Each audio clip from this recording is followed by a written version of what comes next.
silmäsi alan ja pohjoisessa korkea vuori. Näiden Aleksis Kiven 7 veljeksen sanojen myötä toivotan teidät kaikki lämpimästi tervetulleeksi viettämään suunnistuksellista Jukolan yötä. Yö tulee olemaan pitkä, mutta kannattaa varmasti valvoa. Paljon on mielenkiintoista luvassa. Tänä vuonna suunnistetaan Virolahdella Ravioen maastoissa ja tämänvuotisen Jukola-viestin nimi on Salpa Jukola. Mikä tämä paikka on ja mitä tämä nimi pitää sisällään, lähdetään sitä selvittämään. Tämän kertaisen Jukola-viestin maisemia hallitsee Suomen historian suurin yksittäinen rakennuskohde, Salpalinja. Itä-Suomea pitkin kiemurtelevan puolustuslinjan rakennus aloitettiin vuonna 1940. Aivan kisakeskuksen vieressä kulkevalle linjalle on rakennettu muun muassa 1000 kuntakenttälinnoitetta. Virolahdelta lähtevä massiivinen rakennelma näkyy myös tapahtuman nimessä Salpa Jukola. Jukolan viestin kilpailukeskus on Harjun oppimiskeskuksessa. Harjun hovin alueella on pitkä historia. Toiminta alkoi jo vuonna 1820. Tiloissa on ollut muun muassa maatalousopetusta. Nykyisin hevoskasvatus on pääaihe. Haminaan kilpailualueelta on reilut 20 kilometriä. Itärajalle on puolestaan matkaa vain 15 kilometriä, joten suunnistajien ei kannata eksyä kovin paljon suunnasta. Tietysti se on ainakin tuohon rajalinjalle pääsee, mutta uskon, että sen jälkeen ei ole mitään mahdollista päästä mihinkään lävitse. Kyllä tuo puolin ja toisin tuo raja on niin hyvin valvottu, että ei ole mahdollisuutta. Kuitenkin 15 kilometriä, niin eihän ne kaikki jaksa niin pitkälle juostakaan, että ne pääsivät sinne saakka näin. Ja lähtöön on enää muutama minuutti aikaa. Varmasti melkoinen kuhina ja jännitys on myös tuolla lähtöpaikalla. Lähdetään hetikin sinne sitten kuulostelemaan tunnelmia muun muassa Janne Salmelta, joka sitten ensimmäisen osuuden jälkeen saapuu tänne studioon. Janne Salmi, Jukola-voittaja, entinen maajoukkueen päävalmentaja. Nyt kohta lähdössä Jukolan viestiin. Muutama minuutti aikaa. Mitä urheilijan mielessä liikkuu?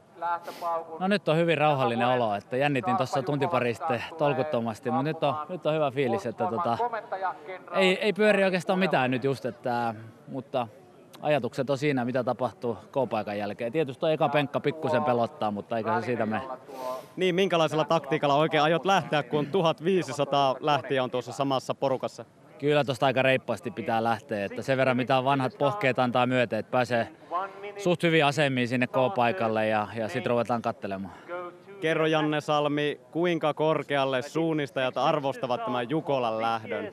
No kyllä tämä on tää sekä osaottajille että katsojille, niin on tää yksi niitä vuoden kohokohtia, että kyllä tässä aika täpinöissä ollaan. Pekka Nikulainen, minkälaista kilpailua sinä odotat tältä yöltä? No joo, edessä on jälleen maaginen kesäyö, yli 10 000 veljestä lähtee kohta maastoon ja siellä on kaikki maailman parhaat suunnistajat ja sitten kuntoilijat samoilla radoilla. Eli jälleen kerran todellinen taikayö. Keitä nostaisit ulkomaisista joukkueista suomalaisten haastajiksi? No joo, tietysti kotimaista Kalevan Rasti on se ykkössuosikki ja Halden haastaa. Ja Kalevan Rastilla on todella mielenkiintoinen suunnitelma, nimittäin Thierry Sourceau, tämä suuri ranskalainen, niin juokseekin 3. osuuden. Aikaisemmin aina ollut ankkurina ja tämä on todella mielenkiintoinen suunnitelma ja saa nähdä miten toimii. Kalevan Rasti aikoo karata jo 3. osuudella. Sinä vietät yön Jussi Eskolan kanssa selostamossa. Miten selostamo on valmistautunut?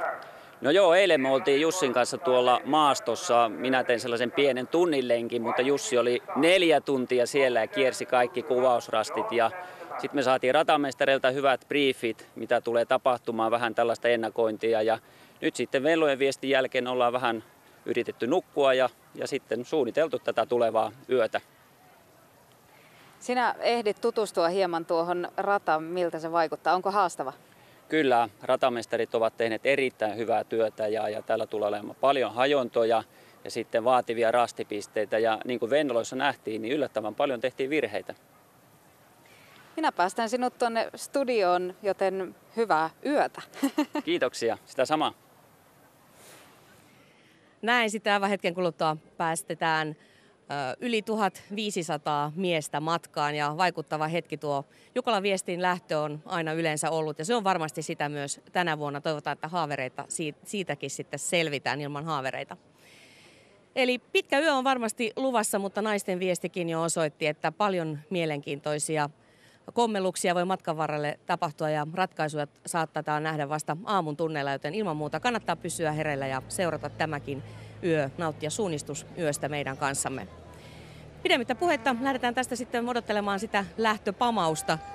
Selostamossa ovat Jussi Eskola ja asiantuntijana, kuten äsken kuultiin, Pekka Nikulainen. Ruotsiksi selostuksesta vastaavat Leif Lampenius ja Torsten Smeslund. Kiitos Niina. Tästä on oikein hyvä jatkaa. Tunnelma täällä Virolahden Ravijoella on mitä hienoin. Ja tunnelma se on sopivasti nousussa koko ajan, kun tässä odotellaan kilpailun alkua. 1501 joukkuetta on ilmoittautunut tähän koitokseen.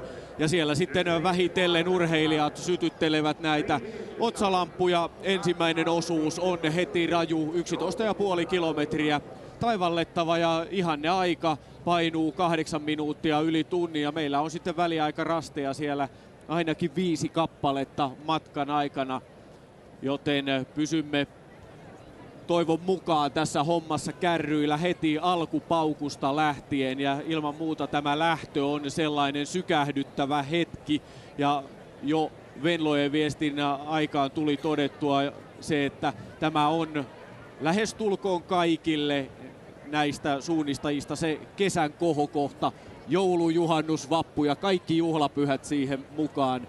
Sellainen tapahtuma tässä on kyseessä aivan varmasti hetken kuluttua.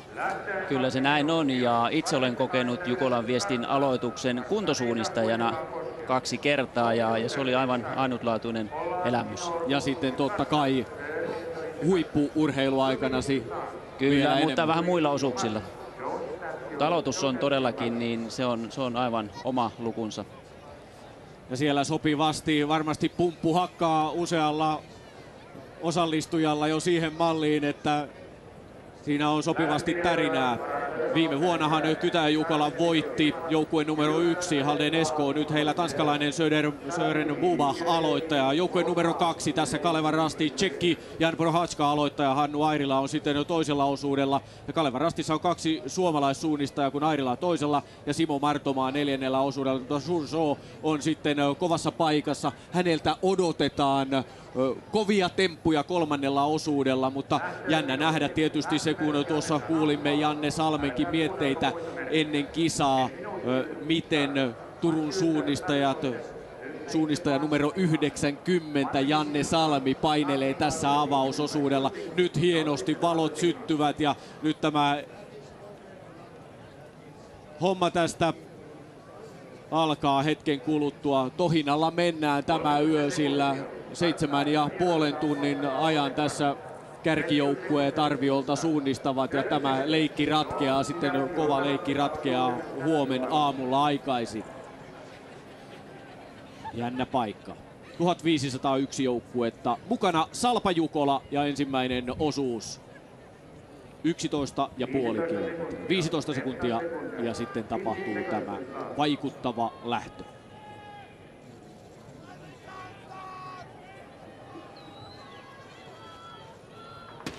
Noin, siitä päästään matkaan. Sarja Tulen siivittämänä miehet säntäävät tästä näin ylämäkeen. Siinä on poljettavaa heti tuo 20 metriä nousu tähän Harjun oppimiskeskuksen kilpailualueelle ja siitä sitten K-pisteen kautta metsä ja siinä miehet kyllä polkevat ihan tosissaan, on mentävä ja useat suunnistajat varmasti tässä jo vetävät itsensä vähän niin kuin tiukille ja tulevat hienosti tästä sitten paikalla olevan yleisön silmien edestä. Näin painelevat kilpailukeskuksen läpi suorastaan K-pisteelle ja tosiaan sieltä sitten metsään. Siellä vauhdilla on aloitettu.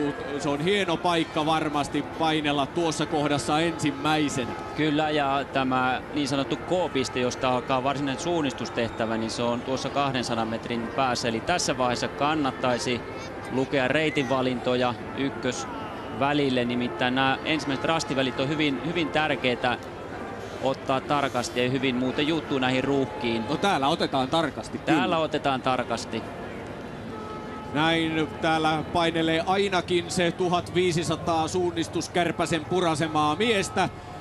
Tässä Salpa-Jukolassa Jukolan viesti 2011 on nyt ihan täydessä vauhdissa.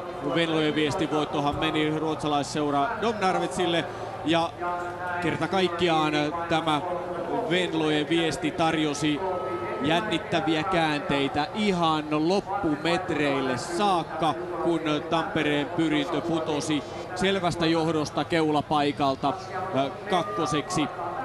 Ja voi olla, että tässä Jukolan viestissä tullaan kokemaan ensi yön tämän seuraavien 7,5 tunnin aikana ihan yhtä jänniä ja erikoisia hetkiä. Aivan varmasti, ja tilanteet tulevat vaihtumaan, ja todellakin tämä kolmas osuus on nyt yksi tämmöinen kulminaatio-osuus, ja todellakin Kaleva Rastin taktiikkana on karata, mutta muun muassa Vaajakosken Terä asettaa norjalaisen huippusuunnistajan Anders Nordbergin juuri tälle osuudelle, ja varmasti pystyy vastaamaan tähän Thierry Surson vauhtiin.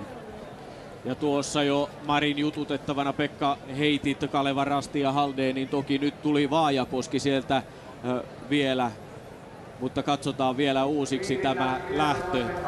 Näitä kuvia kelpaa katsella ja näillä sitten fiilistellään taas vähintään vuoden verran. Toki tässäkin kisassa vielä se huipennus, se tulee aamulla, mutta tämä on yksi näitä kohokohtia. Lähtö ja sitten tietysti tämä loppuhuipennus, ja jokaisella viestinviejällä on mukanaan tämä Jukolan viestin sanoma, ja sehän tässä on yksi upea tekijä, että kannetaan tätä sanomaa läpi yön, ja se liittyy tietysti Aleksis Kiveen ja 7 veljekseen. Tässä kulttuuri- ja urheilu kohtaa upealla tavalla. Kyllä.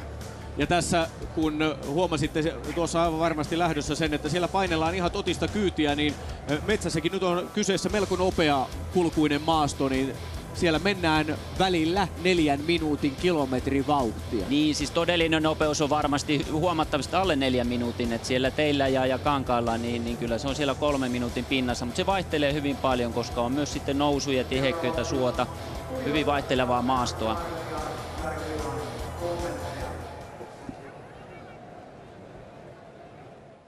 Näin on Jukolan viestin jälleen kerran vaikuttava startti tapahtunut, ja studioon on saapunut 2 suosikkijoukkueen valmennuksen johtajat. Ensinnäkin Kaleva Rasti, tietenkin ykkössuosikki jo Tiiumilla voitonkin puolesta. Antti Harju, Thierry Sorsu laitettiin nyt sitten tänä vuonna kolmososuudelle, sille yöosuudelle. Viime vuonna jo siitä vähän spekuloitiin.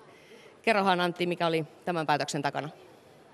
No joo, viime vuonna tosiaan se oli jo aika huulilla, mutta silloin päädyttiin siihen ratkaisuun, että Thierry edelleen jatkoi ankkurina tänä vuonna. Tiiumilla voiton jälkeen oikeastaan päätettiin tämä, että Thierry juoksee täällä Vehkalahdella 3. osuutta, koska nyt vihdoin meillä on niin kova miehistö, että pystytään se mahdollinen etumatka sitten suojaamaan sen 3. osuuden jälkeen, tai ainakin näin on laskettu. Onko nyt ajateltu, että ratkaisut tapahtuisivat sitten sillä osuudella? No mahdollisesti. Toisaalta jos ei tapahdu, niin edelleenkin meillä on riittävän kova miehistö siinä tapauksessa, että viesti tavallaan alkaa uudestaan sen 3. osuuden jälkeen. Tiiumilasta tuli voitto siellä 10 miestä, nyt saa laittaa vain 7. Oliko vaikea pudottaa muutama pois? No en mä näkisi, että se kovin vaikea oli, että meiltä löytyy just nämä 7 miestä sopivin roolituksin tähän järjestykseen, millä me tänään juostaan. Ja mä oon ihan luottavaisin mielin kyllä lähdössä, tai viestihän on tietysti alkanut luottavaisin mielin, on lähdössä seuraamaan kilpailua. Vaajakosken Terältä on odotettu muutaman vuoden ajan jo voittoa, ja viime vuonna tuli jo sitten kolmossiakin. Jari Liuha, sanoit, että nyt tuntuu, että teillä on paras joukkue mitä ikinä.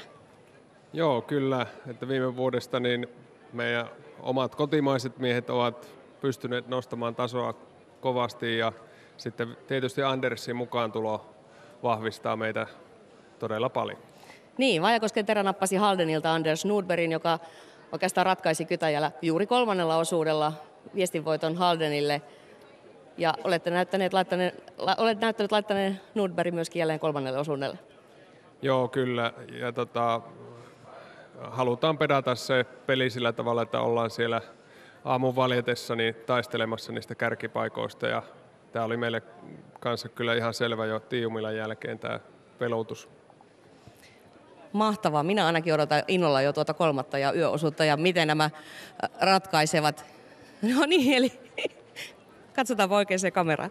Eli minä ainakin odotan innolla tuota 3. osuutta ja yöosuutta ja mitä Thierry Sorsu tekee siellä ja mitä tekee Anders Nordberg ja toki myöskin muut viestiviejät. Mutta sen lisäksi, että täällä on lukuisesti ja seurataan tietenkin huippuja, niin paikalla ja viestiähän vievät hyvin monet harrastajajoukkueet, eli paljon on niitäkin mukana, jotka eivät niin verenmaku suussa sitten tuolla metsässä suunnista. Ja me seuraamme tämän yön aikana yhtä todellista, täydellistä veljessarjaa, eli Koposten veljesten tekemisiä. Koposten matka kohti Jukolaa alkaa yhteislenkillä toukokuun alussa. Tässä vaiheessa sykettään tosin nostavat vain noin 7 veljestä, eli Timo, Kimmo, Harri, Asko ja Sami. Leo on vielä seilaamassa miinalaiva Pohjanmaalla ja Jorma puolestaan tarjoaa meriselityksenään, ettei vielä mahdu veryttelyasuun. Kukaan heistä ei ole harrastanut suunnistusta armeija-aikansa jälkeen. Idean takana onkin Jukolan Eeron tapaan veljessarjan nuorin eli Sami. Jokunen vuosi aikaisemmin ollaan jo puhuttu veljesten kesken, että mentäisiin joku kerta Jukolaan ja sitten tuli mieleen, että nyt pitää kyllä mennä. Että on varmaan ainoit vuosia, kun ollaan kaikki täällä Suomessa, että kaikki päästäisiin varmaan menemään sitten sinne. Koposet hoitavat Jukola-projektinsa ripeästi 1,5 kuukaudessa, mutta yhteisharjoituksissa riittää silti junailtavaa. Kyllä se oli ihan tuommoinen pari viikon urakka, että piti sähköposteista, piti Skype-puhelukin pitää viimeksi, että saatiin sitten tämäkin aika. Että nämä on kerran viikossa ehkä päästään, ehkä ei silloinkaan. Ehkä silloinkaan, niin. Mutta jokainen sitten vastaa itse itsestään ja tarjotus on, että sitten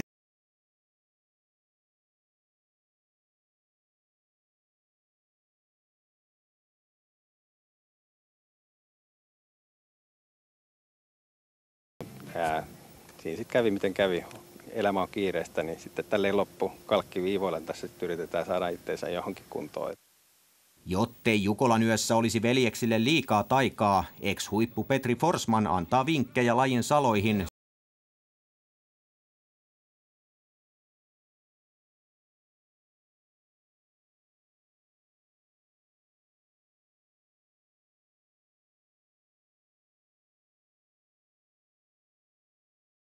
Joutuu kaikennäköisiä temppuja keksimään, että ne rastit sieltä löytyy, että ehkä jopa joutuu kaveria seurailemaan ja kyselee apuakin, mutta kyllä tästä selvitään.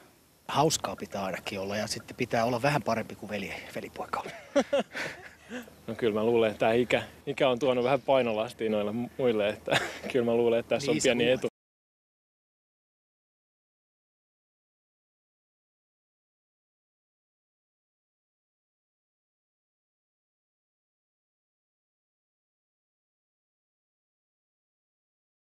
Niin, Koposen 7 veljestä joukkueen numero 1346 aloittaja Asko Koponen on matkalla, niin kuin on 1500 muutakin suunnistajaa. Ja siinä porukassa tosiaan Janne Salmikin, Turun suunnistajat numero 90 mukana. Ja hetken kuluttua meille sitten tarjoillaan niitä ensimmäisiä väliaikoja Aukolta ja sieltä sitten on jännä nähdä, minkälainen kiiltomato siellä sitten vaeltelee ja mutkittelee, sillä se on kanssa näitä yksiä hauskoja ja mieleenpainuvia Jukolan yön näkymiä juuri näillä avausosuuksilla nimenomaan se, kun siellä suunnistajat lähestulkoon ihan katkeamattomana jonona, mahdollisesti jopa useana jonona saapuvat näille väliaikarasteillemme. Kyllä se näin on ja monia mielenkiintoisia veljessarjoja mukana ja tuossa kuvissa kun näkyy nyt puolustusvoimien väkeä, niin voidaan todeta, että muun muassa kenraaleilla on oma joukkue ja puolustusvoimilla on kaiken kaikkiaan 35 joukkuetta mukana Jukolan viestissä ja puolustusvoimathan ovat kovasti mukana myös järjestelyissä. Kyllä ja varmasti tässä yön aikana tulemme sitten saamaan tästäkin kuviosta lisää tietoa. Suomen suurimmaksi kuntokouluksihan puolustusvoimia vähän niin kuin tituleerataan ja mainostetaan, eikä se nyt ihan perätön sellainen slogani ole. Joo, ja suunnistushan sopii tietysti hyvin mukaan kuvioihin. Nyt olemme siellä aukolla paikassa, jossa kohta alkaa tapahtua ihan toden teolla. 3 kilometriä lähestulkoon tässä sitten suunnistajat ovat taivaltaneet, kun näihin maastoihin saapuvat. Ja siinä on tuollainen hakkuaukea, jossa on jo taimistoa. Männyn taimet ovat tuollaisia 1,5 parimetrisiä suunnilleen, joten sieltä hetken kuluttua sitten suunnistajia on tuolta tulossa. Tarkkana ollaan. Kallion päältä ollaan tulossa. Kuka tulee ensimmäisenä? No eiköhän se on Janne Salmi, meidän studiovieraamme. Niin, kyllähän Janne pitäisi periaatteessa nyt pitää hoppua. Sieltä tulee ensimmäinen suunnistaja. Valo vilkkuu sieltä koivujen katveesta. Toisestakin suunnasta tulee, niin kuin huomaatte, sieltä nyt tullaan ihan ryminällä.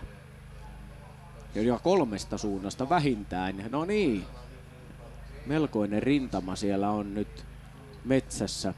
Ja tässä muuten kokoonnutaan yhdelle yhteiselle rastille ja nämä tulee eri hajonnoilta juuri tälle yhteiselle rastille, joka edeltää tätä meidän kuvauspistettä. Ja tämä kiiltomatohan vielä paranee tässä kun ilta pimenee, mutta onhan tämä upean näköistä. Aurinko on jo laskenut.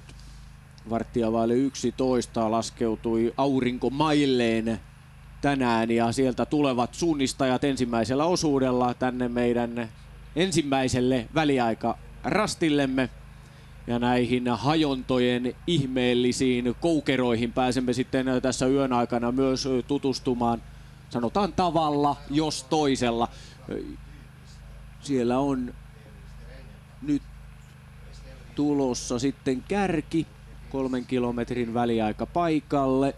Kalevan rastin värit ovat, mutta saattaa tietysti olla joku muukin. Onko numero 2? Jan Prohatska. Kyllä, mutta vähän epävarmasti nyt näki lipun ja Ässää tekee. Hyvin alkoi Kalevan rastilla. Tämä on tyypillistä Kalevan rastia, eli otetaan ohjat käsiin heti alkuun ja viedään viestiä. Se on hyvä taktiikka. Lailla ja siitä sitten kello käyntiin. Sitten numeroita 70 jotain. Siinä taitaa olla saman seuran ykkös- ja kakkosjoukkue. Söderteliä meni siinä, Erik Liljekvist. Halden leimasi siellä. Delta tulee. Halden tulee siis tässä leimaa. IFK Göteborg on tulossa kohti. Se oli Haldenin kakkonen.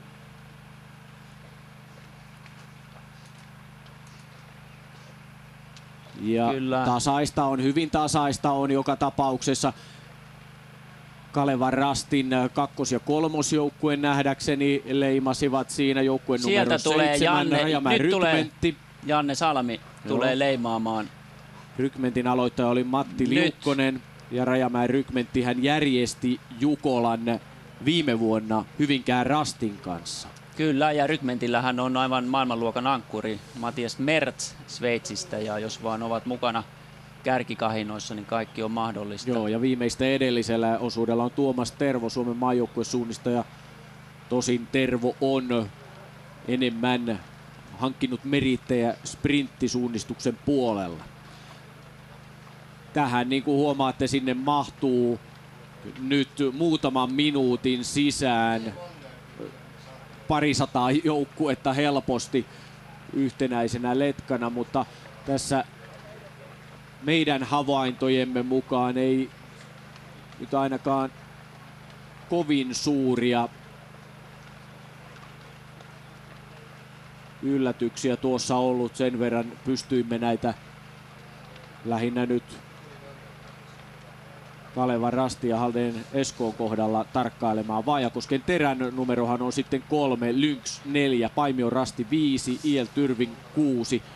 Eli Halden, Kalevan Rasti ovat joukkueet 1 ja 2. Ja nämä 6 ensimmäistä olivat juuri viime vuonna tuloksissakin tässä järjestyksessä. Ja nyt Rajamäen Rykmentti siis numero 7, kun Vehkalahden Veikot täällä Virolahdella järjestävä seura oli viime vuonna 7, niin viime vuoden järjestävä seura tavallaan perinyt Vehkalahden numero. Ja Vehkalahden Veikothan täytti tänä vuonna 100 vuotta ja tämä on tietysti Veikoille aivan mahtava juhla jo tämänkin vuoksi tämä vuosi ja sitten vielä Jukolan järjestelyt siihen päälle. Janne Weckman on tässä Jukolan viestin ratamestari ja hän on myös vastannut kartan teosta. Kyllä. Ja kävin se on muuten ollut kurkkaamassa selostuskopin ovesta just hetki sitten. hyvä ajoitus, mutta tosiaan iso urakka Jannella on kohta takana tai itse asiassa työt on jo tehty, nyt voi vain nauttia tästä ja missähän Koposten Velissärä liikkuu tässä Niin, missä Asko mahtaa olla 1346 on siis Koposen 7 veljestä joukkueen numero. Tämä on yhtä jonoa ja täällä tosiaan nyt sitten ei enää ole näitä huippujoukkueita, mutta itse asiassa tämä nyt on yhtä olennainen osa Jukolan viestiä, juuri tämä kuntosuunnisteen valtava joukko. Ja tämähän nyt ei kerro ihan todellista kuvaa, mitä siellä metsässä tapahtuu, koska tullaan tälle kokoama rastille, yhteisellä rastille ja tämänkin jälkeen taas alkaa nämä hajonnat ja tämä porukka sitten jakautuu vähän pienempiin letkoihin. Ja kyllähän näitä joukkueita on kyllä mainioita nimiä jo Venlojen viestin aikaan näitä käytiin vähän läpi, mutta on Eliaksen eksyjät ja on myös Team Mäyrä Koira muun muassa ja kyllähän näitä on Suuntavaisto SK, on 7 ihmettä muun muassa ja kyllä näitä löytyy Halsuan Mäki Jussit muun muassa. Jouluksi kotiinkin on vielä. Aivan loistavia nimiä ja kyllähän näitä tietysti on ihan mukava seurata sitten, että miten siellä mennään. Myöskin Hakusessa on ja monella tämä homma on Hakusessa. Mutta sieltä se rasti löytyy ja ilon aihe. Kyllä ja yhteistyötä tehdään tällä tasolla, missä nyt mennään, niin siellä vähän kysellään, että mikä on seuraava koodi ja mennäänkö samalle.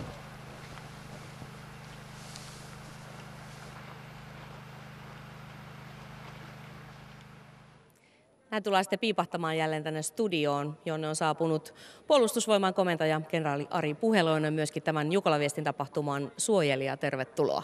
Kiitos. Lähetitte hetki sitten Jukolan veljekset matkaan. Minkälainen hetki se oli? Se oli hyvin mielenkiintoinen hetki. Ei ehkä niinkään se puolituumaisen ilmatorjuntakonekiväärin pauke siinä, koska pauketta nyt tässä ammatissa on kuullut aika paljon, mutta paremminkin se visuaalinen kokemus.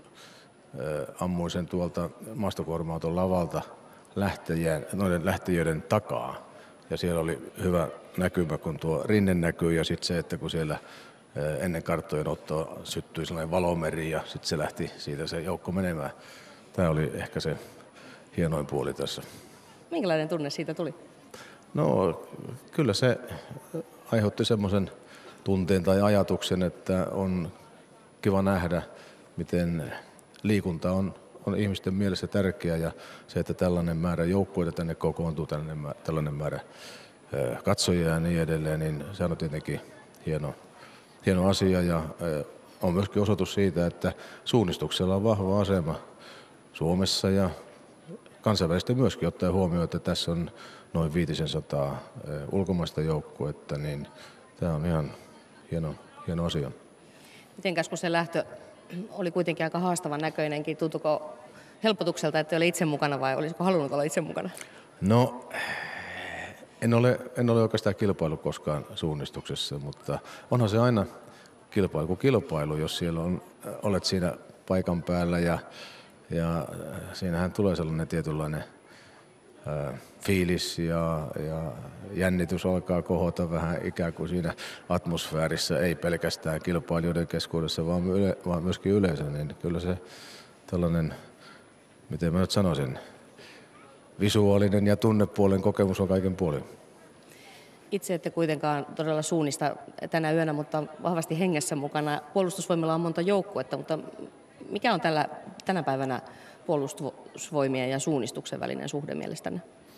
Sehän on aivan oleellinen osa sotilaskoulutusta, siis suunnistustaito ja yleensäkin taito liikkua metsässä ja tulla siellä toimeen muullakin tapaa. Se kuuluu suomalaisen sotilaan aivan perustaitoihin. Meikäläinen maasto on omanlaatuistaan, siis jos sitä vertaa vaikkapa keski-eurooppalaiseen maastoon Tämä on aivan erilaista. Täällä näkyvyys voi olla vain kymmeniä metrejä tai jopa vähemmänkin. Siellä pitää tietää, missä on ja tietää, mihin menee ja niin edelleen. Ja taidot suunnistuksessa on juuri sitä, mitä siinä tarvitaan. Ja todellakin kyse ei ole siitä, että silloin pitäisi tähdätä kilpailutaitoihin, vaan sellainen perusosaaminen, niin se pitää sotilaalla olla ja siitä huolehditaan puolustusvoimissa. Kaikille opetetaan suunnistuksen perusteet, kaikille on suunnistusharjoituksia erityyppisiä lähtien tällaisella siis yksinkertaisesta vaikeampaan menetelmällä ja sitten aivan erityisesti johtajakoulutuksen osaan tai siihen johtajakoulutukseen tietysti suunnistus kuuluu oleellisena, koska johtaja yleensä menee siellä joukkonsa kärjessä ja vastaa siitä, että mihin mennään ja että mennään oikeaan suuntaan. Esimerkiksi reserviupseerikurssilla täällä Haminassa on 12 tuntia suuruusluokkana suunnistuskoulutusta harjoituksineen ja kilpailuineen, mikä kuvaa sitä noin esimerkkinä. Oletteko ihan tyytyväinen siihen tasoon, mitä varusmiehet sitten esimerkiksi, mikä suunnistustaitotaso tällä päivänä on? Kyllä, joukot näyttävät osaavan sinne, mihin niiden pitääkin ja kyllä tällaiset taidot mielestäni saadaan sille tasolle, mihin ne kuuluvatkin. Fyysinen koulutus muutenkin kuuluu sotilaskoulutukseen ja kyllä me siinäkin oikeastaan pääsemme aika hyvin tuloksiin, vaikka nyt tosiasia onkin, että ihmisten fyysinen kunto ja nuorten fyysinen kunto nykyisin on matalampaa kuin se on ollut esimerkiksi 10 tai varsinkin parikymmentä vuotta sitten ja sitä aikaisemmin, mutta meillä on aika tarkat mittarit, jolloin me mittaamme kunnon kehittymistä ja sellainen 10-15% on se nousu, joka nuoren kunto varusmiespalveluksen aikana kohoaa ja kyllä se ihan kohtuullinen tulos on siinä ajassa, mikä meillä on käytettävissä palvelusaika 6 kuukautta tai sitten 12 kuukautta pisimmillä. Ja nyt kun puhutaan hyvästä kunnosta, niin sain vinkin, että teiltäkin pitää kysyä, että joko se 3000 menee Cooperissa? Mä olen viimeksi juossut Cooperin pari vuotta sitten ja 2950 oli tulos silloin. Katsotaan nyt, kokeillaan tänä kesänä uudelleen, mikä on tulos. Mutta kun ikä on 59, niin kyllä siinä jo tulosta on ihan mukavasti. Kyllä, se on juuri näin. Toivotan teille erinomaista yötä. Tiedän, että pääsette myös rastille nauttimaan vähän yösuunnistuksen saloista ja toivottavasti hienoista valoista. Hyvä, kiitos. Lähdetään tästä takaisin selostamoon. Kova tavoite tietysti puolustusvoimain komentajalle, 3 tonnia lähellä se on. Kalevan Rasti tässä näin hakee rastia. Prohatska aloittaja ja sinne se koukku tuli tehtyä tuohon paikkaan. Siinä tuli samastamisvirhe, siinä oli 2 Jyrkänen jonoa ihan vierekkäin ja tämmöinen aika tyypillinen virhe. Ja nyt näin alkuvaiheessa ei näytetä vielä tarkkoja rastipisteitä, koska nämä samat kuvat näkyvät myös sitten täällä screenillä kilpailualueella. Ja täällä nyt olemme kuvissa siellä aukolla paikassa, jossa kärjessä oli Jan Prohatska, Kalevan Rasti. Mutta niin kuin näkyy, niin sinne on vielä monella suunnistajalla matka tuolle väliaikarastille ja Venlojen viestissäkin siellä oli pahimmillaan melkoinen ruuhka useaan otteeseen rasteilla ja lähes tulkoon rugby-matsia muistutti sen verran. Siellä taisi olla välillä päällekkäinkin suunnistajia. Tässä vertailussa Södertälje Nykvarn on kärkipaikalla Kalevan Rasti, kakkosena sitten siinä Rastin kakkosjoukkue itse asiassa. Joo, nimenomaan kakkosjoukkue, Tampereen Pyrintö, Vaajakosken, Terä, Angelniemen Ankkuri ja Delta. Toki siellä on monta muutakin joukkuetta, mutta tässä nämä meillä GPS-vertailussa olevat joukkueet. Sitten Halden, Väkelagets, Lidingö ja kumppanit tulevat sieltä hieman taaempaa. Ja mielenkiintoista nähdään nyt, kuinka iso oli tämä Prohaskan virhe. Siellä Kalevan Rasti juuri oikeassa reunassa ylittää tämän mustan tien ja kun hännän pituus on noin minuutti, niin se virhe oli noin minuutin luokkaa. Ja Södertäljen Erik Liljekvist, nuori lupaava kaveri siellä vetää tätä letkaa, GPS-letkaa, mutta niin kuin Jussi totesit, niin saattaa olla, että siellä on myös muita mukana, joilla tätä GPS ei ole. Mutta tässä on ennakkoon kovimmat joukkueet. Niin, ei siellä välttämättä ihan haamuja ole, mutta näitä GPS-laitteita meillä nyt ei ymmärrettävästi ole 1500 suunnistajalle tässä heittää taskuun, mutta joka tapauksessa tämä on meille hyvin tärkeää kuvaa nähdä, missä tulevat nämä ennakolta kovimmat joukkueet. Tiumiilan keväällähän Kalevan Rasti voitti, Haldén oli toinen ja nyt kärjessä keikkuva Södertälje Nykvarn oli siellä kolmas. Ja hienosti Erik Liljekivist pudottaa tähän notkoon ja nyt pitäisi sitten lähteä tätä kallion viertä kohti Rastia. Se on tällainen ruskea piste ja se tarkoittaa kumparetta tuolla jyrkänteen alla. Ja Kalevan Rasti on runsaat minuutin Södertäljeä perässä ja Erik Liljekivist kyllä hienosti tämän Rastin ottaa. Nyt näkee jo Rastilipun ja vilkaisee lähtösuunnan seuraavalle ja hyppää jyrkänteeltä leimaamaan. Tässä näin meidän tämä on sitten seuraava Rasti, joka...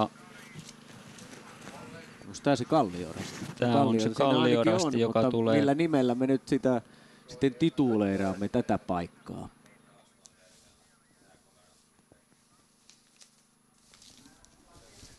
Sieltä tulee kärkisuunnistaja. Ja tämä oli se edellinen. Ja juuri Södertälje. Kyllä, Liljekvist vetää letkaa. Numero 31. Ja tulee pannaanpa siitä kello käyntiin. Joukkueen numero 108 on toisena. No niin, ja sieltä Söders Malungs Deltan kakkosjoukkue Iktisa Rasti Kurikka kuudentena. Göteborg Majorna, MS Parma, Kongsberg ja niin edelleen. Kyllä tässä Kauhava Visa on 10. Mainio alku siinä heillä. Hernelahti ja Kalevan Rasti kakkonen. Kakkos- ja kolmosjoukkue perän jälkeen. Kangasala SK 6. Vaajakoski leimaa siinä. Kyllä, 17. Angelniemen Ankkuri ja Tampereen Pyrintö ovat siinä tuntumassa. Samoin ikallisten nouseva voima Vesa Taanila. UK Botnia. Vargas IF. Delta meni siinä. Koistinen heillä aloittanut. Oli-Pekka Koistinen hyvin suunnistanut. Ja sitten Janne. Turun suunnistajat. 24. UK Tiissaren 25. Hyvin on lähty Jannellakin ihan tämä homma. Ja nyt pitäisi Jan Prohaskan ilmestyä näihin kuviin, eli tämän kakkosletkan kärjessä paikkeilla. siis Erik Liljekvist, Södertälje Nykvarn Orientering. Ruotsalaisjoukkueella on kolmosjohto, kun Söders Tyresö on toisena ja Malungs on kolmantena. Deltan kakkosjoukkue Kalle Liukkonen parhaana suomalaisena siinä 4. Ja Rasti Kurikan viestiä 6. oleva joukkue viestiä vie David Brickhill Jones. Kalevan Rasti 1.19 kärkeä perässä. Ja Haldén siinä juuri edellä. Kyllä. Et siinä menee aika tämä. jännä juttu, joo. Kyllä, suurimmat suosikit. Haldénin viestiä vie siis tanskalainen Sören Bubach, Kalevan Rastin Jan Prohatska, niin kuin on todettu. Rastin seuraavat suunnistajat Airila, Suso, Martomaa, Nikolov, Adamski ja Hertner. Nyt siis Hertner on ankkurina Kalevan Rastin joukkueessa. Haldén voitti viime vuonna Jukolan, Kytäjä-Jukolan joukkue oli eri kokoonpanossa viime vuonna. Nyt siis Bubach, Pedersen, Axelsson, Jugan, Haldin, ainoa suomalaissuunnistaja tuossa joukkueessa. Mats Haldin siis 5. osuudella, sitten Wingstedt ja Lundanes pitkän matkan maailmanmestari sitten ankkurina tuossa joukkueessa. Tampereen Pyrintö tuossa 52. mutta on Pyrinnön kakkosjoukkue. Toki nyt kyseessä ykkösjoukkue mahtuu sen 30 parhaan joukkoon. Rajamäen Rykmentti 43. Ja Tampereen Pyrinnön kakkosjoukkue 44. Ja yksi ennakkosuosikeista Kristiansand leimasi tässä juuri 2.20 kärjen perässä. Eli yksi norjalaisista suosikeista on vaikeuksissa. Niin, Kristiansandhan voitti pari vuotta sitten Jukolan, heillä mainio sveitsiläistrio sitten 5., 6. ja 7. osuudella oli Martin Hubman, Baptiste Rollier ja Daniel Hubman nyt aloittajana, Christian Wingbøen, Mats Dahlén sitten paraisten mies heillä toisella osuudella. Kyllä, ja tämän jälkeen alkaa taas nämä hajonnat. Raisu Lumous muuten siellä 107. Kyllä, ja espanjalainen Catalonia-tiimi oli siellä myöskin. Saattoi olla Tommi Tölkkö jopa aloittajana. IK Hakaspoikkarina 118 ja IK Hakaspoikkarinahan voitti täällä vuonna 1992 Jukolan viestin edellisen kerran, kun täällä Virolahden Ravijoella Jukolaa suunnistettiin.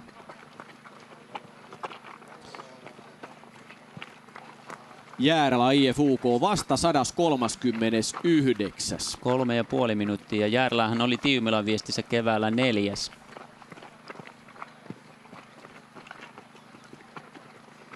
Ja täällähän on monta sellaista joukkuetta, jolla on useita seitsikkoja tänään mukana. Eli näitä 2-, 3-, 4-, 5- ja niin edelleen joukkueita löytyy usealta porukalta. Taitaa Helsingin suunnistajilla olla jopa 18 pelisarjaa.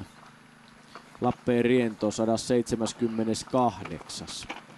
Tässä vaiheessa viestiä.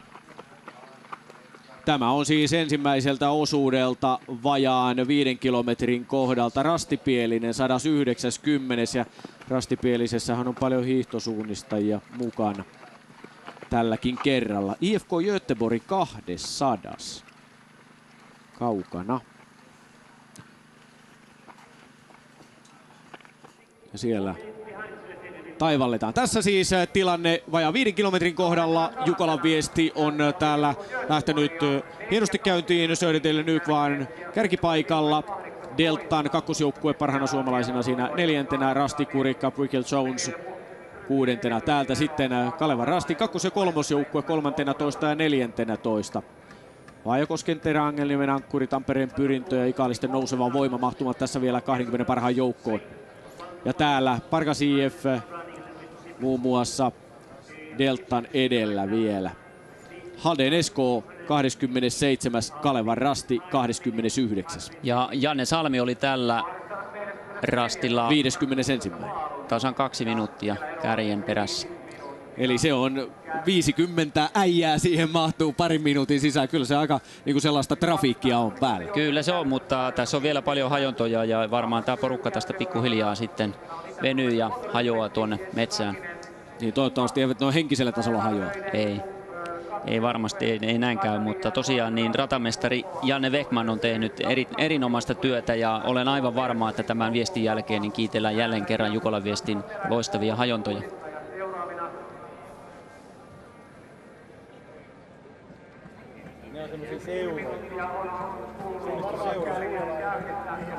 Teltta-alueella ollaan ja täältä löytyy täysi 7 veljeksen veljessarja. Ensikertalaisia Koposen veljekset ja Asko on lähtenyt jo osuudelle. Tässä on Kimmo Koponen.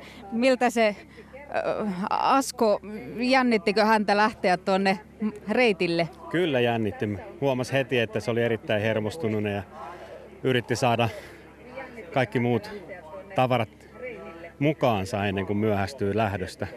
Kyllä, täytyy myöntää, että on jännittynyt itsekin. Et kun lähtee seuraavalle osuudelle ja se on yöosuus, niin viimeksi armeijassa yösuunnistusta on harrastanut. Että miltä tämä tapahtuma on näyttänyt ensikertalaisen silmiin? Mä olen yllättynyt siitä, että täällä on näin paljon porukkaa ja onhan tämä iso tapahtuma, kun katsoo tuolta harjun päältä, että kyllä mä olen ihan positiivisesti yllättynyt, että tämä on tällainen tapahtuma. En ole koskaan aikaisemmin ollut täällä. Että eikä varmaan ehkä viimeinenkään kerta. Täällä on aistittavissa semmoinen pieni jännitys ja pieni kutina, että pääsette tuonne tutustumaan Kaakkois-Suomen metsiin. Minkälaisia odotuksia? Siis odotukset on se, että ei tule yhtään pummia ja löytäisi ne rastit, että ei minkäänlaista tietoa tästä metsästä, muuta kuin kuuluu, että se on aika haastava.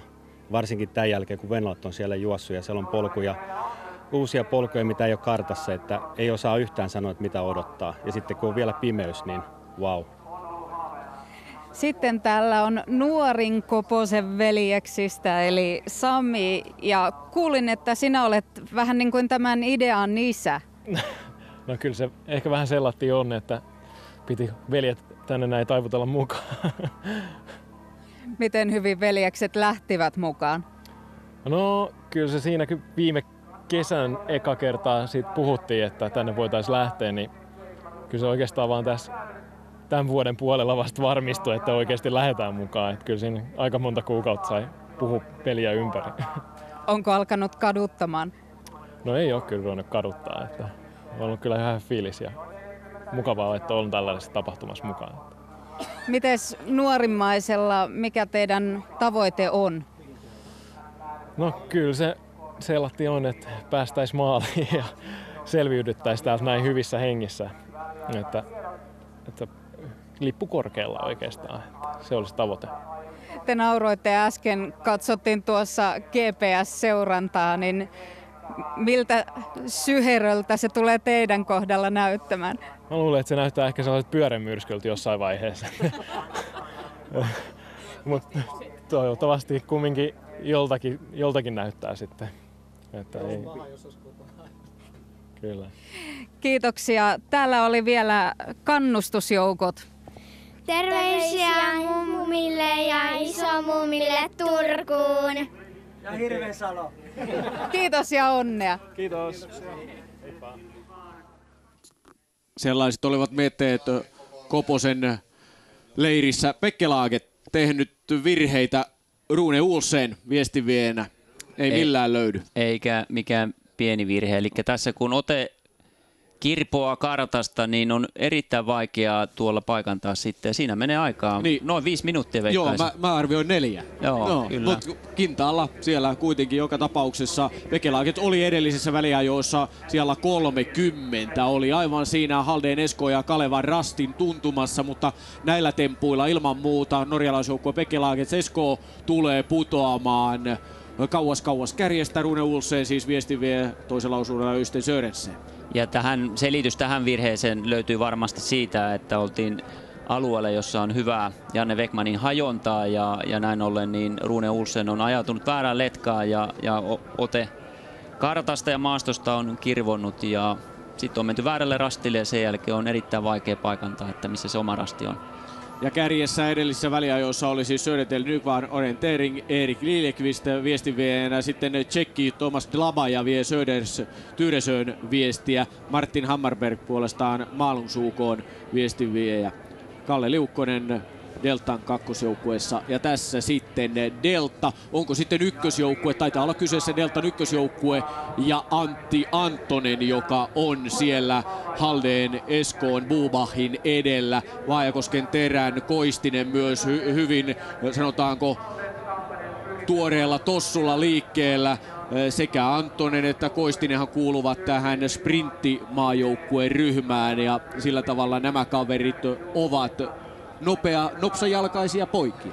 Kyllä ja todellakin nyt sitten Delta, mutta missä on Södertel? Siellä Erik Liljeqvist on siinä kyllä Vaajakosken Terän Anttosen kannassa ja Kalevan Rasti saapuu juuri ja Haldén Kalevan Rastin takana ja tuo hännän pituus nyt on puolen minuutin luokkaa, joten tuosta voi laskea, että Kalevan Rasti on ehkä noin minuutin päässä kärjestä.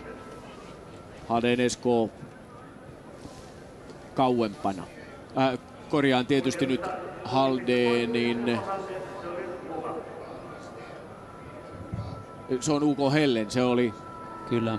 Hämäännyin siitä. Haldén toki on ihan ehdottomasti siellä kärkikahinossa, mutta Kalevan Rasti ehkä noin minuutin päässä kärjestä. Paimion Rasti on siinä Kalevan Rastin perässä. Eli Sören Buubach on suunnistanut erittäin hyvin nämä vaativat hajontarastit ja nostanut sitten Haldénin kärkeen. Sören Buubach on nuori lupaava tanskalainen nuorten maailmanmestari muutaman vuoden takaa ja todella varma viestimies. Ja se on tietysti valttia tässä ensimmäisellä osuudella. Tätä hommaa ei sovi tähän kyllä ajaa karille, vaan ilman muuta pitää hoitaa varmasti viesti perille ensimmäiseltä osuudelta. Ja tässä odottelemme sitten reilun 7 kilometrin kohdalla tornilla suunnistajia. Ja maisemat ovat kyllä tässä varsin kauniit. Tästä näkee kauas. Tässä kaiken kaikkiaan näissä maastoissa ei korkeuseroja valtavasti tarjoilla. No jos viime vuoteen vertaa, niin ei, mutta kyllä tässä sellaisia aika tiukkoja töppyröitä tarjotaan. Muun muassa juuri tälle Tornimäelle ja tuolta kallion takaa kohta kärki ja mahdollisesti juuri Sören Buupa Halden ilmestyy kuviin. Ja todellakin mielenkiintoista nyt seurata, miten tämä Prohaskan suunnistus etenee, että se ei ole ihan ollut sellaista, mitä ehkä odotettiin. Siinä on pientä virhettä, mutta ei todellakaan mitään ratkaisua vielä. Kalevan Rastilla tosiaan kakkos- ja kolmosjoukkuekin ovat kyllä mainioita ryhmiä. Kalevan Rastin kakkosjoukkueen aloittaja Miika Hernelahti ja kolmosjoukkueen Tommi Tölkkö.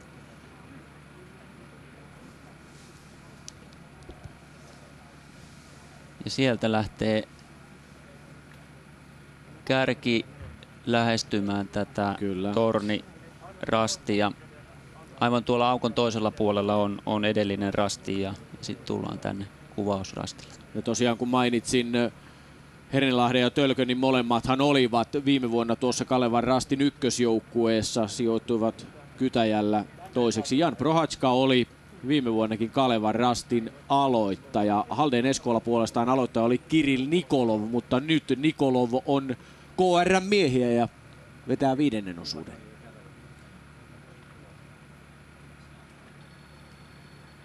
Ja sieltä tulee Letka. Ilta hämärtyy ja lampun tarve lisääntyy kyllä tuolla metsässä jo ehdottomasti kartanlukuun, niin tämä valo tarvitaan. Maastomuodot näkyy vielä ilman lampuakin aika mukavasti. Ja tätä ensimmäistä osuutta on tämän väliaikarastin jälkeen vielä reilut 4 kilometriä jäljellä. Torni Rasti. Tämä torni, jonka vieressä tämä rasti on, niin sen pitäisi näkyä, että niillä suunnistajilla, joilla on leuka ylhäällä ja katse kaukana, niin heidän pitäisi kyllä tämä lippu sujuvasti löytää. Keep your head up. Se on suunnistuksen yksi perussääntö. Södertel Nykvaan oli siis edellisissä väliajoissa kärjessä. Miten on nyt? Nyt sieltä hetken kuluttua kärkijoukkue leimaa tässä 3. väliaikarastillamme reilun 7 kilometrin kohdalla. Siinä on sinistä, se on Delta, kyllä! Deltan Koistinen mainiossa vedossa. Ja Halden Esko on 3. Göteborgin Majona kakkosjoukkue on heti Deltan perässä. Sitten Malungs jatkanut hyvin.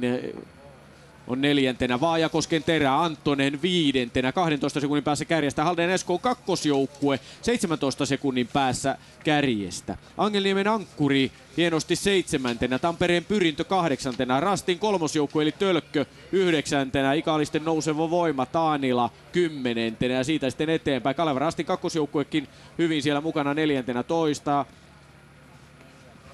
Joten sitten Kauhavan Visa, Rajamäen Rykmentti, Rasti, Kurikka, Kangasala, SK suomalaisjoukkueista ovat jo siinä leimanneet. Parkas IF, UK Botnia, MS Parma, 30 parhaan joukossa komeasti. Kärjessä siis Deltan ykkösjoukkue Olli-Pekka Koistinen. Toisella osuudellahan heillä Oskari Liukkonen. Delta voitti 3 vuotta sitten Tampereella Jukolan. Paimio Rasti 28. Leksands ja Mäntsälän urheilijat sinne 30 parhaan joukkoon Vaajakosken kakkosjoukkue 31. Ja nyt pitäisi kohtaa Jan Prohaskan ja Kalevan Rastin ilmestyä. Tussin kakkosjoukkue 33. Kalevan Rasti 36. 1.26 kärjestä. Ihan hyvin on homma hanskassa vielä, eli ne virheet, mitkä näkyvät siellä Kepsissäkin, niin ne näkyvät tässä ajassa, mutta sen jälkeen suunnistus on lähtenyt sujumaan hyvin. Tampereen Pyrinnön kakkos- ja kolmosjoukkue mahtuvat molemmat 50 parhaan joukkoon. Anttolan urheilijat 47. Deltan Olli-Pekka Koistinen on tässä jatkanut mainioita suunnistuksiaan. Tällä kaudella Koistisen suoritukset ovat olleet varmoja. Toki Porvoossa tuli kyllä tuossa maailmancupin avauskisan keskimatkan karsinnassa, niin siinä juuttui Koistinen siihen karsintaan, mutta muuten tasapainoista hyvää jälkeä. Kalevan Rasti siis siellä 36. Turun metsänkävijät 49. Ja Janne Salmi Turun suunnistajatkin tässä meni ohi. Poimitaan Kyllä. 62. Janne Salmi avausosuudella. Eli Janne on löytänyt oman paikkansa letkasta. Pellon Ponsi 70. Pellon Ponsi joukkue numero 53. Tosta lähtee team siellä 80 oikein hienosti. Ja tostahan se lähtee. Wing UK, trondheimilaisjoukkuekin siellä sijoitus päälle 80. UK Orient, maailmancupin avauskisan järjestäjä Porvoosta 89. Lynx 91. ja Lynxillä Niklas Saramäki aloittajana. Heillä sitten ankkurina Morten Boström, Aapo Leskinen toisella osuudella. Ylistaron kilpaveljet 98. mahtuu sinne 100 joukkoon. Joo, ja siinä meni myös tämä norjalaissuosikki Christian Sand, eli edelleen tämä 3,5 minuuttia ero kärkeen heillä. Muutenhan tämä näyttää vielä aika odotetulta. Kalevan Rasti vähän takamatkalla, mutta muuten nämä ennakkosuosikit hyvin kärjessä mukana. Ja tämä Malungs, joka nyt on kulkenut kärjessä, niin se on todella hyvä porukka ja saattaa pysyä aivan aamuun saakka tuolla kärjen tuntumassa. Järla oli siellä 114. Tiiu Miilan 4. Ei ole ihan siinä tahdissa kyllä tänään. Ja yksi aloitusosuuden ennakkosuosikeista Vesa Taanila on myös siellä Ikalisten nouseva voima hyvin mukana ja ero kärkeen on vain noin 30 sekuntia ja kun veikkailtiin, että kuka tulee kärjessä vaihtoon, niin Vesa oli aika monen suosikki ja hyvältä näyttää Ikalisten nousevan voiman tilanne. Harri Pajula joukkueella sitten toisen osuuden suunnistaja. Raisu Lumous siellä 150. Ja kyllähän näissä mielikuvitusta on kyllä käytetty näiden nimienkin kanssa. Ei voi sanoa, että liiankin kanssa. Pekke Laakets vasta siellä 161, joukkue numero 13. Ja ne olivat ne muuten 5 minuuttia kärjestä, eli kyllä se oli sen verran se virhe maksoi. Kyllä, ja tämän jälkeen jälleen alkaa hajonnat ja tässä on sellaista peitteistä maastoaluetta, joka varmasti nyt pimeyden tullessa niin aiheuttaa vaikeuksia. Katsotaan tämä kärjen tilanne vielä. Delta ja Oli-Pekka Koistinen kärjessä. Ennakkosuosikeista Halden Esko 3. Vaajakoski 5. Ja Angelniemi, Pyrintö, Kalevan Rastin 3. joukkue, Ikalisten nouseva voima suomalaisjoukkueesta tässä 10 parhaan joukossa. Ja täällä Kalevan Rastin 2. joukkue, Kauhavan Visa, Rajamäen Rykmentti, Rasti Kurikka ja Kangasala SK 20 parhaan joukossa. Ja täällä Deltan 2. joukkue, Pargas IF, UK Botnia, MS Parma, Paimio Rasti ja Mäntsälän urheilijat. Ja tällä väliaikapaikalla siis Kalevan Rasti oli siellä 36. Janne Wegman, ratamestari, olet laatinut radat tämän vuoden Jukolaan. Millaiset nuo radat oikein tällä kertaa ovat? Radat on laadittu suunnistajien ehdoille, että huippusuunnistajilla on pyritty saamaan mahdollisimman paljon vaativuutta sekä sitten tietysti on tehty paljon hajontaa, että saadaan tämä iso porukka hajotettua hyvin, ettei tule liikaa letkajuoksua. Naisten viestissä juostiin sitä ihanneaikaa nopeammin. Mitä arvelet nyt tässä miesten kilpailussa, minkälaista vauhtia pidetään?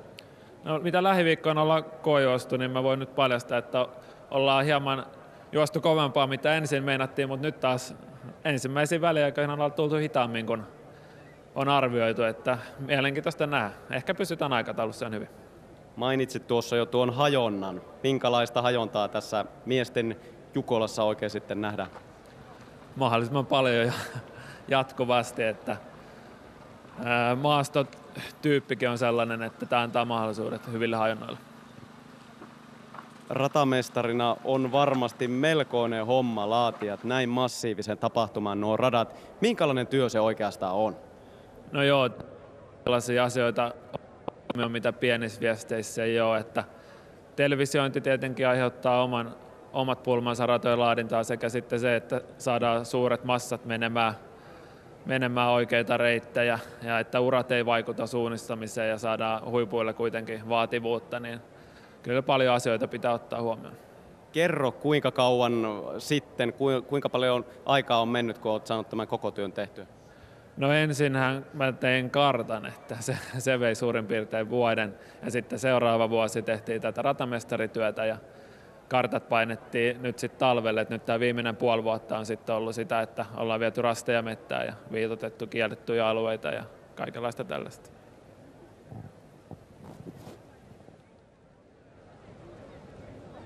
Siinä on ollut kyllä tekemistä Janne Wegmannilla.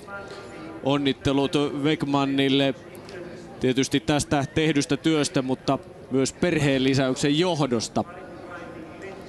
Ja Wegmannhan oli Vehkalahden Veikko ja Jukola voittajajoukkueessa vuonna 2006 Salossa. Ja tässä sitten olemme siellä rastilla, jossa hetki sitten muuten kävi joukkue numero 1213 nelivetoja. Pekka Simula, mutta ei ollut Pekalla vielä neliveto päällä ja voi olla, ettei olekaan, mutta tarkkanahan tässä ilman muuta on oltava ja katsottava huolella. 1297 menee tässä. Ja tässä on vanhan tyylin suunnistajia, eli otetaan ihan kunnolla perinteinen suunta seuraavalle ja se on kyllä tällä tasolla niin varmaan se varmin keino. Ainakin päästä lähelle seuraavaa rastia. Ja nyt näemme täältä sitten, täällä on rastikatoa, retkiryhmä 06, Korkea-Kotaniemi, Lauttakylän Lujan kolmosjoukkue ja Inus. Tällaisia joukkueita. Siellä on nyt Rauman työväen urheilijat, samoin Petolintu muun muassa. Nämä joukkueet ovat 25 minuutin päässä kärjestä. Navin 9. joukkue, eli mikkeliläisseuralla on kovaa ja sanotaan laajaa suunnistustoimintaa. Ja kyllä siinä jokainen leimauksen jälkeen niin aika tarkkaan nimenomaan kompassin avulla suunnistaa, kun taas nämä kärkijoukkueet, huippusuunnistajat, niin aika vähän käyttää kompassia, että sillä kartan luvulla nykyisin pärjää. Ja ilahduttavasti näitä yritysjoukkueitakin on muun muassa Suur-Savon Sähkö siellä ja monta muuta. Ja mikä sen parempi tavallaan tällainen tiimihengen luoja on kuin tällainen projekti Jukolan viestiin. Salpa Jukolassa odottelemme sitten kärkijoukkueita tänne vajaan 9 kilometrin kohdalle. Harvennus on meillä tässä rastin nimi. Ja minkälaista harvennusta kärjessä on tehty, ei vielä välttämättä kovinkaan kovaa harvennusta. Niin, vaikka tässä näitä hajontoja on ollut, niin kyllä tämä porukka tästä harvenee vähitellen ilman muuta. Ja edellisessä väliajoissa Deltan Olli-Pekka Koistinen oli kärjessä. Ja todella mielenkiintoinen tilanne, jos ajatellaan nyt kärjen osalta on tämä Prohaskan ja kärjen ero, eli mihin päin Kaleva Rasti nyt liikkuu. Onko Prohaska saavuttamassa kärkeä vai mahdollisesti jopa sitten jäämässä lisää. Mutta toki mitään ratkaisevaa ei ole vielä tietenkään tapahtunut. Ja tällä avausosuudella on siis mittaa 11,5 kilometriä, joten tästä on vielä se 2,5 kilometriä taivallettavaa matkaa. Avausosuus Salpa Jukolassa Virolahdella on täydessä vauhdissa. Ja tämän yön ajan seuraamme tiiviisti Jukolan viestin tapahtumia. Ja sieltä sitten johtava joukkue on edelleen Delta. Nähdäkseni 8 Olli-Pekka Koistinen. No, siinä on MS Parma tasoissa ovat nämä joukkueet. Ikalisten nouseva 3. UK oli 4. Södertälje 5. Mahtuvat siinä 10 sekunnin sisään. Samoin Göteborgin Majorna, Söders. Kaleva Rastin kolmosjoukkue Tölkkö hienosti 8. Tölköllähän oli hyvin nihkeää viime vuonna Kytäjällä. Ei varmasti mies sitä kovin mielellään muistele. Angelniemen Ankkuri 12. Suomalaisjoukkueita on siinä kärjen tuntumassa hyvin. Kangasala SK, Vaajakosken Terä 14, Kauhavan Visa edelleen hyvin mukana. Halden. Kakkosjoukkue Rastikurikka, Kalevan Rastin kakkosjoukkue Tampereen Pyrintö 20. Eli vielä odotellaan siis Haldenia ja Kalevan Rastia. Kalevan Rastin kolmos- ja kakkosjoukkue ovat jo tässä käyneet. Ja samoin Haldenin kakkosjoukkue. Ja siinä Kalevan Rasti, Prohaska, 22. Kyllä, ja nyt on Prohaskalla veto päällä. Missä Buba?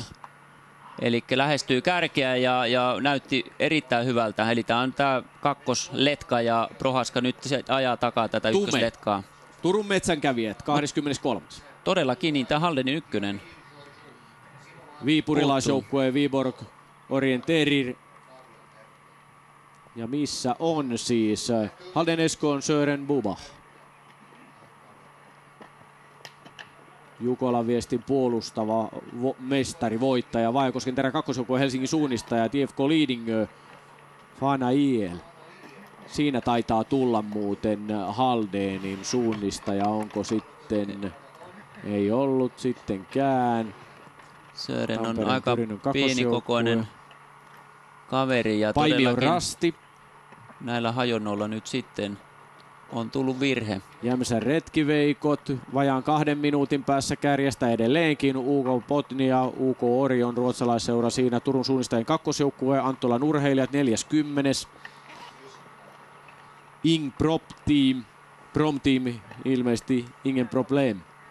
Sillä meni Satakunnan lennosta. Missä on Pellon Ponsi, on siinä 49. Haldeen Esko. Mahdollisesti saamme jälkilähetyksenä vähän sitten Kepsistä selkoa, että mitä on tapahtunut Sören Bubahille. IFM:n 2,5 minuutin päässä kärjestä. Onpa erikoisia käänteitä tässä. Christian Sandin kakkosjoukkue, IL Tyrving on siinä 59. Siinä tulee Janne Salmi. Kyllä, Janne Salmi, Turun suunnistajat, joukkue numero 92-57 kärjestä. UK Orient heti siinä perässä, Stura Tuuna. Hyvinkään Rasti on siinä 64, Suuntasepot 66. Ero kärkeen yli 3 minuuttia ja kyllä vähän tässä mietteissä nyt ollaan tuon Haldeen Eskoon kanssa. Erikoista. Joukkue numero 1 kateissa.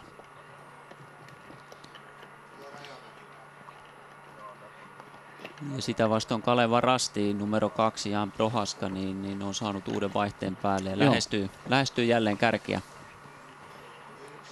Kalevan Rastin nelosjoukkue 80.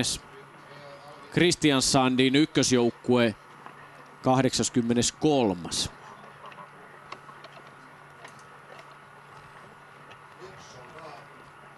Ja nyt ei puhuta enää mistään pikkupummista Haldenin osalta, vaan kysymys on todella suuresta virheestä.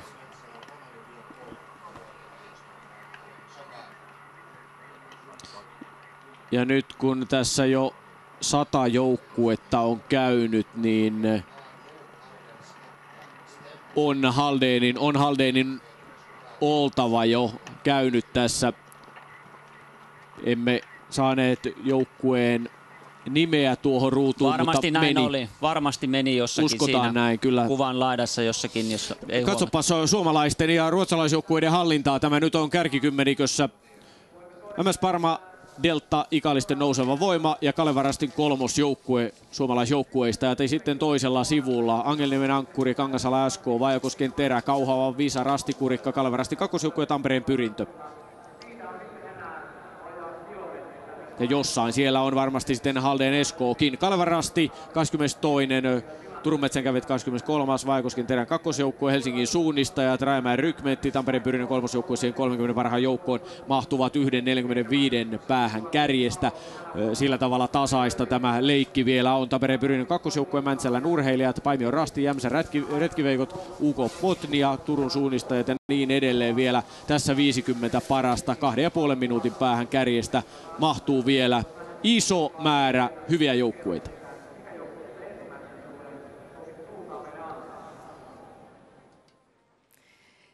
Pekka Nikulainen studiosta, selostamosta aivan hetki sitten kaipaili vähän kepsiseurannan perään, eli kepsi tuttavallisesti näin suunnistuspiirissä on se GPS-järjestelmä, joka on tullut mukaan tähän suunnistukseen, ja ne ovat ne siimahännät, jotka siellä kartalla sitten kulkevat ja kertovat ja paljastavat meille kaiken, mitä suunnistajat metsässä tekevät virheitä myöten. Studion on saatu vieraaksi Pekka Varis, joka oikeastaan on mahdollistanut sen, että tällaista seurantaa pystymme tekemään. Tervetuloa. Kiitos. Kerrohan ensin, Pekka, näytä vähän, että miten se mahdollistuu, että me pystymme seuraamaan suunnistajien tekemistä. Mitä suunnistajilla on nyt sitten matkassa mukana, jotta se tieto meille välittyy? Joo, eli näillä valituilla huippujoukkueilla niin on tällaiset GPS-lähettimet siellä selässä, mitä ne kantaa tuossa viestiaikana ja tällaisissa kantoliiveissä kuljettavat. Ja nämä nyt sitten lähettää tuon GSM-verkon kautta meille tuonne palvelimelle tietoa ja me sitten pystytään tuonne TV:seen näyttämään tätä sijaintia. Kuinka paljon tällaisella on painoa esimerkiksi? Tämä on ehkä noin 200 grammaa tämä koko systeemi, että ei pitäisi häiritä suoritusta. Eli siinä mielessä ei ole paljon painoa. Mitä luulet, onko välillä vähän henkistä painoa enemmän suunnistajille, kun tietää, että tollainen on selässä? No niin, se voi olla siinä vaiheessa, kun alkaa rastit olla hukassa ja tietää, että screenillä ja telkkarissa tämä nyt varmaan näytetään koko ajan. Vähän ylimääräistä jännitystä.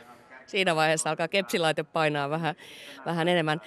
Lähdetään kuitenkin nyt sitten katsomaan vielä vähän tarkemmin, miten tämä järjestelmä oikein toimii.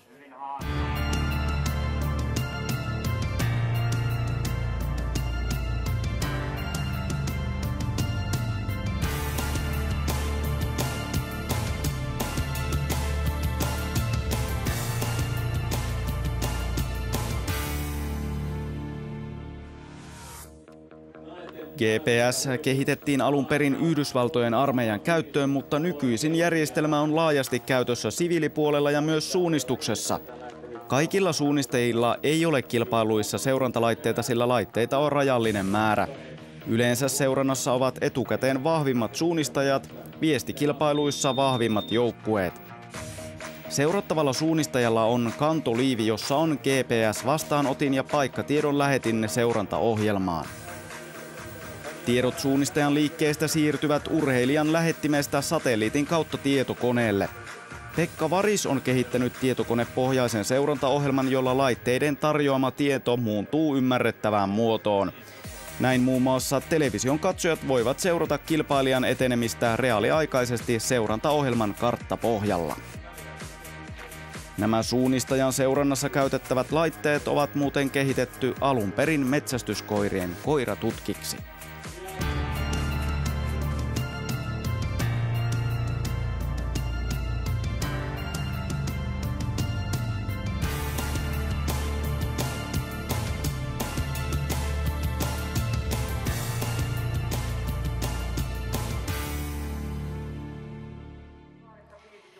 No niin, Pekka, siinä nähtiin vielä vähän lisää tarkennusta GPS-järjestelmästä.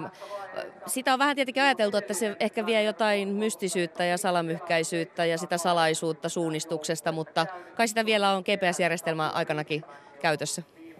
Joo, kyllähän se toki on vielä salaista, eli kyllähän me tekniikan miehet tietysti näytettäisiin seurantaa enemmänkin, mutta kyllä täälläkin viestissä on ratamestareiden ja valvojan kanssa niin tarkkaan sovittu, että mitä tuolta saa näyttää, että ei paljasteta liikaa noista radoista seuraaville osuuksille. Miten hyvin suunnistajat ovat nyt GPS:n tuomat tiedot ottaneet omakseen? Tiedätkö, kuinka paljon esimerkiksi niitä jälkikäteen vielä tutkitaan? No kyllä niitä varmasti käytetään aika paljon valmennuksessa hyödyksi, eli pystytään tarkasti nyt katsomaan, että mistä sieltä niitä eroja tulee. Niin, onko sulla tietoa ihan tarkasti, että mitä kaikkea sieltä sitten voidaan tosiaan hyödyntää valmennuksessa? No kyllä sieltä tietysti ne kaikki mikroreitin valinnat saadaan esille ja sitten voidaan tietysti erilaisia maastotyyppejä sitten tutkia, että millä tavalla sieltä kannattaa suunnistaa ja myös sitten erilaisia suunnistustekniikan eroja. Ja tämänkin vuotisen Jukolan viestin kaikki GPS-jäljet ilmeisesti löytyvät sitten internetissä myöhemmin jälkikäteen. Kyllä sunnuntaina kisan jälkeen voi sieltä käydä katsomassa näiden huippujoukkueiden reittejä. Sieltä sitten katsomaan kaikkien tekemisiä. Mennään takaisin selostamaan. Ja täällä sitten odottelemme suunnistajia tälle seuraavalle väliaikarastillemme. Ja kun emme nähneet Halden Eskoon Sören Bubachia edellisissä väliajoissa, epäilimme, että mies sieltä livahti jotenkin, mutta eipä näin ei käynyt, vaan kyllä Halden Esko on vastasijalla 131, on 5 minuutin päässä johtavasta MS Parmasta edellisissä väliajoissa. Ja nyt suunnistajat tulevat tähän lähestymisrastille, joka on noin 10,5 kilometrin kohdalla. Halden Eskoon tilanne vaikuttaa kyllä todella tukalalta nyt avausosuudella. Kyllä, siinä nyt sitten tämä toinen osuus tulee olemaan hyvin ratkaiseva, että mihin suuntaan se kääntyy. Että ei se vielä ole peli menetetty, että Haldenilla on niin hyviä juoksijoita, että jos se vaikka puolittuu se ero toisella osuudella, niin kaikki on mahdollista. Mutta hei, katsotaan nyt vielä tarkasti, ei luoteta vielä mihinkään kelloihin tai yritetään seurata, että josko se Halden olisi kuitenkin täällä mukana, mutta kyllä kuvaruutu kertoo ajat, että 5 minuuttia on eroa kärkeen. Peter Piil, Olli-Pekka Koistinen ja Vesa Taanila tulivat edellisen kerran. Nyt kyllä Halden Esko meni kärjessä, eli kyllä se oli nyt haku. Se oli kummitus. Se on tuolla tuloslistoilla 5 minuutin, eikä näin lyhyellä matkalla niin 5 minuuttia juosta kiinni. Eli kyllä Halden oli, ja tässä olisi tämä Variksen Pekan kepsi ollut kyllä kova sana, eli oltaisiin sitten sen avulla nähty, että kärjessä mennään.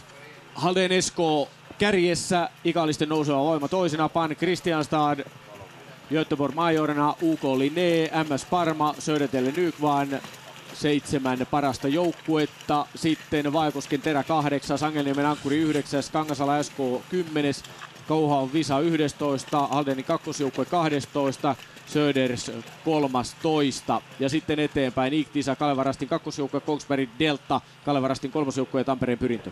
Ja tässä on tämä pieni ero, eli tämä ykkösletka on nyt käynyt ja nyt pitäisi tulla Prohaskan tässä tämän kakkosletkan kärjessä ja ero on noin minuutti. Numero 2, aivan oikein. Prohaska, Kalevarastin tsekkialoittaja 20.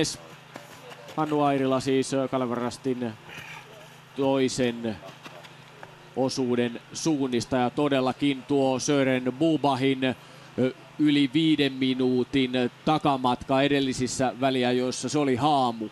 Joo, ja nyt meidän täytyy vaan luottaa näihin omiin silmiin, että tosin edellisellä rastilla emme Söreniä nähneet ja nyt oli kyllä hyvä, että kaveri tuli ensimmäisenä, niin oli helppo tunnistaa.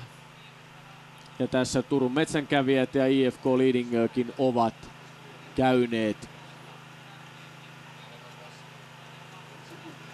tässä väliaikarastilla.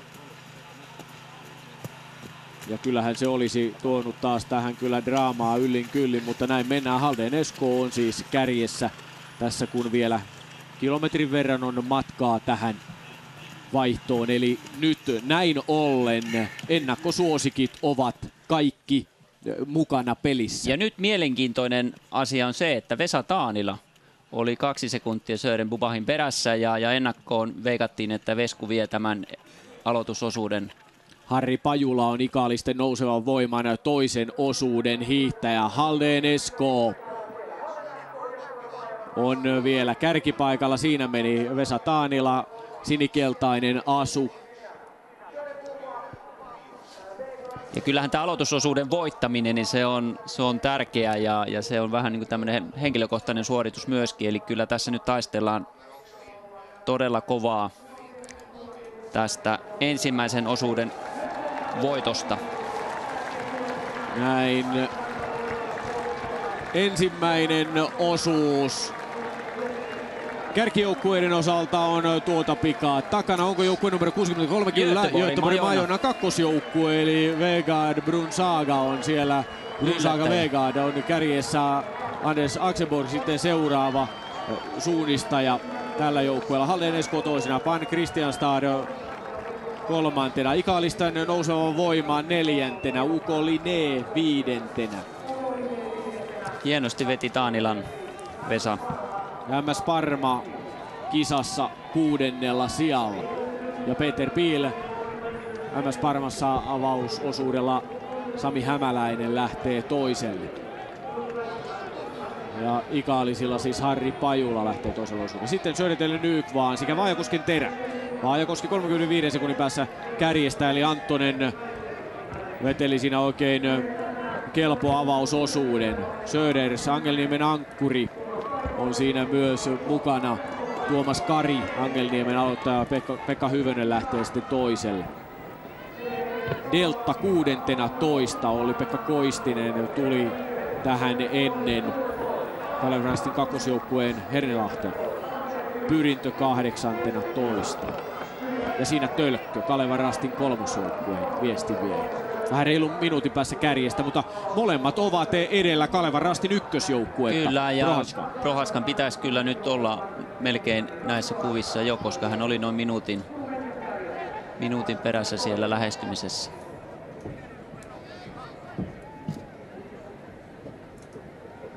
Göteborg-Majorna, Halden Esko, Pan Kristianstad, kolmen kärki, Ikaalisten nouseva voima parhaana suomalaisjoukkueena 4. MS Parma 6.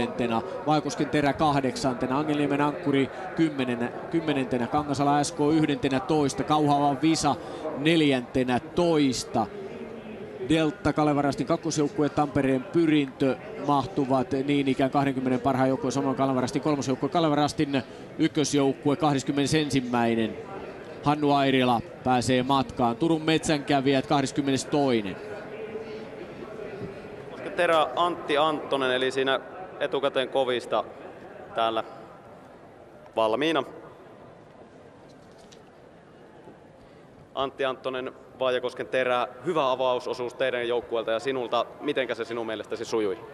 No tarkasti vaan meni taas ja ei hötkylly, niin kyllä se siitä aina sitten sujuu, että yhden pikkukoukun tein, muuta ei oikein osaa sanoa sitten. Paljon juoksijoita oli jälleen kerran Jukolan viestissä matkassa. Kuinka paljon tällä kertaa vaikeutti tuo ihmispaljous?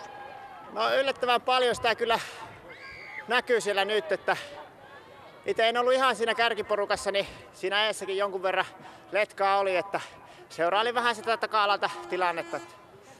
Ensimmäinen osuus on vasta nyt takana, mutta mitä arvelet, mitenkä teidän joukkueella tässä kilpailussa voi käydä?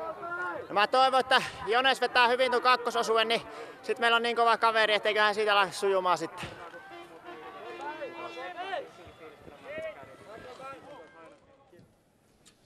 Niin kovia kavereita aivan varmasti on muillakin joukkueilla. Näin siis Vaajakosken Terän Antti Anttonen, Jouni Kaheliin nyt toisella osuudella Vaajakosken viesti. Sitten Nordberg, Sorvisto, Lakasen veljekset Jonne ja Jani perän jälkeen ja Ikosen Pasi ankkurina. Kyllä siinä on kelpo ryhmä ja onhan pitkään tietysti Vaajakosken Terä metsästänyt periaatteessa tällä rungolla voittoa Jukolassa. Sitä ei ole nyt tullut, mutta onko Nordberg kenties se puuttuva palanen tähän seitsikkoon? Kyllä, ja Pasi Ikonenhan on erinomaisessa kunnossa ja nythän tietysti tässä on vielä toinen osuus juoksematta ja paljon voi tapahtua, mutta erittäin mielenkiintoista näyttää nyt sitten tämä kolmas osuus, jossa on Kalevan Rastilla Thierry Surshaw ja Vaajakosken Terällä tämä norjalaishuippu Anders Nordberg.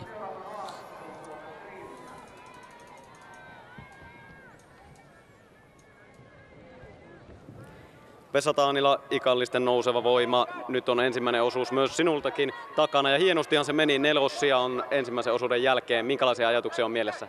No se meni tosi hyvin, että ei ollut minkäännäköisiä ongelmia missään vaiheessa. Että sai nyt tosi rauhassa mennä ja katsella, että mitä muut tekee. Ja tein täysin omaa suoritusta siellä ja pari kertaa pääsin fiilistelemään siellä ja keulassakin sitten. Tuossa lopussa hajonat heitteli sen verran, että päästiin tuossa hiukan irti oikeasti.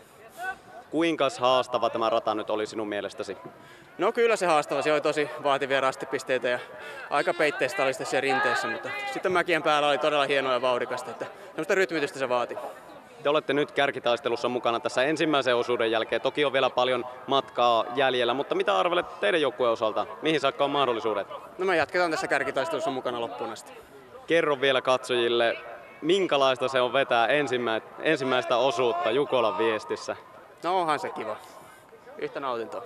Kuvaile vielä tuota lähtöä hieman. No siinähän sitä jännittää eniten, mutta sitten kun pääsee mettään, niin se on yhtä hauskanpitoa. ihan varmasti hauskan pitoa. Vesa Taanila, Ikaalisten nouseva voima, Harri Pajula nyt toisella, Topi Anjala, Petri Ikävalko, Henri Taanila, Mikko Patana ja Dimitri Svetkov siinä tuon kelpo joukkueen muut viesti vie. Turun suunnistajat on tullut myös avausosuudelta. Janne Salmi 65. ero kärkeen 4,5 minuuttia. Miten uskallat arvioida entisen päävalmentajan ja meidän Jukolan yön, sanotaan, studioasiantuntijan suoritusta? Mielestäni se oli odotetunlainen. Tietysti Jannella voisi olla vähän suurempiakin odotuksia suorituksensa suhteen, mutta mun mielestä se oli erinomaisen hyvä ja odotetunlainen. Ja nyt Janne tietysti painelee saunaan, siihen saunahetkeen, jota hän on odottanut jo jälleen taas sen vuoden ajan. Ja tässä sitten näette tilanteen vaihdossa ensimmäisen osuuden jälkeen.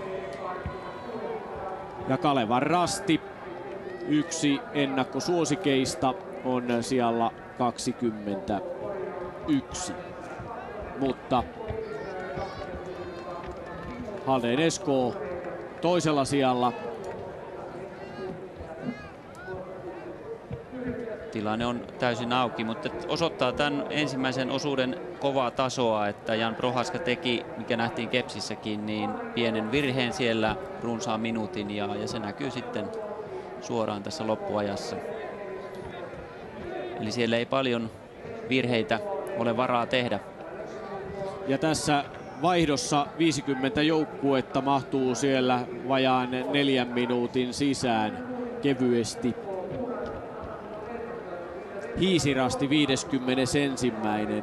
joukkueen numero 17 I.L. Tyrving siinä perässä. Hiisirastilla on myös mielenkiintoinen porukka. Henrik Väisänen aloitti nyt. Johannes Pohjala on Kalevan Rastin poikien kanssa harjoitellut paljon Joensuussa. Sitten Sitchev, Tommila, Jefimov, Dietkov ja Kramov ankkurina. Kaksinkertainen sprintin maailmanmestari Kramov. Ja tuossa näkyy sitten Turun suunnistajat 65. Turun suunnistajathan voitti vuonna 2001 edellisen kerran Jukolan. Ja tällä vuosituhannella suomalaisjoukkue on onnistunut voittamaan Jukolan 6 kertaa. Edellisen kerran 3 vuotta sitten Delta Tampereella 2008 otti voiton, sitten Kalevan Rasti 2007, Vehkalahden Veikot 2006, Kalevan Rasti sitten 2 otteeseen 2004 ja 2005 ja sitten Turun suunnistajat 2001. Kyllä, ja Jannehan on ollut tietysti tussin ankkurina tuolloin. Ja se oli tietysti se vuosi, jolloin Janne Salmi oli tuossa Suomen maailmanmestari viestijoukkueessakin. Ja täällä sitten joukkueita lähes tulkoon solkenaan tähän on vaihtoon tullut. Välillä tulee sellaisia pätkiä, että saattaa olla 100 metrin pätkä, ettei joukkueita siellä tule, mutta koko ajan kun tämä yö on käynyt hämärämmäksi ja hämärämmäksi, niin myös nämä otsalamput ja niiden käyttö tässä on koko ajan tärkeämpää. Ja tässä sitten näette toisen osuuden tietoja hieman ja noin 11,5 kilometriä on tällä toisellakin osuudella. Mittaa vähän lyhyempi osuus on kyseessä kuin avausosuus, mutta väliaikoja meillä on jälleen 5 kohdasta, joten kyllä tässä mukana pysytään ainakin auttavasti. Ja sitten tuo hajontahan meitä kiinnostaa kovasti. Otetaan vähän selvää, että mistä asiassa on kyse.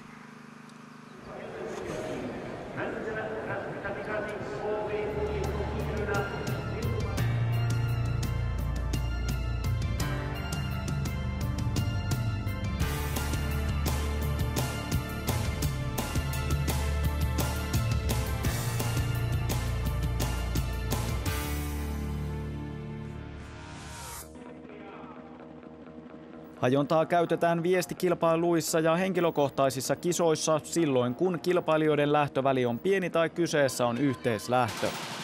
Hajonnan avulla pyritään pakottamaan jokainen kilpailija omaan suunnistukseen, vaikka ympärillä on muita suunnistajia samalla radalla. Esimerkiksi suunnistajien ryhmä lähtee osuudelle yhtä aikaa. Ensimmäinen rasti on kaikilla eri, toinen rasti taas kaikilla sama ja kolmas rasti voi olla kaikilla eri. Pitkissä viestikilpailuissa hajontaa suoritetaan vain tiettyjen osuuksien kesken. Esimerkiksi Jukolassa 3 ensimmäistä osuutta voivat olla hajontapareja ja seuraavat 4 taas keskenään hajontapareja. Jos kaikki 7 osuutta hajotettaisiin, kilpailu olisi epätasainen. Joku suunnistaisi vaikean rastivälin pimeässä, jollakin apuna samalla välillä olisi enemmän valoa. Oikein tehdyssä hajonnassa viestikilpailun lopussa kaikki joukkueet ovat suunnistaneet samat rastivälit ja kilpailu on näin tasapuolinen.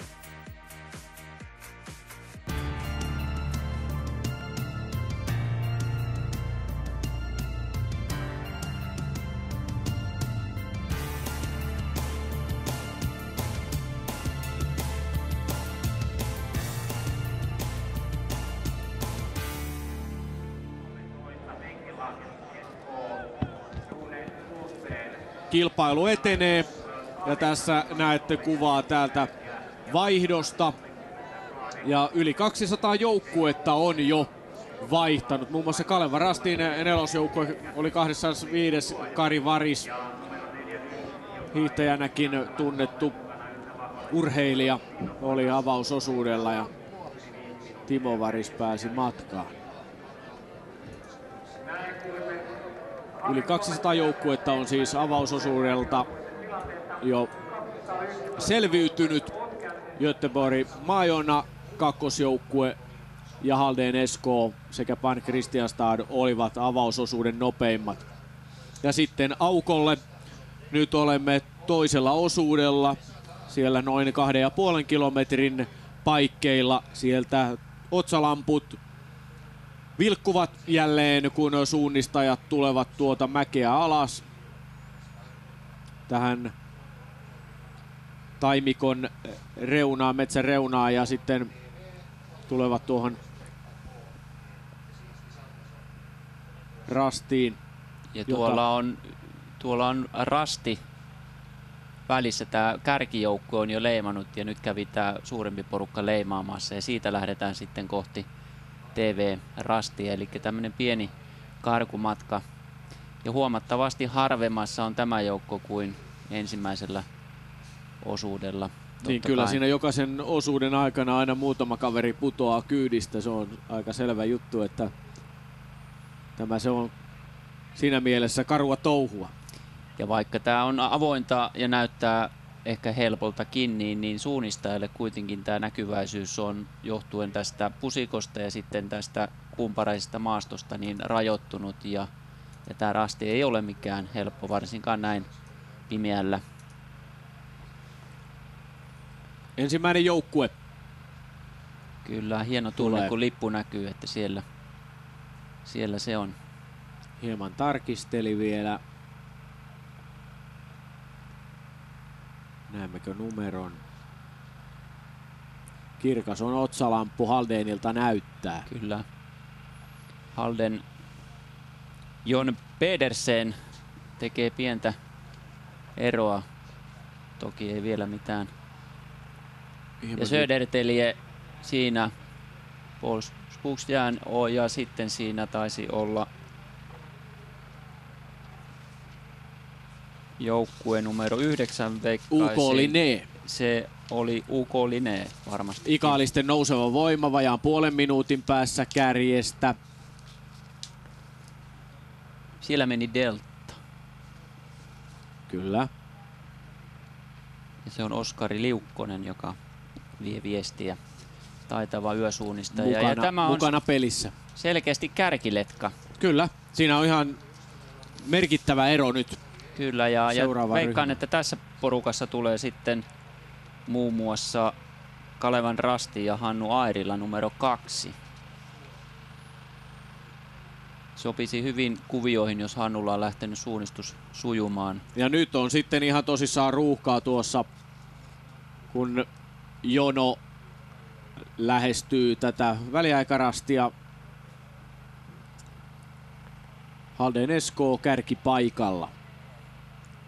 Sören Bubach oli avausosuudella, nyt siis Jon Pedersen, sitten Erik Axelsson, Marius Bjugan, Mats Haldin, Emil Wingstedt ja Olav Lundanes. Mainio ankkuri Halden SK:lla tässä tämänvuotisessa Jukolassa. Ja sieltä tulevat joukkueet.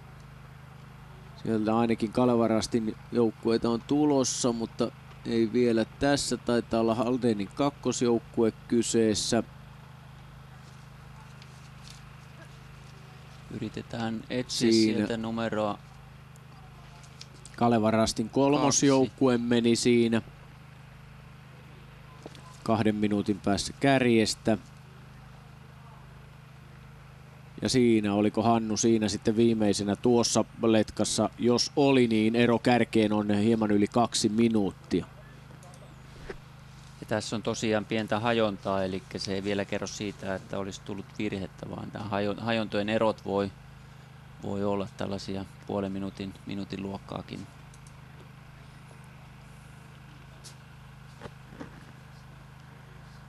Siellä menee Jääralan joukkue. Yli 2,5 minuuttia kärjestä. Mutta tämä porukka nyt hajoaa tällaisiin pienempiin letkoihin. 10-15 miestä letkassa. Nyt on suunnilleen 2 tuollaista isompaa letkaa tästä mennyt jo ohi ja nyt on 3. porukka sitten tulossa. Ja sieltä tullaan nyt leveällä rintamalla. Aika vaikuttava näky tässä, kun pojilla on pitkät päällä, niin se on aika monesta kohdasta valaistu tuo koko taimikko. Ja nämä on todella tehokkaita nämä nykyajan lamput. Nämä rastit yleensä sijoitetaan niin, että ne ei näy tulosuuntaan, vaikka se tänne kameraan näkyy hyvinkin, niin todellakin tuolta tulosuunnasta. Niin se Rajamäen rykmentti oli siinä 3.20 kärkeä perässä. Ja tosiaan nämä lamput on kokeneet aikamoisen kehityksen tässä viimeisen 5 vuoden aikana ja varmasti tätä lamppuasiaa sitten vielä käsitellään myöhemmin tänään, kun ilta pimenee. Kyllä. Sitten kun niitä todella tarvitaan, niin pannaan mekin vaan pitkät sitten päälle.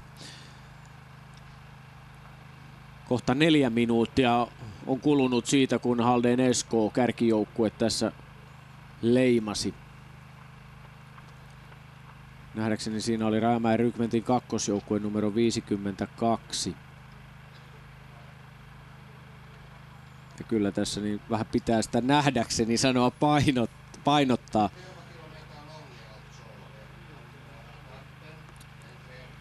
Yli 4 minuuttia on siis kulunut siitä, kun Halden Eskoon Jon Pedersen ohitti tämän väliaikapaikan. Ja siellä on pienellä numerolla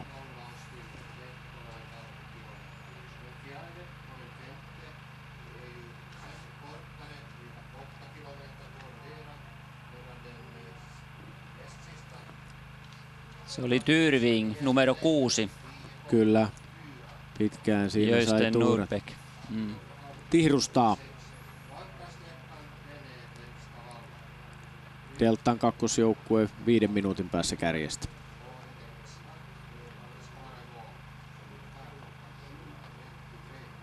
Siinä oli Christian Sandin yksi näistä norjalaissuosikeista. Kyllä, niin vähän jäi silloin jo ensimmäisen osuuden alkutaipaleella. Ja niin paljon, että nyt se vaatii kyllä todella venymistä, mikäli sieltä joukkue aikoo vielä kärkikahinoihin yltää. Mutta nimekkäitä kavereita siellä on joukkueessa parin vuoden takaisella Jukolan Viestin voittajalla tälläkin kertaa. Mutta Haldenin meno näyttää kyllä nyt todella vakuuttavalta. Niin kuin viime vuonnakin ne olivat johdossa kakkososuudelta loppuun saakka.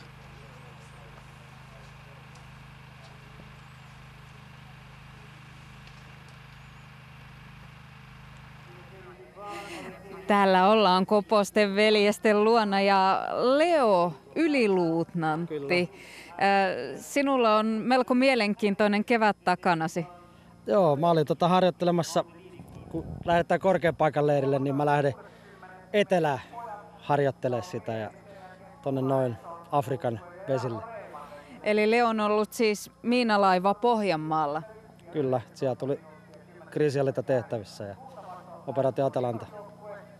Siellä tapahtui kaikenlaista. Pääsit lähikontaktiin merirosvojen kanssa. No onneksi en ihan lähikontakti, että etäältä vähän katselin niitä. Mutta kuitenkin siellä ne oli kyydissä. Pelottiko? Ei yhtä. Miksi? Ei ole syytä. No jotenkin tuntuisi, että voisi ehkä vähän pelottaa. Niin, mitä? Ne oli hallinnassa koko ajan, niin ei ole mitään syytä. Ne oli tutkittu ja haastateltu.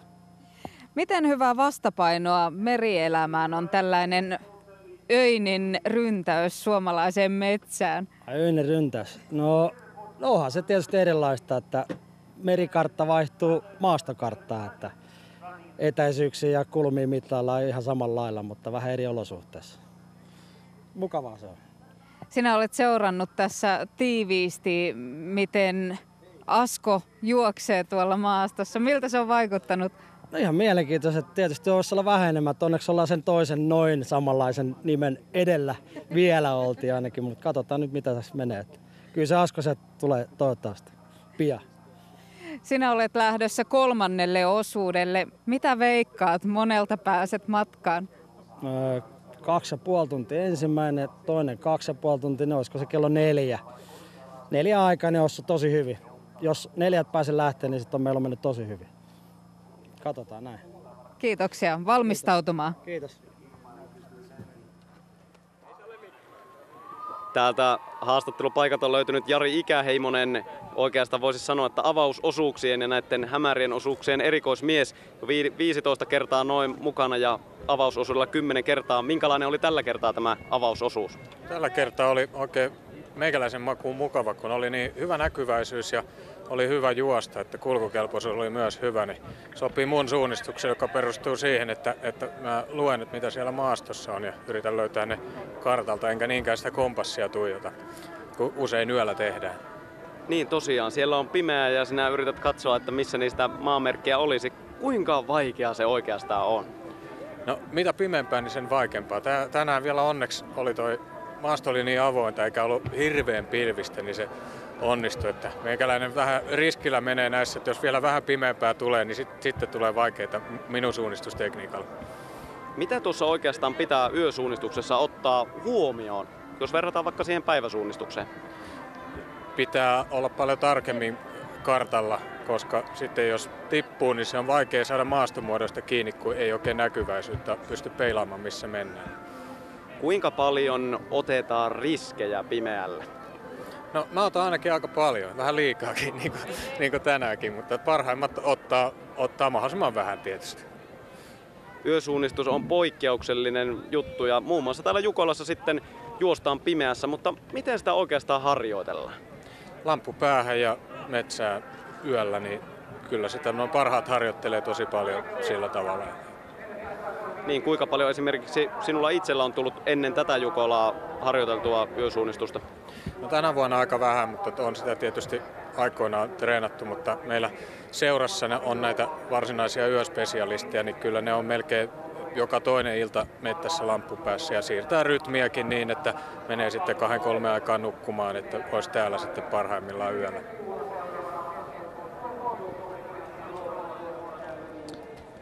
Samaan aikaan sitten kärkijoukkueet ovat siellä 6. rastilla jo käyneet. Halden Esko jatkaa edelleen mainiosti, Jon Pedersen. Mutta myös Vaikosken terä Jouni Kahelin on mukavasti tuntumassa ja tuo etäisyys on niin pieni, että ainakin lamppu näkyy siinä edellä, kun noustaan tätä aukkua nyt sitten tien ylityksen jälkeen kohti rastia 7. Ja siellä on siinä on Södertälje ja Delta mukana. Kalevan rasti tulee sitten siinä seuraavassa ryhmässä. Kyllä, Hannu Airila tulee leimaamaan rastille 6 juuri nyt. Ja sitten siinä on Kalevan rastin kakkosjoukkue myös samassa ryhmässä muun muassa. Ja Tampereen Pyrintö toki. Ja kyllä tämä Haldenin meno on vakuuttavaa. Jon Pedersen vetää tätä letkaa. Siellä saattaa olla joitakin juoksijoita ilman kepsiä, mutta nämä joukkueet, jotka kepsiä nyt käyttävät, ovat niitä, joita nyt sitten odotetaan kärkeen, kun aamu valkenee ja niitä, jotka sitten taistelevat tämän viestin voitosta. Nyt näyttäisi, että Pederseni kyllä hieman juoksee liikaa vasemmalle, että tuossa voisi olla paikka sitten vaikka Kalevan rastilla Airilalla niin vähän oikasta ja ottaa ehkä 10-15 sekuntia pois tästä erosta, joka tuossa on. Näkyy ero, 1.19. Hyvin on Hannu aloittanut ja Hannu on todella hyvässä kunnossa ja mulla on sellainen olo nyt, että Halden tulee tekemään virheen tässä John Pedersen. Koukkaa aika paljon vasemmalla. Ja kyllä jos nyt sitten Hannu on kartalla eikä vaan juokse näitä selkiä lamppuja kiinni edellään, niin Kalevan Rasti lähestyy tässä kyllä sitten kärkeä, koska Pedersen juoksee nyt tämän notkon. Tässä Katsopas. on iso notko välissä ja tässä tulee meneen aikaa nyt sitten Pedersenille ennen kuin hän tälle rastille numero 7 löytää. Mutta siinä näyttää nyt vähän siltä, kun Pedersen siellä painelee ja näyttää valolla tavallaan muille tietä, niin kyllä siinä muut nyt tulevat perässä. Nyt Pedersen hakee ja siihen tuli saman tien Vaajakoski, Delta, Söderter, Linné ja sen jälkeen Tampereen Pyrintö, Kalevan Rasti ja kumppanit. Ja sieltä lähtee Kalevan Rasti muuten, vihreä Airila haistaa tilanteen ja korjaa. Kyllä, oikealle. ja tässä kävi nyt niin, että Kalevan Rasti ottaa kärjen lähes kiinni. Eli kyllä nyt sitten myös Pedersen tajusi, että on väärässä mäessä, mutta Airila hienosti oikasi ja tulee tähän letkaan mukaan. Kaheliin hakee täältä vasemmalta melko kaukaa. Olipa jännä väli ja meille kyllä todella tärkeää tietoa ja mielenkiintoinen paikka seurata. Siinä tuo ensimmäinen ryhmä ja ensimmäisen ryhmän hännillä on nyt Turun metsänkävijät siinä ja siellä siis on sellaisiakin joukkueita, joilla ei tätä seurantaa ole liivissä mukana. Mutta Kyllä Hannu Airila toteuttaa tätä Kalevan Rastin taktiikkaa, että joka hetki niin tehdään se oma työ ja se kyllä kiittää sitten lopussa. Ja tässä nyt Kalevan Rasti on ehkä vain 20 sekuntia kärjen perässä. Kyllä, ja mikäli tämä osuus nyt tähän malliin menee, niin hymyilevä Hannu voi olla vieläkin iloisempi sitten vaihdossa, kun etapille lähdettäessä. Joka tapauksessa tässä suunnistajat lähestyvät siis väliaikapaikkaa, joka on vajaa 5 kilometrin kohdalla. Täällä on ihan täysi rähinä päällä ja nyt on pimeä jo, Pekka, nyt on pimeä. Nyt on pimeää ja se tuo vaativuutta ja tässä on vielä monta rastiväliä ja hyviä hajontoja jäljellä ja paljon tapahtuu, mutta Hannu Airilan suunnistus näytti todella hyvältä ja Kalevan Rasti varmasti Halden ottanut hyvin rastin, Pedersen otti sen hyvin kyllä sitten. Kyllä, mutta kyllä se puolittui tämä ero. Kyllä. Kalevan Rasti ja Tampereen Pyrintö ovat siinä lähellä ja Tampereen Pyrinnöllä avausosuuden suunnisti Hannu Saarijärvi, joukkue oli 18 ja nyt Janne Heikka kolmannella sitten voi sanoa yksi yön spesialisteista Jarkko Huovila. Ja tämä on tämä Kaukokallion TV-rasti ja aivan tuota pikaa niin John Pedersen ja Haldenin pitäisi ilmestyä ja siitä sitten 2:30 sekuntia ja Hannu Airila, Kalevan Rasti ja muut. Niin, nyt ollaan siellä kaukolla ja tässä on kyllä aika räyhäkäs kallio. Kyllä joo, ja tässä on nyt erittäin vaativia yösuunnistusrastivälejä tämänkin jälkeen. Ja todella vaaditaan tarkkuutta. Sieltä tulee ensimmäinen joukkue. Kovaa tullaan rastille. Kaukorasti on kyseessä ja melko kaukana ollaan kyllä täältä. Halden ensimmäisenä. Pedersen. Ja heti perässä Ikaalisten nouseva voima. Hienoa. Ikaalinen mukana pelissä mainiosti. Harri Pajula siis siellä viestin viejä. Ja olisiko tässä jo sitten ihan Kalevan tuntumassa. Rasti ja Airilla tässä letkässä? Mutta kyllä Taanila hyvin luottavaiseen tyyliin sanoi, että kyllä heidän joukkueet tässä keikkuu kärkikahinoissa toivottavasti ihan loppuun saakka.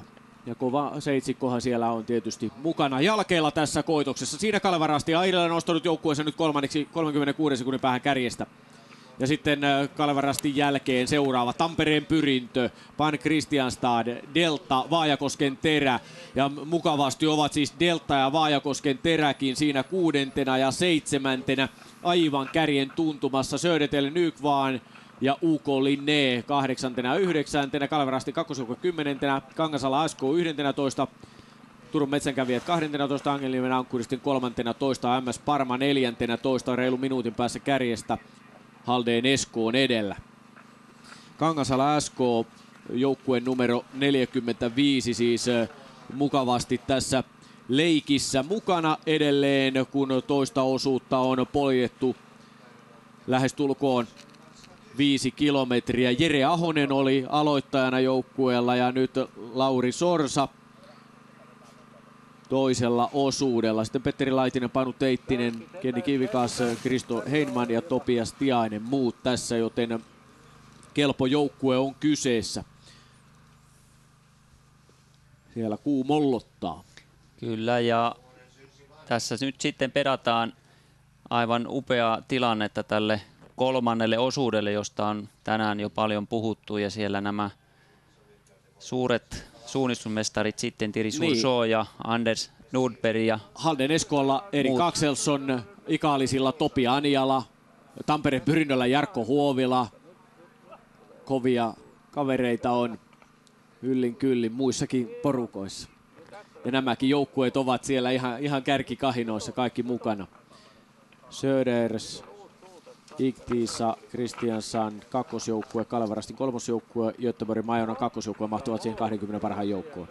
Rajamäen rykmentti 26, Rasti Kurikka 27 ja rykmentin kakkosjoukkue on ihan ykkösjoukkueen kintereillä. Ja Maalungs on pudonnut nyt sitten 2,5 minuutin päähän, yksi näistä ruotsalaissuosikeista. Pedersen, Pajula, Airila, Heikka, Karlsson, Liukkonen, Kahelin, Schuster, Drang, Heinonen, Sorsa, Hämälistö, Hyvönen, Hämäläinen, Dääli ja kumppanit siellä 15 parhaan joukossa, nämä viestin viejät. Liel Tyrving siellä 31, Pyrinnön kakkosjoukkue siinä IF Femmanin edellä ja Vaajakosken Terän kakkosjoukkue 35. Ja todella kaunis yö.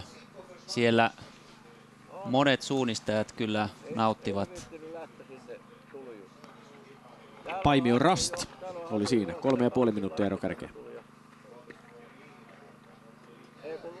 Ja nyt siellä mennään jälleen näitä hajontarasteja ja kun tullaan sitten seuraaviin kuviin aikanaan siellä tornilla, niin varmasti taas porukka on vähän hajonnut enemmän. Hiisirasti 37. Paimion Rastin viestiä vie muuten Tero Heikkilä seuraavalla Fredrik Portin. Tero Heikkilä juoksi Angelimme Ankkuressa jo silloin 80-luvun loppupuolella. Ei Tero on pitänyt itsensä hyvässä. Kyllä. Kun katsotaan Halden Halden Esko Pedersen. Kämmää. Kyllä, ja siinä on juostu tien yli ja väärään mäkeen, eli tämä samaistamisvirhe, josta on puhuttu myös Venlojen viestin aikana, niin on nyt sitten Pedersenin kohtalo, ja tässä on nyt Hannu Airilan paikka ottaa ohjat käsiin ja lähtee viemään viesti. Pedersenin pelastus on tämä tie, johon hän nyt sitten tulee. Mielenkiintoinen käänne tähän kisaan. Deltan kakkosjoukkue oli siinä. Kristiansson UK siellä 38 viestiviejänä, nyt suomalainen Mats Dahlén, jota kuulemma Magnariksikin kutsutaan. Joo, ja tämä Pedersenin virhe, niin se on noin minuutin luokkaa, riippuen nyt sitten kuinka paljon siellä on joutunut seisoskelemaan, mutta kyllä nyt Hannu Airilalle tarjotaan tämän letkan kärkipaikkaa. Mäntsälän urheilijat ja Pellon Ponsi mahtuvat tässä väliaikapaikalla komeasti 50 parhaan joukkoon. Sitten borlengeläisseura Stura Tuuna UK. Borlengeen meni siis tuo Venlojen viestin voitto, kun Domnarvets otti Venlojen viestin voiton. Helsingin suunnistajat 50. Kauhava siinä perässä. Koko ajan siellä on trafiikkia. Järla IF, Tiumiilan 4. nyt 54. UK Delsel 55. Kovia suunnistusseuroja. Ja nämä seurat ovat, Pekka, sinulle varsin tuttuja, kun toimit urheilutoimenjohtajana Ruotsin suunnistusliitossa. Joo, ja itse asiassa Järla on juuri se omin seurani Tukholmassa. Järla on vaihtunut. Järla on nyt nykyään seura, ennen oli ankkuri. Kyllä.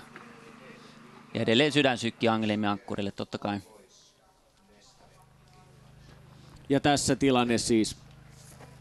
Haldén johti tässä väliaikapaikassamme, mutta sen jälkeen Pedersen on sortunut virheeseen ja se voi olla kyllä tosi kallis.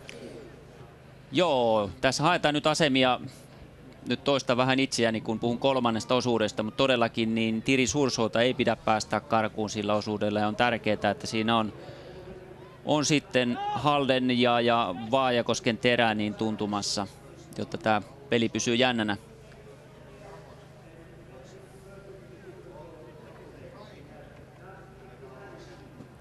30 joukkuetta mahtuu 3 minuutin sisään.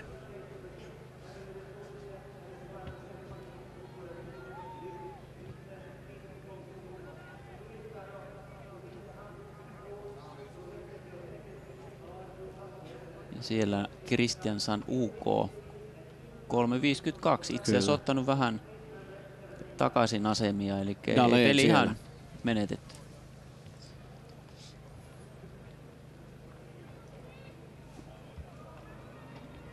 Ja sitten GPS. Ja kyllä, Hannu Airila on ottanut paikkansa ja Haldén on 50 sekunnin päässä johtavasta Kalevan Rastista. Kyllä. Toki Ikaalisten nousevalla voimalla ei ole tätä seurantaa ja Ikaalinen on siellä kärjessä keikkunut, mutta seuraavalla osuudella kuulemma on hyvä näin. Joo, tässä voidaan vaihtaa näitä kepsejä, että niitä ei ole päätetty koko viestin osalta, vaan aina seurataan tilanteen kehittymistä ja tosiaan nyt Hannu Airila ja Kalevan Rasti on sillä paikalla, missä varmasti valmentaja Antti Harju toivoo joukkueen olevan, eli taas Kalevan Rasti vie tätä viestiä ja Jon Bedersenillä virhe takana ja varmaan sellainen vähän hermostunut olo, että miten tämä tästä sitten etenee. Pyrintö pudonnut tuonne. Ja myöskin Söderteliä. Pyrinnön takana vielä. Kyllä. Mutta Kalevan Rasti ja Haldénin välinen ero lähes minuutin, kun toinen osuus on käynnissä.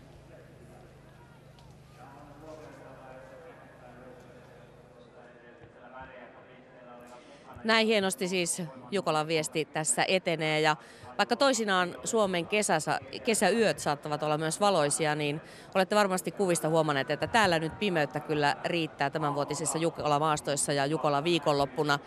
Ja yöosuudet ovatkin sellainen erikoinen suola Jukolan viestissä ja tuollainen kiiltomato-ilmiö, se on hienoa katseltavaa. Komeita kuvia ollaan nähty jo yöllisestä metsästä ja valojonoista.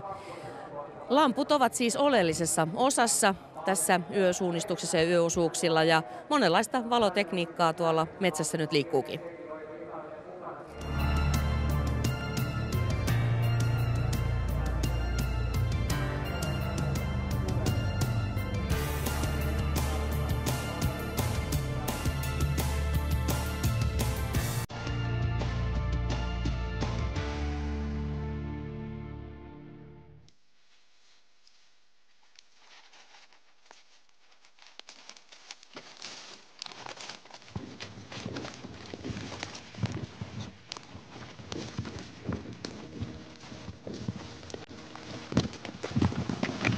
Lamppujen teho on kasvanut rajusti viimeisen 10 vuoden aikana. Tällä hetkellä Jukolan suunnistajilla on pääosin 3 erityyppistä ja tasoista valaisinta.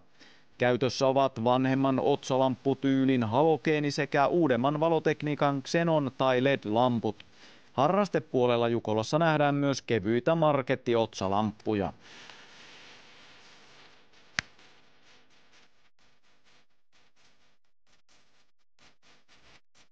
Tässä vanhempi halogeeni ja tässä uutta LED-tekniikkaa.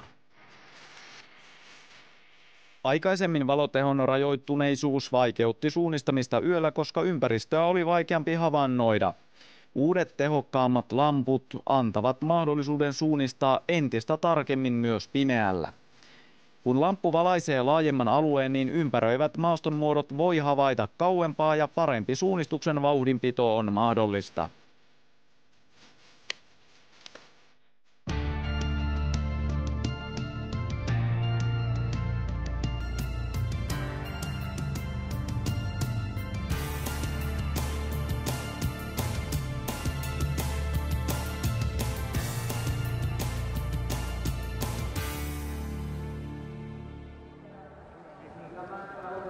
Lamppuja siinä esitteli toimittajallamme Johannes Oikariselle Deltan Oskari Liukkonen. Liukkonenhan siellä painelee maastossakin parhaillaan. Kalevan Rasti, Hannu Airila kärjessä, mutta Halden lähestyy. 18 sekuntia on tämä ero juuri tällä hetkellä ja Hannu Airila tekee varmaa työtä, eli tekee tämmöisen kiertoreitivalinnan ja nyt sitten Halden juoksee ilmeisesti perässä. Siinä olisi paikka kyllä nyt sitten oikaista suoraan lipulle, mutta tämä on tyypillistä yösuunnistusta, eli silloin haetaan vähän näitä varmempia reittejä ja nyt tuolta sitten Hannu kapuaa kallion yli ja jono seuraa kiltisti perässä. Ja tuo häntä, se on noin minuutin luokka, eli Tampereen Pyrintö siellä noin minuutin päässä kärjestä arviolta.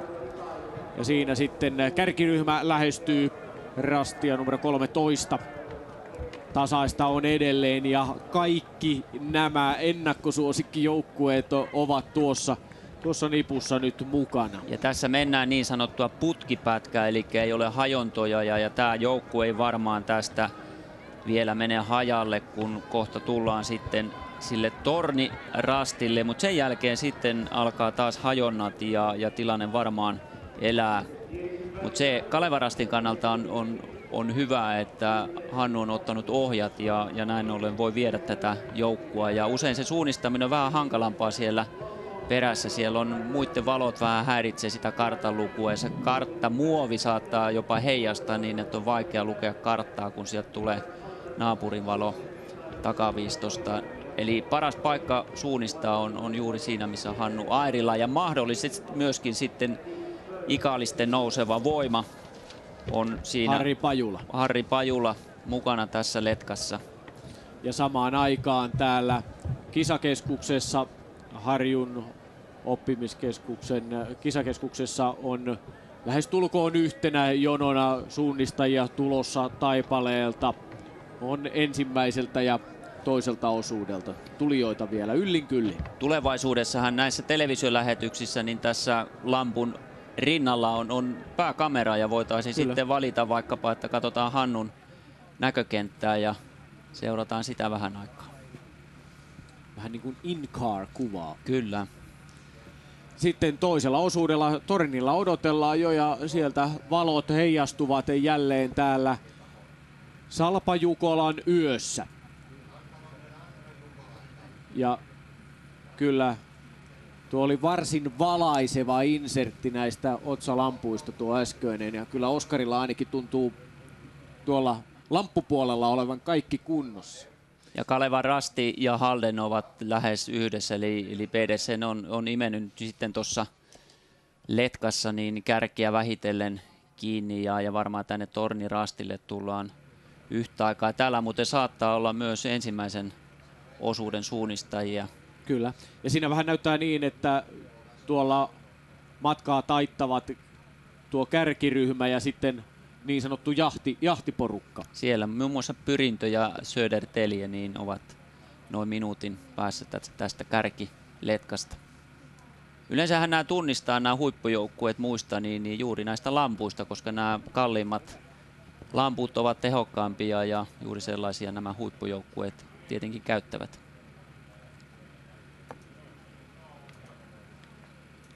Ja sieltäkö sitten tämä Hannun vetämä letka lähestyy, ei ihan vielä tyylistä pysty aivan varmasti sanomaan. Niin kuin Pekka sanoi tuosta juuri, että viime vuonna Kytäjällä Halden Eskoohan piti sitten hallintaa toisesta osuudesta eteenpäin, joten nyt ainakin tässä viestissä on hieman vaihtelua tässä nähtävissä. Joo, näiden kuvien jälkeen niin todellakin mennään taas näille hajontarasteille ja paljon voi tapahtua, mutta Hannu Airila on kyllä niin varma suunnista, että mä uskon, että Kalevan rasti on, jos ei aivan kärjessä, niin kärjen tuntumassa, kun Thierry Sourceau lähtee niin sanotulle pitkälle yölle, tälle legendaariselle Jukolan viestin yöosuudelle ja silloin alkaa varmaan tapahtua. Kyllä. Ja täällä siis aiemmin lauantaina päivällä suunnistettiin tuo neliosuuksinen Venlojen viesti. Domnarvet otti voiton, ruotsalaisjoukkue nousi kärkeen viimeistä edellisellä rastilla ohi Tampereen Pyrintö. Pyrintö oli siis toinen ja IFK Leading kolmas. Ja nyt toinen osuus, väliaikapaikka siellä 7 kilometrin paikkeilla tornilla odottaa suunnistajia ja kärkisuunnistajat sieltä tulevat. Siinä menee ensimmäisen osuuden juoksijoita Nämä tässä vasemmalla, mutta tuolla sitten taitaa Lubinit hehkua tuolla taustalla ja sieltä sitten tulee tämä Airilan ja Pedersenin, Kalevan Rasti ja Haldenin letka. Nämä kaverit tässä ovat ensimmäisen osuuden suunnistajia. Siellä voisi vaikka olla Asko Koponen. Vähitellen Koposen Asko voisi olla maisemissa kyllä. On nimittäin käynyt jo toisella ja kolmannella. On mennyt jo tästä, joo on mennyt toki. Siinä Halden. Kärjessä Kalevan Rasti toisena. Näin se menee. Turun metsänkävijät hienosti kolmantena, Vaajakosken Terä neljäntenä, Angelniemen Ankkuri viidentenä. Hyvin ovat nämä joukkueet ihan kärjen tuntumassa. Delta kuudentena, UK Linné seitsemäntenä, Kangasala SK kahdeksantena, Kalevan Rastin kakkosjoukkue yhdeksäntenä, Van Christianstad kymmenentenä. Ikaalisten nouseva voima 11. Vajaan puolen minuutin päässä kärjestä. Halden Eskonion Pedersen,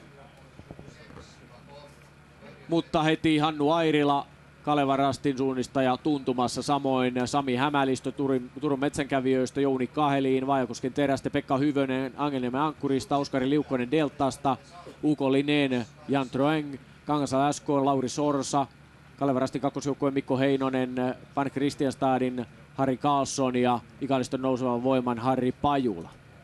Ja nyt lähestyy seuraava letka, eli nyt meillä on ihan selkeä 11 miehen kärkiletka ja sitten tässä takaa jo porukka. Niin, tässä porukassa pitäisi sitten olla Tampereen Pyrinnönkin muun muassa. Kyllä, ja Söderteli. Joo. 11 joukkuetta siinä on vähän niin kuin irti puolen minuutin sisään. Sitten Haldenin kakkosjoukkue tuli siinä tämän letkan kärjessä. Iktiissä samoin liettualaisjoukkue Rauma Ruuel, norjalaisporukka Muuraas. Tampereen Pyrintö 16, 1.33 kärjestä. Ja Söderteli siinä leimasi perässä. Rykmentin kakkosjoukkue ykkösjoukkueen edellä. Tyrving tuntumassa.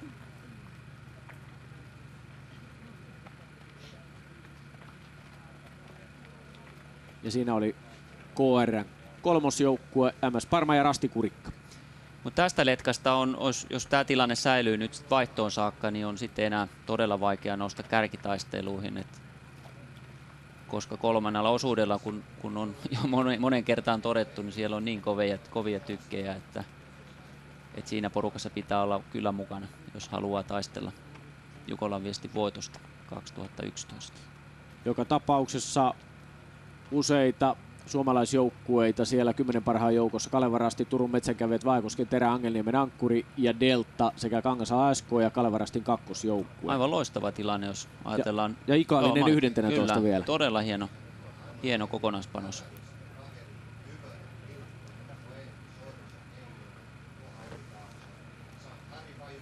Tampereen Pyrintö siis 16, Rajamäen rykmentijoukkueet 18 ja 19. Ja täällä KR:n kolmosjoukkue MS Parma Rasti Kurikka.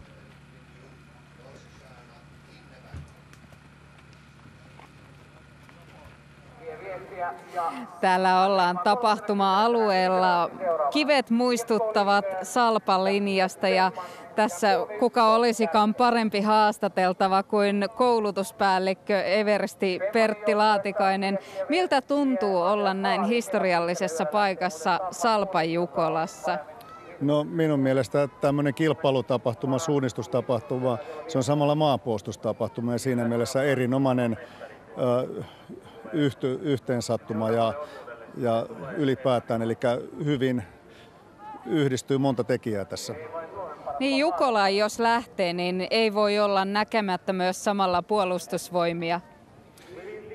Pitää paikkansa. Me ollaan perinteisesti oltu aina mukana tietysti suunnistamassa, mutta sitten myös yhteistyökumppaneina hyvin pitkän aikaa.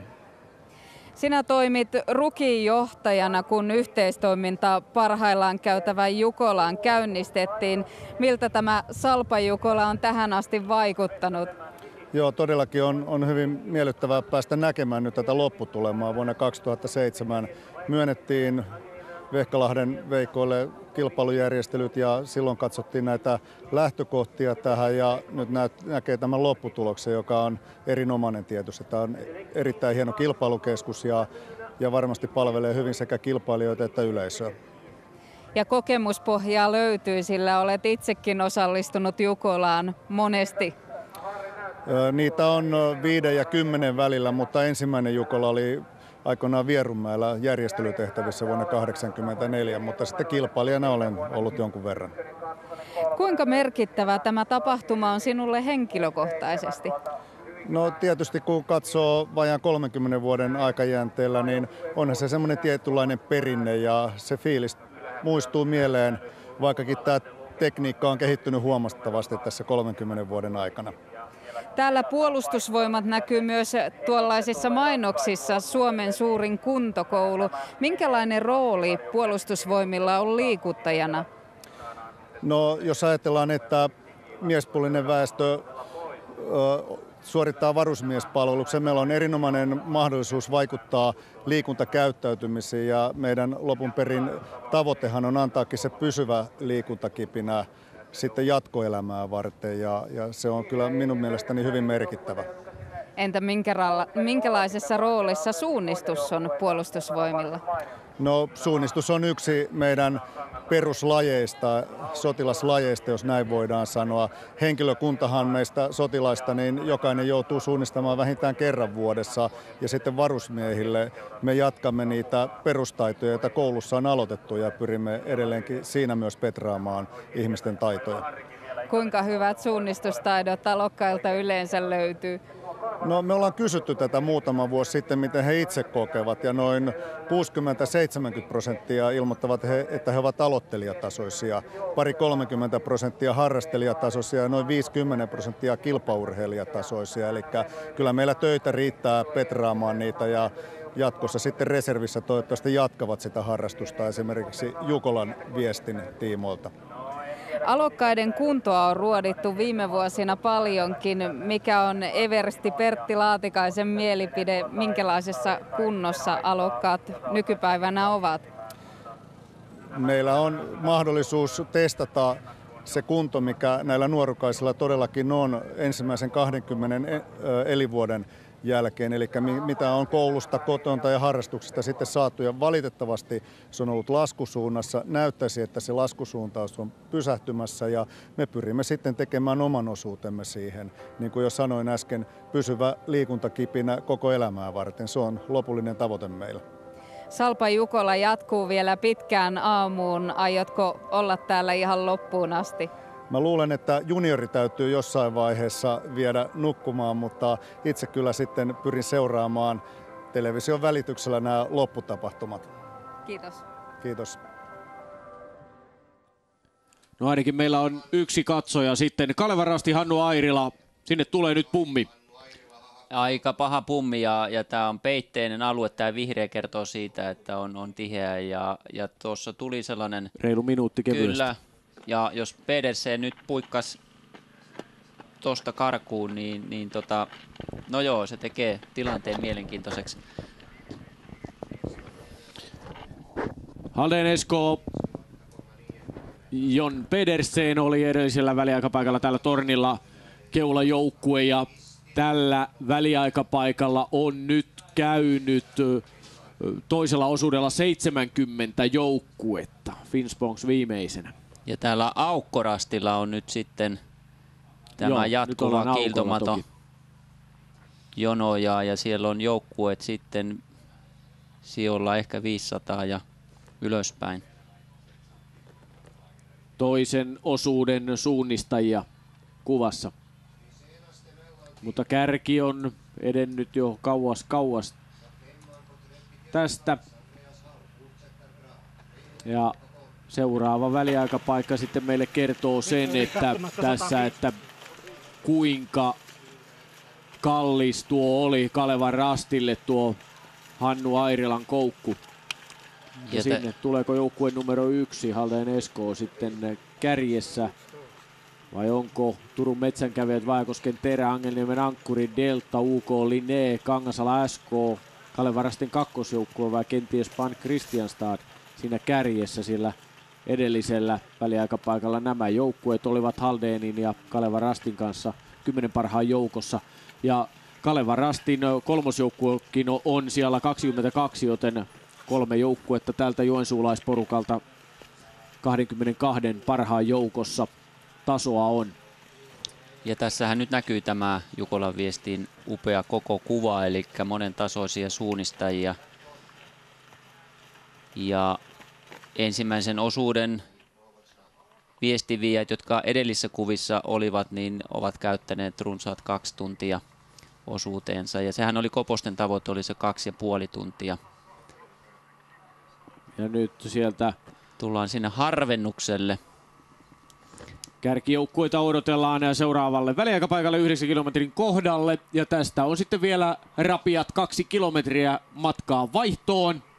Ja sitten pääsevät odotetut 3. osuuden suunnistajat matkaan. Ja nyt on mielenkiintoinen tilanne, että onko Pedersen ja Haldén kärjessä ja kuinka paljon tämä Hannu Airilan virhe maksoi. Pitkä letka sieltä on tulossa.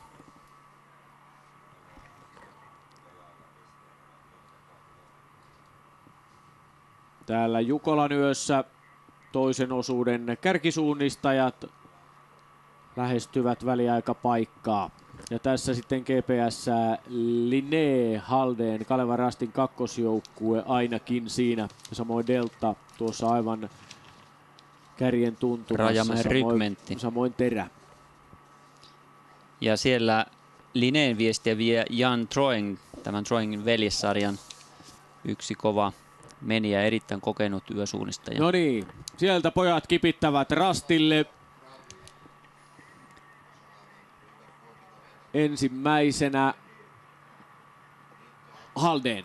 Kyllä. Pedersen. Ja siinä loistavasti on vetänyt Linné Pedersen. ja Troeng leimaa toisena kyllä ja siinä Vaajakoski 3. Hyvin Terä mukana leikissä. Viime vuoden Jukolan 3. Kalevan Rastin kakkosjoukkue hienosti 5. Delta 6. Kalevan Rasti 7. Airila tuntumassa. Eli se virhe ehkä noin minuutin luokkaa, niin siellä on ilmeisesti muutkin tehneet hajonnolla pientä virhettä. Eli ei lainkaan ratkaiseva tämä Hannun pummi.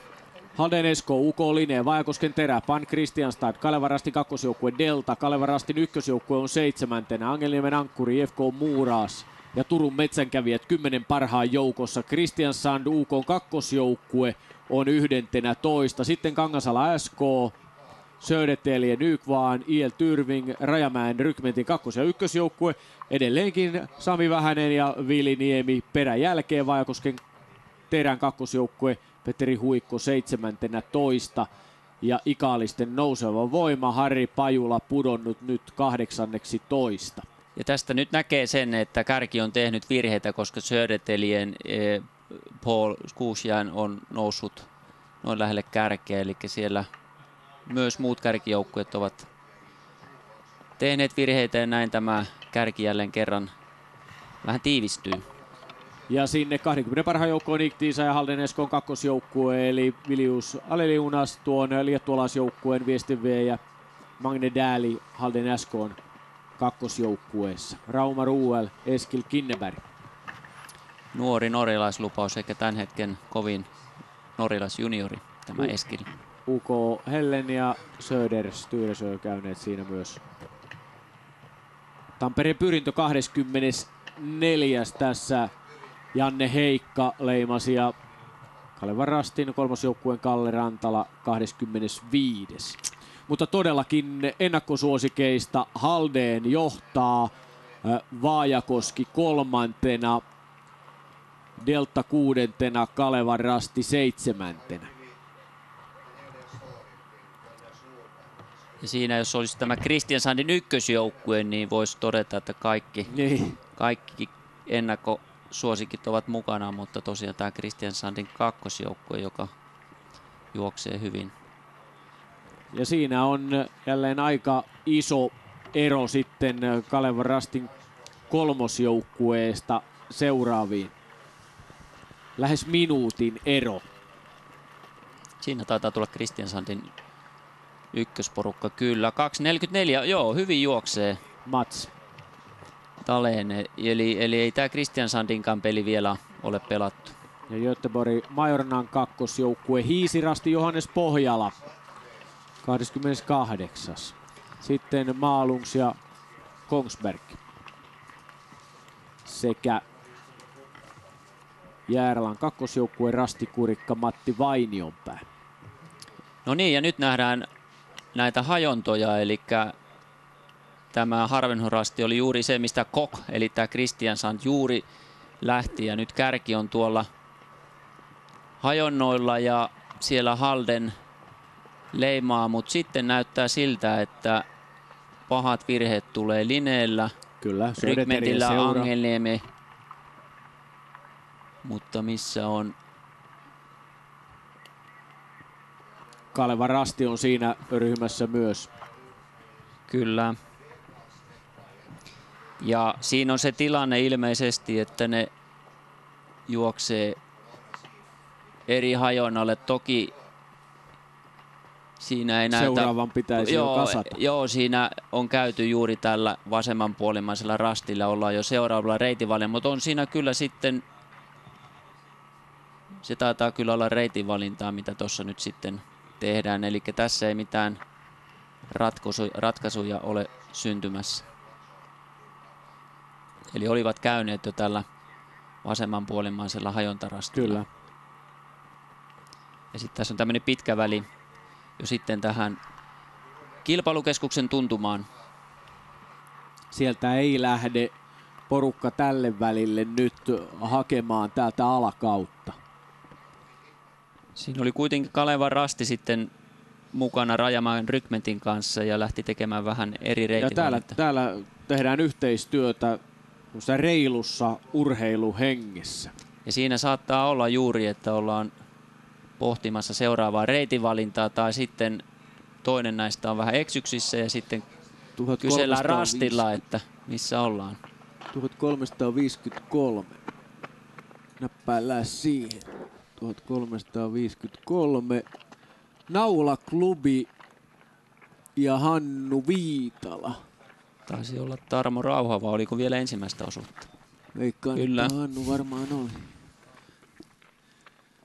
Tässä kaikki lähtevät tuolta pohjoisen kautta. Kyllä, ja siinä on tällainen ratamestarin tarjoama reitinvalintaväli, ja usein kierretään, kun on mahdollista yöllä.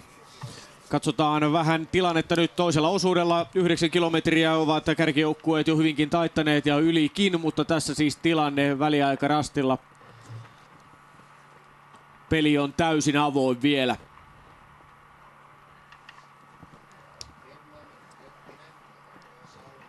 Siinä 30 parasta. Suomalaisjoukkueiden panos on erinomainen tähän mennessä.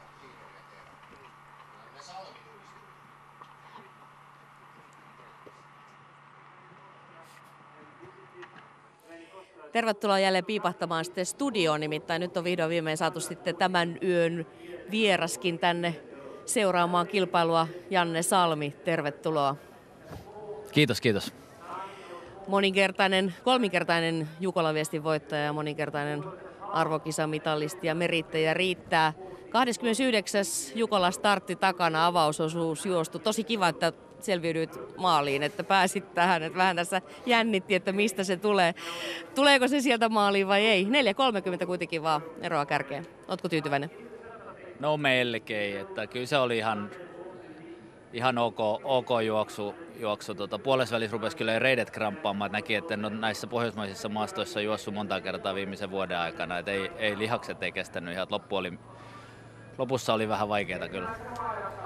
Minkälaista matkanteko oli? Minkälainen maasto oli tarjolla? Tosi hieno maasto, vaihtelevaa ja suunnistuksellista. Että kyllä mä tykkäsin tosi paljon. Oli vauhdikkaita pitkiäkin välejä ja sitten oli paljon lyhyttä tiukkaa suunnistusta. Ja mä olin varmaan 5-6 rastilla täysin yksin siellä maastossa. Et ajonnat oli kyllä tosi hyvät, että tykkäsin kyllä. Mites onko siinä usko koetuksella, että onko oikeassa paikassa, kun ei muita näe? No joo, alkumatkalla oli, kun en ole vähän jäänyt nämä suunnistuskisat vähin tässä viime aikoina ja enkä ole tämmöisiä viestejä juossut muuta kuin Jukolat ja Tiumilat, niin itseluottamus ei ole enää sitä, mitä joskus aikoinaan. Eli kyllä niin kuin 3 kertaa kysyin itseltä, että oletko ihan varma, että tonne pitää mennä, kun kukaan muu ei tullut jonnekin keskelle tiheikköä. Mutta loppumatkalla se rupesi sitten jo sujumaan. Niin, tällä hetkellä asustelet Sveitsissä. Kuinka paljon siellä on tullut suunnistettua? No siellä loppuu kilpailukausi oikeastaan tuohon vapun aikoihin ja siellä on nyt 3 kuukautta taukoa, että sprinttejä vaan järjestetään, ne ei ole nyt mun hommia enää. Niin yksinä on tehnyt 4 yöharjoitusta siellä. Tiumilla meni niin huonosti, että oli pakko ottaa lusikka kauniiseen käteen ja yksinään siellä rymynnyt sitten metsässä, mutta muuten siellä on vähän heikosti jo tullut suunnistettu. Ratamestareiden toive oli se, että ratamestari Janne Weckmanin, että olisi pilvinen, mutta sateeton ilma Jukolan viestissä, että saataisiin just pimeyttä. Oliko avausosuudella jo kuinka pimeätä? No ei oikeastaan lopussa vasta. Lopussa vasta oli pimeätä. Että alku oli aika valoisaa ja näki maaston muotoja, mutta lopussa oli ihan kunnon yösuunnistusta jo. No niin, lähdetään sitten seuraamaan taas vähän kisakulkua ja palataan hetken kuluttua kommentoimaan lisää.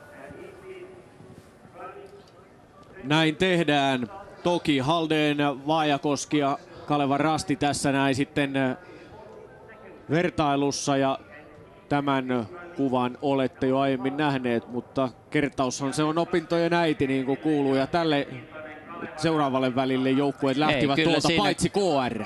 Ei, kyllä siinä kävi nyt sitten Airilalle hakee. Teki silmukan siinä vielä. Siinä oli väärässä letkassa ja se oli 6 minuutin kämmi. Se oli kyllä nyt sitten ei ratkaiseva vielä, mutta erittäin merkittävä virhe. Nimittäin nyt Thierry Surso saa todellisen tehtävän. Se oli kallis koukku. Se oli kallis koukku, ja mutta... tämä 6 minuuttia nyt tuli pelkästään ihan heitolla tästä näin lonkalta, mutta... No mä sanoisin, että 4 minuuttia. No niin, selvä. Mutta paljon joka tapauksessa tässä leikissä. 10,5 kilometriä on kärkijoukkueelta takana, kun tulevat tähän lähestymisrastille ja tästä sitten kipaisevat kohti vaihtoa. Toinen osuus lähenee loppua. Tästä on vajaan kilometrin verran matkaa vaihtoon. Onko Haldén Esconion Pedersen pystynyt pitämään yhtä vakuuttavaa kyytiä kuin tähän asti? Ja miten tulevat muut joukkueet? Siellä on vielä ensimmäisen osuuden suunnistaja. Sen verran kuuluu varmaan kuivien oksien pauke ja ryske sieltä, että nyt on syytä mennä alta pois. Ja lupinit näkyy varmasti. Siinä on eroa, kun näillä huippujoukkueilla on huippulamput verrattuna sitten näihin kuntoilijoihin totta kai. Ja kärkiryhmässä on useita joukkueita. Sieltä tullaan. Hopi löytyy lähestymisrasti. Jono tulee siihen. Joukkue numero 10 on Angelniemen Ankkuri.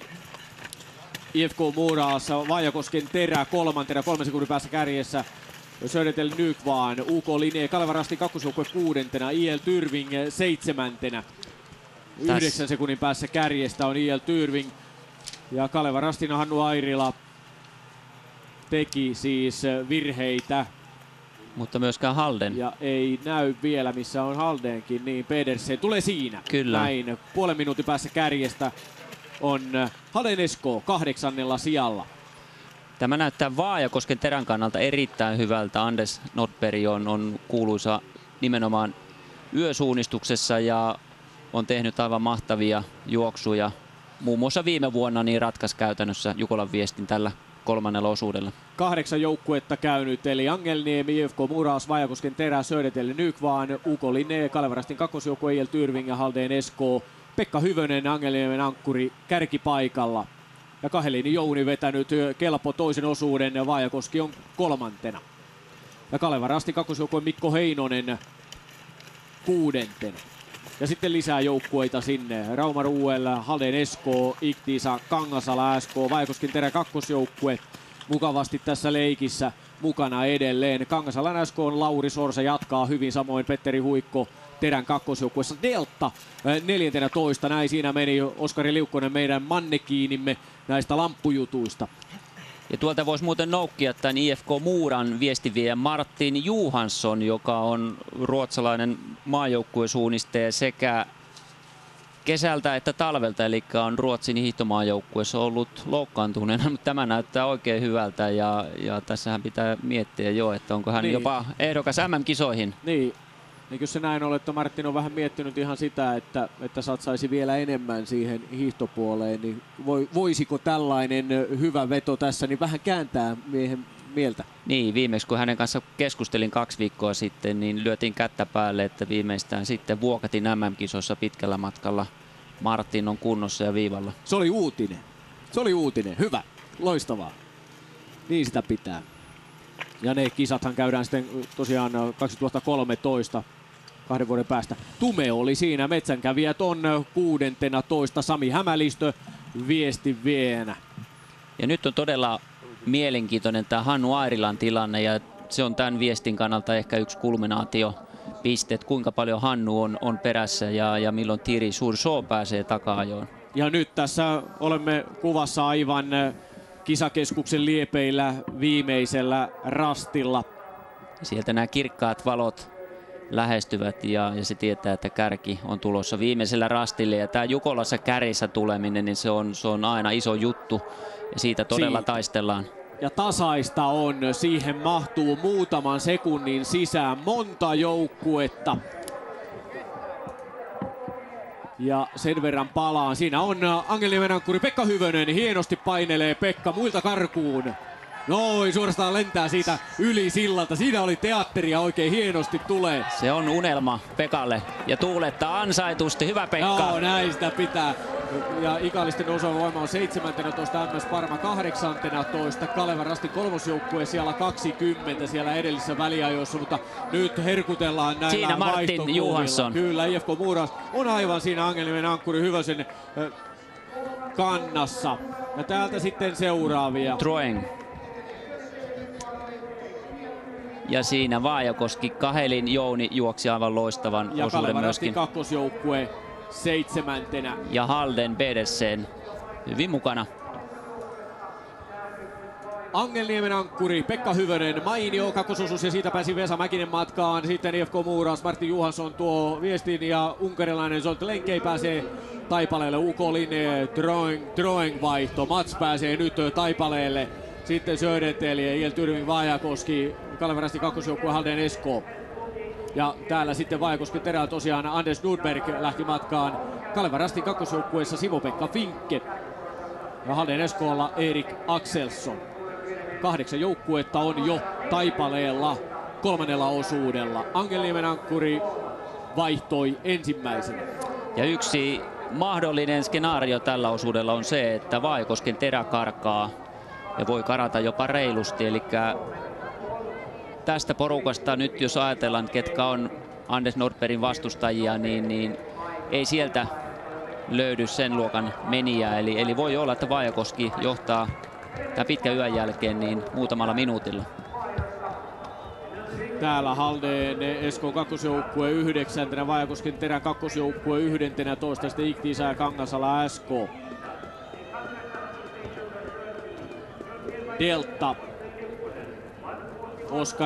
Oskari vaikuttaa vähän sipanneelta, kyllä ei ole missään tapauksessa, ei voikaan olla miehen askel kovin tuore tällaisen Taipaleen jälkeen. Delta on 1.41 kärjestä. Ja nyt on mielenkiintoista odottaa Hannu Aarilaa ja Kalevan Rastia, että mikä tulee olemaan Thierry Sourceaun takamatka.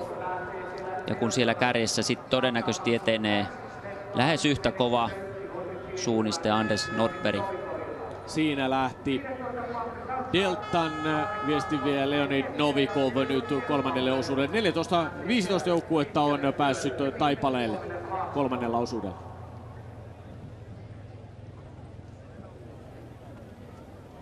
Pekka Hyvönen, Angelniemen ankkuri, hieno suoritus kärjessä vaihtoon. Mitä itse sanot suorituksestasi?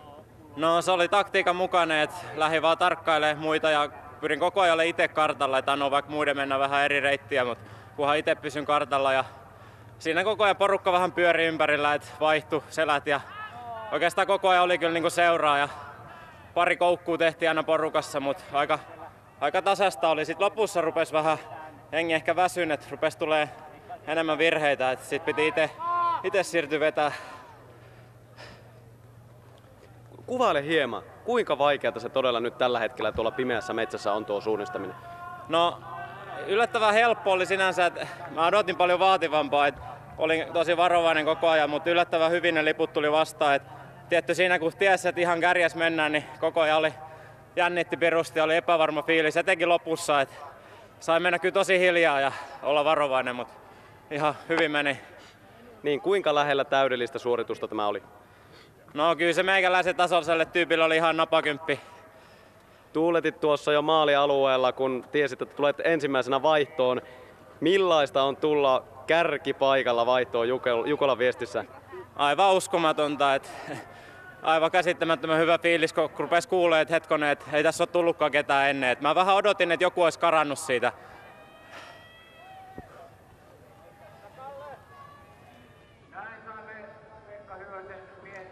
Ja täältä sitten odotellaan seuraavaksi muun muassa Kalevan Rastin Hannu Airilaa, joukkueen numero 2. Hannun virheet maksoivat KR:lle sen 4 minuuttia. Aika nappiin osui, Pekka arviosi siitä. Ja tässä tulevat sitten joukkueet Kristiansand, kakkosjoukkue Kaleva Rasti 22.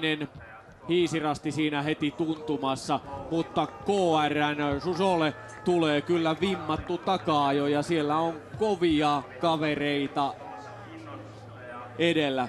Kyllä, varsinkin Vaajakoski on todella paha, mutta tämä tilanne on tämän viestin kannalta erittäin hyvä, eli Kaleva Rasti ei ainakaan karkaa 3. osuudella, ehkä tasoittaa vähän tilannetta. Tämä viesti tulee jatkumaan erittäin jännittävänä, todennäköisesti aamuun asti. Aivan mieletöntä kisaa täällä kyllä nyt käydään täällä Salpajukolassa Virolahden Ravijoella. Nyt on 32 joukkuetta tullut jo toiselta osuudelta. Viimeisimpänä Malung Suukoon kakkosjoukkue Martin Hedeskuu.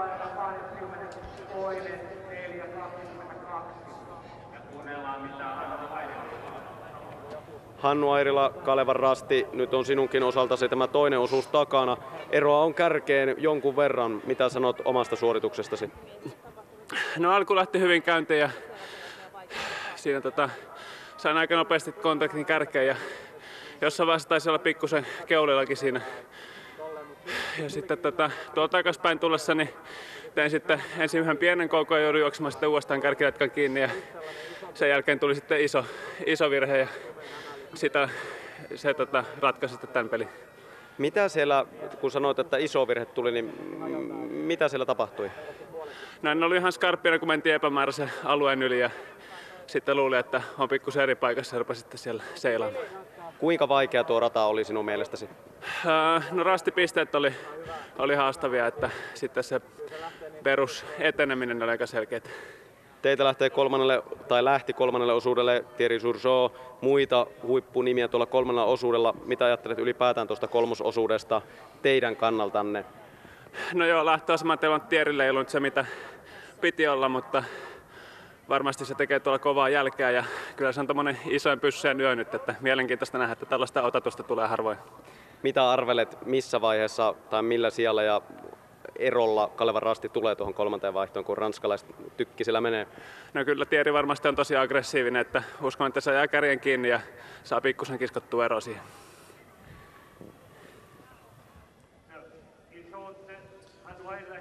Kova on luotto Hannulla viestiviejä, mutta kyllä Thierry tietysti sellainen teräsmies on, että kaikki on kyllä mahdollista, mutta tässä siis tilanne toisen osuuden jälkeen Angelniemen ankkuri keulapaikalla, kympi joukossa Vaajakosken Terä ja Kalevan Rastin kakkosjoukkue aivan tuntumassa.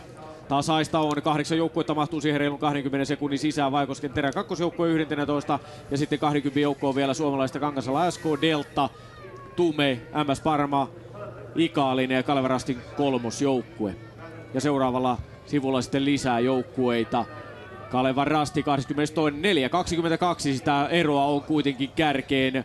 Se vaikuttaa kyllä tosi rajulta ja raju se onkin. Tekemistä on Hiisirasti 24, IF Femman 30, 4,5 minuuttia ero kärkeen. Täällä sitten Tampereen Pyrintö, Rasti, Kurikka ja Rykmentin ykkös- ja kakkosjoukkue peräjälkeen vajaan 6 minuutin päässä kärjestä. Ja täällä vielä Deltan kakkosjoukkue. Ja kyllä tuolla kolmannella osuudella on 2 ylitse muiden, Anders Nordberg, Vaajakosken Terä ja sitten 4 minuutin takamatkalla Thierry Surshaw. Ja kyllä nämä muut siellä, toki Haldenilla Erik Axelsson on hyvä suunnistaja, mutta toki aivan eri luokkaa kuin nämä 2 todella maailmanluokan menijää.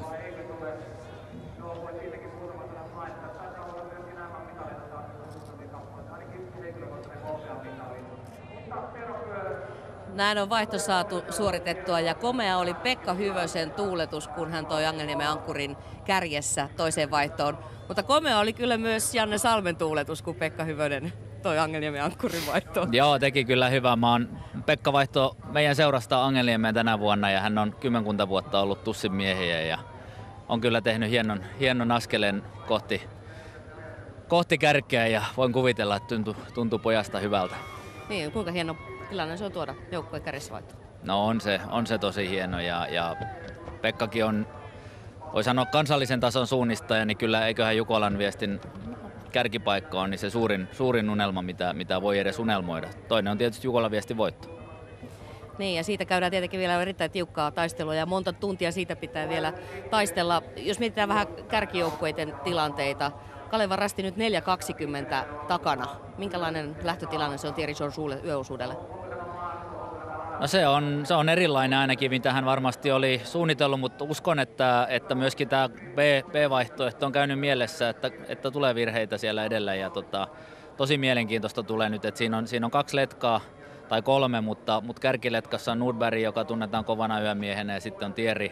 Ja siinä on monta suosikkijoukkoita, muun muassa Christian Sand, joka on siinä samassa porukassa vielä kuin Sersu, että siellä saattaa kyllä nyt olla 1000 taalan paikka monella joukkueella päästä ehkä samoille hajonnoille ja päästä iskemään kärkeä kiinni. Et mä uskon itse, että erot ensimmäisen ja 30 joukkueen välillä on pienemmät 3. osuuden jälkeen kuin mitä ne on nyt. Kuinka kova yösuunnistaja Thierry Surshaw on? Kyllä hän on tosi kova. Hän tekee niin vaativia yöharjoituksia esimerkiksi tuolla Ranskan tulevissa MM-maastoissa tai harjoitusmaastoissa, että kovin moni suomalainen ei selviä sieltä päivälläkään maaliin, niin hän vetää siellä yöllä. Että kyllä hän on raju mies, mutta täytyy muistaa, että siellä on eka- ja toka-osuuden urat ja siellä ei ihmeitä pysty tekemään, mutta katsotaan, tosi jännää. Hieno kisa tulossa. Taka-ajo on alkanut. Tässä sitten hieman tietoja tästä 3. osuudesta. 13,5 kilometriä on taipaleella mittaa. Ihan miehekäs repäisy se on ja arviolta noin 80 minuuttia se ottaa näiltä tekijämiehiltäkin. Ja meille tarjoillaan sieltä väliaikoja sitten ainakin 5 paikasta. Kerrottakoon vielä se nyt tästä toiselta osuudelta, että siellä ovat muun muassa jo vaihtaneet Ylistaron kilpaveljet. Mikko Hölsö tuli toiselta osuudelta, nyt Jaakko Istolahti, joukkue on siellä 47, samoin Pyrinnön kakkosjoukkue Mähönen veti kakkososuuden ja nyt Jarkko Laine sitten 3. Ja kun IF Femman on siellä 30, niin heillä Staffan Tunis on 3. osuuden viestivejä. Tässä sitten katsotaan uusintana tätä joukkueiden etenemistä 3. osuudella. Ja nämä hajonnat saavat myös nämä ryhmät rikki sopivasti. Se sopii meille. Siinä on edelleen silti havaittavissa tämä, että on tämä kärkiryhmä ja sitten on tämä takaa-ajava porukka. Ja siellä on nyt Ikaalinen muun muassa takana. Siellä menossa kohti ykkösrastia ja Angelniemen Vesa Mäkinen on ottanut johdon ja Anders Nordbergin alku ei ole aivan täydellinen, eli siellä on pientä epävarmuutta ja se tietää sitä, että Kalevan Rasti ja Thierry Surshaw mahdollisesti lähestyy nyt sitten kärkeä. Vesa Mäkinen, Angelniemen ankkuri. Hyvä ankkurit. Joo, tässä on tosiaan sen verran rajusta osuudesta kyse, kun 13,5 kilometriä on rullattavaa, niin kyllä tässä voi tapahtua paljonkin ja mahdollisuudet tällaisiin onnistuneisiin taka-ajoihin ovat olemassa. Niin kuin Janne totesi, niin tämän Tirin mukana niin saattaa sieltä joukkueita nousta tänne mukaan kärkikahinoihin. Ja varsinkin nyt näyttää, että Nordbergin alku ei ollut mitenkään vakuuttava ja se vaan tekee tästä tilanteesta entistä jännittävämmän. Nyt ollaan Pekka Aukolla taas vajaan 3 kilometrin väliaika paikalla. Ja tuleeko sieltä Vesa Mäkinen ja Angelniemen ankkurit? Siellä valo vilkkuu. Toki täällä on edellisen osuuden suunnistajia vielä. On liikkeellä. Nyt näyttäisi olevan vauhtisen mukaista, että kärki lähestyy. Ja se on Nordberg, valkoinen puku ja juoksutyyli. On harppoo hyvin pitkällä askeleella. Anders Nordberg siirtyi siis Haldenista Vaajakosken Terään viime kauden jälkeen. Turun suunnistajien kakkosjoukkue vaihdossa 76. ykkösjoukkue 85. Ja sitten tässä näin 3. osuudella ensimmäinen väliaikapaikkamme Anders Nordberg, Vaajakosken Terä. Vai joku muu? Sieltä tuli Angelniemen ankkuri Vesa Mäkinen ja Nordberg on siinä perässä. Ja nyt vaihtoivat siinä paikkoja. Ja Tyrving kolmantena. Tasainen 3 kärki mahtuu siihen noin 6 sekunnin sisään. Angelniemen ankkuri. Mutta kyllä nyt otti Nordberg tahtipuikon tämän pienen hapuilun jälkeen ja nyt on jännittävää, todella jännittävää nähdä tälle rastille, että mikä on Tirin vauhti suhteessa Anders Nordbergin. Ja sitten seuraavia joukkueita. UK Linné, IFK Muras. Siellä 4 ja 5. Samoin siinä on kyllä Kalevan rastin kakkosjoukkue. UK Linné, IFK Muras, Södertälje Nykvarn. 7 joukkuetta käynyt väliaika rastilaukolla. Vesa Mäkinen, Anders Nordberg, Björn Ekeberg, Simo-Pekka Finke, Mats Droeng, Jolt Lenkei, Petter Eriksson. Ja tässä mennään tämän lipun jälkeen muutama rastiväli, 2 kilometriä, niin yhtä matkaa ilman hajontoja. Ja mielenkiintoista nähdä tämä Nordbergin vauhti nyt sitten, että pysyykö Vesa Mäkinen ja kumppanit kyydissä vai pureeko fyysinen hajonta? Terän kakkosjoukkue hienosti 8. 1.13 kärjestä ja Pan Kristianstad ruotsalaisporukka sekunnin jäljessä. Ja sieltä tullaan nyt vauhdikkaasti. 4.22 oli siis Delta. ankkurin ja KR:n välinen ero. Täältä tulee Delta, Leonid Novikov, viestinviejä. Ja jos nyt vähän ennakoidaan ja spekuloidaan, niin tässä voisi Thierry Sursoo olla noin 3 minuutin kohdalla, eli tämä Nordbergin alkuhapuilu niin ehkä maksoi minuutin. Sieltä tulee muuten Halden.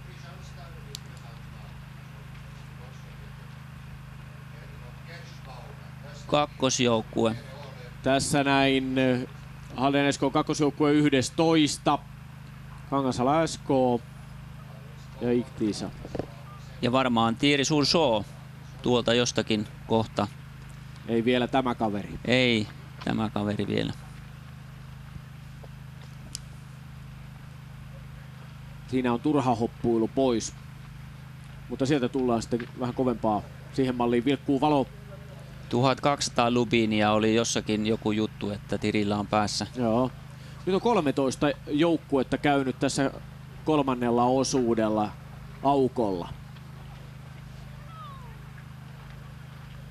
Ja kärjessä Angelniemen ankkuri, Vaajakosken Terä, IL Tyrvi. Tämä kolmikko. MS Parma. Ja Parman viestinviejä Stepan Kodeda, Juha Peltola sitten 4. osuudella. Odotellaan Kalevan rastia tänne väliaikapaikalle, missä Jojo vetää ehkä sitten. Siinä tulee kolmen joukkueen porukka.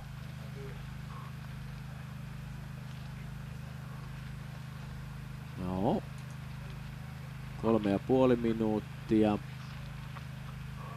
Ei ole tässä vielä. Söder, Styresö, Hiisirasti ja Kristiansson. On siinä nousi, tuli Ikaalinen, Anjala ja Jojo. 3:42 minuutti. Minuutti on ottanut kiinni kärkeä.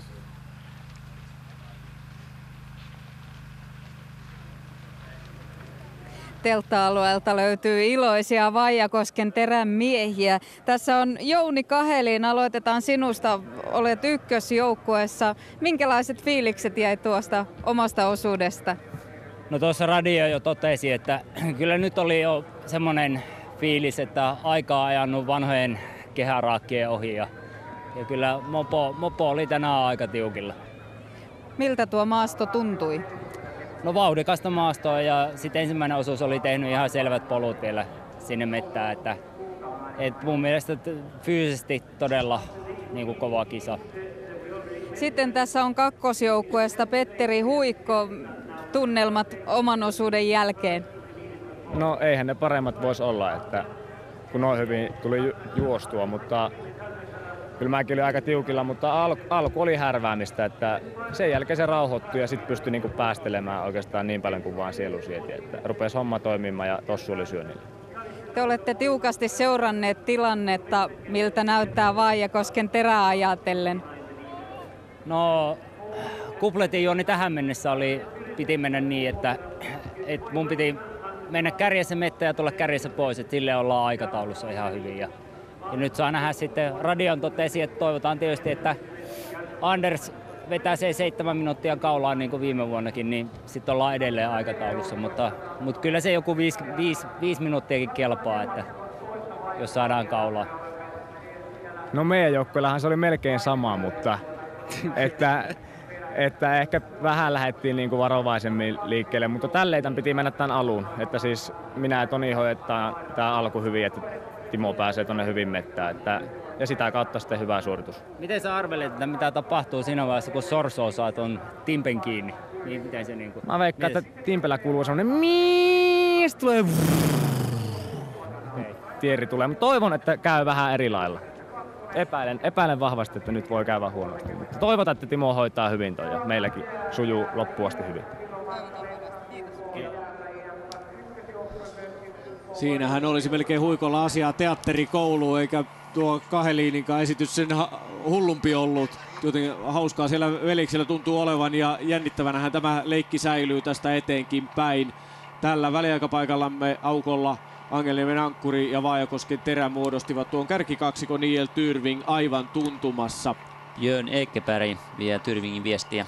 Ja sitten Kaleva Rasti 19 aivan Ikaalisten nousevan voiman perässä. Topi Anjala on saanut siinä sitten Jojon kintereilleen ja Kaleva Rastisen 40 sekuntia on ottanut kärkeä kiinni. Pyrintö 21. Rykmentti 24. Sitten Rasti Kurikka ja Kaleva Rastin kolmosjoukkue vielä 30 parhaan joukossa.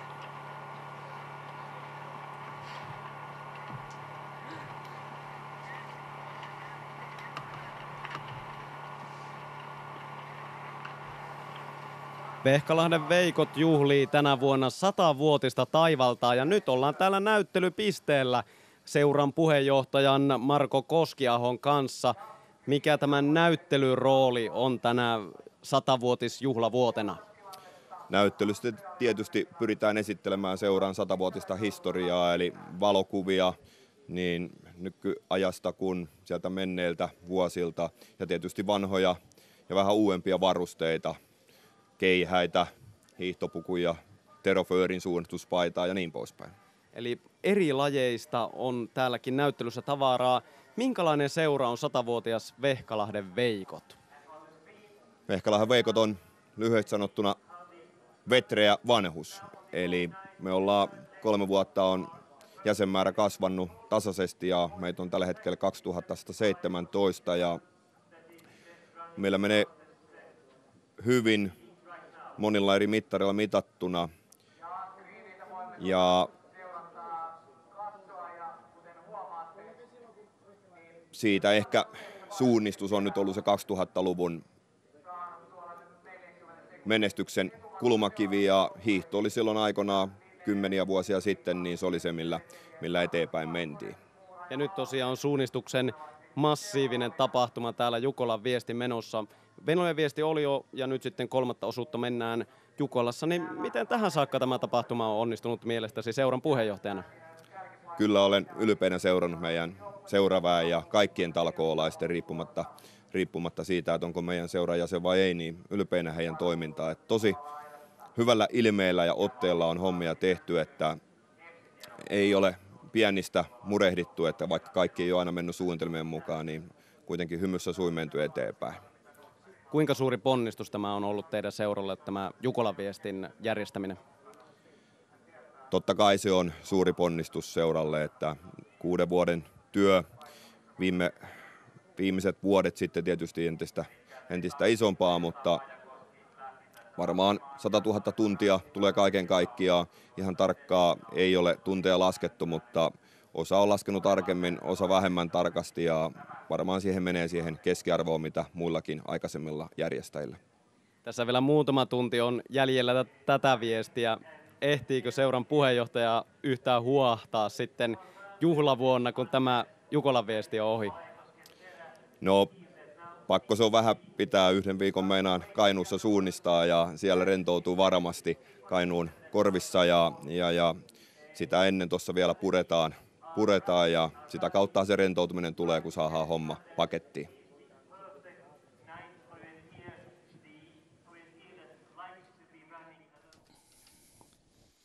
Tässä sitten vertailussa Vaajakosken Terä ja Kalevan Rasti 3.20 on joukkueiden välinen ero. Kalevan Rasti taka-ajossa edelleen. Ja siinä välissä nippu porukoita. Kyllä, ja vähitellen Sursoo saavuttaa myös Nordbergia, mutta kyllähän tämä nyt sitten on myös Nordbergille niin se unelmatilanne, eli hän tietää olevansa nyt yksin kärjessä ja tulee tekemään eroa tähän jälkijoukkoon. Nyt on vain kysymys juuri tästä erosta. Vaajakosken Terä, Kalevan Rasti, joka nyt pysyy tässä 3.20 paikkeilla ja ehkä siitä sitten, jos nyt ennakoidaan, niin saattaa vähän kutistua, mutta ei välttämättä kokonaan. Kyllä, siellä tuore isä Anders Nordberg maastossa. Ann-Margaret Hausken synnytti tässä pojan, taitaa olla pari viikkoa sitten.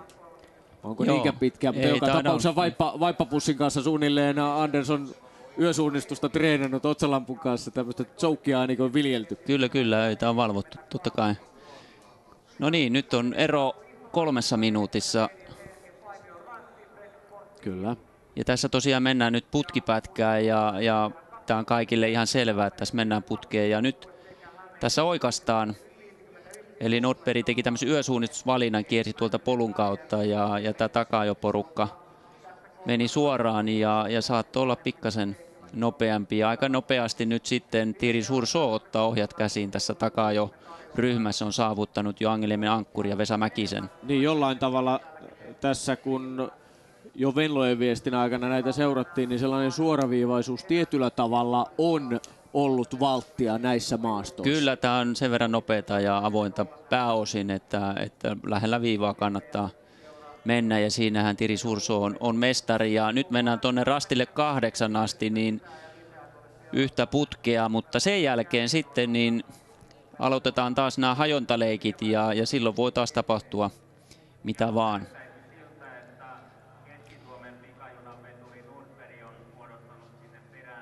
Edelleen tämä peli on täysin avoin.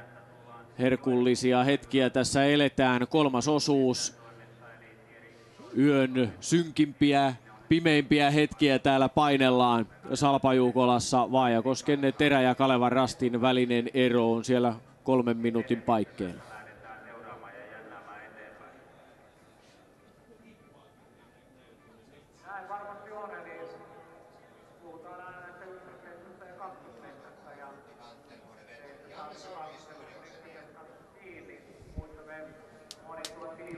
No niin, Janne Salmikin erittäin silmätarkkana seuraa tuota siimahäntien vilskettä tuossa kartalla, eli KEP-seurantaa. Mitä se sulle kertoo nyt? No kyllä se kertoo just sitä, että siellä on 2 miestä, ketkä on todella kovia yösuunnistajia ja muutkin tietää sen. Eli annetaan ihan kiltisti Nordberg ja Sersu vetää kärjessä. Ja Anders pääsi tuossa jo vähän karkuun, mutta nyt näytti, että hän saattoi 6 tehdä pienen koukun ja meininki tiivistyy. No kun Kalevan Rastin Tirisorsuulla oli se 4.20 kiinni alettavaa, siitä on nyt sellainen minuutti napsastu pois. Mutta onko siinä jotain vaaratekijöitä tai haasteita, kun tietää, että pitää taka-ajana lähteä ja pitää oikeasti puristaa kovaa? Voiko siinä suunnistus herpaantua tai jotain? No kyllä totta kai normaalisti, mutta kyllä toi Thierry on niin voi melkein sanoa täydellinen suunnistaja, että hän pystyy senkin vielä hanskaamaan todennäköisesti, mutta totta kai normaalitilanteessa se on riski. Toki nyt yösuunnistuksessa se on aavistuksen helpompaa kuin päivällä, koska kun sä pääset tuommoiselle puolen minuutin, 45 sekunnin avoimella alueella minuutin tuntumalla, sä näet ne valot siellä edessä, jolloin sä pystyt vähän lisäämään vielä vauhtia. Eli sit jos käy niin, että tullaan tuohon minuutin 1,5 etäisyydelle, niin silloin Thierry näkee jo sen letkan hännän ja sitten käy niin kuin pyöräilyssä, että ajetaan äijät ylös, mutta saa nähdä, miten se Nordberg pääseekö hän karkuun tuolta takaajien porukalta. Okei, mutta toi on ihan mielenkiintoista, että valoista voi olla hyötyä ja antaa lisää motivaatiota. Kyllä. Lähdetään seuraamaan taas kisaa.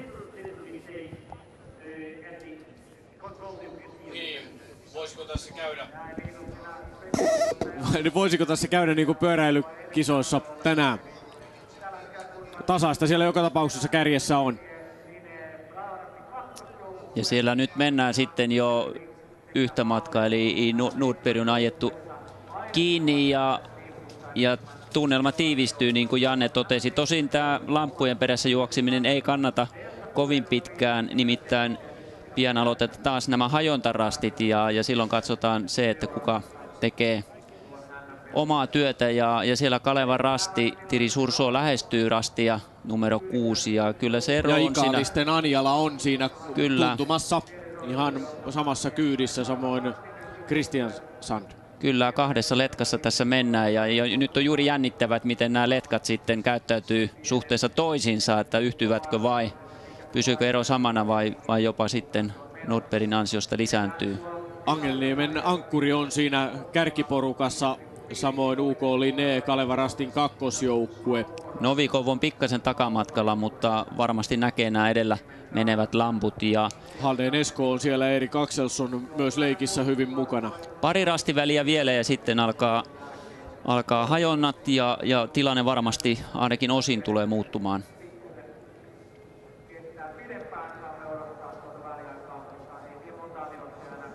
Ja Tiri-Surso on juuri käynyt rastilla numero 6 ja vetää tätä takaa jo letkaa.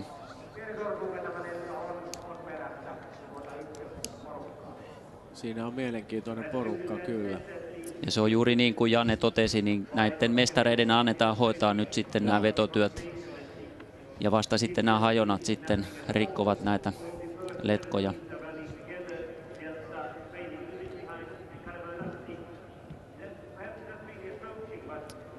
Tästä rastille 8 niin on 2 reitinvalintaa ja nyt tässä kuvaruudun alalaidassa niin tämä Vaajakoski ei Tiri vaan Anders Nordberg niin ilmeisesti haluaa ottaa tämän rastin tuolta polun kautta, eli kiertää, jos katsotaan rastivälin suuntaisesti oikealta kuvaruudusta katsoen vasemmalta.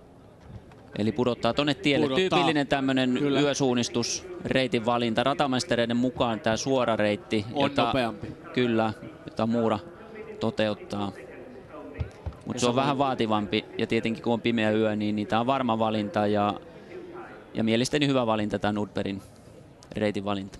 Kyllä, mutta UK Linné, Tyrving ja Muura valitsevat tuon reitin tuolta korkeammalta. Ja tämä rasti numero 8 on erittäin vaativa pieni piste tuolla jyrkänteen alla ja siinä on tällaista vihreää ympärillä, joka kertoo siitä, että näkyväisyys on 5-10 metrin luokkaa. Ja siinä ei sitten lampun tehotkaan paljon Kyllä, auta. ja lamppu lyö näihin juuri puurunkoihin. Kyllä, ja siellä on, kun on kosteaa, niin monenlaisia heijasteita ja se tuo haastavuutta lisää tähän touhuun. Ja sitten rastin 8 jälkeen on lyhyt väliä ja tullaan sille kaukokalliolle sitten ja nähdään todellinen tilanne, livekuva. Ja hännän pituus on 2 minuuttia ja tuo Nordbergin häntä ei aivan ole vielä, tai ei ole tirissä kiinni, mutta ei kyllä ole kaukanakaan. Eli kyllä. Varmasti ero on alle 3 minuuttia ja tällä hetkellä. Kalevan Rastin johdolla juuri se takaa-ajava ryhmä lähtee tuolta, voi sanoa nyt yläkautta tälle välille. Ja voisiko olla, että nämä vaipanvaihdot on kuitenkin vaikuttaneet Andersin kuntoon, koska siellä on nyt nimittäin Kalevan Rasti 2, joka hoitelee tahtipuikkoa yhdessä Angelniemen ankkurin kanssa. Ja sama Anders on vähän takamatkalla. Joo.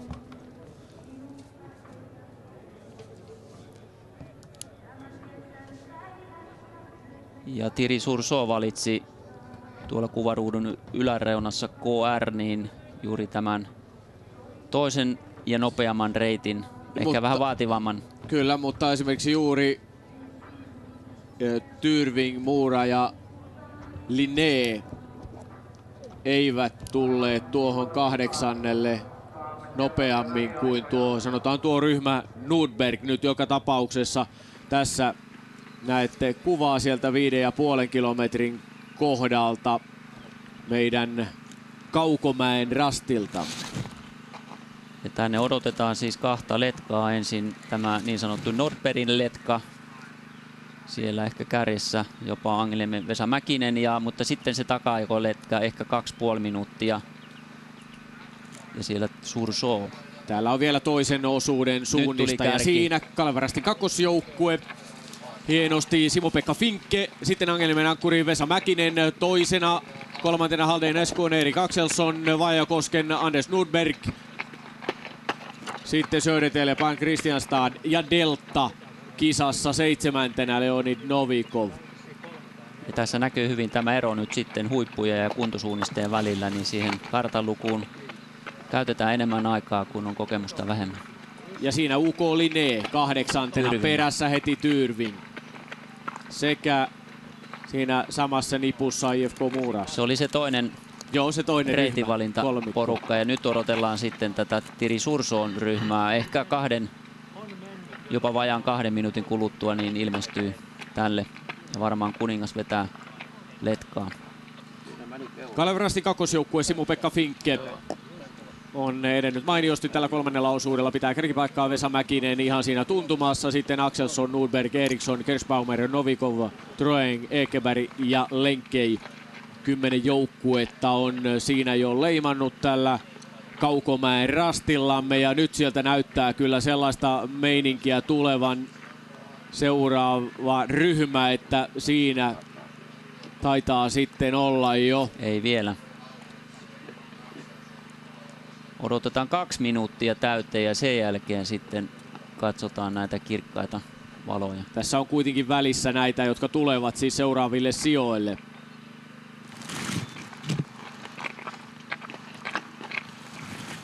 Ei ollut vielä siinä.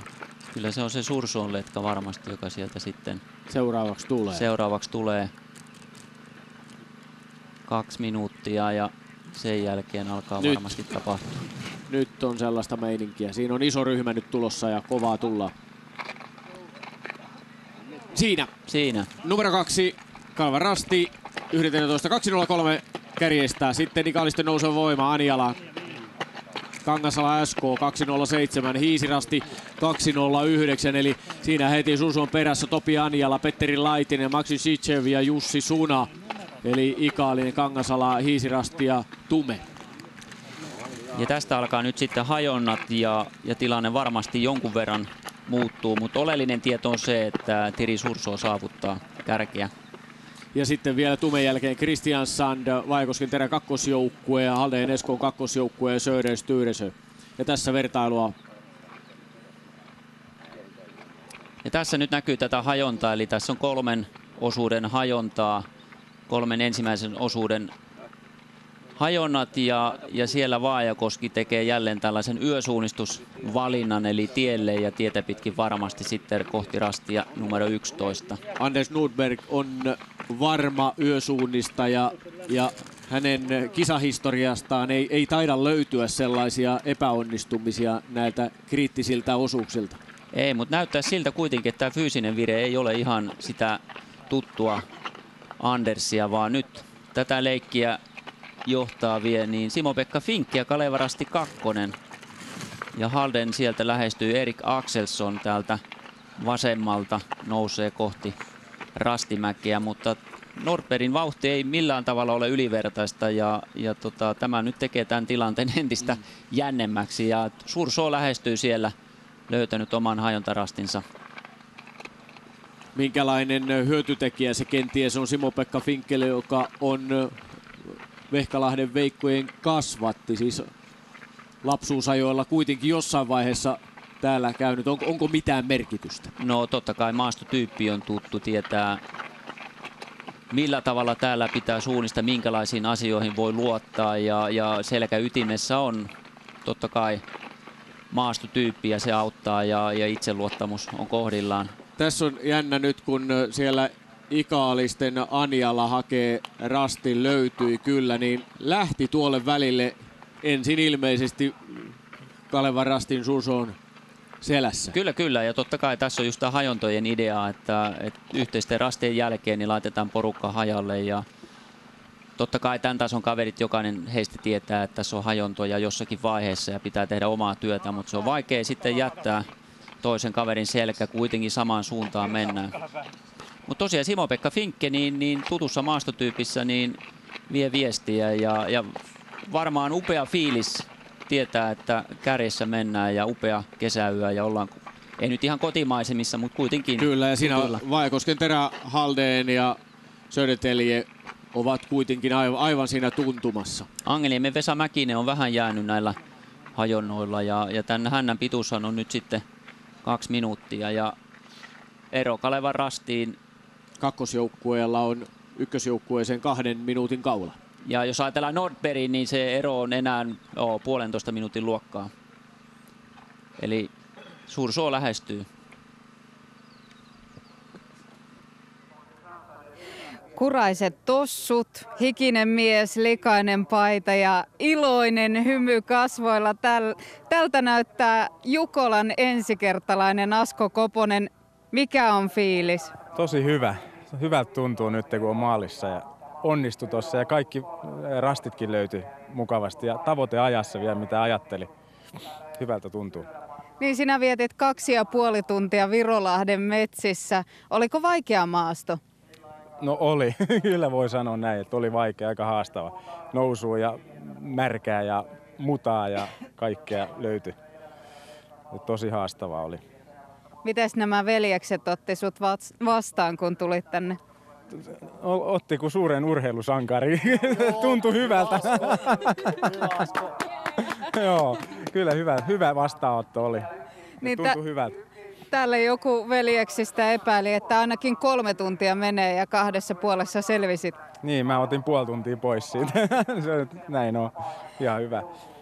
Kimmo lähti kakkososuudelle. Te ehditte vaihtaa siinä muutaman sanankin. Joo, Kimmo avasi kartan siinä ja sitten katsotaan ensimmäistä väliä, että se oli niinku tämän pituinen. Voi että näin pitkä.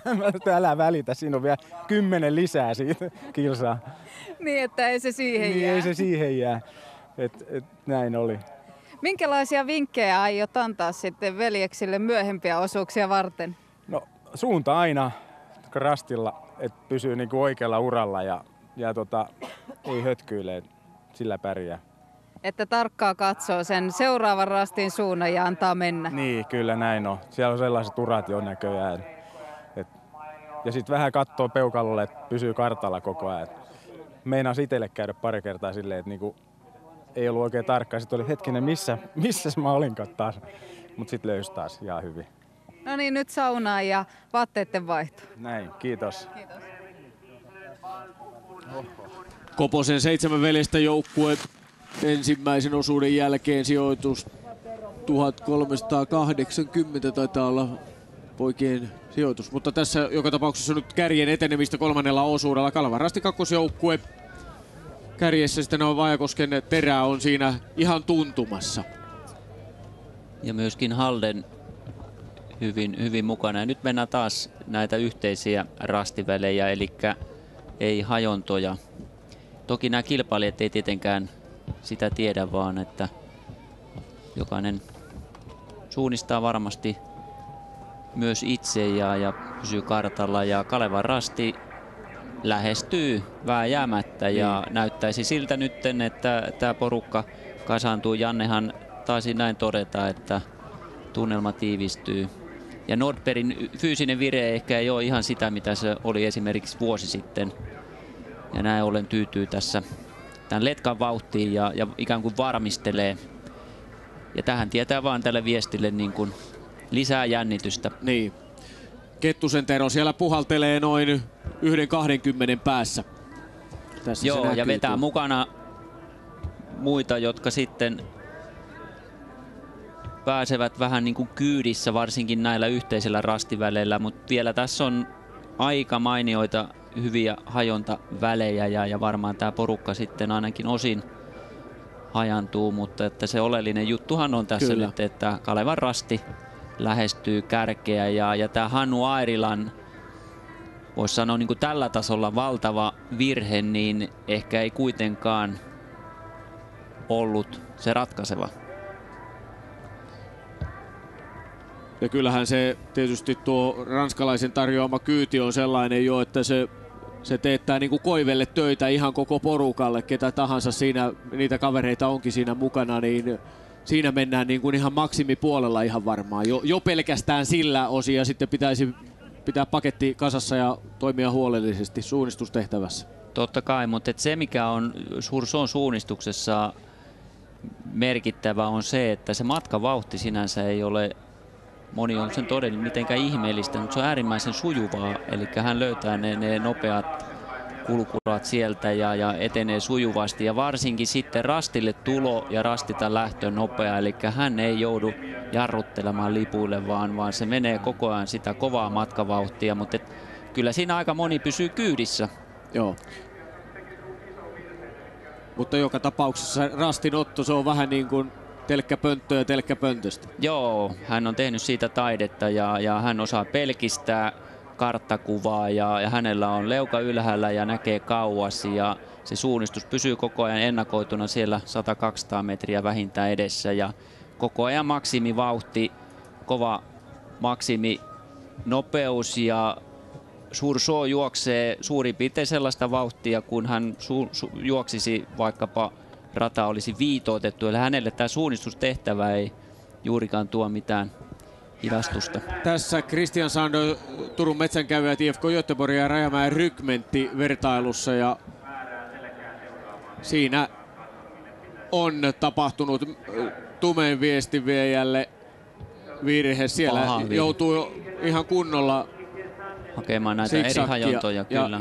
Nämä kaikki joukkueet, jotka tässä olivat vertailussa, niin sortuivat näihin virheisiin tällä hajontapätkällä. Tässä on hyvä esimerkki nyt Janne Weckmanin ratamestarityöstä, eli näin vähitellen näitä joukkueita sitten putoaa virheiden myötä ja näin se pitää ollakin, että jos et suunnista, niin jossain vaiheessa se kyllä kostautuu.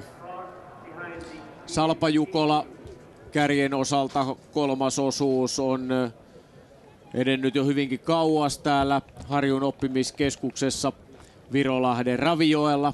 Täällähän edellisen kerran kilpailtiin Jukolan viestissä vuonna 1992. IK Hakaspokana vei silloin voitoja. Vuonna 1957 Helsingin suunnistajat oli voittajajoukkue ja tässä sitten jälleen Kalevan Rasti kakkosjoukkue ja Delta ovat siinä Vaajakosken kanssa ainakin samassa ryhmässä. Kyllä Leonid Novikov siellä vetää ja nyt tämän hännän pituus on minuutti ja siellähän sitten on Kalevan Rasti sitten jo Nordbergin hännän päässä ja kun tullaan tälle Tornirastille, joka on numero 16, niin varmasti ero on jo alle minuutin luokkaa.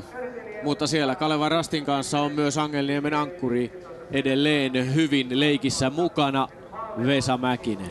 Tässä on muuten mielenkiintoinen tilanne, eli Thierry Surso KR niin tekee nyt sitten omaa reitin valintaa, eli kiertää tuolta mäkeä ja porukka on jollain tavalla sitten päättänyt tehdä omaa työtä, vai onko niin, että Thierry on laittanut uuden vaihteen päälle? Voi olla, että nyt mennään tosi kovaa.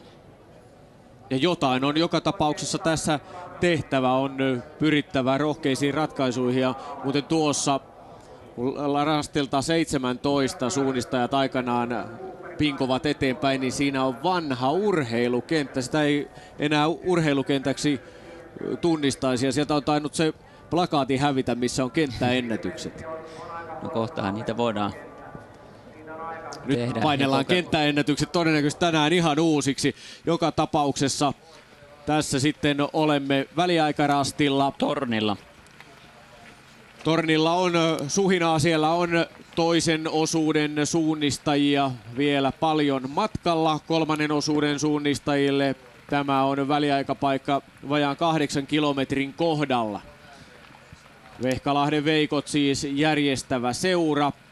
Ei porukalla ole näin ollen osallistumisoikeutta tämän vuoden Jukolan viestiin, ja tämänkin Jukolan viesti ratamestari siis Janne Weckman on Vehkalahden Veikkojen ihan kärkipään suunnistaja. Sieltä tulee Nordberg.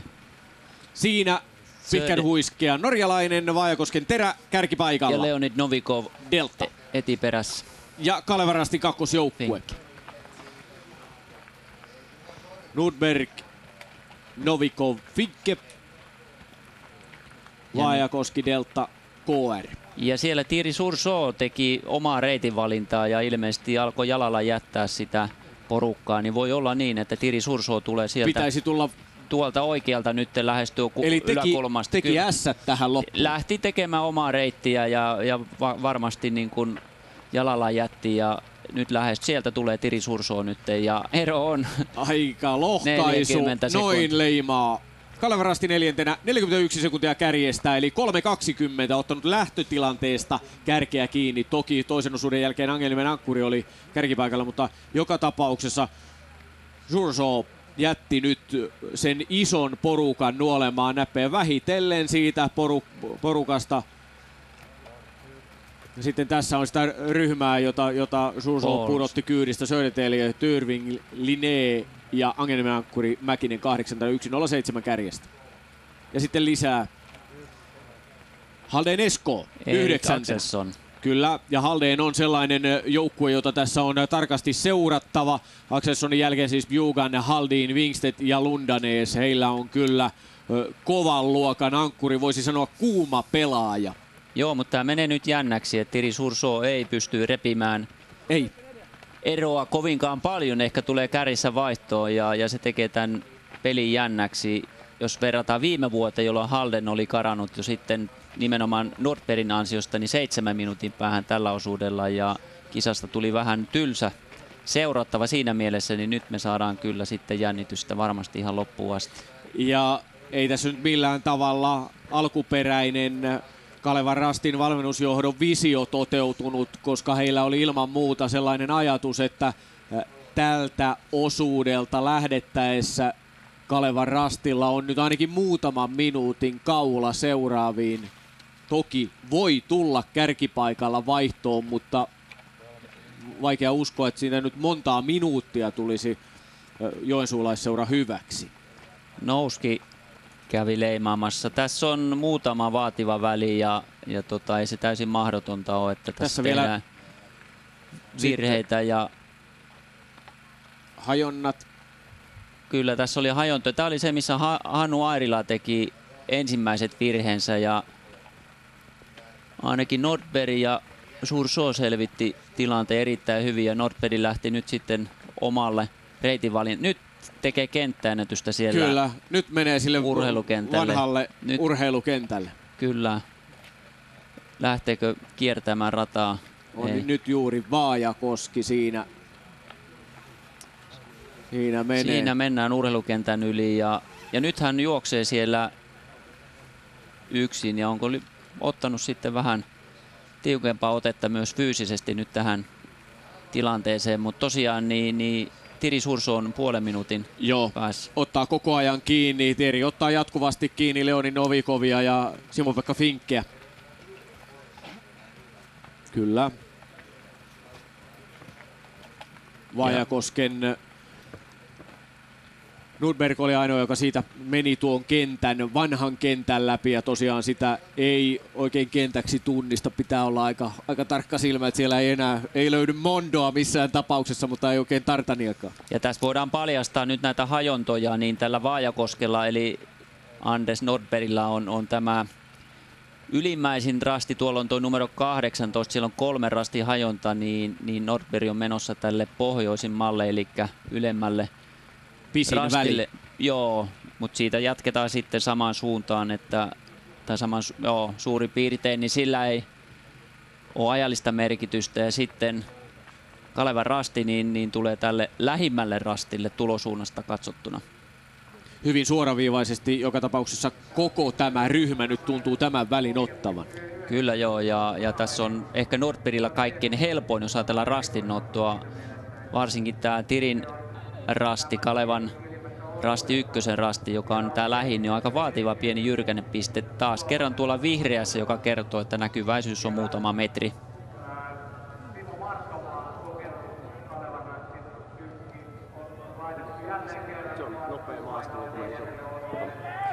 Kolmannelle osuudelle on päässyt myös Hernemäen Porina-niminen joukkue. Tomi Mandelin oli tuossa toisella osuudella mukana. Minkälainen tausta teidän joukkueella on, kun olette mukana Jukolan Viestissä?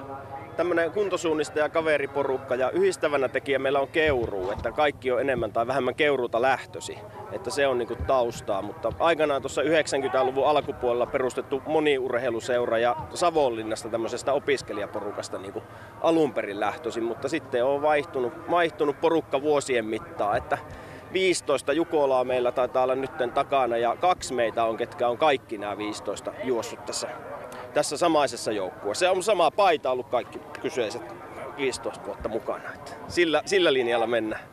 No minkälainen se linja oli tuolla maastossa sinulla omalla osuudella, kun tuntui, että kärkimiehillä tulee virheitä välillä, niin minkälainen oli sinun suoritus? Niin, kyllähän sitä tietysti jokunen mutka tuli itsekin tehtyä. Se on sen perinteinen, että 3-4 ensimmäistä ihan suoraan niin kuin kolahti takalautaan ja sitten tulee 1 mutka, niin palaa niin kuin juurille, että hidastetaanpas vähän. Että kyllä siellä itsekin putosi yhden mäen vähän väärään syrjään ja jokunen minuutti piti sitten palautella, että missäs kohti täällä mennäänkään. Mutta hyvin, henkilökohtaisesti meni kyllä tosi hyvin. Että en tiedä nyt tarkkaa tilannetta, mutta varmaan yksi parhaista jukoloista, ellei jopa paras oma osuus. Että tosi kivasti. Ihan mukava maasto. Minä en ole koskaan ollut mikään mäkijuoksija, niin mä tykkäsin, kun ei ihan hirviästi tarvinnut kömpiä mäkeä ylös alas. Teidän joukko on siellä 300 sijoitusten hujakoilla tällä hetkellä. Minkälainen rata on, jos ajatellaan, että kärkimiehet menee siellä hirveällä vauhdilla ja tulee virheitä näin edespäin, niin minkälainen tämä on kuntosuunnistajalle tämänkertainen Jukolan rata? No en pitänyt vaikeana, että hyvin sai kiinni koko ajan, että oli pitkiä aukonlaitoja, semmoisia kuviorajoja ja uraa paljon, johon tultiin aika selkeästä suunnasta ja helpohkosti pysyi niin kuin perusreitillä ja suunnassa, mutta sitten kyllä sillä rastihaussa sai tarkkana olla, että ei mitään semmoisia ylimaallisia juttuja, mutta kyllä ihan sai, jos jotain kapeata harjannetta tuli, niin vaikka katsoo, että mistä kohti poikkasee sitten yli, että putoo niin kuin oikein jyrkänteen juurelle ja tämmöisiä. Että kyllä siinä tarkkana saa olla, mutta vauhti kun ei kasva kovaksi, niin ainakin näin kuntoilijakin löytää ne sieltä liput tästä. Kuinka hienoa on olla mukana samassa kilpailussa maailman tähtien kanssa? No kyllä se on niinku yksi motiivi varmaan olla mukana Jukolassa. Että kyllä tämä aika hienoa on. Ja viime vuonna sattui sillä, että juoksi ihan käreenkin mukana niinku jonkun 200 metriä. Että oli ihan se aika koomista. Siinä siis toki eri osuudella oltiin. Tiedän montako osuutta siinä oli välissä, mutta niin kyllä se aina niinku sykähdyttää. Ja sitten on hieno seurata maailman huippujen työskentelyä myös maastossa silloin kun ne näkee. Että upea juttu. Ja siinä näette ruudussa Vajakosken terä ja Kalevan rastin välinen ero 20 sekuntia, mutta kerrotaan nyt sen verran vielä, että Hernemäen Porinan takanakin vielä muun muassa joukkue takana loistava tulevaisuus. Siellä on 386 nyt 2 osuuden jälkeen, mutta kärki menee kovaa ja tasaista kamppailua siellä käydään. Toki siellä Vaajakosken Terä ja Kalevan Rastin lisäksi on muitakin porukoita. Kalevan Rastin kakkosjoukkue ja Delta näyttävät siinä olevan kärkikahinoissa. Kyllä, ja tässä on rasti numero 19 ja sitten se 20 on meillä TV-rasti. Ja tästä muuten eteenpäin niin tullaan maaliin yhtä jalkaa, eli nyt tämä alkaa tämä kärkiletka muodostua ja Kalevan rasti Tiri Surso niin on melkeinpä näkötuntumassa, varmaan ne lamput siellä paistaa. Toki siellä on nyt näitä edellisen osuuden juoksijoita niin paljon, että ei varmaan ihan tarkkaa havaintoa saa, että juuri tuolla se kärki menee, mutta ja herkullisen pitkän välin sitten kyllä tarjoaa tuolta rastilta numero 20 eteenpäin. Ja meillä on kamera tuolla rastilla 20 ja uskonpa, että Tiri Surso on jo hyvin lähellä kärkeä sillä rastilla. Nyt tuo ero on vajaat puoli minuuttia, niin kuin tuosta ruudusta myös näkyy. Ja tässä sitten pääsette tälle rastille. Vajaan 10 kilometrin kohdalla. Kolmas osuus. Ja nyt on muuten näin, että tämä sanotaan pimeys on sillä tavalla taitettu, että se pimein hetki meni jo. Ja nyt tulee se upein hetki, koska tämä aamun valkeneminen ja se usvainen metsä ja lintujen laulu, niin se on sitä mahtavaa Jukolan tunnelmaa. Niin kello on 1:02, niin kyllä tässä nyt vielä siihen aamun valkenemiseen vähän menee, mutta toki sinne päin tässä mennään. Vähän jäämättä, joo, kyllä. Ja siellä on suunnistajia siis toisella osuudella. Ja nämä huiput tulevat kohta tälle samalle väliaikarastille. Ja niin kuin siinä äsken herra Mandelin totesi, niin kyllähän se sillä tavalla kuntoilijan mieltä nostattaa ilman muuta, että siellä pääsee huippujen kanssa polkemaan hetken aikaa ainakin samaa vauhtia. No niin. Siinä on valoissa. Sieltä tulee Anders Nordberg. Vaajakosken Terä, siinä vaaleaasuinen suunnistaja. Ja Kalevan rastin kakkosjoukkue. Siinä tää perään. Ja samoin Deltan Novikov. Siellä oli Tiri Surso oli kärjessä. Oi, siinä on 4 joukkuetta nyt 6 sekunnin sisään. Molemmat Kalevan rastin joukkueet, 1 ja 2. Vaajakoski keulilla ja Delta kolmantena. Nyt on mielenkiintoista nähdä Haldenin tilanne, koska nyt mennään kovaa, kun Nordberg ja Surso pääsevät polkemaan yhtä matkaa vaihtoon saakka. Ja se voi olla aika ratkaisevaa, jos Halden ei pääse nyt sitten tähän leikkiin mukaan. Missä on Erik Axelsson, joukkue numero 1. Ja 4. Marius Mjugan ja 5. sitten suomalaissuunnistaja Mats Haldin. Halden on minuutin perässä ja se tulee vielä kertaan. 1.22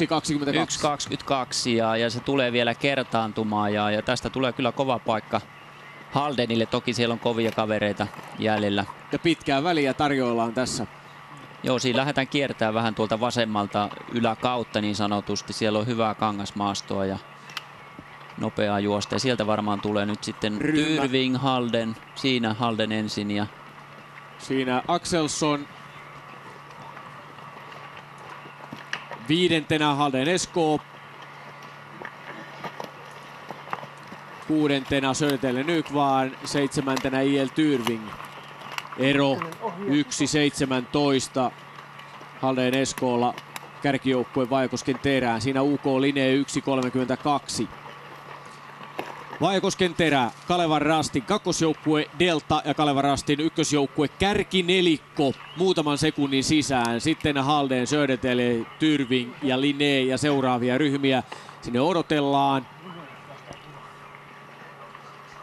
Suomalaisjoukkueella nyt nelosjohto tässä viestissä.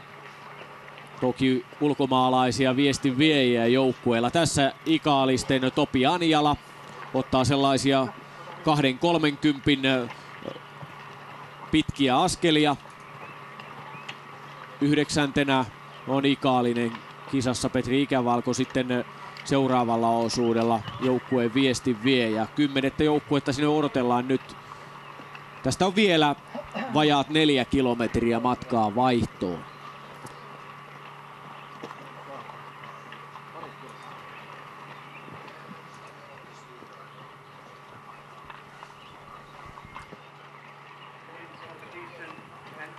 Sitten tervetuloa piipahtamaan taas tänne vähän nuotionkin äärelle. Eli Janne, ensin otetaan vähän kiinni tuosta kisasta. Nyt ollaan tiukassa ryppäässä. Siellä on sitten Nordberg, Vaajakosken Terä ja Kaleva Rasti molemmat ykkös- ja kakkosjoukkoja ja Delta samassa nipussa. Miten tästä jatketaan? No siinä on nyt putkipätkä tulossa ja mä uskon, että nämä kaverit on tiedustellut nämä radat sen verran tarkkaan, että he kaikki tietää sen, että on putki, niin tuskin siitä kukaan tipahtaa. Uskon, että ne 4 tulee kärjessä ja ero sinne taaksepäin karkaa, että kyllä tässä semmoista esiratkaisun makua nyt vähän on. Mutta Thierry Georgiou esimerkiksi ei pääse välttämättä karkuun. En mä oikein usko, että kyllä Nordberg yrittää roikkua perässä ja sitten siinä tulee vielä 2 muuta miestä tiukasti, että en usko, että kyllä Thierry on joutunut tekemään aika kovaa hommaa, että on ottanut ton 4 minuuttia kiinni, että eihän käydä ihan freesi tässä vaiheessa ole. Toivotetaan sitten tervetulleeksi studioon myös Mika Huhtanen, Tuusulan Voimaveikkoja tällä hetkellä edustava porilaissyntyinen suunnistaja. Tervetuloa studioon. Kiitos. Ja yksi syy, miksi täällä olet, on se, että sinä olet kahlannut kaikki Jukolan viesti maastot läpi. Vuodesta 1949 lähtien olet suunnistanut nuo maastot ja se kuulostaa aika huikealta urakalta. Minkälainen urakka se ensinnäkin on ollut? No urakkana 2 vuotta ja 20 Jukolaa molempina vuosina, eli keväästä lumen tuloa asti. Ja tosiaan vanhoilla kartoilla ja Jukolan radoilla. Ja tuossa vieressäsi istuu se motivaattori ilmeisesti, eli Janne, joka itse aikanaan halusi kerätä noita MM-maastoja. Niinkö se on, että Janne on vähän motivoinut sinuakin? Niin, mä luin silloin 2000-luvun alkupuolella, että Janne haluaa MM-normaalimatkat kiertää. Ja sitten mä ajattelin sellaisen köyhän miehen ratkaisun, että jospa mä juoksen noin Jukolat sitten. Mitenkäs Janne se sun projekti onnistui? No siinä kävi just niin kuin köyhälle miehelle kävi, että rahat loppui, eli jäi jonkun verran kyllä niitä kiertämättä. Ja sitten kun alkoi toi MM-kisatahti tiivistyä, eli alkoi olla kisoja joka vuosi, niin sitten nostin kädet pystyyn. Eli kyllä sieltä puuttuu 5-6 maastoa, missä en ole käynyt. No nyt sitten heti kysymys. Mikä siinä viettää? Miksi haluta käydä kaikki nämä maastot läpi? No kaveriporukassa on joskus ollut vähän sellaisia enemmän tai vähemmän fiksuja tempauksia, niin mä nyt ajattelin, että tätä ei ole kukaan koskaan tehnyt, että jospa mä sitten kokeilen. Mikäs Janne sun motivaattori oli? No se oli oikeastaan se, että halusi kokea niitä fiiliksiä, mitä siellä on erilaisia maastoja, ja mä olin lukenut kaikki storit, mitä MM-kisoista vuodesta 1966 alkaen on ollut, niin se oli vaan kiehtova ajatus ja jonkun matkaa sitä pääsin eteenpäin, mutta tosiaan nyt viime vuosina en ole enää sitten asiaa enempää ajatellut, että en pystynyt siihen. Mika, lyhyesti vielä, kerrohan vähän, kun maastot on niin erilaisia, minkälaisia erilaisia fyysisiä haasteita ne mahdollisesti suunnistajille tuo? Kuinka paljon eroavaisuuksia maastoissa on? Kyllähän niissä eroavaisuuksia on ja se oli projektina tosi mukava juttu. Eli siinähän näki Suomea ristiin rastiin kierreltiin ja pitää sanoa, että on todella hyviä maastoja Suomessa, joissa voisi Jukolan vieläkin järjestää. Ongelma on se, että tämä on niin massiivinen tapahtuma nyt jo, että ei löydy kilpailukeskukselle paikkaa, mutta maastot on kyllä tosi hyviä. Ja suunnistajat ovat siis kovakuntoisia ja fyysisesti erittäin taitavia. Katsotaanpa sitten, mitä kaikkea suunnistajat oikein vaaditaankaan.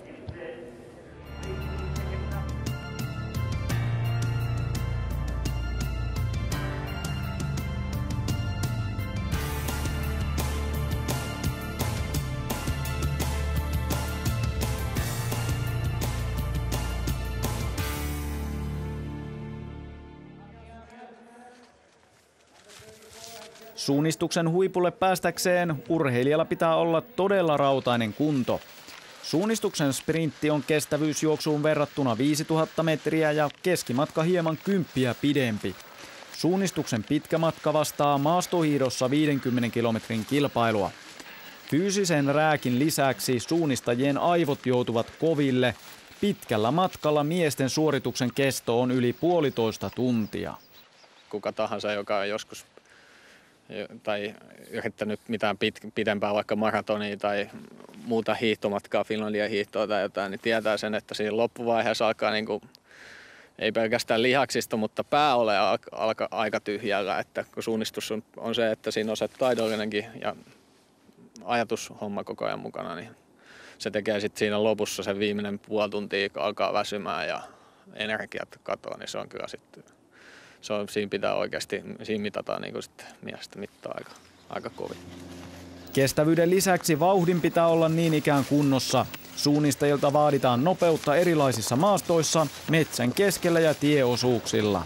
Metsässä niin ei näiden huippujen, Hubmanien ja Terraföörin ja kumppanien perässä, ketkä Pegele tai Jukka Keskisalat kyllä pysyy, että vaikka radalla piekseekin.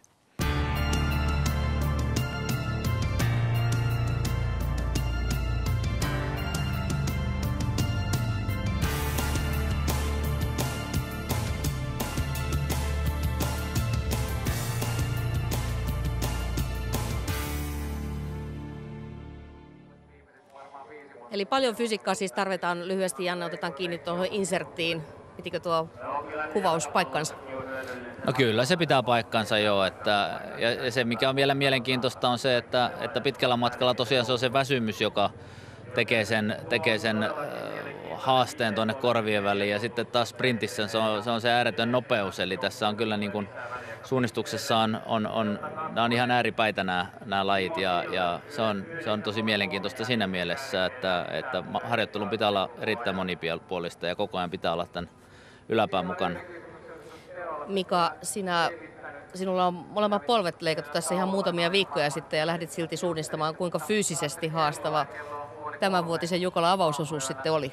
Kyllähän siinä nyt tämä vuosi oli todella haastava siinä, kun ei oikein harjoituksia pystynyt tekemään keväällä, eikä tästä nyt viimeisen 5 viikon aikanakaan järin paljon metsässä on tullut käytyä, että ensimmäiset kisat oli tänään. Että alamäet oli pahoja ja hakkujätteet, mutta ylämäät ja tasannet oli ihan hyvä. Palataan sitten vielä vähän tähän teidän maastotyyppien keräilyyn, koska se on aika kiinnostavaa. Minkälainen on teidän lempimaastonne ja miksi? Mitäs Mika sanoo? No mähän on sellainen dieseljyrä, että aika hidas maasto olisi mulle sellainen, tai taidollisesti vaativa, mutta missä kilsavauhdit ei todella nopeaksi kohoa. Eikä se tässä veteraani-iässä nyt enää niin väliä ole, mikä maasto se on. No mikä käydyistä Jukola-maastoista oli se mieluisin? Tuo on tosi vaikea kysymys. Mä nyt oon juossut 23 Jukolaa ihan Jukolan viestissä ja niissä vanhoissa, niin niissä oli monta tosi mukavaa, mutta mä ehkä nostasin sen Puumalan pistohiekan. Se oli jotenkin se kallioalue siellä niin puhutteleva, kun siellä yksin meni. Ja toisaalta myös se, että siinä joku Saimaa, kun se nyt oli, niin joku salmi siinä piti ylittää, jossa silloin oli kilpailuaikana oli tietysti ponttonisilta, mutta nyt ei ollut jo uiden yli. Viereltä tuli vähän tuollaista hyväksyvää nyökyttelyä. Kyllä, mä oon käynyt siellä maastossa myöskin ja se on yksi hienoimmista maastoista, mitä Suomesta löytyy. Siinä kangas muuttuu yhtäkkiä valtaviksi kalliomäiksi ja se on todella hieno maasto. Tähän alkaa kuulostaa siltä, että kaikki suunnistajat pitävät juuri samanlaisista maastoista, mutta eikä se ihan niin ole. No ei, kyllä mä en tykkää taas noista raskaista maastoista pätkääkään. Että mä oon tällainen varsinaissuomalainen päkiäastuja, niin nopea, kovapohjainen maasto ja mahdollisimman vaativaa toki taidollisesti, niin kuin varmasti lähes kaikille suomalaisille on mieleen. No mites Mika, kun sinulla on nyt käsitystä kaikista Jukola-maastoista, niin minkälaiseen kategoriaan tämänvuotiseen Jukolan ympäristö ja maisemat sijoittuvat? Kyllä tämä vuotinen oli ihan Jukola-klassia, niin kuin on tapana sanoa. Maasto oli ihan hyvä. Aika paljon pystyttiin käyttämään teitä, polkuja, johtuen maaston rikkonaisuudesta. Ja 92, kun viimeksi juostiin, niin oli se nyt pikkusen muuttunut.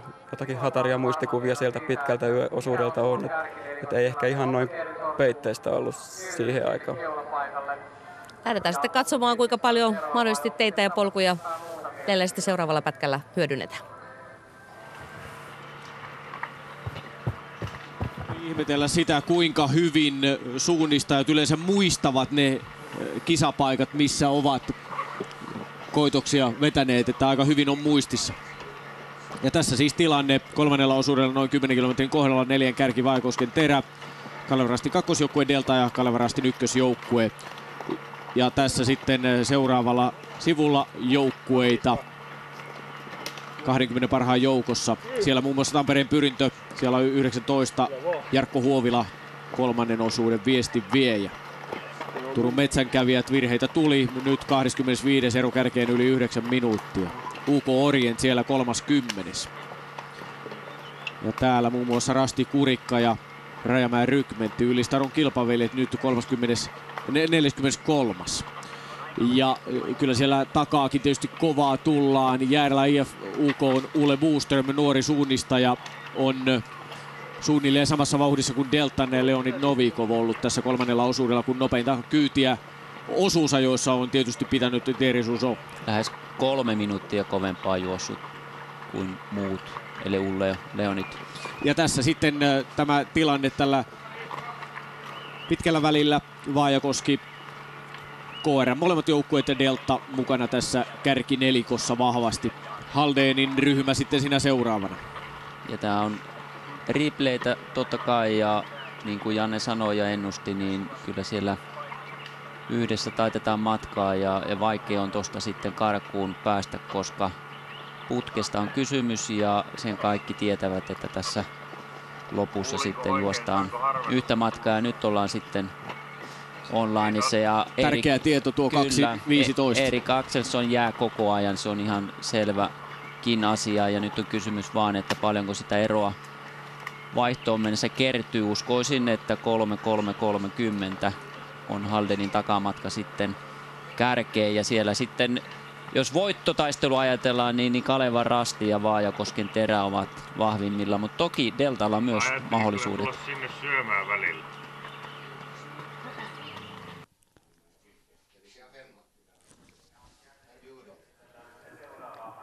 Haastattelupaikalla ollaan jälleen vaihtoalueella. Janne Kohonen, SK Kanan taluttajat teillä seurana. Sijoitus on nyt hieman siellä vähän kauempana kärjestä, mutta kuitenkin mukana. Ja ensimmäistä kertaa teidän joukkue tällä kokoonpanolla mukana. Niin millainen kokemus on ollut, Jukolan viesti? No kyllä tämä tosi miellyttävä kokemus on ollut. Että mukavaa oli päästä nyt, että saatiin joukkue kasaan ja vielä omista kavereista löytyi sitten kuitenkin tämä joukkue. Ydinporukkahan meillä on tästä Hollalasta ihan näitä koulukavereita ja muutama kaveri sitten näistä yliopistokavereita. Kerro, minkälainen tausta teidän porukan suunnistajilla on, että kuinka paljon on tullut suunnistettua? No itse on nyt kolmas kesä.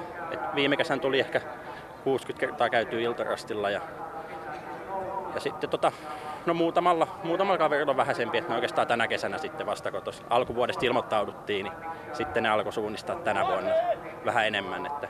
Mutta oikeastaan 3 vuotta kokeneimmilla. Millaista oli suunnistaa samoissa maastoissa kuin maailman kärki? No onhan se hienoa päästä vertailemaan sitten, että itselläkin eka tämmöinen isompi kilpailu, niin nähdä sitten, että miten siellä sijoittuu. Teidän joukkueen nimi siis SK Kanan taluttajat. Mistä tällainen nimi tulee? No mä en nyt itse ihan tarkkaan muista tätä näin, mutta tää juontaa 80-luvun Länsi-Saksaa ja kun mun isä on toimittaja, niin oltiin siellä moottoripyöräkisoissa ja se liittyy vähän niiden saksalaisten infrastruktuurin sujumiseen ja siihen, niin se sanoi sitten niitä kanantaluttajiksi. Myös toi Valentino Rossin isäkin taisi liittyä tähän jotenkin.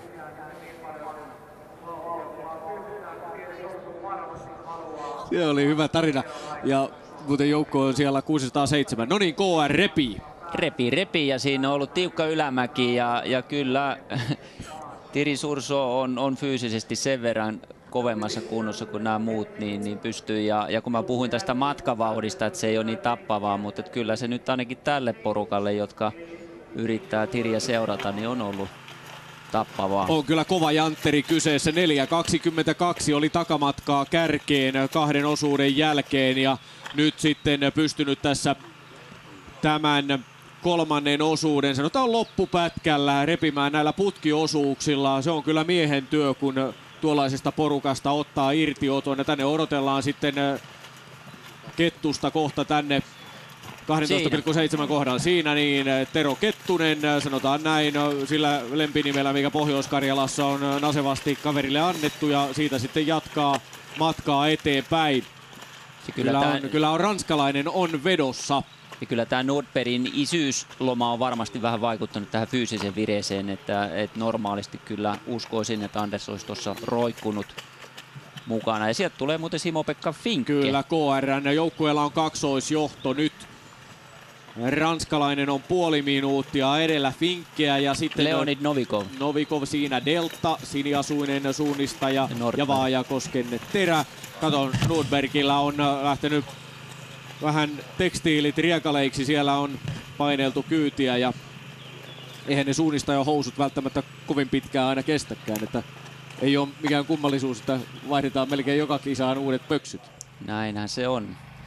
Varmaan ainoa suunniste, joka pystyisi Tirin vauhtiin tällä hetkellä vastaamaan, on Haldenin ankkuri Olav Lundenes. Niin ylivoimasta on nyt Tirin meno. Pitkän matkan maailmanmestari viime vuodelta on sitten Halden Eskoon ankkuri. Ja Haldeniahan tässä tietysti on koko ajan myös seurattava. 2,5 minuuttia oli se ero kutakuinkin äsken tuossa GPS-vertailussa. Ja siellä on kyllä aika lailla jo sanotaan massiivista polkua syntynyt tämän Salpajuukalla viikonlopun aikana. Ja tuossa näkyy tuo vertailu sitten tarkkaan. Se on 2.48 KR:n ja Haldenin välillä. Halden voitti siis viime vuonna Kytäjäjukolan, oli Tiumiilassa kakkonen. Eli nämä sanotaan suunnistusmaailman jättiläiset ovat näissä suurviesteissä olleet viime vuosina lähestulkoon koko ajan kärkipäässä. Kyllä, ja näin tulee myös tänä vuonna käymään. Mielenkiintoiseksi tekee tämän ankkuriosuuden, totta kai ei nyt mennä asioiden edelle, mutta juuri tämä Lundanesin huippukunto, eli jos Halden on vaikka 5 minuutin takamatkalla ankkuriosuuden alkaessa, niin mikään ei ole varmaa. Ja tämä kolmas osuus on sen osoittanut, että tämä on mahdollista minuuttienkin takaa jo. Kyllä. Ja tämä tekee nyt tästä kilpailusta todella jännittävän aivan varmasti loppumetreille asti. Ja Haldenin takamatka tämän osuuden jälkeen on runsaat 3 minuuttia. Mutta tämä ikään kuin alkaa nyt tämä viesti uudelleen, että tämä pitkä yö on juostu ja nyt sitten aamu valkenee. Ja siinä Thierry. Ja sitten lyhyet osuudet ja sitten aletaan todellakin tämä voittokamppailu. Thierry kävi jo viimeisellä ja pinkoo sitten kohti vaihtoa näin. Kalevan Rasti ensimmäisen osuuden jälkeen 21. Toisen osuuden jälkeen 22. Ero kärkeen oli 4.22 Prohatskan ja Airilan osuuksien jälkeen Thierry Souzeau mahtava kolmannen osuuden veto. Hän teki sen, mihin parhaimmillaan pystyi nostamaan joukkueensa kärkipaikalle sellaisesta paikasta, joka ei kyllä piirunkaan verran heikommalta kaverilta onnistu. Kyseessä on siis ranskalainen teräsmies. Ja tässä Jukolan viestissä Kalevan Rasti tulee kolmannelta osuudelta keulapaikalta vaihtoon. 13,5 kilometriä on takana ja täällä Simo Marttomaa, kokenut suunnistaja, nyt on lähdössä sitten 4. osuudelle. Ja Simo on näillä näkymin nyt viimeistä kertaa ainakin Kalevan Rastin ykkösjoukkueessa mukana. No, sen aika näyttää. Mutta todellakin niin nyt on kokemusta pelissä ja tämä on Simolle tuttu tilanne. Ja ehkä tärkeät sekunnit, jotka nyt sitten Thierry Souzeau pystyy tässä repimään. Simo pääsi nyt yksin mettään ja se on Kalevan Rastin kaksoisjohto. Kyllä, täältä tulee sitten Kalevan Rastin Simo-Pekka Finke. Antti Nurmonen jo odottelee tietysti malttamattomana pääsyä maastoon. Sitten tulee vähitellen sieltä takaa seuraava Nordberg. Vaajakosken terä on kolmantena tässä. Norjalainen leimaa. Sitten tulee Delta, Leon Novikov. Ja Vaajakoskellahan Juha Sorvisto lähtee sitten 4. osuudelle. Deltalla Lauri Sild. Ja Vaajakoski on 53 sekuntia johtavaa Kalevan Rastia perässä. Siinä varmaan Simo-Pekalla oli tallimääräys, että pikkasen jarrutteli, että tuli melkein minuutti siinä eroa seuraaviin. Kettunen ja Finke heitti ylävitoset ja sinne Johanneksen pakeille ja siinä sitten Nordberg nojailee puomiin. Vaajakoski pääsi kolmantena matkaan, 53 sekuntia ero kärkeen.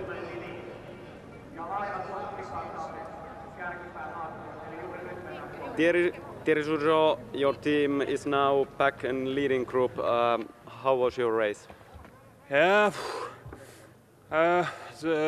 the main problem I had was that I never knew if it was the leading group. So each time I was catching someone, I was asking him if he was in the lead or not, and most of people never answered. So I keep running fast, and then I saw my good friend Anders, and I knew he would be close to the lead. So then we ran together for a while, and then he had a different maybe forking, and I felt still quite strong, so I tried to push harder, but I did a small mistake on the very last control, so it's pity. How satisfied you are now? Yeah, it's still 4 legs to go, so I will be satisfied if we win. So it's a teamwork, and we have 4 very good cards to play. So let's see, but as I can see, it's still very tight. Usually you are anchor of your team, Kalevan Rasti, but this time third part of the race. Why's that? Yeah, I think it was anti-Ayus idea, and of course I'm training a lot at night in winter time. So this year I focus on also running fast at night. So I think I was quite well prepared, and also those last 10 days I was running every night at night. So I think I had a good grip on the terrain.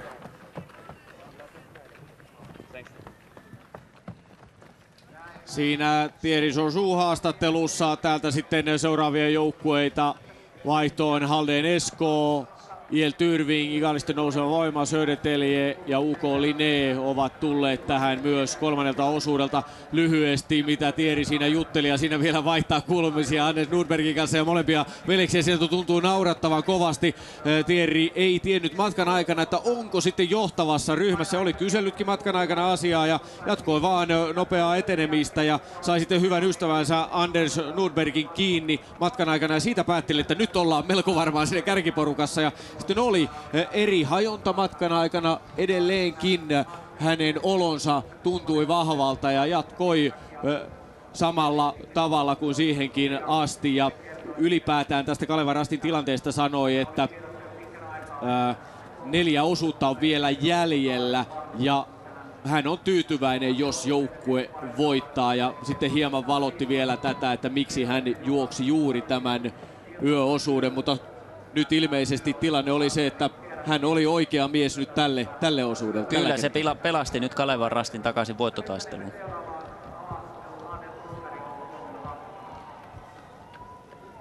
Nordberg, vad säger du om den här etappen? Ja, det var väl så där. Jag følte meg sprek i dag, mye krefter, men det ble vel 3 litt for store bommer. Så jeg har vel lagt igjen en 2-3 minutter på de postene der, så og Thierry har løpt veldig fort, så, men det var brukbart, men ikke så veldig mye mer. Vad berodde bommarna på? Ja, det var nok litt inn i de siste meterne inn i posten, 50 meter inn i posten, som jeg var litt unøyaktig, men nå er vi ordentlig med i stafetten, og det skal bli veldig morsomt å følge med nå. Vi har veldig, veldig gode sjanser. Det har talats mycket här på målområdet om att Kalevan Rasti hade Jourgeau här på den här etappen. Var det någonting du tänkte på? Ja, det är klart. Jag känner Thierry väldigt gott, och vi har snackat masse om det här i nästan halvannet år. Och möta sån här, så det var lite speciellt, men det var väldigt, väldigt morsomt. Du som norska flyttar från norska Halden till en finsk klubb. Hurdan är det en stor skillnad? Nej, lite forskjell är det, men det är Halden är ju en väldigt stor breddeklubb och eliteklubb, men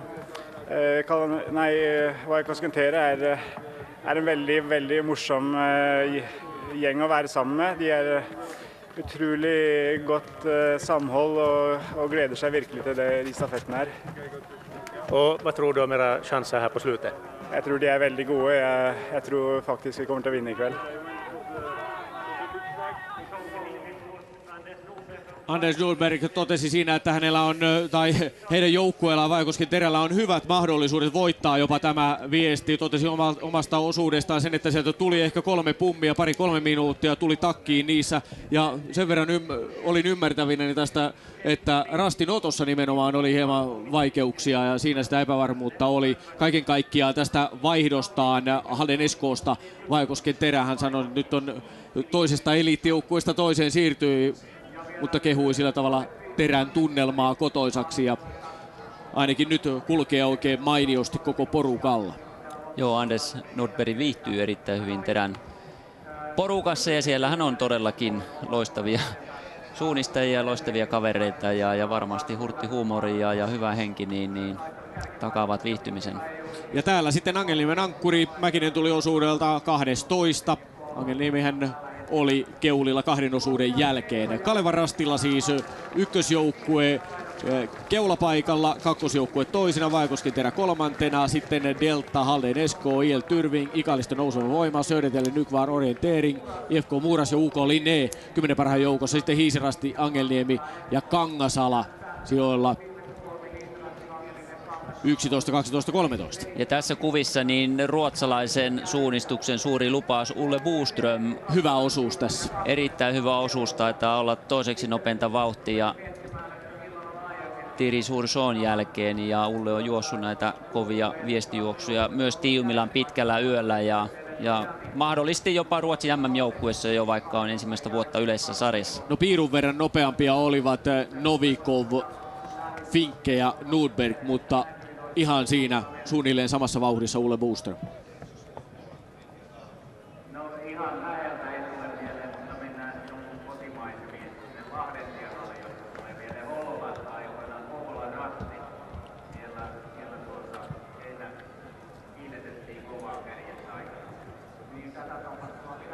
Ja tässä vielä siis tilanne 3 osuuden jälkeen. Siinä näkyvät myös ruudussa nuo erot. Vaikosken Terällä on 53 sekunnin taka-ajo matka Kalevan Rastiin. Delta vajaan minuutin päässä kärjestä.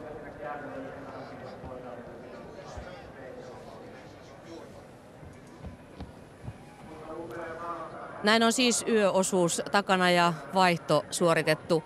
Janne, kuinka paljon sinua yllättää tuo yöosuuden jälkeinen tilanne? No ei se tilanne sinänsä yllätä, että kyllä siellä on niitä joukkueita, mitä odotettiinkin, ja kun tiedettiin, että Thierry on mukana, niin odotukset oli sellaiset, että tulee eroja, mutta kyllä täytyy sanoa, että kyllä toi oli kaikki aikojen kovin yösuoritus todennäköisesti, että kyllä siinä aikaisempina yökinginä pidetty Anders Nordberg joutui kyllä aika lailla nöyrtymään, eli oli kyllä huikea suoritus Thierryltä, mutta tässä on vielä paljon viestiä jäljellä. Ei voi todella muuta kuin ihailla ranskalaisen menoa, mutta yllättikö todella sitten Nordbergin vaisuus? Hänelle tavallaan tarjoutui kuitenkin karata. No joo, ei, tavallaan vähän, että hän teki niinkin paljon virheitä ja ei ollut kyllä meno tosiaan freesiä, että nähtiin, että Thierry jätti tuossa vielä viimeisellä kilometrillä melkein puoli minuuttia oikeastaan alamäkeen tuossa, niin mutta ehkä se kertoo enemmän Thierryn kovuudesta kuin muiden heikkoudesta. Ja nyt sitten kun mietitään 4 kärkijoukkueen 4. osuuksien viejiä, niin Simo Martomaa edustaa sitä kokemusta. Veikkaat vähän, että tämä kääntyy, tai Simo pystyy pitämään hyvinkin tuon. No ei välttämättä, kyllä mulla on Simollakin tullut epäonnistumisia viime vuosina ja kyllä se, että kun alkaa olla jukoloita 20 jo plakkarissa niin kuin Simpalla, niin voi olla, että aina ei ole ihan täysin niin nälkäinen ja hereillä kuin pitäisi olla. Että kyllä siellä on Antti Nurmonen, siellä on Juha Sorvisto, joka on ollut tosi hyvässä vireessä tänä keväänä. Ja Lauri Sild oli. Ja Lauri Sild tietysti, se on Deltalla on tiukat paikat tässä nyt. Lauri Sild on aika kokematon virolainen Sixten Sildin maajoukkuesuunnistajan poika ja epäonnistui Tiumilassa ja on kyllä kovassa paikassa nyt. Ja kyllä mä sanoisin, että nämä takana tulevat 4, niin 4.5. osuus on yleensä hyvin vaativat. Mennään monesti semmoisille alueille, missä ei ole vielä uria ja muuta, tosi tiukkaa suunnistusta, niin mä luulen, että 5. osuuden jälkeen tilanne voi näyttää ihan erinäköiseltä kuin nyt. Niin nyt olemme tässä yöosuuden aikana on paljon puhuttu siitä, että kuka on hyvä yösuunnistaja, mutta eikö niin, että jokaiselle osuudelle on löydettävä sellaiset oikeat roolitukset? Kyllä joo, ja tämä 4. osuus on vielä yösuunnistusta siinä mielessä, että karttaan lukuun tarvitaan lampua ja kun pistää lampun päälle, niin ympäristö näyttää pimeältä, eli tämä on vaativaa. Ja kyllä mä niin kuin voisin melkein veikata, että Antti Nurmonen saattaa olla se, ainakin mulle tulee mieleen, ja Juha Sorvisto, jotka saattaa iskeä sieltä Simo Martomaata kiinni. Että he pääsi kuitenkin porukalla lähtemään, siitä on aina yöllä etu. Kun yksi menee yksinään kärjessä, niin kyllä häntä on helpompi ottaa kiinni. Mutta katsotaan, miten kokeneen ketun Martomaan hermo pitää. Näin tehdään.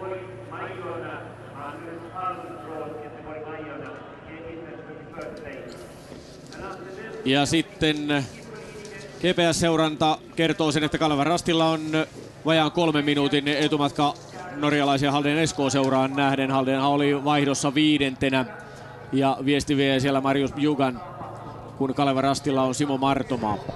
Tästä oli yli 3 minuuttia vaihdossa. Kaunis kuva, todella kaunis. Ja täällä sitten täällä on käynyt 4. osuudella aukolla itse asiassa Delta, Kalevan Rasti kakkosjoukkue ja Vaajakosken Terä. Ja itse asiassa tällä rastilla ei olla käyty, tää on maisemakuva, eli ollaan vähän toisella maastoalueella. Kyllä, mutta tässä kärkijoukkueet ovat käyneet siellä ja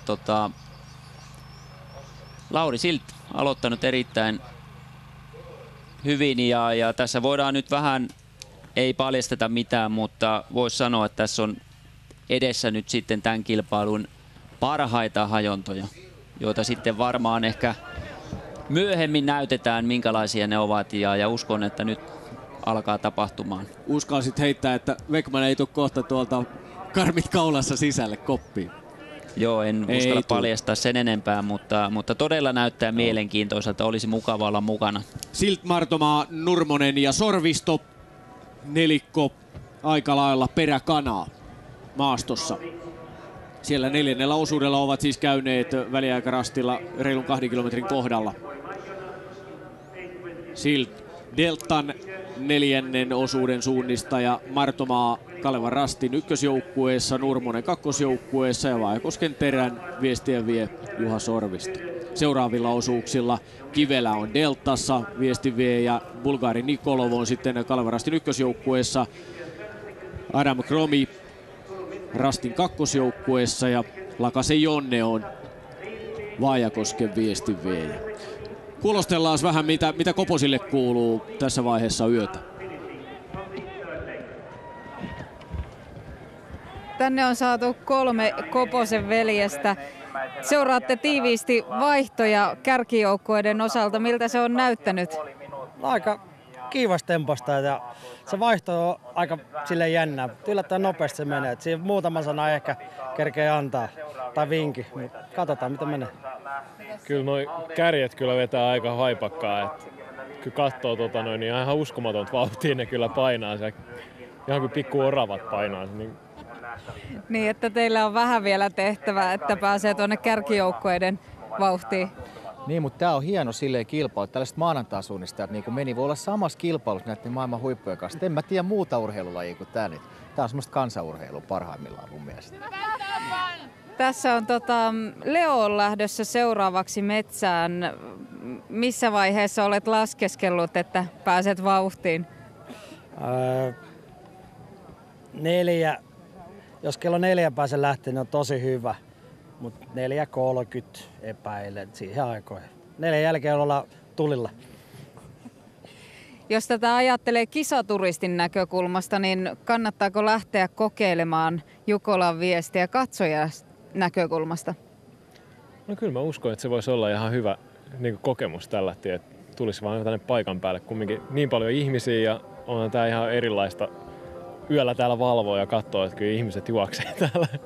Ja onhan se mukavaa katsoa, niin seurata noista GPS ja katsoa, että miten se tilanne kehittyy siellä metsässä. Että kyllä tämä ihan viihdyttävää on katsoa. Aamu alkaa kohta sarastaa, ensimmäinen Jukola-yö takana. Mutta eikö se ole hieno taiteellinen vaikutelma, kun nuo valot heiluu tuolla? Kato, mä oon ihaillut sitä, että se on tosi upeeta. Niin niitä voi vähän aikaa siinä vielä tuijotella, eiköhän siellä lamput oteta kohta pois käytöstä. Niin, mutta tää on tällaista monipuolista urheilua, niin kuin mä sanoin. Välineurheilu. Niin. Kyllä. Ja nyt siis olemme 4. osuudella siellä tierastilla, jolla on käynyt jo Delta, Kalevan Rastin ykkös- ja kakkosjoukkue ja Vaajakosken Terä, tuo tuttu kärkinelikko. Ja sitten Halden Esko vajaan 3 minuutin päässä kärjestä. Ja Halden Esko on perässä heti ihan tuntumassa Södertälje Nykvaan sekä UK Linné IL Tyrving 8. Ja siinä näkyvät nuo erot näiden joukkueiden osalta kärkeen. Delta, Kalevan Rastin joukkueet ja Vaajakosken Terä siis ihan siinä suunnilleen samassa porukassa. Niin tässä on nyt 2 letkaa. Ikaalinen. Nelikko ja sitten tulee tää takaa jo kolmikko ja sitten näitä yksittäisiä menijöitä ja Petri Ikävalko aloittanut hyvin. Ikallisten nousun voima on hienosti mukana. 9. Henri Taanila heillä sitten toisella osuudella viestin viejänä. Mutta Ikallinenkin on ollut tässä tämän yön aikana ihan hyvin esillä kilpailussa. Ehkä ei ihan kuitenkaan sillä tavalla tämä kisa ole heidän osalta kulkenut, mitä Vesa Taanila odotti. Mutta joka tapauksessa komeasti kärkikymmenikössä mennään. Ja juuri tämän rastin jälkeen alkaa nämä todella mainiot Janne Wegmanin hajonnat ja uskon, että tämän jälkeen tapahtuu varmasti jotain. Ja näitä hajontoja sitten saadaan seurata kyllä sitten aina tuonne ankkuriosuudelle asti ja varmasti tässä vielä tulee tapahtumaan mielenkiintoisia juttuja. Niin kuin nähtiin Venlojen viestissä, niin aivan sinne ihan loppumetreille saakka jännitystä riitti.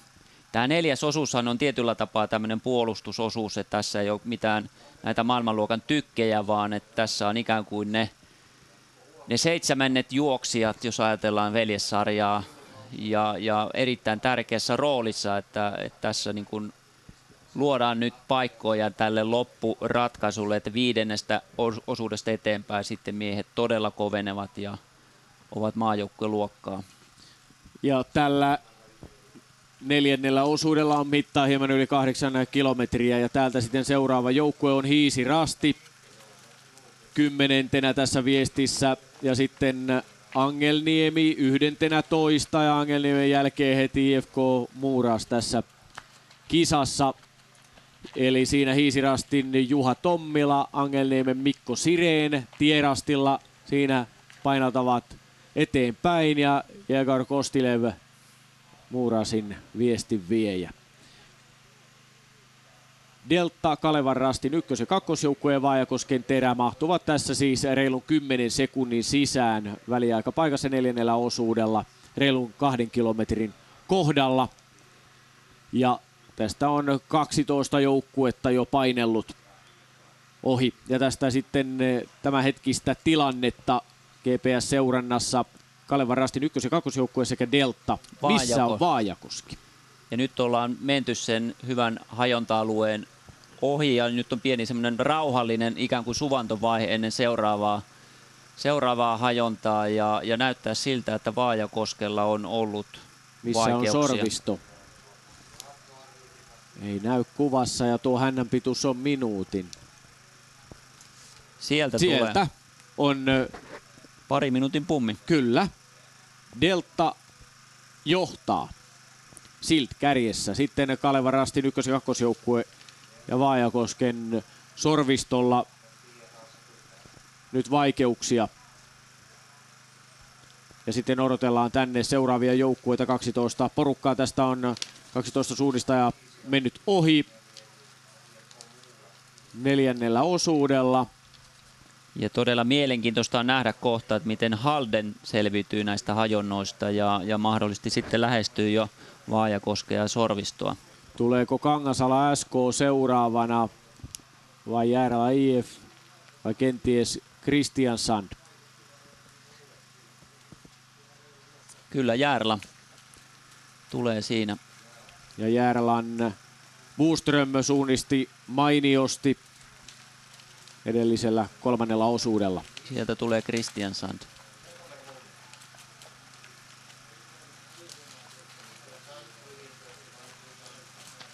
Ja tässä näin Kristiansandin jälkeen Tampereen Pyrintö, Elmeri Vähänen, sitten Pan Kristianstad, Kangasala SK, Panu Teittinen, Halden SK, kakkosjoukkueen Ture Sandvik. Tämä entinen maailmanluokan menijä. 18.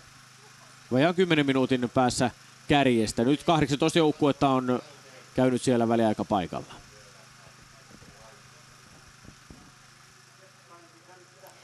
Vaikka kuten olette huomanneet, niin hyvin tarkasti me pystymme seuraamaan, mitä suunnistajat tuolla maastossa tekevät niin GPS-järjestelmän kuin sitten TV-kuvankin perusteella, niin jokaista rastipistettä emme pysty tarkistamaan, ovatko suunnistajat siellä käyneet.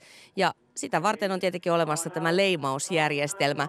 Nykyinen leimausjärjestelmä on sähköinen leimausjärjestelmä ja se nopeuttaa huomattavasti niin suunnistajien toimintaa kuin myös tarkastamista.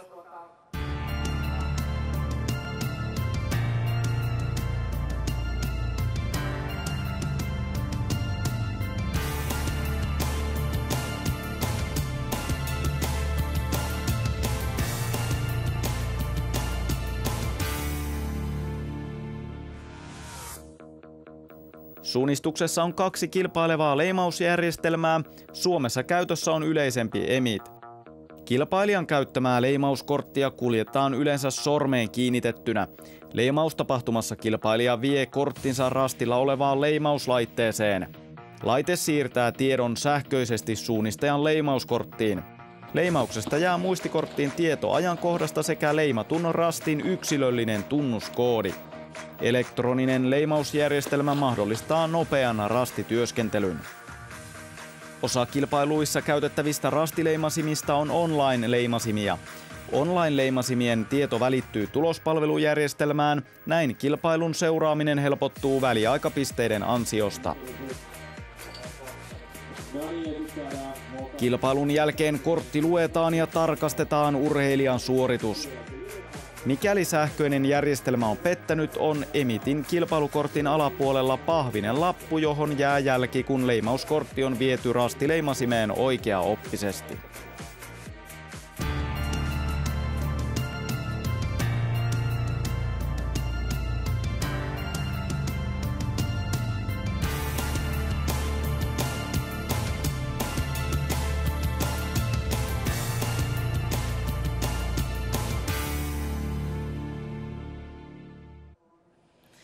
Ja sitten tullaan takaisin studioon, jonne on saatu vieraaksi myös Tero Föhr, Vehkalahden Veikkojen suunnistaja. Eli nyt kun isäntäjoukkueena olette, niin et pääse itse suunnistamaan maastoon. Harmittaako? No ei harmita. Kyllä sen verran monta kertaa on tullut juostua Jukolassa ja on tää jotain ihan ihmeellistä tää Jukolan rakentaminen. Et olla tässä mukana ja jos meillä on 1700 talkoolaista, jotka on hirveästi tehnyt duunia, niin kyllä varmaan 1000 on tuttuja, eli vientiä riittää kisakeskuksessa ja hauska nähdä paljon tuttuja ihmisiä. Ja varmasti ihan erilainen elämys tämäkin sitten seurata viesti näin. No yleensä ei saa tulla katsoa Venloja, pitää ravistella pohkeita kämpillä, että nyt kerrankin on aikaa olla ja seurata ja katsoa ja aistia tämä tunnelma kunnolla, että muuten se on niin sen oman navan ympärillä kisaan valmistautumista.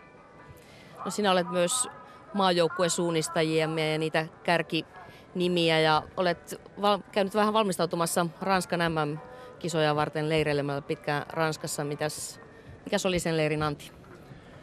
No hyvä reissu, että itse asiassa 4,5 viikkoa yhteensä, että samalla tutkin vähän yhteistyössä Kihun kanssa, että kuinka korkean paikan harjoittelu sopii. Eli asuttiin ylhäällä ja käytiin sitten suunnistamassa MM-harjoituksia alhaalla ja juoksemassa kisoja. Siellä oli monta muuta maajoukkuetta myös leireillä, eli hyvä paketti fyysistä harjoittelua ja sitten valmistautumista kesän koitoksi.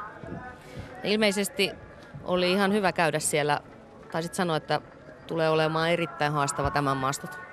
No ehdottomasti, että suunnistus on niin kuin kaikin tavoin niin haastavaa kuin mahdollista, että on vaikea juosta. Metsät on tiheitä, hyvin kivikkoisia, on risukkoa, maastossa on hirveästi muotoja, kartalla on paljon tavaraa, eli oikeastaan kaikki elementit on niin vaikeita kuin mahdollista, että uskoisin, että kaikki on epävarmoja siitä, että miten hyvin suoritus on kesällä hallussa. Seurataan hetkelle kisaa ja palataan sitten takaisin vielä studioon.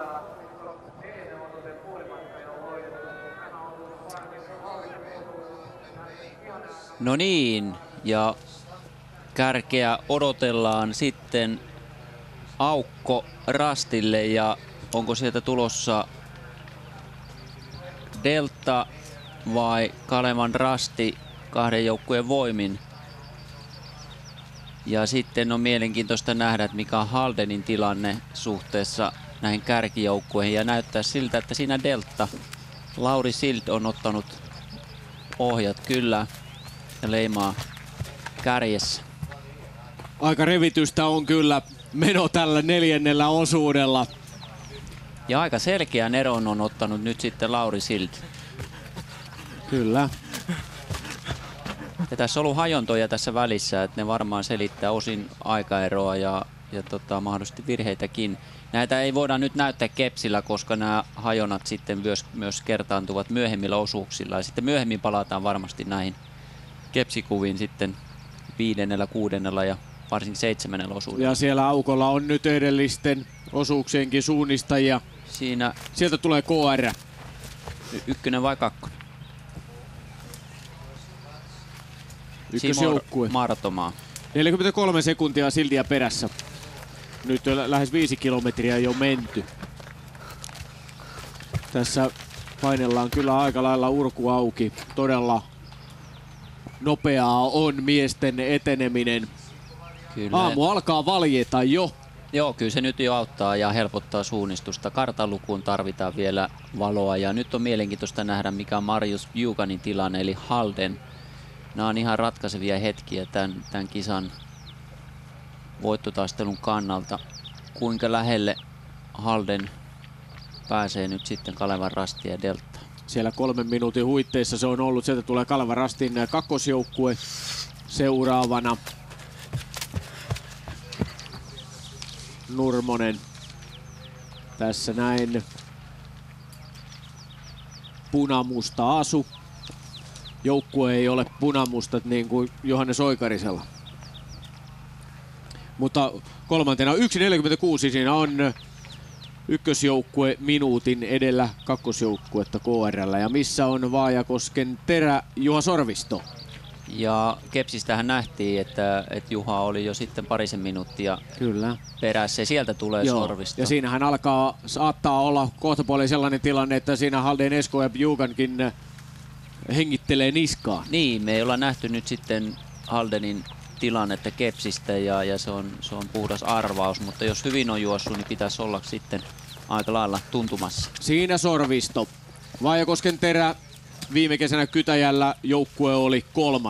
Ja se voitto puuttuu Vaajakoskelta. Sitä on kyllä metsästetty usean vuoden ajan. On ollut melkoisia dream-tiimejä Vaajakoskellakin, mutta se voitto on jäänyt uupumaan. Ja Haldenia ei näy.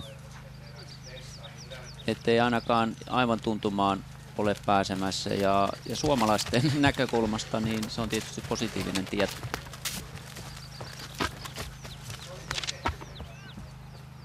Jukolan viestissä ollaan ja tätä kilpailua yleensä pidetään miesten kilpailuna, mutta täällä kuitenkin toisen osuuden Ristin Kilta-nimistä joukkueesta on jo juossut Sohvi Penttinen. Mitä ihmettä, mitä tämä tarkoittaa, että olet mukana tässä kilpailussa? No, mä oon juossut 4 kertaa Venlojen viestiä ja mä halusin nähdä, mitä yöllä tapahtuu.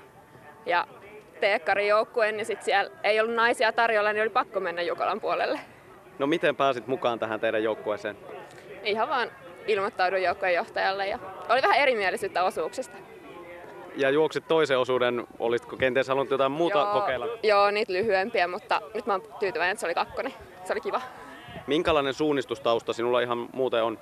Mä oon suunnistanut 10 vuotta ja siis ihan kilpailut. No minkälaista oli Jukolan viestissä olla mukana? Siellä Jusseja on enemmistö, niin mukana siellä sitten naisina? No kyllä siellä tuli väliin sellaista kommenttia, että taas tyttö meni ohi, nyt peesii. Ja kyllä se huomattiin siellä. Minkälainen kokemus ihan ylipäätään oli olla mukana Jukolan viestissä? Ihan mahtava, paljon kivempi kuin Venlat mun mielestä.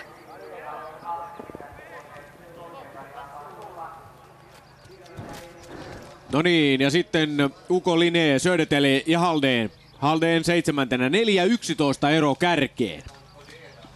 Joo, ei ainakaan Haldén saavuta tällä osuudella ja se tietysti luo edelleen jännitystä tähän, koska Haldénin loppuhan on kyllä sitten aivan valtavan kova, mutta ei ainakaan Haldén karkaa. Matte seuraavalla sitten Emil Wingstedt ja Olav Lundanes. Kyllä, siinä on kyllä ja olisi aivan loistava tilanne, jos Lundanes olisi noin 5 minuuttia takamatkalla, niin saataisiin kyllä huikea ankkuriosuus.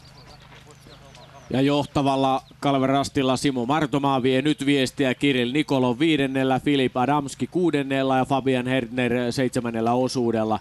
Bulgarialainen, ranskalainen ja sveitsiläinen siinä Kalevan Rastin 3. viimeisellä osuudella. Ja kun katseltiin joukkuekuvaa tässä eilen, niin totesit vaan Pekka, että ei olisi 20 vuotta sitten uskonut, että tällainenkin joukkue, pohjoiskarjalainen joukkue, kun Kalevan Rasti, yksi maailman parhaista, jollei paras joukkue, niin rakentuu pääosin Keski-Euroopan suunnistajista. Kyllä, ja varsinkin, että pääkapelimestari on ranskalainen suunnistaja.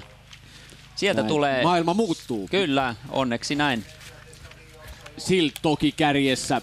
Tekee loistavaa jälkeä tämä nuori Deltan suunnistaja. Ja sen verran korjaan tosiaan, kun mainitsin, että Kalevan Rasti on kärkipaikalla, niin ei todellakaan, vaan Deltahan siellä on koko ajan tässä nyt ollut. Ja Silt hyvin jaksaa painaa ja häntä on siinä minuutin verran, niin se on kutakuinkin Delta ja KR välinen ero. Joo, ja ehkä vähän lisääntymään päin. Vaikutelma on sellainen, että Silt juoksee muutaman sekunnin kilometriä kohden kovempaa kuin Simo Martomaa. Ja kyllä Delta on tässä koko ajan pidettävä meidänkin tiukasti tapetilla ja paperilla. Matti Kivelä, Ulle Kernel ja Valentti Novikov, muut suunnistajat tuossa joukkueessa. Ja tämä on nyt neitseellistä metsää, eli täällä ei edelliset osuudet ole juosseet, ja se on myös hieno tunne, koska yhtäkkiä siitä joukosta niin oletkin aivan yksin siellä ja voit nauttia tästä suunnistamisesta. Martomaa.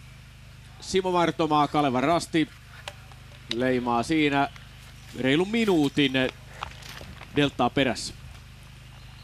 Kyllä, ja sitä eroa tulee vähitellen lisää, mutta toisaalta myöskään Haldén ei ole mitenkään saavuttamassa. Ja näyttäisi ehkä siltä, että Sorvisto on saanut jälleen otteen suunnistamisesta ja pysyy ainakin, jos ei saavuta, niin samassa vauhdissa kuin kärki. Niin, aika lailla on Nurmosen kanssa samassa vauhdissa nyt noin puoli minuuttia perässä, mutta tuossa näkyy Deltan ja Vaajakosken terän välinen ero. Silt on suunnistanut kyllä mainiosti 4. osuudella. Kyllä, ja Södertälje, Haldén sieltä sitten noin runsaan 4 minuutin päässä johtavasta Deltasta. Södertälje viestiä vielä Jonas Le Andersson, Haldénin siis Marius Bjugan. 2 joukkuetta on käynyt tässä vajaan 6 kilometrin kohdalla ja tätä osuutta on vielä taivallettavana reilu 2 kilometriä. Sieltä seuraava Kalevan Rastin kakkosjoukkueen Nurmonen. Ja sitten Sorviston pitäisi olla melko lähellä jo, ei vilku sitten terän suunnistajan otsalamppu kuvassa. Nurmonen. Vahva panos KR:n ykkös- ja kakkosjoukkueilla. Tässä on pitkä väli ja sieltä tulee Sorvisto samasta suunnasta. Sieltä tulee vaaleaasuinen Vaajakosken terän suunnistaja. Ei aivan näkötuntumassa. Ja tässä on todellakin niin loistava reitivalinta väliin ja tarjoaa erilaisia vaihtoehtoja. Siinä Sorvisto ehtiikö kyllä katsoo tarkasti nopeimman reitin. Tässä ei kannata hosua. Nyt on 5 joukkuetta käynyt siinä väliaikarastilla.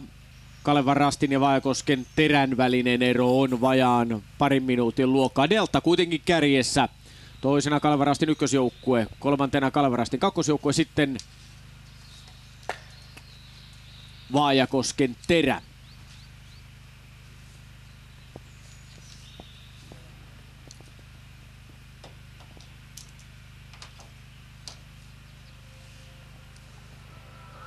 Täällä studiossa on mukava kuunnella, kun kaksi huippusuunnistajaa ja tietyllä tavalla myös joukkueiden valitsijakin aika meneltä vuosilta käyvät kovaa keskustelua siitä, miten tämä viesti tässä etenee ja kova spekulaatio, että ketä miehiä muilla huippujoukkueilla on tässä vielä jäljellä ja mitkä ne voimasuhteet ovat.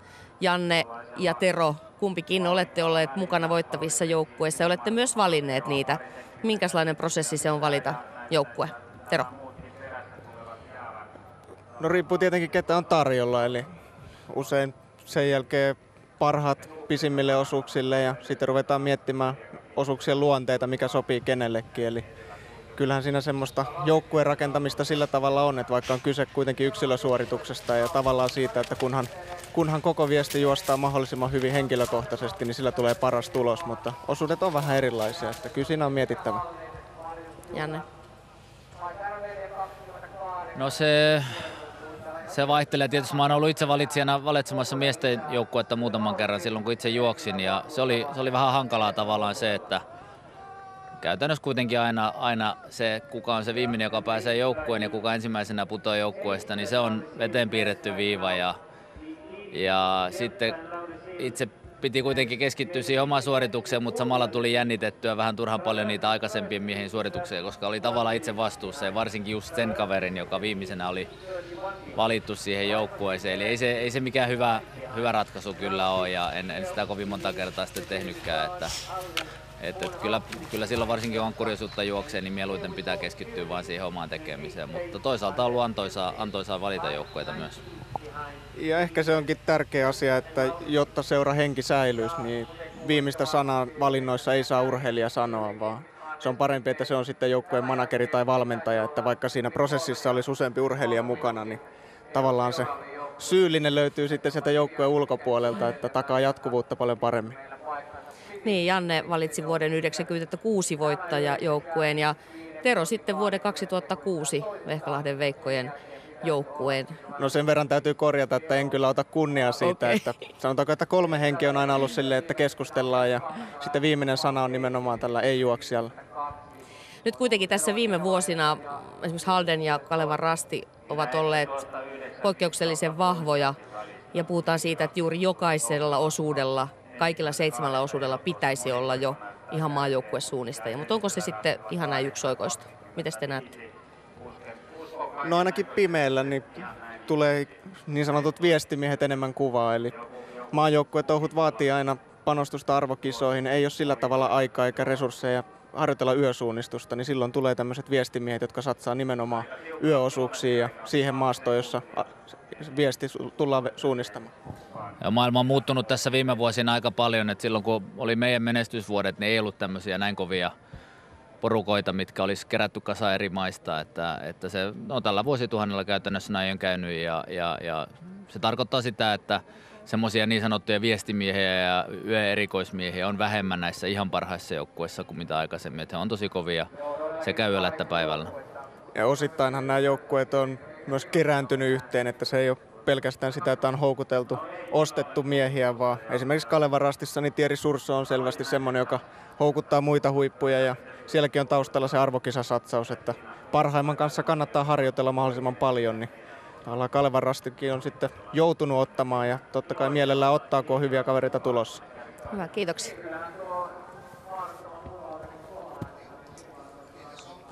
Mielenkiintoista sanailua siinä veljillä Niinan kanssa siellä tulilla. Tuleeko Delta sitten kärkipaikalla tänne lähestymisrastille 7,5 kilometriin? Tästä on sitten enää polkastava vajaa kilometri. Sieltä kyllä Delta tulee. Sild on ollut kyllä mainio tällä osuudella. Todella. Delta on täysillä pelissä mukana. Siinä joukkue numero 8. Koistinen, Liukkonen ja Novikov vetivät kelpo-osuudet 1-3 ja nyt Sild on jatkanut hyvin. Ja se ero oli yli minuutin ja vaikutelma oli se, että sitä saattaa olla jopa nyt sitten enemmän.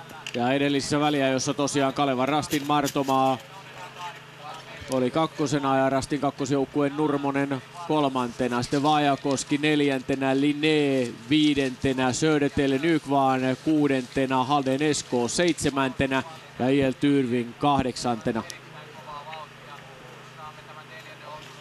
Ja oslolaisjoukkue IL Tyrving, Andres Tiltnes, heillä ankkurina sitten Audun Veltsien. Hamissa on Simo Martomaa. Ei siis Simo vaatehuoneelta. Nyt odotellaan Martomaata. Ja kyllä se ero on edelleen kasvamaan päin ja sitten Antti Nurmonen ja Juha Sorvisto sieltä sitten Simon takaa varmasti aika nopeasti ilmestyvät kuviin. On upea paikka muuten Delta Matti Kivelälle lähteä vetämään 5. osuutta. Ja hän näkee täällä vaihtoalueella nyt tämän saman kuvan ja tietää ihan tarkkaan tilanteen, että vähintään tämmöinen 1,5 minuuttia niin on keulaa ja siitä on mukava lähteä viemään Jukolan viestiä eteenpäin. Deltahan voitti vuonna 2008 Tampereen Jukolan.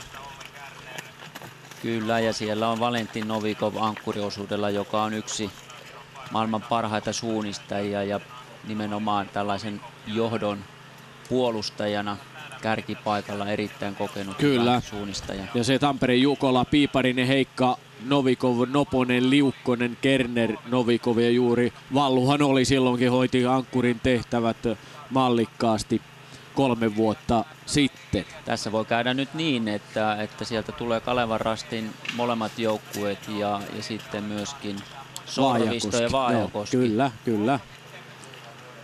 Sieltä on tulossa nyt ainakin Kalevan Rastin suunnistaja Martomaa tulee siinä tässä tulee numero 22 ero johtavaan Deltaan. Sild. Oiva veto kyllä tällä 4. osuudella. Todella loistavaa, että se ei ole pelkästään virheistä ja hajonnosta, vaan kyllä Sildillä on jalka noussut. Missä on Vaajakoski? Sorvisto. Vai tuleeko Nurmonen ennen vielä?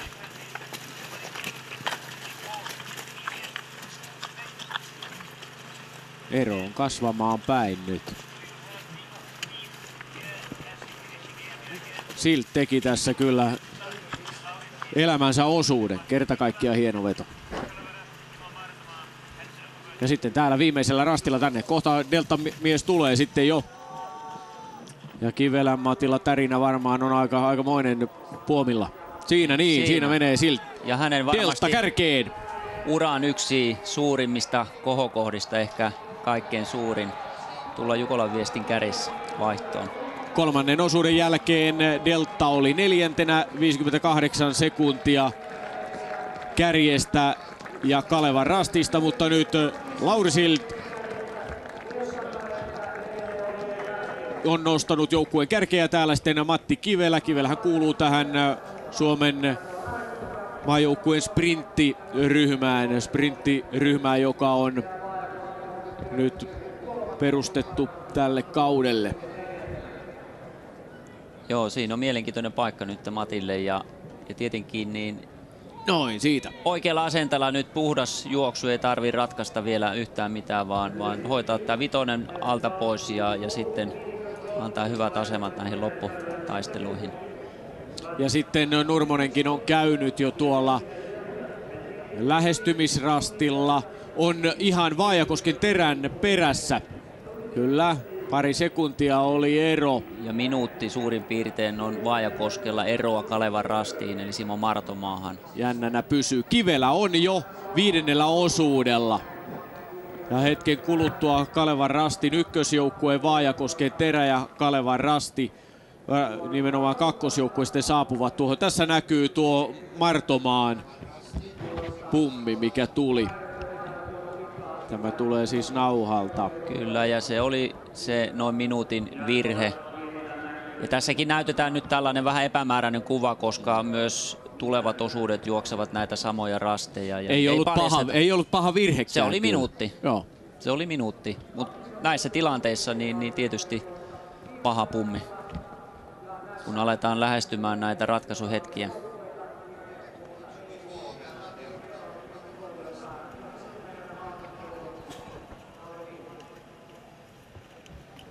Lauri Sild, Delta has now big lead.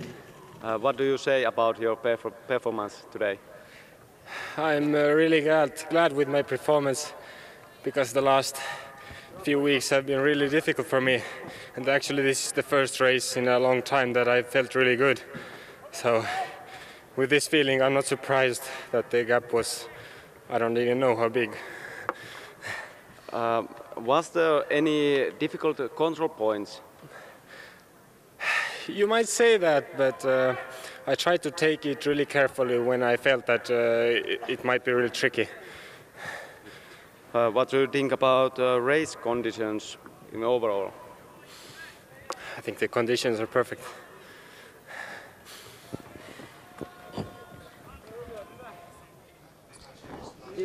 Näin siinä kertoi virolaissuunnistaja Sild, joka nosti siis Deltan kärkipaikalle. Sanoi, että tuntui pitkästä aikaa oikein niin kuin raikkaalta ja hyvältä tuo meno ja yritti ottaa huolella rastit tällä 4.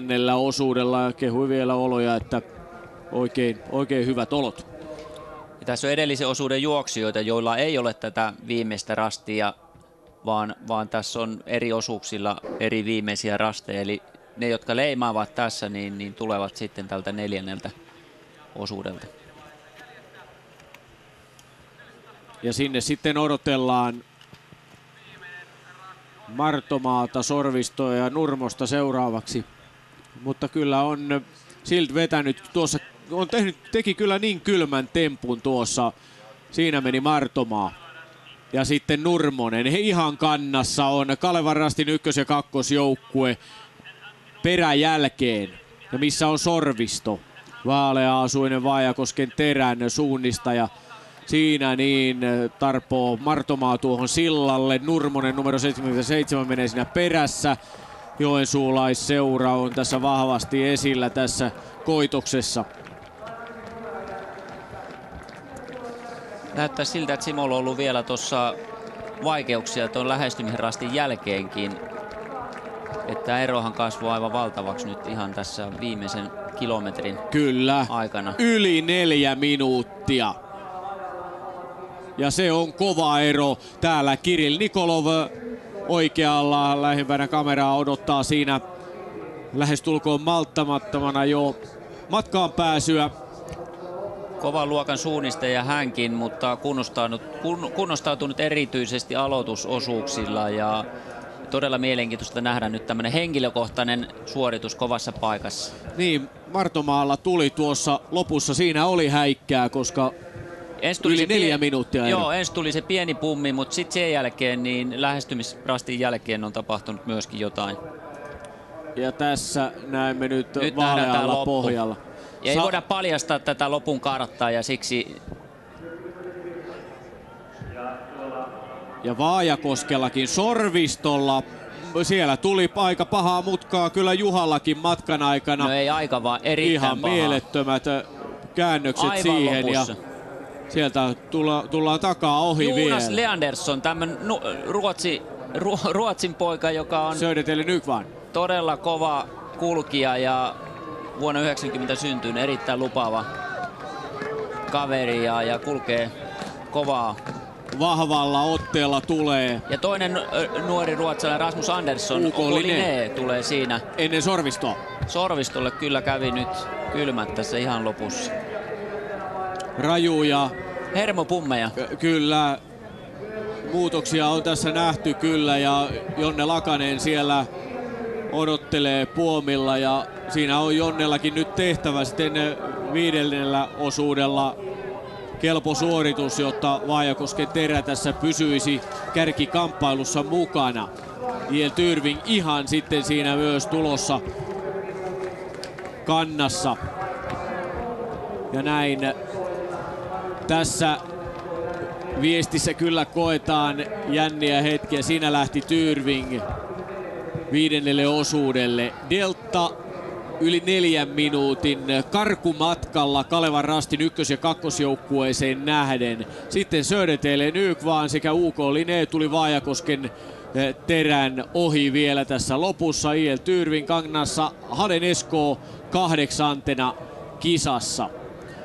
Ja Haldenin ero kärkeen yli 6 minuuttia. Nyt on Mats Haldinilla myös taka-ajon paikka. Kyllä. Toisaalta tuo kärjessä nyt sitten, vaikka Kivelän Matti onkin kova tekijä, niin kuitenkin niin pitäisi vielä tilannetta hyvin avoimena. Ja Mats Haldin nappijuoksulla niin voi ehkä puolittaa tämän eron ja sen jälkeen sitten tulee todella kovia tykkejä.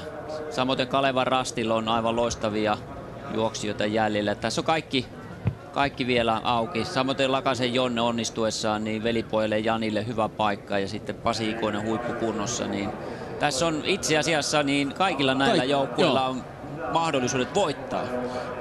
Tämä viesti on rakentunut sillä tavalla mielenkiintoisella tavalla, että on pitänyt meidät sopivasti hereillä koko ajan. Ei tässä nyt kyllä vaaraa ole, että uni silmään tulisi, ei siinä mitään, mutta herkullinen viesti tässä on käynnissä.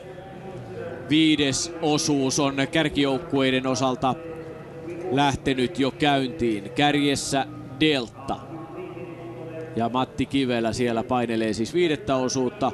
Kalevan Rastin ykkösjoukkueessa Kirill Nikolov, kakkosjoukkueessa Adam Kromi, Södertäljellä Graham Christwood ja sitten UK Linnéllä Oskar Sjöberg, Vaajakosken terällä Jonne Lakanen, IL Tyrvingillä Jimöisten Nybrotten ja Halden Eskolla Mats Haldin. Ja Linnéllä edelleen nuorta voimaa Oskar Sjöberg myös ensimmäistä vuotta yleisessä sarjassa vuonna 1990 syntynyt lupaus.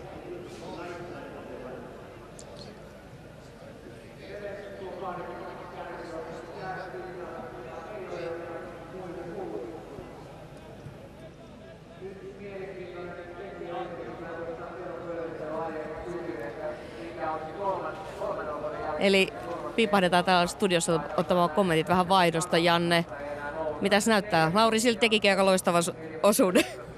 Joo, siis sanoin, että hän on tiukilla, mutta poika klarasi kyllä paineet aivan mahtavasti. Oli kyllä hieno katsoa. Se oli Laurin uran kovin juoksu ja yllättäviä virheitä.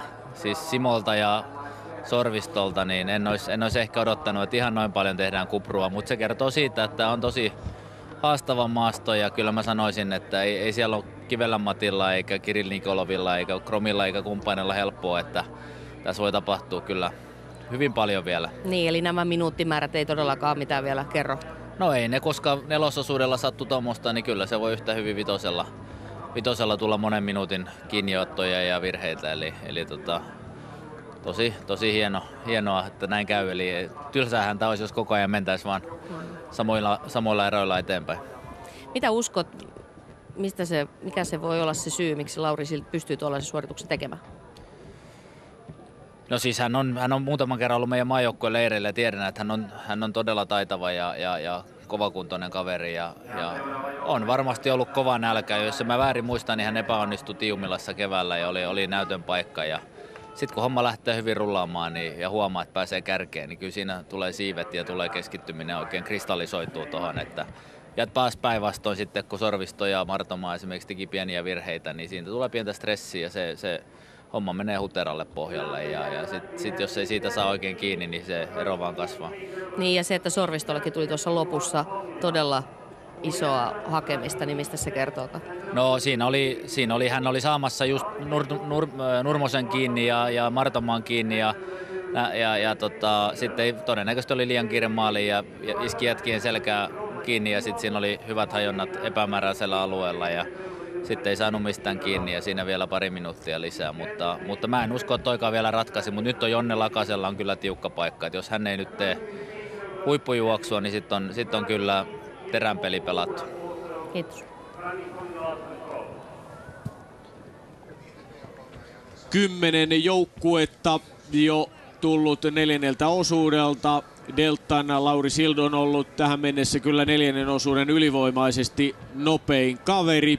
Ja tässä näette viimeisimpinä tässä 10 parhaan joukossa vaihtoon ovat tulleet Järvelä IF, UK ja Hiisi Rasti. Hiisi Rastin viestiä vei Juha Tommila, nyt Roman Jefimov. Tästä eteenpäin 5. osuudella erot 1. ja 2. välillä siis yli 4 minuuttia ja deltan ero esimerkiksi Halden Eskoohon yli 6 minuuttia.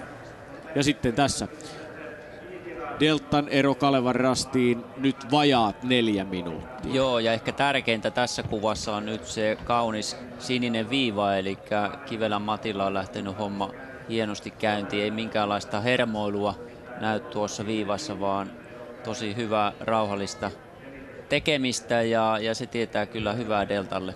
Se oli tärkeä alku. Ja sitten Kalevan Rastin joukkueet tulevat suunnilleen rinta rinnan tai vähintäänkin peräjälkeen. Ja sitten olemme täällä maastossa 2,5 kilometrin kohdalla. Ja tämä on se niin sanottu tierasti, eli tässä on tie takana. Ja tämän jälkeen alkaa nämä mielenkiintoiset hajonnat, jossa edellisellä osuudella tapahtui muun muassa tämä Vaajakosken putoaminen. Nythän olisi tietty paikka sitten Jonne Lakasella niin kuitata ja tuoda Vaajakoski takaisin kärkikahinoihin. Mutta tästä Jukolan viestistä ei kyllä ole väriä puuttunut. Sieltä tulee delta ja Kivelä kärkipaikalla. Ja tarjosi dramatiikkaa jo tuo Velojen viestikin aiemmin tänä viikonloppuna lauantai-iltapäivän. Jännitysnäytelmä koettiin ankkuriosuudella, kun Leena Eliasson Domnaret pääsi viimeistä edellisellä rastilla Tampereen Pyrinnön Anni-Maija Finken edelle. TP:llä oli vähän niin kuin jo punahilkoilla tikkari hallussa, mutta niin vaan vietiin pois käsistä juuri sopivasti karkkipäivänä. Ja ihan samassa mäessä ja lähes samoilla rasteilla niin tuli nämä edelliset virheet Simo Martomaalla ja Sorvistolla. Että loppu aivan tässä kilpailukeskuksen tuntumassa on erittäin vaativaa.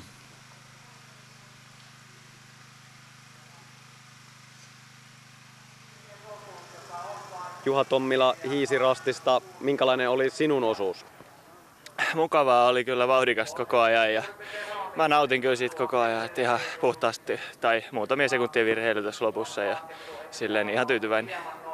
Siinä jossakin vaiheessa olitte aika lähellä kärkeä, nyt sitten vaihdossa ero on 10 minuuttia. Mitä arvelet, mistä tämä johtuu? Vaikea sanoa, kyllä mulla ainakin ihan kohtuu puhdas suoritus oli ja en mä tiennyt tilanteesta siellä mitään, kun siihen keskittyi vaan omaan työhön ja aika vähän siinä näki oma osuuden kavereita. Kuinka vaikea maasto sinun mielestäsi nyt tässä on tämänkertaisessa Jukolan viestissä? No mukava vaikea ja kyllä niin kuin omasta suorituksesta ainakin voi sanoa, että valosaa kun tulee niin vauhdit nousee, niin ei se siinä niin kovin vaikeaa enää sitten ollut, kun oli valosaa. Mihin saakka Hiisirastilla on vielä mahdollisuudet tässä viestissä? En mä tiedä sijaan nyttenkään, niin kyllä meillä korkealla loppu on todella kova kyllä. Luotan kyllä meidän ankkureihin ja muihin. Kiitoksia. Ja tässä sitten seurannassa delta on siellä tierastillamme käynyt jo ja sitten odotellaan seuraavaa tulijaa sinne. Ja hyvältä näytti myös sitten Kirill Nikolovin meno siellä, eli Kalevan Rasti on takaa jo tilanteessa ja tämä alkuhan tälle osuudelle on aika selkeää suunnistusta, mutta tämän rastin jälkeen sitten mennään erittäin vaativalle alueelle. Hajon toinen. 4. osuudelta on tullut jo 18 joukkuetta. Ja siinä 13 otetaan 11 on Angelniemen Ankkuri, 13 Ikaali, sitten Nouseva Voima, 14 Tampereen Pyrintö, 15 Kangasala SK ja 17 MS Parma. Ja erohan oli 3.40 Kepsin mukaan, eli aivan tuota pikaa pitäisi sitten Kalevan Rastin joukkueiden tulla. Ja vaihdossa eroa oli delta hyväksi yli 4 minuuttia. Eli vähän ovat saavuttaneet Ja nyt suunnistajilla on mukana tällainen vähän kevyempi ledilamppu, eli se auttaa tuossa kartan luvussa. Ja sieltä tulee Kalevan rasti. Ykkös- ja kakkosjoukkue. Nikolov ja Kromi peräjälkeen. Vajaat 3,5 minuuttia ero johtavaan Deltaan ja Matti Kivelään. Ja kyllä niin on, että vauhti on vähän kovempaa kuin Matilla. Ja nyt sitten kyllä joutuu näiden ulkomaalaisvahvistusten taidot koetukselle. Tästä lähtee nyt sitten se jo monen kertaan mainittu loistava hajonta ja vaativa suunnistus. Ja vieläkö ovat Södertälje Nykvarn ja UK Linné Vaajakosken edellä. Christwood ja Sjöberg, näiden ruotsalaisseurojen viestinviejät, Vaajakoskella Jonne Lakanen. Ja nyt toivotaan Jonnelle hyvää alkua ja että pääsi Vaajakoski takaisin näihin kärkikahinoihin. Sieltä taitaa tulla Södertälje kyllä. Ja Graham, siinä on Vaajakoski Jonne kanssa. on myös mukana. Ja sitten siinä on juuri Linné perässä. Oskar Sjöberg. Kovaa sinne painellaan. Jonne Lakanen, Vaajakosken terä.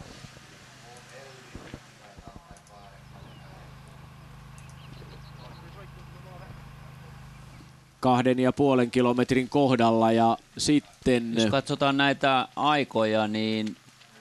Sieltä tulee Haldén. Mats Haldin viestinviejänä. Suomen maajoukkueen suunnistaja tulee tässä näin ja perässä on IL Tyrvingin viestinviejä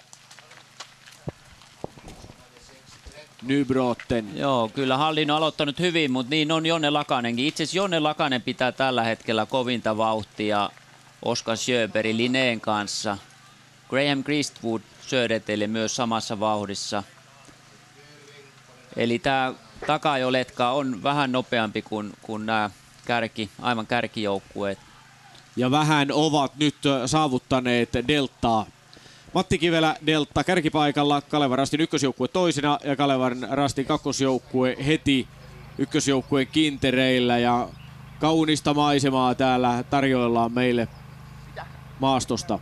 Ja nyt ollaan juuri niillä mielenkiintoisilla alueilla ja todella hauska kohta nähdä, kun tilanne selviää, että missä mennään.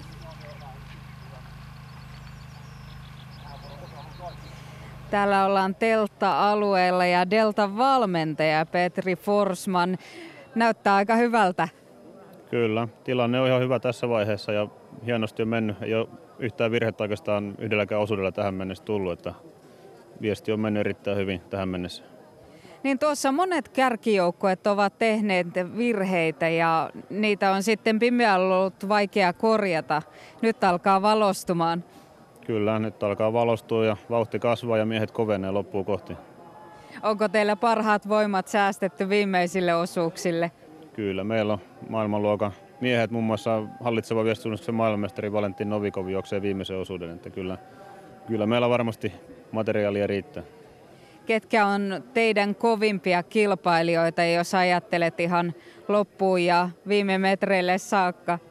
No kyllä ne on nämä joukkueet, kun tässä nyt 10 joukossa tällä hetkellä on, niin ei nämä erot vielä kuitenkaan mitään ihan ratkaisevia tässä vaiheessa ole, että saattaa olla tällä osuudella pikkasen tätä etumatkaa menetetään ja erot pienenee tässä näin, mutta mä luulen, että vielä viimeisellä osuudella tulee olemaan muutamia joukkoja, jotka tulee kamppailemaan voitosta, että ei tämä millään tavalla vielä ole selvää, että tässä on pitkä matka maaliin vielä. Ovatko nämä Salpa-Jukolan maastot sopineet hyvin Deltalle? Kyllä nämä varmasti sopii meille hyvin, että joukkue on taitava joukkue, osaa suunnistaa hyvin ja välttämättä meidän joukkue ei ole semmoinen niin kuin vauhtijoukkue. Muissa joukkueissa on paljon ulkolaisia tämmöisiä erittäin vauhdikkaita suunnistajia ja meillä ehkä enemmän taito painottuu kuitenkin, että nämä vaikeat maastot kyllä sopii meille hyvin. Eli rastit puhtaasti ja loput niin kovaa kuin pystyy. Näin se juuri menee. Kiitos.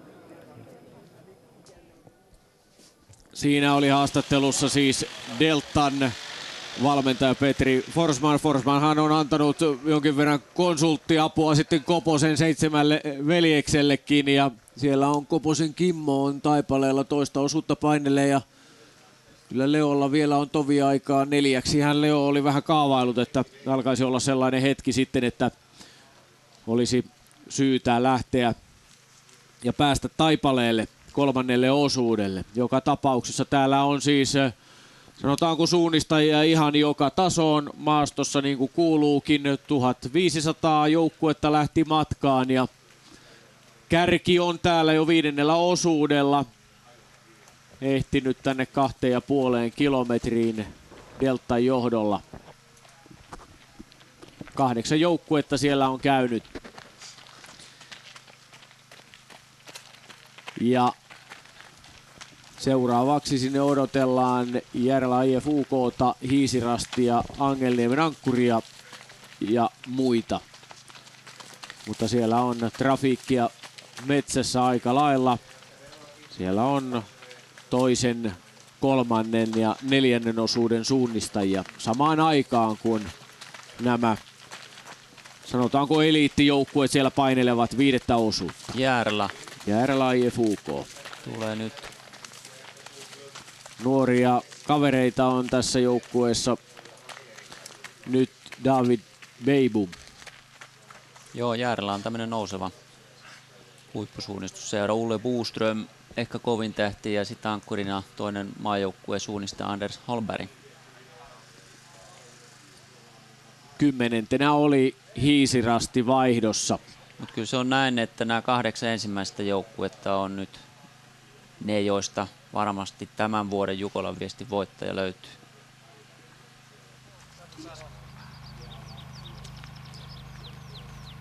Ja aamu valkenee ja se valkenee erittäin kauniina.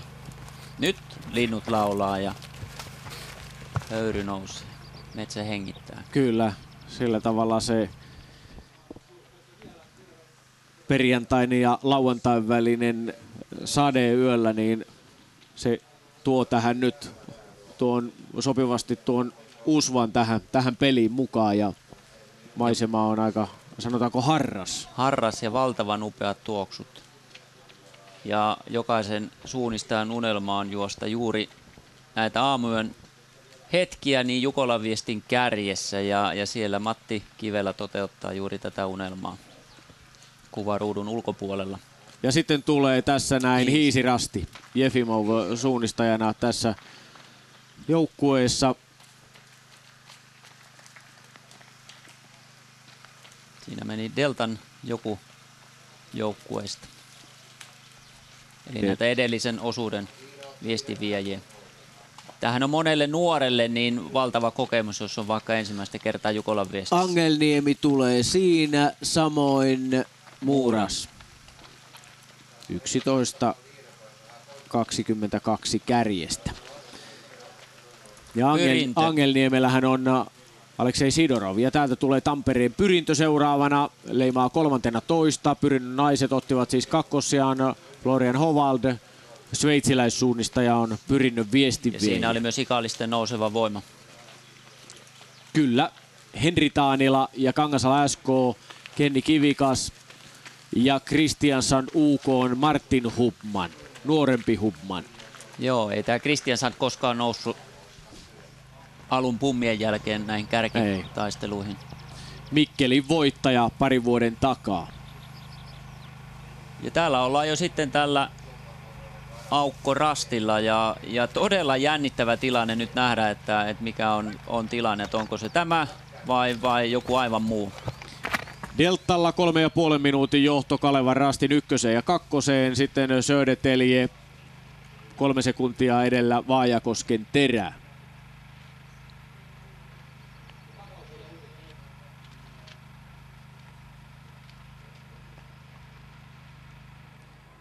Markku Seppä, kilpailujohtaja. Jukolan viesti on hyvässä vauhdissa tälläkin hetkellä ja Venlat jo takana. Miten tämä tapahtuma on sujunut tähän saakka?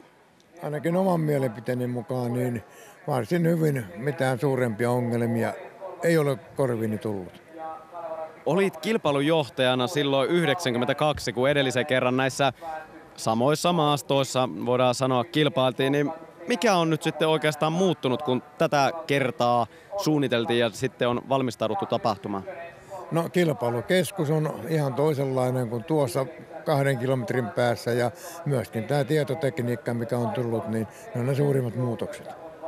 Mikä on ollut tällä kertaa semmoinen haastavin asia tässä järjestelyasioissa?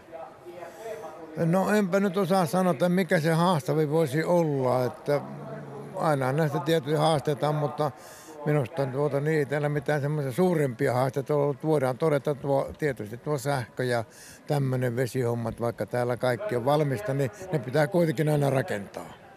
Kilpailupaikka on teille varsin mieleinen varmasti, kun ollaan kotimaisemissa. Mikä on tämän paikan semmoinen erityinen etu tai joku hyvä asia, kun ollaan täällä harjualueella? No sanotaan tämä miljöö ensinnäkin tässä, tämä kilpailukeskus tämmöisessä hienossa, mukavassa paikassa, tiivis tunnelma ja kaikki saadaan aika suppealle alueelle. Tuo Venlojen viesti päättyi ruotsalaisvoittoon, mutta mikä on sinun näkemyksesi siihen, että kuka tämän vie?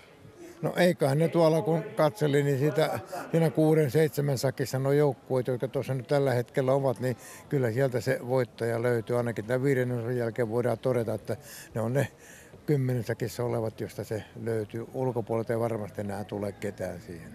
Onko voittaja Suomesta? Tähän on vaikea sanoa.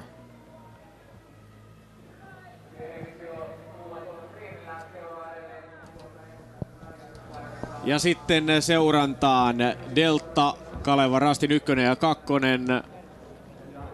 Joo, ja kyllä nämä lähestyy, mutta Kivelä Matti on juossut loistavasti tämän vaikean alueen ja pitänyt tämän johtoaseman ja todennäköisesti tulee tänne. Vaajakoski jäänyt Haldenin taakse. Kyllä, eli tulee tänne seuraavalle TV-rastille, niin luultavasti kärjessä edelleen Delta. Mutta tunnelma tiivistyy ja kilpailu tiivistyy. Mutta Mats Haldin on pyyhkinyt sieltä aika liukkaasti nyt ja parantaa koko ajan norjalaisseura Halden Eskoon sijoitusta ja tilannetta.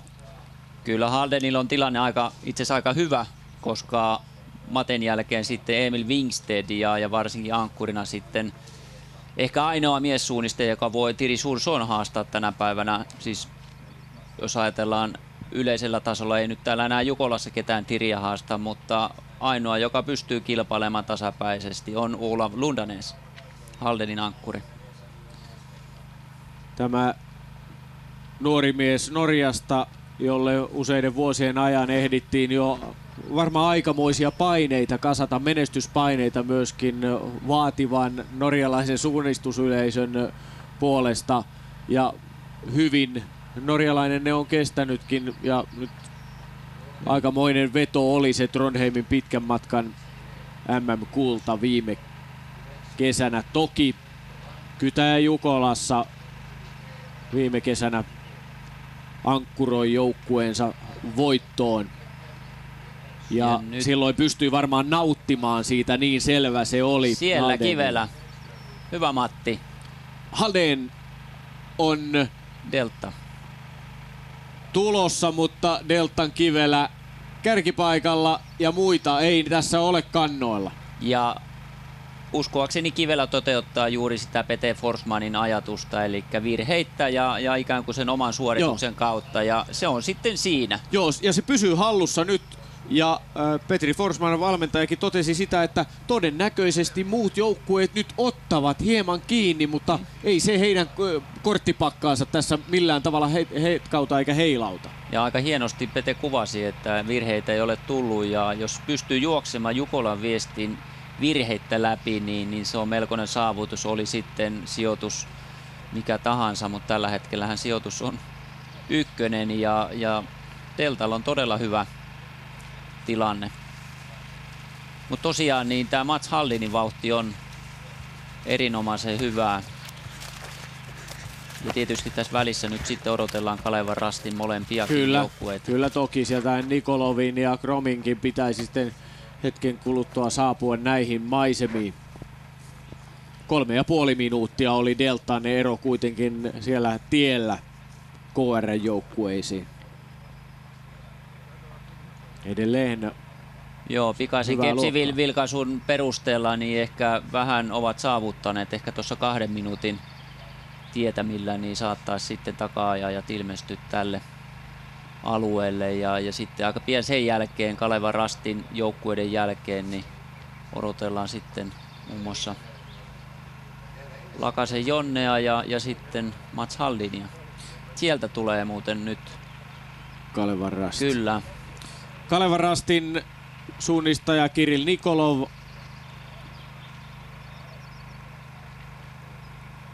lähestyy tätä väliaikarastia. Kyllä. Siinä.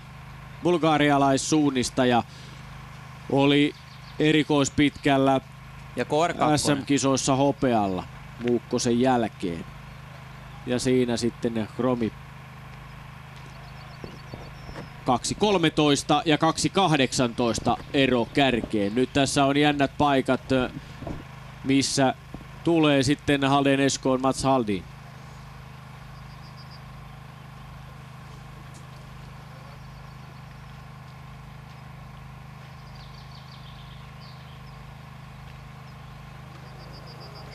Täältä löytyy Kalevan Rastin Simo Martomaa, joka juoksi 4. osuuden.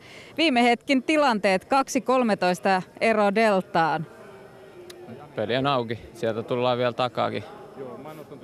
Millä se kiritään tuo reilun 2 minuutin ero kiinni? No ei sitä varsinaisesti tarvitse kiriä, että tekee hyvää suunnistusta, niin kärjessä on aina vaikeampaa suunnistaa. Siinä on aina vähän semmoinen pieni stressi kuitenkin.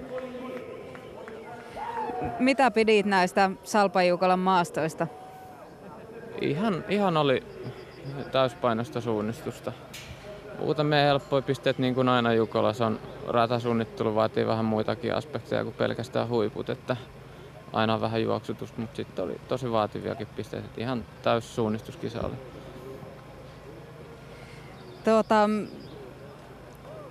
Muutama osuus vielä jäljellä ja sitten katsotaan, että kuka on tämän vuoden Salpajuukolan voittaja. Mitkä ovat ne Kalevan Rastin pahimmat viholliset?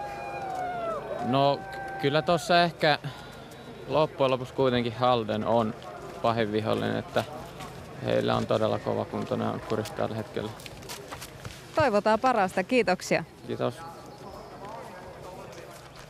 Ja tässä 5 kilometrin kohdalla 5. osuudella huomaatte sen, että UK Lineen nuori Sjöberg vetelee hyvin, mutta sama voidaan sanoa sitten Halden Esko Mats Haldinista. 3.33 ero kärkeen ja lähdettäessä tälle osuudelle Halden oli yli 6 minuuttia perässä deltaa Vajakosken Terän. Jonne Lakanen siinä 10 sekuntia Haldinia perässä tässä kisassa. Jännänä pysyy kyllä ja aivan näin siinä Martomaa lohkaisi aivan oikein, että ei välttämättä riitäkään se, että vaikka deltan saisivatkin kiinni, kyllä takaakin on tulossa kovia. Nyt eritoten Halden Eskoota tässä on seurattava tarkasti. Södertelje 7. Christwood 4.40 perässä deltaa ja minuutin luokkaa tuo ero Vaajakosken Terään. Ja tässä voi parhaimmillaan käydä, jos kilpailun jännitystä ajatellaan, että tämä joukko vielä kasaantuu tuosta Vaajakoskesta eteenpäin tai ajatellaanko kärkeenpäin, eli Halden, Linné, Kalevan Rastit, molemmat joukkueet ja Delta. Mitä sanot Linneen 6. osuudella Tuuma Stenström, no ankkurina sitten Mattias Millinger, mutta Stenström? No Stenström on sellainen eliittisuunniste, ei maajoukkuetasoa, eli tulee jäämään kyllä jalalla jonkun verran. Erittäin taitava suunnistaja, muuten en usko, että ihan pystyy esimerkiksi Emil Wingstedtin vauhtiin tai Jani Lakasen vauhtiin. Ja sitten reilun 6 kilometrin kohdalle. 5. osuus siis Salpajukolassa täydessä vauhdissa. Tämä 5. osuus on 8,5 kilometrin mittainen ja tämän rastin nimi on Kivi. Kappas vain, siinähän se on. Ja sieltä sitten odotellaan vielä 4. osuuden deltan kivelää. Ja todella jännittävää nyt nähdä. Eero varmasti kutistuu, mutta Kivelä tekee juuri odotetunlaista työtä, eli deltamaisesti virhettä eteenpäin ja muut saavuttavat, mutta Delta pysyy kärjessä. Kyllä siinä mielessä pelikirja joukkueella on ihailtava hyvä. Kyllä. Kun tällaista pelikirjakeskustelua on suomalaisessa joukkueurheilussa käyty, niin tähänhän juuri suunnistuksessakin on ihan syytä kiinnittää huomiota, miten pelikirja luodaan, ja nyt se on kyllä onnistunut oikein mainiosti Forsmanilta ja kumppaneilta. Kyllä, ja näitä pelikirjoja luodaan ihan maajoukkuetasolle asti, että tietynlainen niin kuin taktiikka ja sitten myös ihan suunnistustyyli, sovitaan tietyt asiat, mitä tehdään siellä. Siinä, ja Kivelä. Tämä on Deltalta onnistunut erittäin hyvin. Nyt tulee tämä pitkä väli. Tämän jälkeen vähän pitää suunnitella siinä päättäväisesti. Näin kävi siinä Kivirastilla Deltan Matti Kivelä. Olli-Pekka Koistinen oli avausosuudella, oli 16 nopein. Toisella osuudella oli sitten Oskari Liukkonen. Meidän lamppumannekiininakin tänään ollut suunnistaja Leonid Novikov sitten kolmannella ja Lauri Silt tosiaan neljännellä. Silt teki sellaisen jymypaukun tähän viestiin. Kyllä, oli aivan ylivoimainen itse asiassa tällä neljännellä osuudella. Teki vähän samat temput kuin vuonna 1992 Markku Rilli Kaartinen, Angeleminen Ankkurit. Mä katsoin muuten osuuspituus oli täsmälleen sama 8,4 ja silloin Markku juoksi 44 minuuttia ja nyt Silt juoksi 43,40. Hyvin nämä nykynuoretkin juoksevat. Niin, jos sanotaan, että ennen oli miehet rautaa, niin kyllä ne... Terveisiä vaan Rillille. niin, kyllä ne kovimmat miehet vieläkin on rautaa. Kyllä, ja Rilli on varmasti rautassa kunnossa edelleen. Ja vähän suunnistajillakin on sitä tautia, että se ura ei oikeastaan niin kuin lopu koskaan. Ei.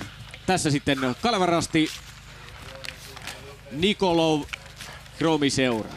Ja koko ajan ero kapenee tasaisesti. 1.20 enää. Lähdössä oli tälle osuudelle lähdettäessä yli 4 minuuttia. Joo, ja kun lähestymisrastille tullaan seuraaviin TV-kuviin, niin hyvinkin voidaan sitten jo olla porukassa. Ja nyt on todella jännittävää nähdä sitten Mats Haldin, miten nuori Sjöberg, Jonne, Lakanen, Vaajakoski, miten tilanne kehittyy. Ja nyt ollaan aika lähellä myös niitä maastoja sitten, tai ollaan tulossa sinne paikkeille, missä tässä olemme jo tämän viikonlopun aikana nähneet jonkinlaista tutinaa. Kyllä, että on paljon tehty virheitä nimenomaan tässä viimeisessä mäessä. Täällä otetaan vielä aika rennosti, kun kisakeskuksessa paikalla oleva yleisö seuraa tuolta screeniltä kisan etenemistä. Ja nyt varmasti sieltä sitten kamera jo kuulee ääniä. Onko UK Linnea, Halden Esko? Haldin nostanut Haldenin vahvaa menoa. Kyllä. 2.40 enää norjalaisjoukkueen ero kärkeä. Sitten Linné ja Tyrving. Siinä seuraavana. Linné ei tainnut olla vielä näissä kuvissa. Kyllä oli. Oli Oskar Sjöberg. Oli se siinä. Ja se taisi olla se Tyrving, joka... Ja missä on Vaajakoski? Nyt odotellaan sinne Jonnea. Jännä paikka, miten on Lapikas liikkunut Jonne Lakasella. Halden Esko siis 2 minuutin ja 40 sekunnin päässä johtavasta Deltasta ja ero Kalevan Rastiin on noin 1.20. Siinä Jonne Lakanen, Vaajakosken Terä. Siinä niin 3.35. Ja vielä siis Jani Lakanen ja Pasi Ikonen tuossa joukkueessa odottavat pääsyä 6.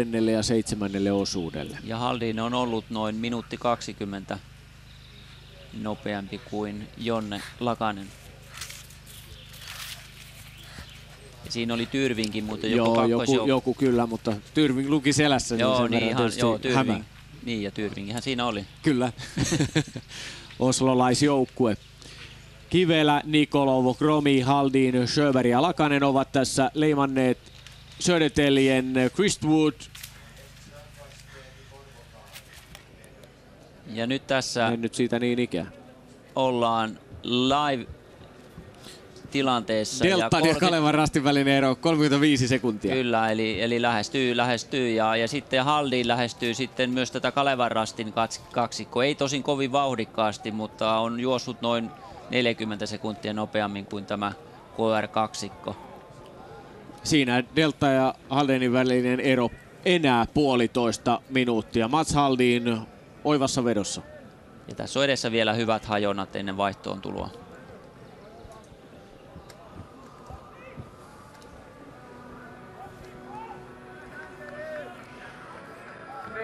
Täällä studiossakin nautitaan tästä hienosta aamusta. Minkälainen hetki, Janne, tämä on aina sinulle Jukolan viestissä tämä aamu? No, tämä on yleensä se hetki, jolloin mä silloin aktiiviaikoina rupesin lampsimaan tänne kilpailukeskukseen.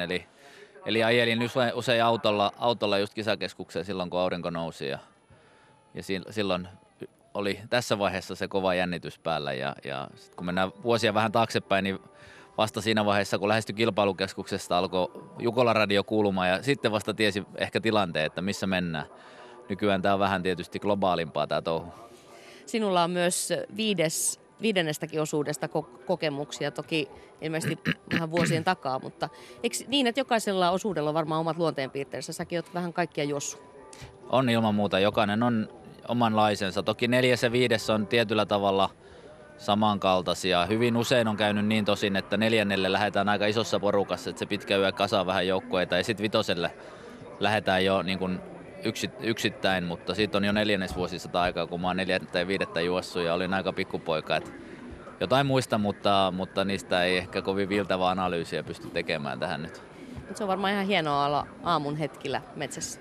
On se siis ehdottomasti kyllä ne ankkuriosuuden just ne aurinko nousee ja välillä paistaa suoraan silmiin, joutuu vähän kääntämään kurssia, jotta pystyy näkemään maaston, pystyy lukemaan karttaa ja se aamun tunnelma on tosi hieno. Toki on kyllä tosi hieno juosta tuolla ihan pimeässä yössä myös.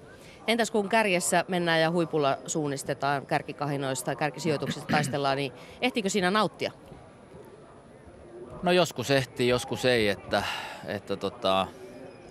kyllä siellä semmoisia nautinnollisia hetkiä aina ollut, varsinkin silloin kun on ollut hyvässä kunnossa ja ei ole niin kuin viisari värähtänyt liian punaiselle, niin pystyy tavallaan niin kuin nauttimaankin siitä, mutta aika harvoin kyllä, että kyllä se sitten on jäänyt ihan niille viimeisille rastiväleille, jos on tiennyt, että on mennyt hyvin, niin sitten on saanut jo vähän ruveta makustelemaan. Matti Kivelä on saanut tuolla pitkään nauttia kärkisijasta, muut jahtavat häntä tosi tiukasti takaa, mutta mitäs veikkaat, kuka tämänhetkistä viestinviejistä? Siellä on Mats Haldin ja Jonne Lakanen kuitenkin pitäneet kovinta vauhtia. Pystyykö heistä kukaan nauttimaan tässä tilanteessa?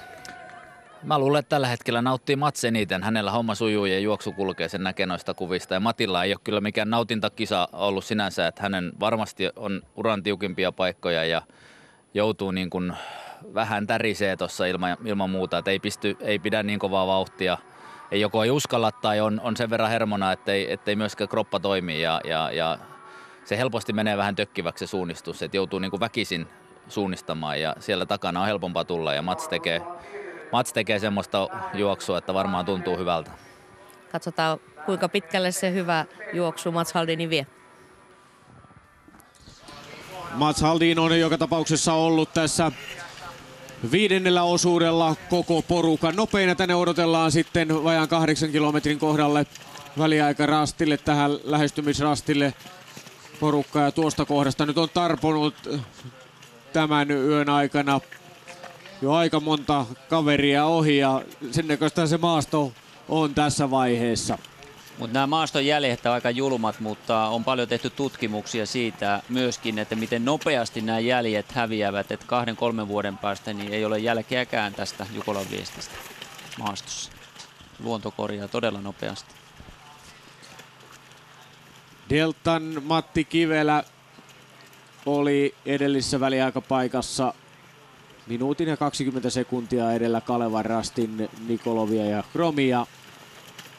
Ja Halden Esko on Mats Haldin 2.40 kärjestä. Ja tässä on ollut hajonnat juuri ennen tätä rastia ja itse asiassa niin lähes kuka tahansa tästä kuusikosta saattaa tulla tänne rastille ensimmäisenä. Veikkaisin kyllä, että Halden ja Kalevan rastin joukkueet ei. Siinä Delta, Kivelä. Ja sieltä näkyy Kalevan rasti. Takaa tulee sitten kyllä.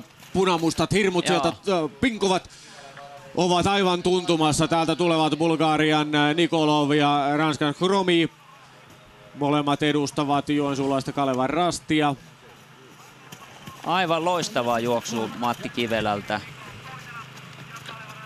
Todella pitänyt hienosti pintansa ja on varmasti tehnyt sellaisen puhtaan juoksun. KR:n joukkueet ovat siinä jo, voi sanoa ihan hyvällä syllä, ovat hajulla jo. Ja sitten Haldin? Sieltä tulee Matte. Joo, Kyllä, Mats Haldin on nostanut joukkueensa hienosti tässä 44 sekunnin päähän kärjestä. Lähtötilanteessa eroa oli yli 6 minuuttia.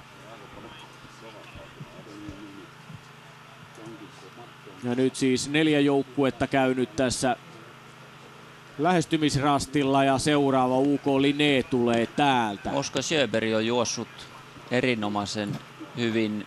Mats Haldin pitää selvästi kovinta vauhtia. On nyt ollut 1,5 minuuttia nopeampi kuin Kalevan rastin parivaljakko. Siinä Sjöberg UK Linné 1.14 kärjestä. Ero Halden Eskohon tasan puoli minuuttia. Ja nyt 5 joukkuetta käynyt tässä. Kisa on hyvin tasainen. Ja missä on sitten Vaajakosken terä? Vaajakoski oli edellisissä väliajoissa 6. Oli noin 40 sekuntia UK Linnétä perässä. Sieltä tulee vaaleasuinen Jonne Lakanen ja velipoika Jani Lakanen täällä tietysti jo ja Graham alkaa valmistautua osuutensa. Kyllä, Christwood, kyllä. Näin on Södertälje Nykvanin Graham Christwood, joukkueen numero 31 on edellä. Kyllä, on tullut siinä Jonne Lakasen ohi. Ja tässä on vielä yksi aika vaativa rasti ennen viimeistä rastia. Siinähän edellisellä osuudella tapahtuu aika paljon ja on mielenkiintoista nähdä, että miten tämä porukka selvittää. Ja sitten edellisessä väliaikapaikassa näiden joukkueiden jälkeen ovat käyneet IL Tyrving, Järla, IF UK, Hiisirasti, Engelniemen Ankkuri, Kristiansand UK. Nämä joukkueet, 12 joukkuetta on käynyt siellä. Ja tässä väliaikapaikassa nyt on 7 joukkuetta jo käynyt. Ja sitten tämä on viimeinen rasti ennen vaihtoa. Ja onko Kivelä pitänyt pintansa? Siellä on taka-ajajat koko ajan lähestyneet. Matti Kivelä, Delta. Olisi aivan upeata, kun pääsisi tuulettamaan loppusuoralla kärkipaikalla. Siinä oli Deltan... Sieltä tuli Kalevan rasti. Ja siinä Delta on ihan tuntumassa. Hyvä. Ja sitten siinä on Kromi, Kalevan rastin kakkosjoukkueen suunnistaja. Ja sitten odotellaan Mats Haldin ja Halden Eskoon suunnistajaa saapuvaksi 4. tähän viimeiselle rastille.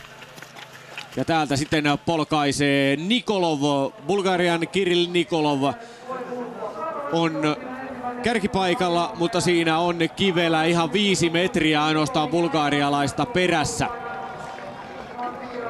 Näin voi sanoa, että kärkikaksikko sieltä tulee. Ja siellä Filip Adamski odotteli jo karttaa, ranskalainen huippusuunnistaja.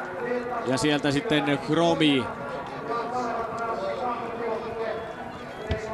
Eli Adamski lähtee Kalevan rastin ykkösjoukkueessa 6. osuudelle. Ulle Kerner Deltan joukkueessa ja Aaro Asikainen Kalevan rastin kakkosjoukkueessa. Halden Eskola, Emil Wingstedt, UK Linnéllä Thomas Stenström, sitten Södertäljellä Scott Fraser ja Vaajakoskella Jani Lakanen. Tasaista on 3 kärki 8 sekunnin sisään ja näin pääsi Asikainenkin siinä sitten matkaan. Tässä Mats Haldin tällä 5. osuudella. Mats on ollut koko porukan nopein. ja Halden Esko on vain 36 sekunnin päässä kärjestä ja sitä eroa lähtee nyt sitten jahtaamaan kokenut ruotsalainen Emil Wingstedt. Sieltä tulee Mats Haldin noin ja siitä pääsi Emil Wingstedt, ei putosi kartta siinä, mutta se ei kauaa vienyt sieltä nopeasti. Emil sen poimi Mats Haldinilta. Miehekäs työ tällä 5. osuudella. Ja sitten siinä tulee Söderteljen Linné Sjöberg ja sitten Söderteljen Christwood ja Vaajakosken Lakastakin odotellaan ja I.L. Tyrvingin Nybrottenia samoin tänne. Ja siellähän tehdään aivan hienolla koreografialla. Sieltä Sjöberg tuli tähän vaihtoon. Graham Christwood tulee täältä, eli siinä on jäänyt tässä loppupätkällä. Kyllä, Jonne on tullut ohi. Siinä on toiseksella viimeisellä rastilla tullut se virhe, mitä edellinen osuus teki oikein urakalla, niin nyt Söderteli jäi kyllä vähän tästä. Toki Christwood on aivan siinä Jonne Lakasen kannoilla tässä, kun Jonne polkee tähän vaihtoleimaukseen. 5. osuus ja nyt on 7 joukkuetta tähän jo tullut. Kalevan Rasti, Delta ja Kalevan Rastin kakkosjoukkue mahtuvat ihan muutaman sekunnin sisään ja Halden Esko 36 sekunnin päässä kärjestä, sitten UK Linné, Vaajakosken Terä ja Södertelje Nykvaan. Ja noin pääsee Jani Lakanen matkaan, vuoden 2006 pitkämatkainen maailmanmestari on matkalla ja Mats Haldin on ollut tällä 5. osuudella nopein Jukolan Jusseista. Mats Haldin olit selvästi nopein kärkimiehistä tällä osuudella. Miten mielestäsi onnistut tuolla pätkällä? Vauhtia ainakin oli kohdilla. No, juoksu tuntui aika hyvältä ja suunnistus meni suhkot hyvin. Tuli ehkä 3 pientä koukkua. Mikä oli erityisen hyvää tällä kertaa Jukolan viestissä suorituksessasi? No, sitä, että pidin suorituksen hallussa koko ajan, paitsi nuo pienet virheet just rastille, mutta vauhti ja sujuvuus oli paikalla muuten. Kuinka tarkasti tiesit, että otat kärkeä hurjasti koko ajan kiinni? En tiennyt oikeastaan mitään muuta, että näin Linné kerran, mutta silloin oli eri hajontaa ja sitten en tiennyt, oliko se enää edessä vai takana. Ja sitten näin Kalevan Rastin varmaan kakkosjoukkue tuolla loppupuolellakin, mutta en mä muuten tiennyt mitään. Halden on näitä voittoja ottanut aikaisemminkin ja nyt siihen on mahdollisuudet 36 sekuntia tässä vaiheessa kärkeä ero. Mitä ajattelet, kun tiedät kilpailijoiden viimeisiä osuuksia ja niiden viestin viejiä ja sitten tietenkin oma joukkue, niin mitä arvelet, minkälaiset mahdollisuudet teillä nyt on tällä kertaa? No onhan meillä hyvät mahdollisuudet päästä sinne mukaan taistelemaan, mutta onhan siellä kaikilla joukkueilla kovia miehiä, että se tulee olemaan kova taistelu varmaan ihan loppuun asti miestä vastaan. Mutta onneksi on hyvät hajonnat täällä. Mutta niin täytyy toivoa, että siellä nyt niillä vaikea. Niin siinä Mats Haldin kehui hajontoja. Hyvä suoritus Matsilla tässä 5. osuudella. Kalevan Rasti keulilla, Delta ja Kalevan Rastin kakkosjoukkue ihan tuntumassa ja samoin Halden Esko 4. Sitten UK Linné, Vaajakosken Terän ero kärkeen on pari minuuttia. Jani Lakanen nyt siis 6. osuudella viesti vienä tuossa porukassa. Sitten tulee I.L. Tyrving seuraavana tähän 5. osuudelta vaihtoon. Ja tuolla 6. osuudella Haldenilta Emil Wingstedt, joka on itse asiassa vähän jäähdyttelemässä, mutta edelleen satsaa näihin viesteihin, mutta ei enää mukana maajoukkuekuvioissa. Vähän sama kuin Jani. Niin, aivan, mutta sitten Kalevan Rastilla Filip Adamski on vielä, voisi sanoa, tämmöinen nouseva nuori ranskalainen, joka ahnaasti tähtää maailmanmestaruuskilpailuihin kotimaassaan syksyllä ja on varmasti aivan huippukunnossa. Mutta tästä tulee todella mielenkiintoinen loppu ja niin kuin Matte ennusti, niin ratkaisut nähdään varmaan ehkä tässä viimeisessä mäessä sitten aikanaan. Näin siitä I.L. Tyrvingin Jimöisten Nybrotten lähetti matkaan Torbjörn Sagbergin.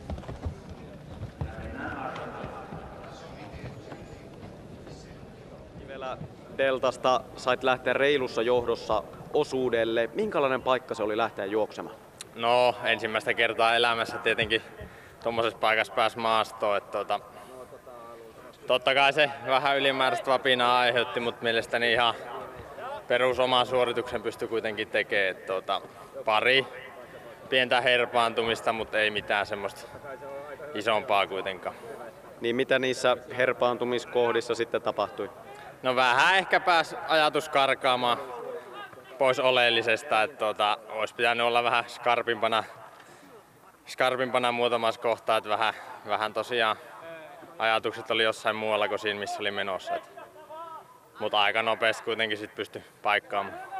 Ja teidän joukkue oli tuossa vaihdossa aivan siinä kärjessä käytännössä, siinä ihan tuntumassa. Kuinka vahvasti olette sinun mielestäsi voitossa kiinni? No, kuten naisten kisa näytti, niin kaikkea voi tapahtua ihan viimeisillä rasteilla. Et totta kai ihan samat mahdollisuudet mitä muillakin. Et kova luotto on kavereihin, että sieltä hyvin tullaan.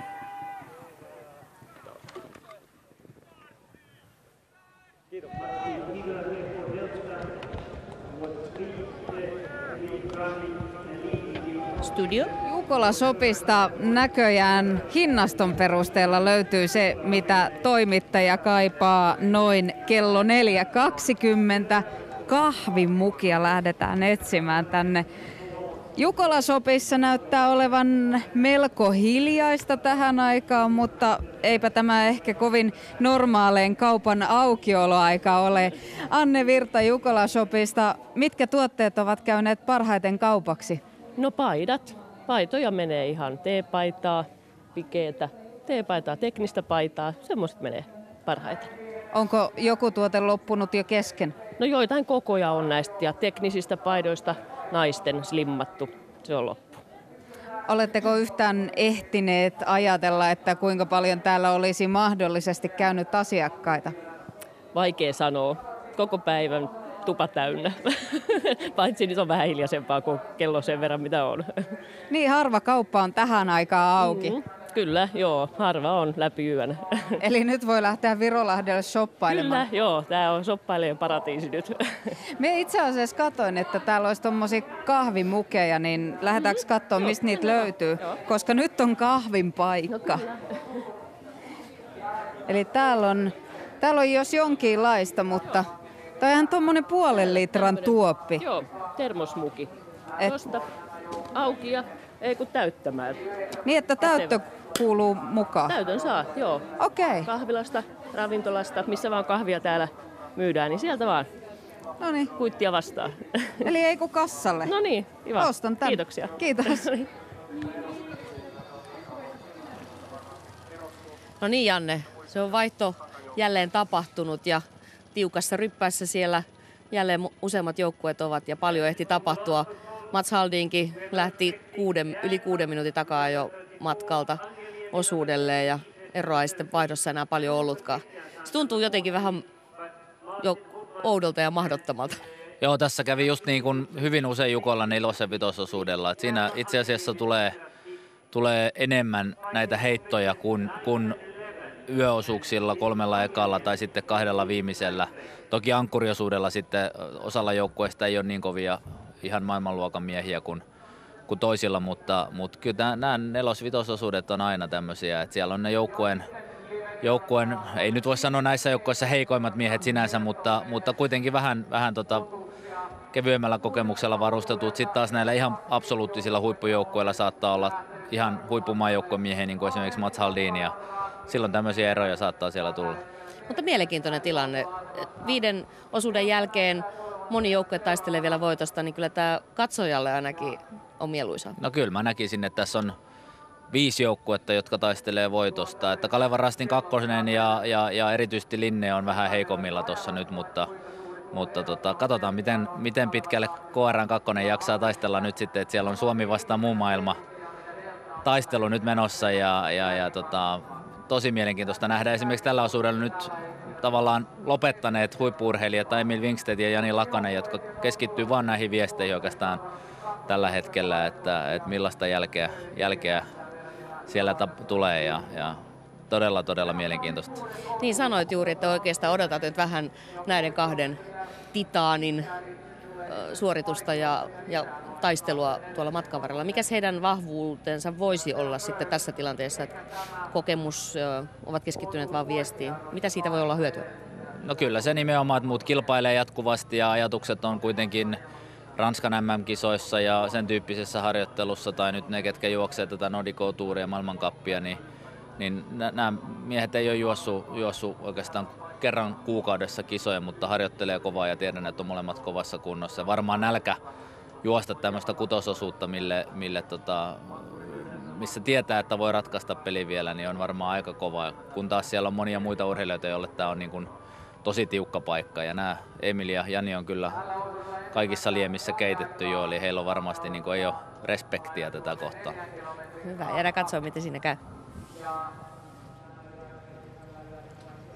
No niin, ja tässä sitten tietoja 6. osuudelta. Mittaa tällä pätkällä on yli 10 kilometriä ja se ottaa näiltä kovakuntoisilta huippu-urheilijoilta sen tunnin verran suunnilleen ja väliaikoja tarjoillaan 4 eri paikasta, joten kyllä tässä pysytään oikein mukavasti kilpailun kärryillä. Ja aurinko on noussut, kesäinen maisema on verrattain kaunis täällä. Kyllä. Virolahdella. Yö aamu on nyt parhaimmillaan ja nyt sitten Halden Emil Wingsted ja Kalevan Rastin Filip Adamski ovat ottaneet johdon ja näin nämä 2 suurinta ennakkosuosikkia niin vievät tätä Jukolan viestiä. Vaajakosken Terän Jani Lakanen on 1.46 Kalevan Rastia perässä tässä. Ja Ulle Kärneen noin 50 sekkaa. Toi häntä on nyt se minuutti. Joo. Ja siinä delta juuri menee suon yli, eli tämä sininen viitotus on vähän sellaista kosteampaa. Siellä on aika märkää näiden sateiden jälkeen. Kalevan Rastin kakkosjoukkueen Aaro Asikainen on saanut sitten seuraa Vaajakosken Lakasesta ja Söderteljen Scott Fraserista. Ja tässä mennään nyt sitten tuonne rastille 6 jälleen ilman hajontoja ja tämä 6. rasti on tämä tuttu tie-rasti, jonka jälkeen sitten tulee nämä hyvät hajonnat, joita ei näytetä ennen kuin sitten vasta ankkuriosuuden aikana. Ja näyttäisi nyt siltä, että Ulle Kärnedillä deltalla on pieniä vaikeuksia. Selvästi on suunta väärä ja nousee tuonne mäen väärälle puolelle. Ja sieltä lähtee laskeutumaan tiheikköön ja varmasti on lukenut nyt vähän väärin, eli alkaa kohta hakea tätä rastia tuolta väärästä paikasta. Ja koko ajan Kalevan Rasti, Vaajakosken Terä ja Söderteljen Nykvään tulevat lähemmäs ja lähemmäs. Ja päinvastoin sitten Halden Esko ja Kalevan Rasti lisäävät etumatkaansa. Kyllä, ja näyttää nyt siltä todellakin, että Ulle Kärnille tulee virhe. Ehkä tämä polku pelastaa tilanteen ja pystyy paikallista ja nyt pysähtyi sitten ihmettelee, että eihän tässä ollutkaan rastia. Ja näin ollen niin Jani Lakanen niin saa Aaro Asikaisen kanssa deltan kiinni lähes tälle 3. rastille. Ja kun sitten kyllä Wingsted ja Adamski nousee jo sitten jyrkkää rinnettä kohti 4. Wingsted, Adamski kärkikaksikkona ja ankkurit siis Halden Eskolla Olav Lundanes, Kalevan Rastilla Fabian Hertner. Hertner on hyvin monipuolinen suunnistaja. Viime kesänä MM-kisoissa Norjassa MM-sprintissä hopeaa ja nyt Porvoon sprintissä maailmancupin kisassa torstaina hän oli 3, mutta pidemmätkin matkat sopivat oikein hyvin sveitsiläiselle. Kyllä ja tästä jos nyt jotakin haluaisi yrittää tehdä johtopäätöksiä, niin Jani Lakasen alkuvauhti on ollut erinomaista, eli tämä ero on vähän kaventunut noin 15 sekuntia tähän kärkikaksikkoon, mutta se kuitenkin kertoo siitä, että Janilla on hyvä veto päällä ja nyt on ajettu delta kiinni. Ja sitten seuraavaksi tähtäimessä todellakin tämä kova parivaljakko Adamski Wingsted. Kyllä, Jani Lakanen siis kokenut suunnistaja, jonka maajoukkueura on jo takana päin, on ehtinyt tässä urallaan edustaa myös deltaa. Kyllä, mutta Jukolan viestin voitto Se on väistellyt kyllä Jania. Se on väistellyt Jania ja sen kyllä Janille mielellään soisi, että ne on ne suunnistajan suuret unelmat on voittaa maailmanmestaruus ja Jukolan viesti. Janne Salmihan on tämän tempun tehnyt. Kyllä, Janilla se on se pitkän matkan maailmanmestaruus vuodelta 2006 niistä Tanskan kisoista, mutta Jukola on jäänyt sitten voittamatta. Kyllä on upea aamu. Aivan mahtava kuva kyllä. Ja aurinko alkaa lämmittämään ja tuolla metsässä niin tuoksut vahvistuvat ja siellä on todella upeaa nyt sitten kaikilla näillä tuhansilla veljeksillä, jotka siellä sitten kukin omaa tahtia etenee. Niin, siellä koetaan varmaan ihan ainutlaatuisia fiiliksiä lähestulkoon laidasta laitaan. Myös Koposen 7 veljestä on tässä leikissä mukana ja monta, voi sanoa kuntoilua harrastajaporukkaa, mutta täällä nämä huippu-urheilijat, kärkiryhmät menevät. Titaanit, Kalevan Rasti ja Halden Esko lähestyvät 5. rastia, pari valjakkona siellä tulevat. Kyllä, ja hallitusti etenevät kärjessä, mutta Vaajakosken terä lähestyy. Jani Lakanen juoksee. UK Line. Paha virhe 3. aivan samantyyppinen kuin Ulle Kärnerilläkin, mutta Vaajakosken terään Jani Lakanen pitää kyllä nyt hyvää vauhtia ja näyttää siltä, että tämä takajoletka niin kulkee pikkasen nopeampaa. Niin, kuin siinä kärki. on neljä joukkuetta, Delta, Södertälje, Nykvarn, Kalevan Rastin kakkosjoukkue ja Vaajakosken terä. Kyllä. 1,5 minuuttia on KR:n välinen ero terään. Vaihdossa oli 2 minuuttia. Ja Line on nyt ulkona tuosta jahtiryhmästäkin pahemman kerran. Siellä sakkaa rajusti Stenströmillä. Joo, se oli ehkä tällainen pummi ei ollut odotettavissa, mutta ilman muuta niin jalalla hän jää ja varmaan siinä on sitten ylivauhdista kysymys ja kun juoksee sitten kovempaa kuin mihin taidot edellyttää, niin seurauksena on ennemmin tai myöhemmin virhe. Ja nyt samaan aikaan kun 6. osuuden suunnistajat siellä painelevat kohti 6. rastia, niin 5. osuudelta on tullut nyt 22 joukkuetta. Eli siellä Hiisirasti oli 11, Kangasala SK 13, MS Parma 14, Tampereen Pyrintö 15, Turun Metsänkävijät 17, Ikaalisten Nouseva Voima 18, Vaajakosken terän kakkosjoukkue siellä 21 tässä viestissä. Ja täällä olemme sitten täällä tiellä 6. osuudella 4 kilometrin kohdalla ja tänne odotellaan Halden Eskoota ja Kalevan Rastia. Eli Emil Wikstedtiä ja Filip Adamskia, ruotsalaista ja ranskalaista. GPS-viiva näytti hyvältä, eli siinä tullaan aivan suoraan rastia kohti ja varsinkin tässä alkuvaiheessa, kun ei ole paljon korkeuseroja, niin se nopein reitti on itse asiassa se punainen viiva, se rastiväliviiva ja nämä nykyhuippusuunnistajat niin kyllä pystyvät juoksemaan lähes viiva suoraan, kun tarve niin vaatii. Ja teillä Ruotsissa on ajettu tätä offensive orienteering-systeemiä nyt muutaman vuoden läpi ja se taitaa sillä tavalla osua, että turha mutkittelu on vähitellen jäämässä pois. Niin, no joo, toivotaan. Hyviä nuoria on tulossa ja naisethan on parhaita, mutta täällä on nyt Jukolan viestin kärki offensive orienteering myös täällä. Eli Filip Adamski vetää ja Emil sitten ei varmaan vielä vikisen, mutta kuitenkin perässä kiltisti. Kyllä, ja siinä kyllä tarjoaa nyt Adamski kovaa kyytiä Wikstedtille. Wikstedt moninkertainen sprintin maailmanmestari. Kyllä, ja tämmöinen kovin harjoittelu on hänelle taakse jäänyt elämää, mutta mä uskon, että tällainen Jukolan viestin 6. osuus sytyttää Emilin ja kunto varmasti riittää. Nyt on mielenkiintoista nähdä tämä Jani Lakasen letkan tilanne, eli onko se ero jo alle 1,5 minuuttia. Se olisi sellainen pieni signaali siitä, että tämä taka-ajo on ihan todellinen ja tällä osuudella vielä tämä kärki voi entisestään kasaantua. vaihdossa. Vaajakosken Terä oli 6.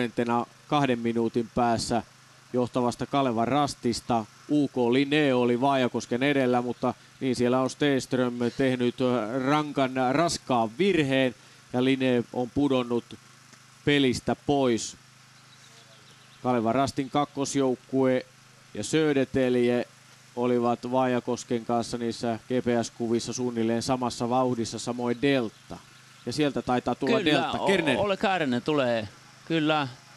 Ja sieltä tulee myös Scott Fraser, Södertälje ja Jani Lakanen, kyllä. Ja Kalevan Rastin kakkosjoukkue Asikainen. Kyllä, ja alle niin on 1,5 minuuttia. On 4 joukkuetta tuntumassa ovat ihan kyllä. Sopivasti, eli ei ole päässyt missään tapauksessa Kalevan Rastin Adamski ja Alden Eskon Wingstedt karkuun tältä nelikolta. Niin, täältä tullaan. Ihan kunnon tohina on päällä. Siinä on tekemisen meininki nyt tuolla 4 joukkueen porukalla. Mainio. Tässä kilpailussa on kyllä yllin kyllin jännitystä.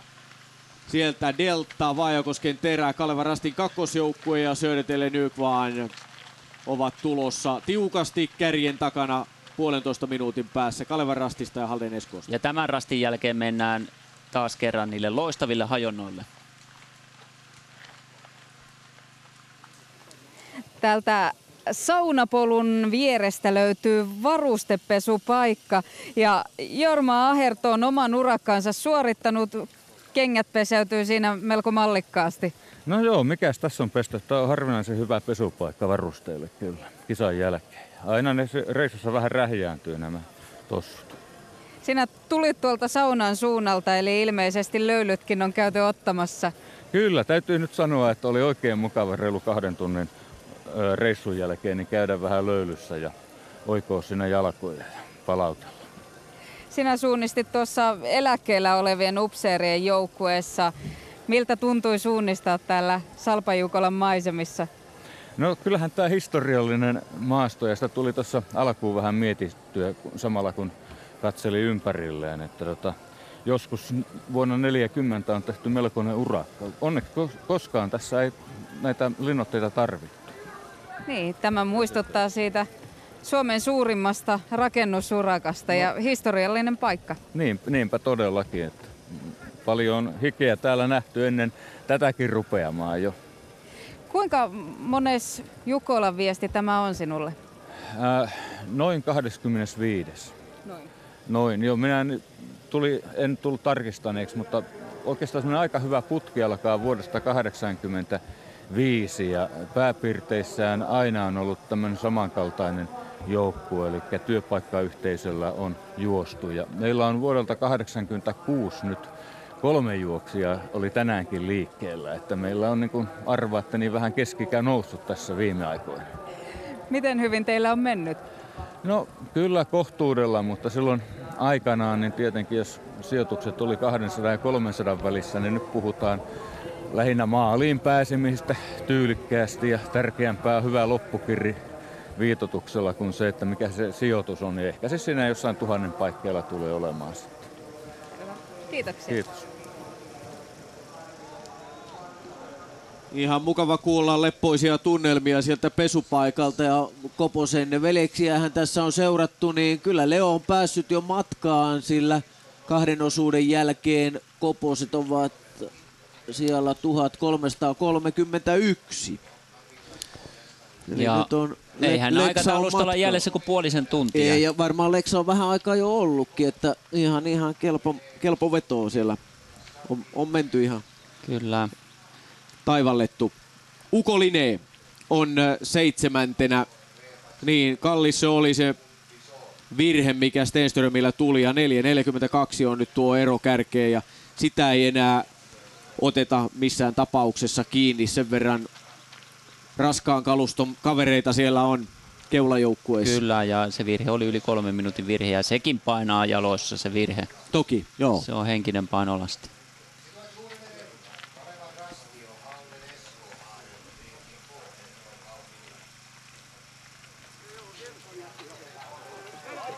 Vaihtopaikalta on löytynyt Olli Apilo joukkueesta AC Harharetki. Juoksit 3. osuuden tässä viestissä. Nyt on jo päivänvaloakin tullut tänne silloin lamppu toki mukana oli. Tarvitsiko sitä lamppua vielä tuolla osuudella? Mulla oli ensimmäinen puoli tuntia se päällä. Ja silloinkin lähinnä kartan luku, että kyllä se rupesi aika hyvin näkemään. Minkälainen kokemus oli olla mukana Jukolan viestissä? Toki 3. kerta sinulle taitaa olla. Joo, nyt tällä kertaa oli tämmönen ihan harrastelijalle mukava maasto, että aika tasasta, näkyy hyvin ja kuitenkin rastipisteet oli ihan vaativia, että oli ihan kiva nyt mennä tuolla. Teidän joukkue on siis AC Harharetki. Minkälainen porukka teillä oikein on täällä?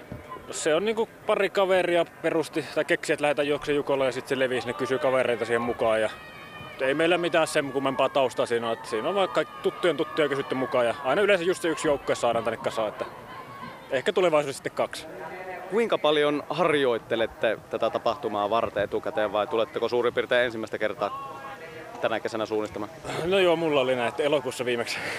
Mutta lenkilento on tullut tietenkin käyty, että jaksaa tuon juosta. Kyllä tuo kuitenkin aika raakaa meno on tuolla. Minkälainen kokemus se on juosta tällä tavalla, ajatella, että ensimmäistä kertaa juoksemassa tälle kesälle ja siinä samassa maastossa pyyhältää maailmantähtiä ohi? Minkälainen kokemus se on? No se on ihan kiva. Että se on niin tämän tapahtuman suola, että täällä on tavalliset pulliaiset ja maailmantähdet samassa. Että se on niin se juttu, mikä mun mielestä tekee tästä niin erityisen. Tuo teidän joukkueen nimi AC Harharetki, mistä se muuten tulee? Se oli vaan semmonen puolen tunnin brainstormauksen tulos. Jotain saunailtaa vietettiin ja joukkueelle piti keksiä nimi, niin tuli sitten tommonen mieleen. Mutta toivottavasti nimestä huolimatta tulee ihan hyvä suoritus näillä lopuillakin osuuksilla. Joo, toivotaan. Että kyllä nyt olisi tulossa paras mahdollinen sijoitus, jos jatketaan samoilla sijoilla. Niin taas ihan hyvä. Kannatti pitää saunailta, tuli hyvä nimi. AC Harharetki on 3 osuuden jälkeen siellä 631. Ruokonen, Ylönen ja Apilo ovat hommansa tehneet. Toisen osuuden muuten Rasmuksen Laurin koko nimi Kaima, Lauri Ylönen, mutta ei ole ilmeisesti sama kaveri kyseessä. Ja nyt Syrjäsen Tuomas Taipaleella ja tässä kärki. Joo, ja tässä tiukkojen hajontojen jälkeen niin tilanne on vähän muuttunut ja muuttunut siihen suuntaan, että Wingstedt ja Adamski ovat tehneet selkeästi pesäeroa nytten, että siellä on tullut tälle takajoporukalle niin pientä virhettä, ei mitään dramaattista, mutta kyllä tuossa eroa nytten on 2 minuutin luokka, eli tuo häntä on nyt minuutin. Ja Adamski ja Wingstedt ovat niin taitavia suunnistajia, että ei varmaan virheitä tule. Ja sitten tietty tässä takajoporukassa niin ehkä vähän pientä stressiä. Söderterillä on eri valinta tässä kuin Vaajakoskella ja Deltalla. Joo, Scott Fraser tekee omaa työtä ja se on aina mukava nähdä, kun kaverit uskaltavat ottaa aloitteita omiin käsiin. Ja palaamme tänne sitten 4 kilometrin väliaikapaikalle. I.L. Tyrving 8. Tässä Sagberg on käynyt jo. Sieltä tulee Christian Sandi Baptiste Rollier, sveitsiläismaajoukkueen ja suunnistaja. sitten Angelniemi. Ja Järla. Ja Hiisirasti. Siinä tässä meni nykyinen entinen seurani peräkanaa.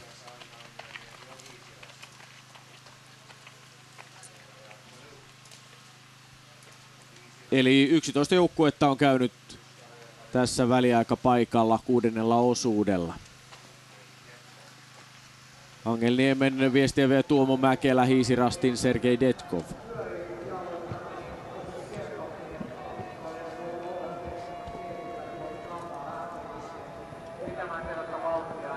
No niin Janne, siinä näyttää nyt kaksikko Adamski, Wingstedt menevän vähän omia menoja. No joo, tommosia puolen minuutin heittoja puoleen tai toiseen, niitä tulee hyvin herkästi tietenkin, että se voi johtua hajonnoista. Toki voi olla, että on tullut pieni virhe tai muuta, mutta ei mitään ratkaisevaa vielä ja tätä osuutta on paljon jäljellä ja ankkuriosuus on pitkä, eli uskotaan edelleen, että siellä on muitakin joukkueita kärkikahinnoissa vielä kuin Halden ja Kaleva Rasti. Niin siinä vasta, kun vaihto on viimeistään tulla. Tuossa nähtiin vähän, ei nähty nyt tietenkään Rastia sinällään, mutta nähtiin vähän tuota matkantekoa. Siinä Wingstedt ja Adamski alkoivat hieman erottautua toisistaan. Eli miten tämä tällainen kaksin taistelukamppailu tuolla maastossa siinä varmaan pitääkin vähän yrittää irti ottaa toisesta. No siinä ainakin näkee sen, että siellä on 2 tasavertaista maailman huippumiestä menossa, että ei siellä niin kuin, mennään just siitä, mistä itse haluaa mennä ja mistä suunnistaisi, vaikka juoksisi siellä yksinään, eli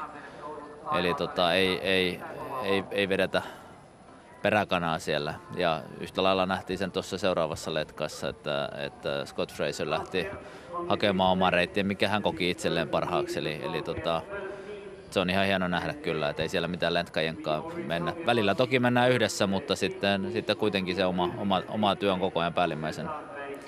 Nyt ei olla vielä ihan ankkuritaistelussa, mutta joka tapauksessa mies miestä vastaan vähän siellä nyt mennään. Itsekin olet ollut mukana vähän tämmöisissä kaksintaistelupareissa. Minkälaista henkien taistoa se on tuolla maastossa? No kyllä se toki jonkinlaista henkien taistoa on ja se on siinä koko ajan katsotaan vähän, että miten homma on toisella hanskassa ja kyllä sen huomaa se fyysiset erot, pienetkin erot, että jos itse on 5 sekuntia, 10 sekuntia per kilsa heikommilla kuin toinen, niin sen kyllä tuntee sisuskaluissaan ja suunnistus alkaa jäädä jalkoihin ja ei oikein enää pysy ajatukset kasassa. Ja taas toisinpäin sitten, jos on niin päin, että huomaa itse olevansa se vahvempi, että huomaa, että aina kun nostaa vähän vauhtia tai ylämässä toinen jää, niin se antaa kyllä valtavasti lisää potkua sekä fyysisesti että henkisesti. Eli kyllä siinä semmoinen pieni tunnustelu päällä on varmasti koko ajan. Onko se hienoa itse asiassa ottaa vähän miehestä mittaa metsässä? No kyllä mä oon tykännyt aina noista yhteislähtökisoista ja viesteistä. Et se on vähän ehkä persoonakysymys, miten siihen itse kukin suhtautuu. Että toki näistäkin kavereista saattaa olla, että molemmat sulkee sen toisen yksinkertaisesti pois, mutta mulla oli kyllä niin kuin tutka päällä koko ajan vähän yleensä, kun mä juoksin. Eli halusin toki olla siellä kärjessä ja hallita sitä tilannetta, mutta silti vähän tarkkailin niitä muita. Et ehkä toiset on ekstrovertteja ja toiset introvertteja tässäkin suhteessa. Niin, miten sä arvioisit? Onko mitään tietoa sinulla, minkälaisia Emil Wingstedt ja Filip Adamski esimerkiksi ovat? No ei ole tietoa, mutta mä voisin vähän lonkalta heittää. Tunnen kyllä molemmat hyvin, että Filip on ehkä introvertimpi, eli pyrkii sulkemaan sen Emilin olemassaolon siitä pois. Ja Emil on taas niin kokenut, että hän on sen saalistaja siinä ja kyttää Filipin virheitä ehkä. Eli ehkä se tulee siitä kautta, että ikäero on 10 vuotta ja kokemusta on Emilillä paljon enemmän. Eli hän vähän tarkkailee siinä ja katsoo, mitä poika tekee. Ja sitten jos tulee pieni koukku, niin sitten susi iskee. Ja sitten siellä takana tulee toisessa ryhmässä Jani Lakanen. Onko hän vähän samantapainen? No joo, kyllä mä uskon niin, että Jani mä sitten taas luonteeltaan uskon, että hän on enemmän semmoinen, että hän ei niistä muista niinkään välitä eikä tee tämmöisiä mitään iskuja ja muita, mutta varmasti käristää parhaansa mukaan. Kyllä siellä Ulle Kärner ilman muuta pitäisi olla vähän heikommilla, varsinkin kun osuus tästä vielä etenee. Ja Scott Fraser on kyllä todella kova juoksija ja mahtava viestimies, että hän voi olla jopa Janille apuna sitten siinä, että pidetään kovaa vauhtia, että jos he yhteistä latua menee. Jes, jäädään katsomaan miten käy. Siinä on kyllä mielenkiintoa sitten ja mielenkiintoisia ajatuksia sieltä kuultiin. 6. osuus. Sieltä tulevat Adamski ja Wingstedt aukolle.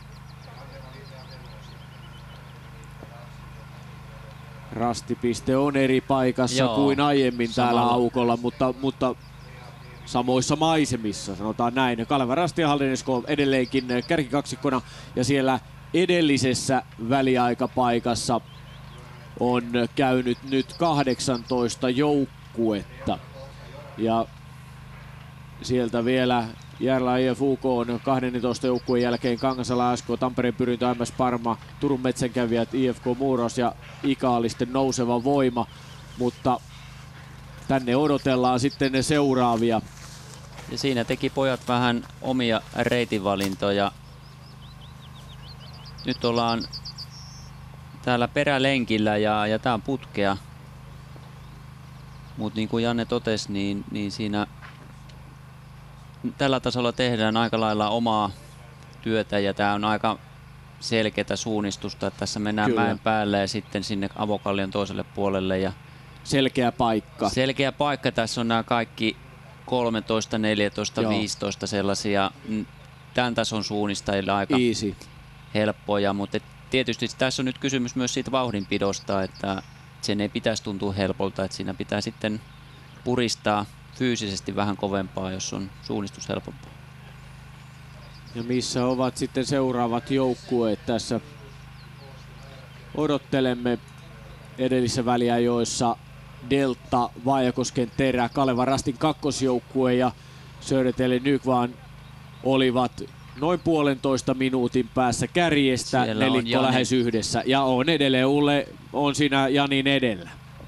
Delta ja Vaajakoski joukkueet tulevat tässä. Se on se pari minuutin ero, mikä siinä Kepsissä oli edellisilläkin kerralla. Et siellä oli hajonnoissa tai sitten pienten virheiden seurauksena niin pikkasen tullut takkiin tälle parivaljakolle. Ja miten sitten Fraser teki eri valinnan sinne edelliselle välille?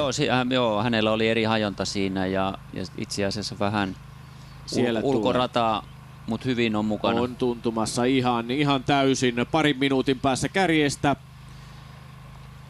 Vaajakosken Terä, Delta ja Södertälje. Ja tuntuu, että tällä... Asikainen on pudonnut tästä, Aaro. Kyllä, tällä porukalla ja sitten kärki parivaljakolla on aika lailla sama vauhti. Alkuun näytti, että tämä jopa kulkee vähän tämä juna kovempaa. Mutta nämä asemat varmaan säilyy aika pitkään, jos mennään virheittä, mutta tässä on vielä erittäin hyviä rastivälejä ja hajontoja ja tälläkään porukalla ei ole yhteistä matkaa vaihtoon asti. Ja nyt Kalevan Rasti ja Halden Esko ovat jälleen siellä yhdessä, niin kuin vähän odottaa sopikin. Ja tämän Rasti 15 jälkeen niin alkaa taas sitten hajonnat ja todellakin niin tämä porukka käy sitten eri rasteilla. Ja siellä on oikeastaan käytännössä se seuraava mahdollisuuskin, että saadaan vähän eroja ehkä näiden joukkueiden välille. Kalevan Rastin ero Vaajakosken Terän nähden on 2 minuuttia, näin se on. Ja Kalevan Rastin kakkosjoukkueen Aaro Asikainen ei ole siis pysynyt tuossa Deltan, Vaajakosken Terän ja Södertälje Nykvarnin kyydissä. Ja UK Line oli pudonnut jo yli 3 minuutin päähän siitä porukasta, joten sieltäkään ei sellaista uhkaa ole. Ja jos vähän ennakoidaan jo sitten vaihtotilannetta ja ajatellaan niin, että tämä porukka, sieltä muuten Aaro tulee juuri kuviin, niin ankkuriosuudesta tulee huikea. Siellä on maailmanluokan tähtiä, Olav Lundanes, Fabian Hertner, Valentin Novikov, Pasi Ikonen, Matias Müller, Södertäljessä, joo, joka on hallitseva sprinttisuunnistuksen maailmanmestari. Siellä on monta maailmanmestaria. On IL Tyrvingissä on Veltsien, Kristiansandissa Daniel Hubman, mutta tietysti nämä joukkueet ovat jo kaukana kärjestä. IL Tyrving yli 6,5 kärjestä, Kristiansand 9 minuuttia. Hiisirastilla muun muassa Andrei Kramov. Ja Deltan Novikov, niin kuin Petri Forsman totesi, niin hallitseva viestisuunnistuksen maailmanmestari. Pitkän matkan hallitseva maailmanmestari ja sprinttisuunnistuksen hallitseva maailmanmestari on mahdollisesti ottamassa yhteen ankkuriosuudella. Aaro Asikainen, Kalevan Rasti. Kakkosjoukkueen 6. osuuden suunnistaja ja siellä saavat männyntaimet kyytiä, mutta nuo ovat tuollaisia parimetrisiä männyntaimia ja kyllähän ne tietysti jonkinlaisia osumia jo kestävät sopivasti, mutta sieltä tulee kuin Kalle Palander ikään ja siinä männyt heiluvat kuin pujottelukepit. Kyllä, ja Aaro tekee hyvää juoksua omalla tasollaan. Kyllä täytyy nostaa hattua Kalevan Rastin valtavan upealle tasolle. Ja nyt tosiaan Rastilta 15 siirrytään kuvaruudun ulkopuolelle ja me ei näytetä näitä hajontoja vielä, koska niistä päästään sitten nauttimaan vasta ankkuriosuudella. Niin, sanotaanko Pekka näin, että hygienia syistä emme nyt näytä niitä. Niitä ei näytetä vielä, koska täällä ankkurit ovat jo tulleet kilpailukeskukseen. Joo, ja varmasti täällä verryttelevät ja katselevat myös sitten tonne screenille, jossa tämä sama kuva näkyy myöskin. UK Line täällä. Juu, Thomas Stenström. Ja vähän oli tärinää Stenströmillä tässä aiemmin ja näin ollen tuo ero kärkeen on kasvanut yli 5,5 minuutin. Ja sitä tulee lisää vielä vaihtoon mennessä ja samoin käy Aaro Asikaiselle. Eli nämä 5 joukkuetta nyt sitten kärjessä tulee ratkaisemaan Jukolan Viestin voiton.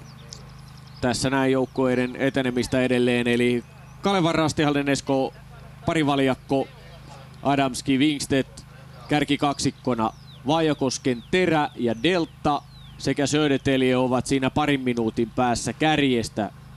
Kalevan Rasti 4,5 minuutin päässä kärjestä, UK Linné 5,5 minuutin päässä kärjestä, näin kun vähän oiotaan mutkia suoriksi ja pyöristellään raskaasti. Ja mielenkiintoista on se, että se vauhti pysyy näinkin tasaisena, jos ajatellaan nyt kärkiletkaa ja taka-ajoletkaa. 2 minuuttia se on ollut nyt tuolta Rastilta 12, niin täsmälleen sama, vaikka tehdään eri reitinvalintoja siellä ja kierrellään puita ja kiviä ja kallioita niin eri puolilta, niin se vauhti on hyvin samanlaista.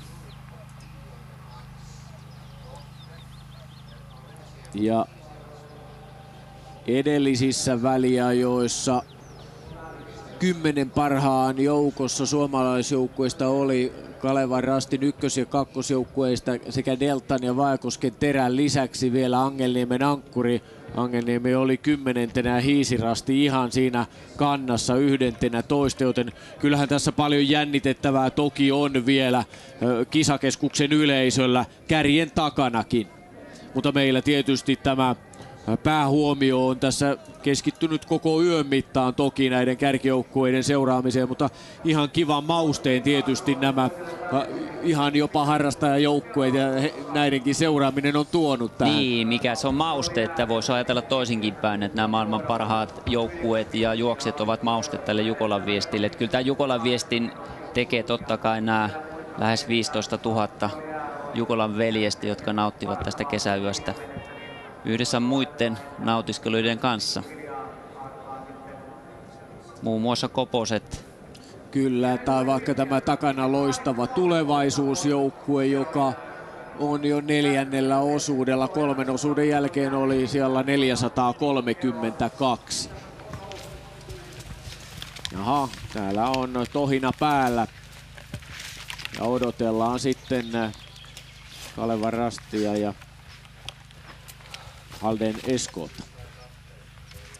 Ja ollaan Kivirastilla, jonka jälkeen sitten tulee tämä pitkä reitinvalinta väliin. Ja tässä on ollut aika paha hajonta juuri ennen tätä lippua tässä välissä. Ja niin kuin kuvastakin näkyy, niin täällä on monta naissuunnistajaa mukana tässä Jukolan Viestissä. Näin, siinä Kalevan Rasti ja Halden Esko. Kyllä. Kalevan Rastilla 7 metrin johto. Kyllä, ja vaikka tässä oli tosiaan hajonta, niin pojat menevät edelleen tasavauhti. Tässä olisi nyt mahdollisuus reitinvalintaan, mutta mä luulen, että Emil nyt ottaa, niin kuin Janne sanoi, niin tällaisen taustaroolin ja tarkkailee Filipin työtä. Varmaan Filipillä on vähän kovempi kunto ja pystyy pitämään vauhtia ja sitten Emil kokeneena tarkkailee ja iskee sitten, jos iskun paikka tulee, mutta varmasti voi luottavaisin mielin myös tyytyä tuohon tilanteeseen ja luottaa sitten ankkuriin, Olav Lundanesiin. Joo, siinä on kyllä sellainen ankkuri, joka tietyllä tavalla kestää kyllä painetta ja kestää odotuksia nyt tässä tilanteessa. Mutta mielenkiintoista on tämä Kalevan Rastin ankkuri Fabian Hertner, joka on yleensä ratkaissut näitä viestejä niin tällä toiseksi viimeisellä osuudella. Mutta ensimmäistä kertaa nyt sitten niin näin kovassa paikassa, eli ankkuriosuudella ja taistelee Jukolan Viestin voitosta. Kyllä, ja ankkuriosuus siis on yli 15,5 kilometriä. Joten se on sitten kyllä isojen poikien leikkiä toden teolla. Ja nämä jättiläiset tässä Viestissä nyt keikkuvat 6. osuudella. Kärjessä Kalevan Rasti ja Halden Esko. Ja se ero oli tasan 2 minuuttia tähän takaa jo porukkaan. Ja näyttää siltä, että ero ei ole ainakaan kaventunut. Ja Kalevan Rastihan tulee siis Joensuusta, Halden Esko seura puolestaan Etelä-Norjasta noin reilun 100 kilometrin päässä Oslosta. Ja Halden Esko on sellainen seura, jossa on tässä viime vuosien aikana ollut useita suomalaissuunnistajia. Nyt tässä ykkösjoukkueessa suomalaisista on ainoastaan Mats Haldin, joka oli 5. osuuden nopein suunnistaja, mutta monta kertaa on ollut muitakin. Täältä näin Jani Lakanen, Vaajakosken terä, 2.25 kärjestä. Sitten siinä oli Södertälje ja missä on Spot Racer ja Delta, missä on Kerner. Kerner, ja tässä oli tosiaan hajonta ennen tätä rastia rinteessä, pahoja pisteitä ja todennäköisesti siinä on käynyt Ullelle niin, että Jani on ottanut ohjat käsinsä ja Ulle on ajatunut väärälle hajonnalle ja siinä menee sitten aikaa, kun sitten paikantaa, että missä se oma rasti. Nämä kaikki hajontarastit on hyvin lähellä toisiaan, mutta kyllä siinä... Halden on 25 sekuntia edellä Kalevan rastia. Ja väliajoissa Vaajakoski oli 2.25 kärjestä, Södertälje 2.29. Joo, ja se ero on tullut tuolla vähän aikaisemmin, eli Emil on oikassut, vaaninut siellä takana ja nähnyt, että Adamskin lähtee tekemään pientä kierrosta ja siitä sitten niistä nyt vähän kulmaa ja saanut tämmöisen lähes puolen minuutin johdon ja varmaan nyt sitten niin pistää kaikki peliin. Kun tietää, sieltä taitaa... Delta on käynyt jo tässä 3.19 Deltan ero kärkeen, eli Kerner on tuossa jo piipahtanut ja sitten sinne odotellaan Kalevan rastin kakkosjoukkuetta, UK Lineitä, Christian Sandia, Angelniemen Ankkuria, Hiisirastia ja IL Tyrving. IL Tyrving on nyt pudonnut muuten Angelniemen Ankkuria Hiisirastin taakse. Eli edellisissä väliajoissa nyt Ankkuri on 9., Hiisirasti 10. Tuomo Mäkelä ja Sergei Detkov siellä parantelevat joukkueidensa asemia. Joo, ja Delta nyt jäi tästä kyydistä pois, mutta Ulle on varmaan ihan hyvässä kunnossa, että siinä on, tämä ero selittyy virheellä. Mutta sitten on nyt tehtävä työt yksin ja voi olla, että sitä eroa tulee sitten vähän lisää tähän Vaajakoski-Södertälje kaksikkoon. Ja ainakaan vielä ei Kalevan rastin Asikainen eikä UK Lineen Stenström siellä hengittele niskaan. 4.37 oli Asikainen kärjestä edellisissä väliajoissa ja Stenströmin ero oli reilut 5,5 minuuttia. Sieltä taitaa Aaro tulla. Kyllä painelee kohti rastia 6. osuudella reilun 8 kilometrin kohdalla. Ja tässä on siis 5 joukkuetta käynyt jo väliaikapaikalla. Sieltä tulee Aaro ja Kalevan rastin kakkosjoukkueen tavoitteenahan oli sijoittua 10 parhaan joukkoon ja nyt on aikataulussa mennään. Joo, komeasti matkalla. Jere Pajunen oiva meni ja sitten ankkuriosuuden. Kyllä.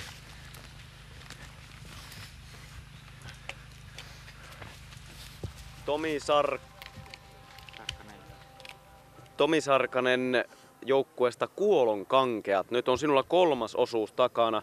Sijoitus pyörii tällä hetkellä sillä 1000 kieppeillä, mutta osuus on takana ja varmasti tyytyväinen mieli. Mutta kerro tuosta teidän joukkueen nimestä, Kuolon Kankeat. Mistä ihmeestä tällainen nimi? Niin kai se kuvaa eniten meidän joukkueen tämmöistä yleistä notkeutta ja urheilullisuutta, mutta on siellä semmoinen tausta, että Kuopion lääketieteen opiskelijoista on jäänyt se nimi, mutta ei meistä kyllä kukaan enää opiskele, mutta nimi on jäänyt. Minkälainen suunnistustausta teidän porukalla on? No, aika vaihteleva, että mulla se on tasan 0, mitä muutaman vuoden näissä Jukoloissa kiertänyt, ja sitten on semmoisia puolammattilaisia ja maajoukkuetason hiihtäjiä ja ihan laidasta laitaan. Sanoit, että olette aikaisemminkin olleet mukana tässä tapahtumassa. Minkälaista tämmöisiä Jukola-tapahtumia on kiertää? No tosi mukava tää on, että kyllä tää on kalenterissa jo alkutalvesta tai viimeistään niin kuin keväällä, kun ilmoittaudutaan, niin siinä vaiheessa alkaa jo vähän miettimään ja katselee, että milloin on iltarastit seuraavan kerran ja valmistautuu sitä kautta vähän tähän. Te olette tosiaan nyt 1000 kieppeillä tällä hetkellä. Mikä teidän tavoite on sitten maalissa? No jos pystyisi parantamaan tästä viime vuoden numerosta. Viime vuonna oltiin 916 sijalla, niin jos nyt sen alle päästään, niin ihan hyvä on. Mutta lähinnä, että metsästä selviää pois, niin se riittää. Kuolon kankeat sijoitus päälle 800 ja ankkurina tosiaan Markus Pörsti. SM-mitali 50 3 vuoden takaa Dr. Pörstillä hiihdosta ja nyt sitten Emil. Odotellaan tänne Haldeneskov. Emil Wingstedt, ruotsalaissuunnistaja. On repinyt eroa.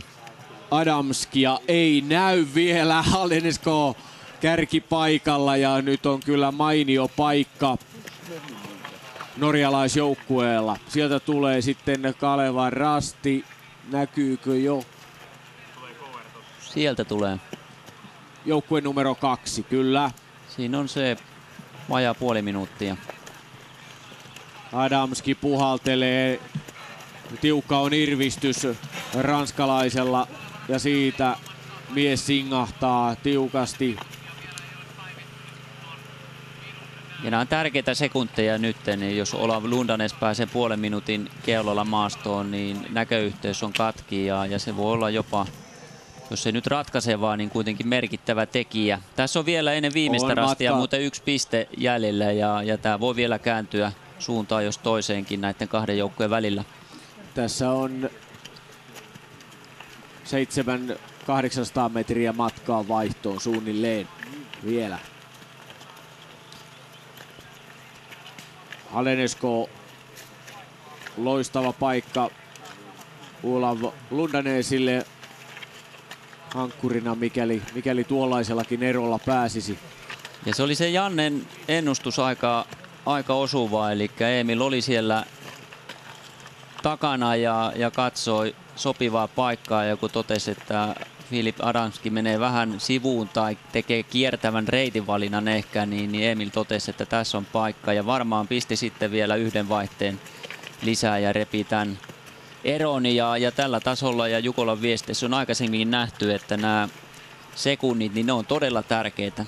Ja kyllä Emil Wingstedt sillä tavalla kovassa tikissä on, koska leikkaa ja kuula pelaa tuossakin vaiheessa ja pystyy teräviin ratkaisuihin. Kyllä. Eli se tavallaan se nyt karulla tavalla ilmastuna se tappajan vaisto on edelleenkin niin kuin pinnassa. Kyllä ja todellakin niin taktinen oivallus siellä siinä oikealla hetkellä ja Olav Lundanes varmasti katseli tätä tilannetta nyt mielissään, verryttelee tuossa jossakin lähellä tätä screeniä ja tietää nyt tilanteen ja alkaa valmistautumaan tilanteeseen, jossa hän pääsee kärjessä metsään. Tietää toki, että takaa-aja Fabian Hertner on lähellä. Aivan tuota pikaa sitten siinä. Kyllä kärkijoukkue saapuu tuohon viimeiselle rastille kisakeskuksen kupeeseen ja siitä sitten Emil Wingstedt on Emeli on sillalla, kyllä, ja siinä on oikein taistelijan ilme päällä nyt. Haldeneskov norjalaisjoukkue on keulapaikalla, kun lähdetään ankkuriosuudelle, ja heillä on vielä ihan tuo 7. osuuden suunnistaja parhaasta päästä norjalainen pitkän matkan maailmanmestari Olav Lundanes. Tässä Emil Wingstedt, ruotsalaissuunnistaja, Haldeneskov 6. osuuden viestinviejä, pesi Adamskin tässä 6. osuudella. Kyllä, komeasti ja ei voida puhua mistään entisestä huippu-urheilijasta, vaikka maajoukkue tehtävät onkin taakse jäänyttä elämää. Loistava juoksu Emililtä. Ja näin pääsee sitten Olav Lundanes matkaan.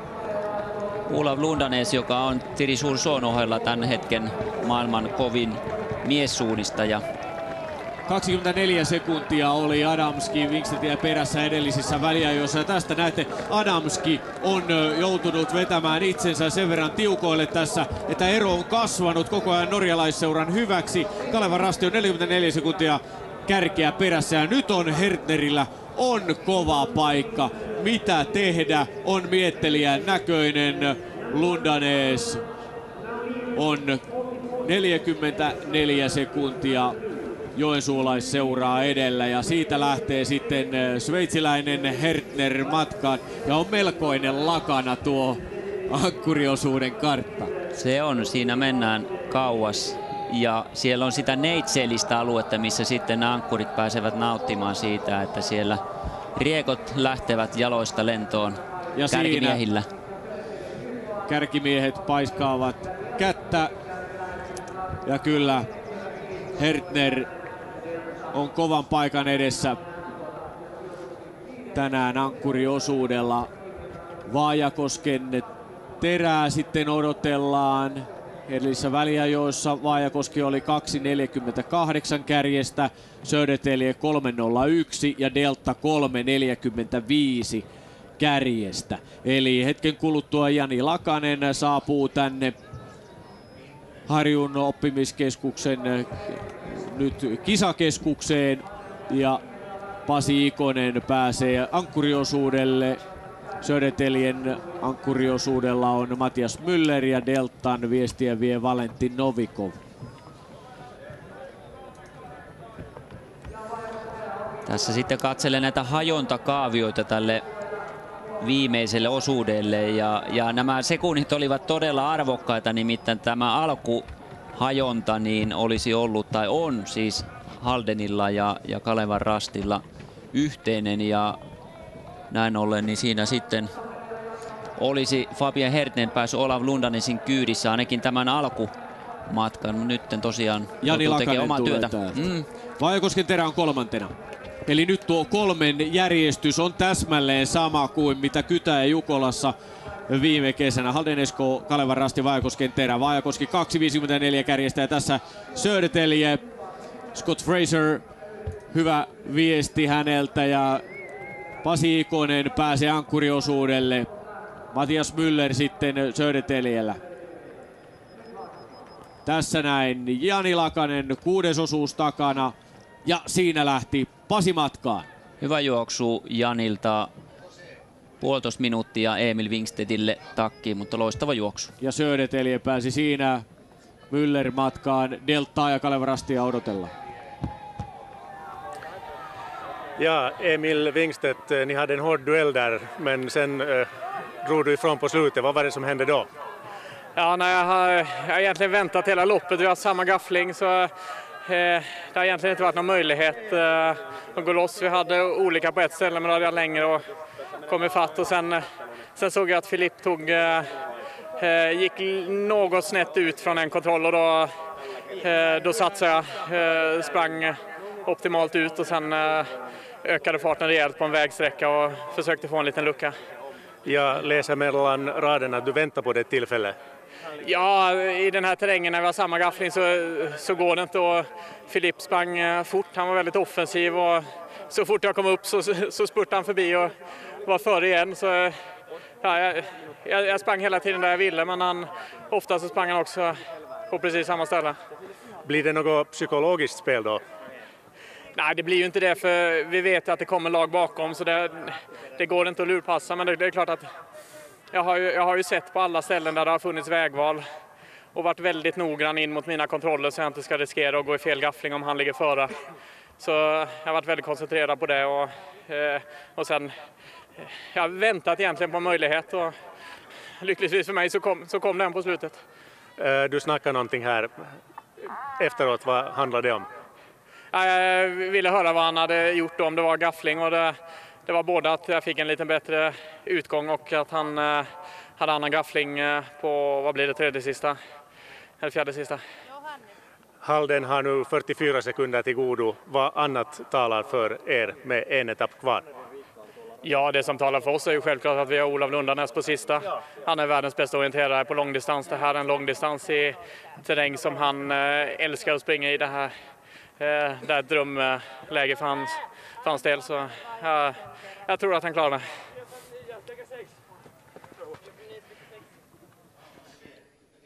Emil Wingstedt uskoo ja luottaa siihen, että Olav Lundanes hoitaa homman. Wingstedt totesi, että Lundanes rakastaa tällaista etappia, mikä hänellä nyt on edessä tässä ja kertoi tuosta omasta osuudestaan, 6.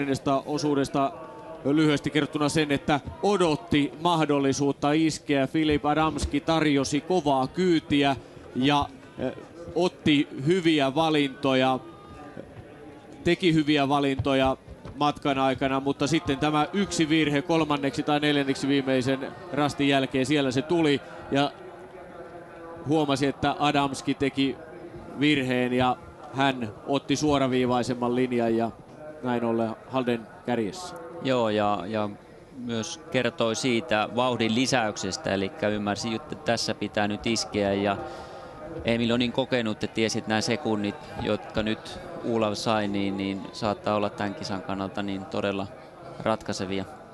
Ja täällä sitten Delta 3.53 kärjestä Kalevan Rastin kakkosjoukkue 6.14 kärjestä. Ja siinä Asikainen puhaltelee, Jere Pajunen on sitten matkalla.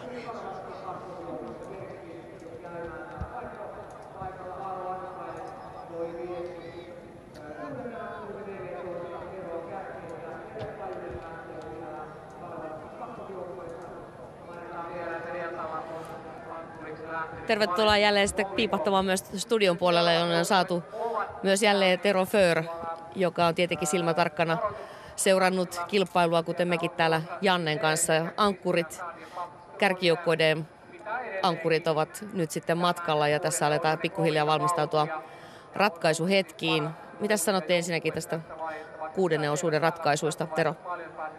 No vähän harmittaa se, että ei kuitenkaan kakkossuosikit pystynyt nyt Kalevan Rastia ja Haldenia haastamaan. Että olisin toivonut, että siellä olisi pysynyt nyt vielä muita mukana. Että näiden 2 suurimman suosikin taistelu tästä nyt kuitenkin näyttää tulevan. Että pieni mahdollisuus on vielä, että jos sortuvat virheisiin, että joku tulisi takaa, mutta vähän turhan selvältä näyttää.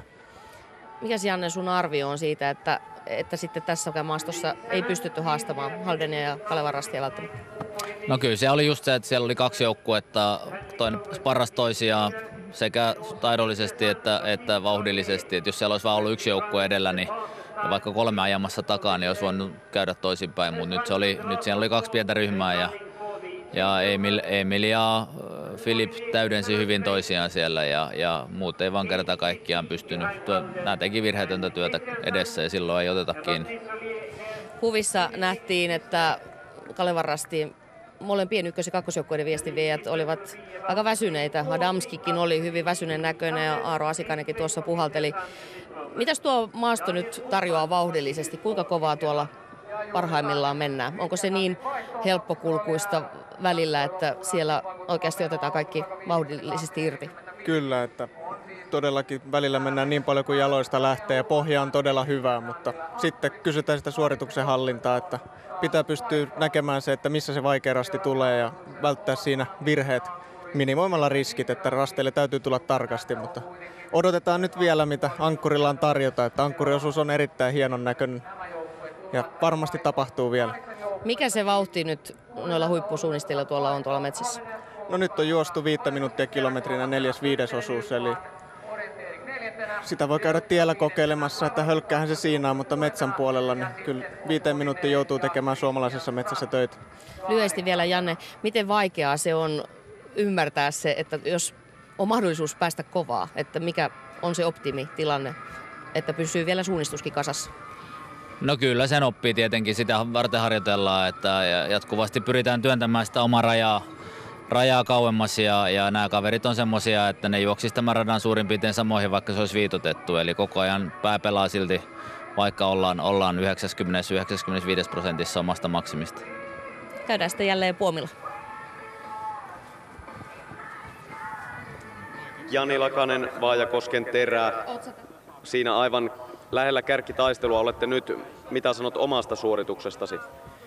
No kyllä se tosiaan meni ihan suunnitelmien mukaan, että päätin, että lähden varmasti tasaisen kovaa vauhtia pitää ja siinä alussa oli sitä polkua ja uraa, joka antoi jo vauhdin. Ja kun Asikaisen Aaron selkä vilahti kakkosrastilla, niin sai semmoisen hyvän fiiliksen vielä ja Scott Fraser nyt oli siinä sitten koko ajan kannoilla, että se meni hyvin, todella hyvin alkuun ja lähti vauhdilla ja siinä sitten Kärnerinkin selkä tuli ja sitten oli niitä poikittaisia kallioalueita, joissa tuli yksi semmoinen 15 sekunnin koukku, piti pysähtyä ja olinkin rastin yläpuolella siinä rinteessä.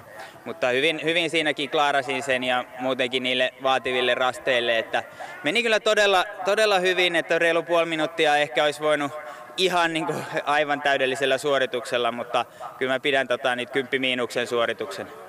Kuinka helppo nuo ratkaisut oli tehdä tuolla maastossa? No kyllä se oli selkeää, että hyvin oli valmistauduttu tähän kisaan ja olin kyllä kaikin puolin valmis, että itsehän en tänä vuonna satsaa kansainväliselle tasolle enää, mutta kuin valmentajana nuorten puolella, että tämä oli niin kuin tietyllä tavalla kauden pääkisa ja olen tosi tyytyväinen omaan esitykseen. Kerro, miten olet valmistautunut tähän kilpailuun? No tietysti niin kuin nämä maastot on kohtuullisen tuttuja entuudesta, että vaimo on täältä päin kotoisin ja edustaa Vehkalahden Veikko ja on näitä Jukola-maastoja silloin 10 vuotta sitten jo kolunnut, mutta vuoden sisällä niin syksyllä 1 viikonlopun leiri, sitten toukokuussa 1 viikonlopun leiri ja sitten vielä pari testikisaa ollaan juostu näillä harjoitusalueilla, että 3 erillistä kertaa plus sitten tällä viikolla vielä pari harjoitusta. Vaajakosken-Tera on 3 minuuttia kärjestä. Mitä ajattelet tilanteesta? No Pasi on tosi hyvässä kunnossa, mutta onhan siellä toki todella kovat joukkueet tietysti niin kuin taas seuloutunut kärkeen. Niin kuin, ei ole mitään yllättävää sinänsä, että tässä on niin kuin se tilanne, että ei olisi saisi antaa niin kuin yhtään siimaa, että nyt sen verran niin kuin jouduttiin näköjään takamatkalle, mutta jos se Pasi saa oikein niin kuin drivein päälle ja sujumaan ton homman ja pientä koukkua tulisi kärkikavereilla, niin kaikki on vielä mahdollista. Kiitos. Ei ole tullut koukkua Halden Eskoon ankkurille Lundanesille. Ero Kalevan Rastin Hertneriin on kasvanut minuuttiin ja 10 sekuntiin. Joo, tämä alku kertoo nyt siitä, mitä vähän epäiltiin, eli maailman paras pitkän matkan suunnista Olav Lundanes on mestarisvauhdissa ja eroa on jo syntynyt puoli minuuttia lisää näinkin lyhyellä matkalla ja se kertoo ainakin siitä, että Lundanesilla on hyvä vauhti ja rytmi päällä ja suunnistus sujuu ja pääsee nauttimaan siitä tilanteesta, jota Emil kuvaili, joka on suunnistajan unelma, eli kulkea Jukolan Vestin kärjessä ankkuriosuudella, kun aurinko nousee ja on upea tunnelma. Niin, Lundanesille se on sillä tavalla jo tuttua puuhaa, että Kytäjällä pääsi sitä maistelemaan. Silloin se homma oli sillä tavalla selvempi jo, mutta kuinka tärkeänä Pekka näet sen, että tämä alku lähtee luistamaan heti, että homma futaa kunnolla ja se kulku on joutuisaa tässä heti alkuun? Se on totta kai tärkeää ja siihen nämä huippusuunnistajat tähtääkin, eli että vähän ehkä vauhtia pois ja hyvin sisään suunnistuksia ja sitten vähitellen kun se rytmi löytyy, niin sitten vauhtia lisää ja tässä on muuten nyt se hajonta, josta mä monta kertaa puhuin. Että ja meillä ei ole salaisuuksia nyt enää. ei ole enää salaisuuksia, 8. osuutta ei tietääkseni ole tulossa. Ja tässä on ne paikat, joista Janikin äsken puhui, jossa hän teki sen ainoa 15 sekunnin virheen ja Halden Lundanes etenee varmasti aivan suunnitelmien mukaan ja hänelle nämä rastit, jotka näyttävät vaikeilta, niin eivät varmasti tuota mitään suurempia ongelmia. Ja tänne sitten odotellaan väliaikapaikalle seuraavia joukkueita. Eli Vaajakosken Terää ja Södertälje Nykvarnia. Ja sieltä tulee Pasi Ikonen. Ja Matias Müller siinä peesissä. Matias Müller, sveitsiläissuunnistaja, voitti sprintin MM-kultaa viime vuonna. Ja Pasi Ikonen painelee siinä, Suomen maajoukkueen suunnistaja.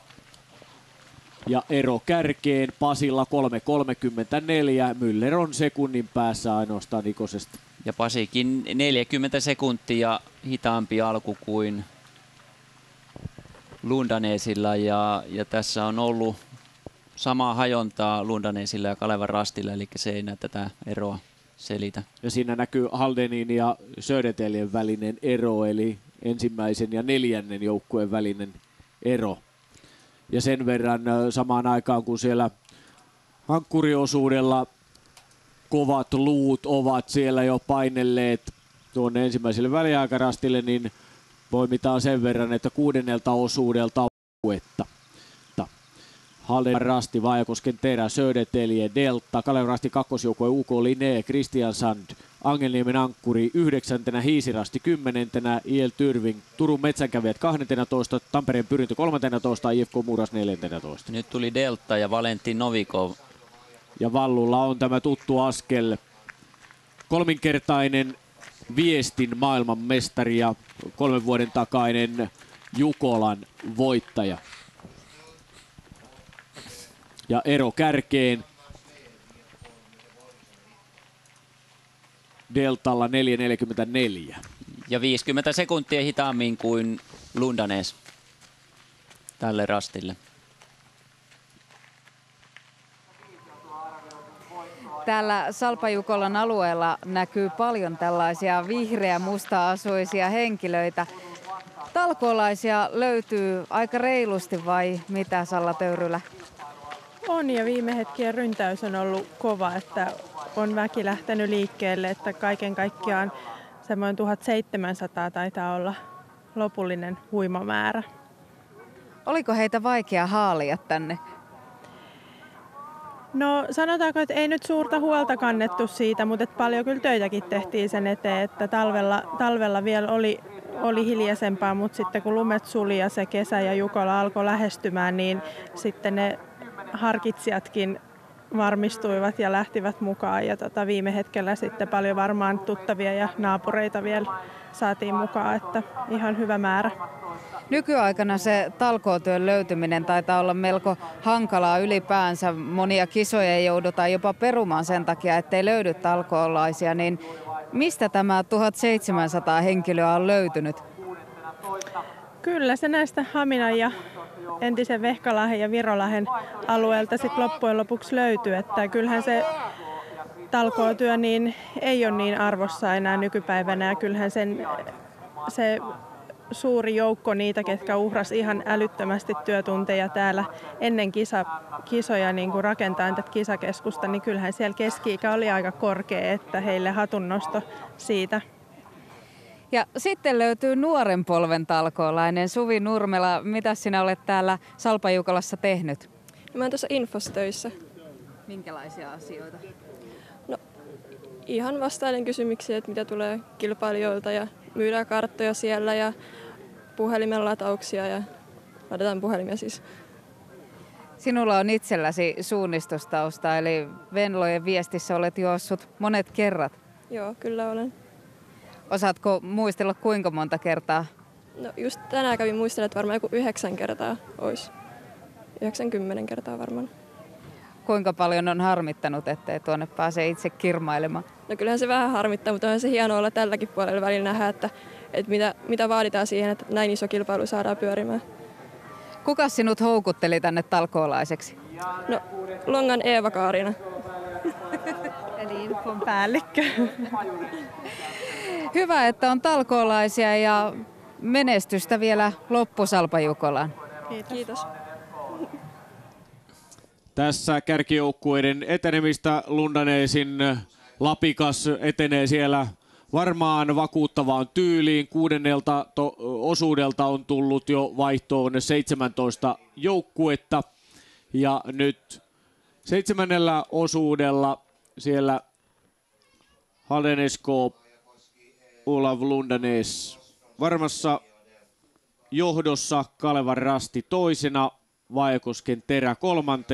Södertelje on nyt hieman jäänyt Vaajakosken kyydistä. Ja oliko siinä nyt Pasilla jotain probleemia rastinoton kanssa? No varmasti siihen palaamme kohta, kun täällä sitten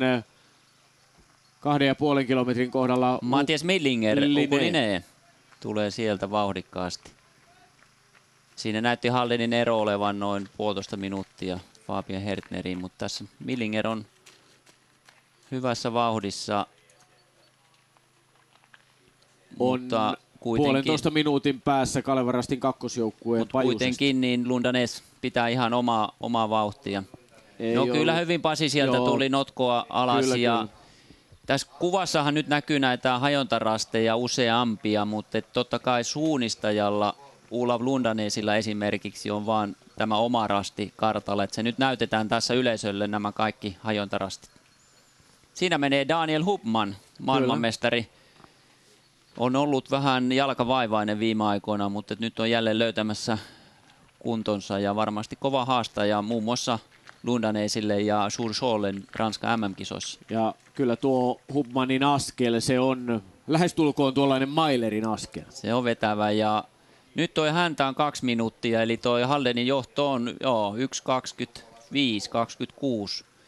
Eli se on pysynyt nyt aika lailla samana ja tietysti tässä on nyt näitä hajontoja, joilla voi tulla pieniä eroja, mutta kyllä tämä nyt on siitä kiinni, että jos Lundanen siihen hermo pitää ja eikä tule virheitä. Vallu on tavoittamassa Matiasta täältä näin, eli Delta tavoittaa Södertälje Nykvania ja samalla sitten Pasi Ikonen Vaajakosken terässä on pystynyt repimään eroa juuri Södertälje. Joo, ja ero on alle 2 minuuttia Fabian Hertnerin. Pasilla on todella hyvä vauhti päällä. Ja samoin Valentin Novikovilla tekee tiukkaa nousua. Kyllä. On jo Södertäljen Müllerin rinnalla siellä. Ja tässähän alkaa aika pian, kun tullaan sitten tuonne aukkorastille, niin jota sitten pian näytetään, jonne Lundanes saapuu ensimmäisenä, niin sen jälkeen alkaa aika pitkä putkipätkä. Ja siinä, jos on sitten porukkaa yhdessä, niin varmasti vähän vetoapua saa ja vauhti ehkä nousee.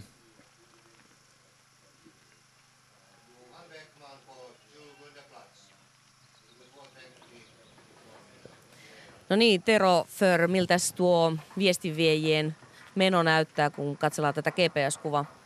No siinä oli tämä mielenkiintoinen 4 osuuden hajonta just äsken ja ei kukaan sortunut virheisiin. Että olisin ajatellut, että joku siinä pikkusen erehtyy jonkun harjanteen väärälle puolelle. Että nyt sitten kuvassa näkyvä hajonta, niin siinä tasoitetaan sen edellisen eroja. Eli tonne mihin Halden lähestyy rastia numero 9, niin siellä ollaan sitten taas samalla rastilla, että näkee paremmin tilanteen, miten alkupään hajonta on sitten juostu.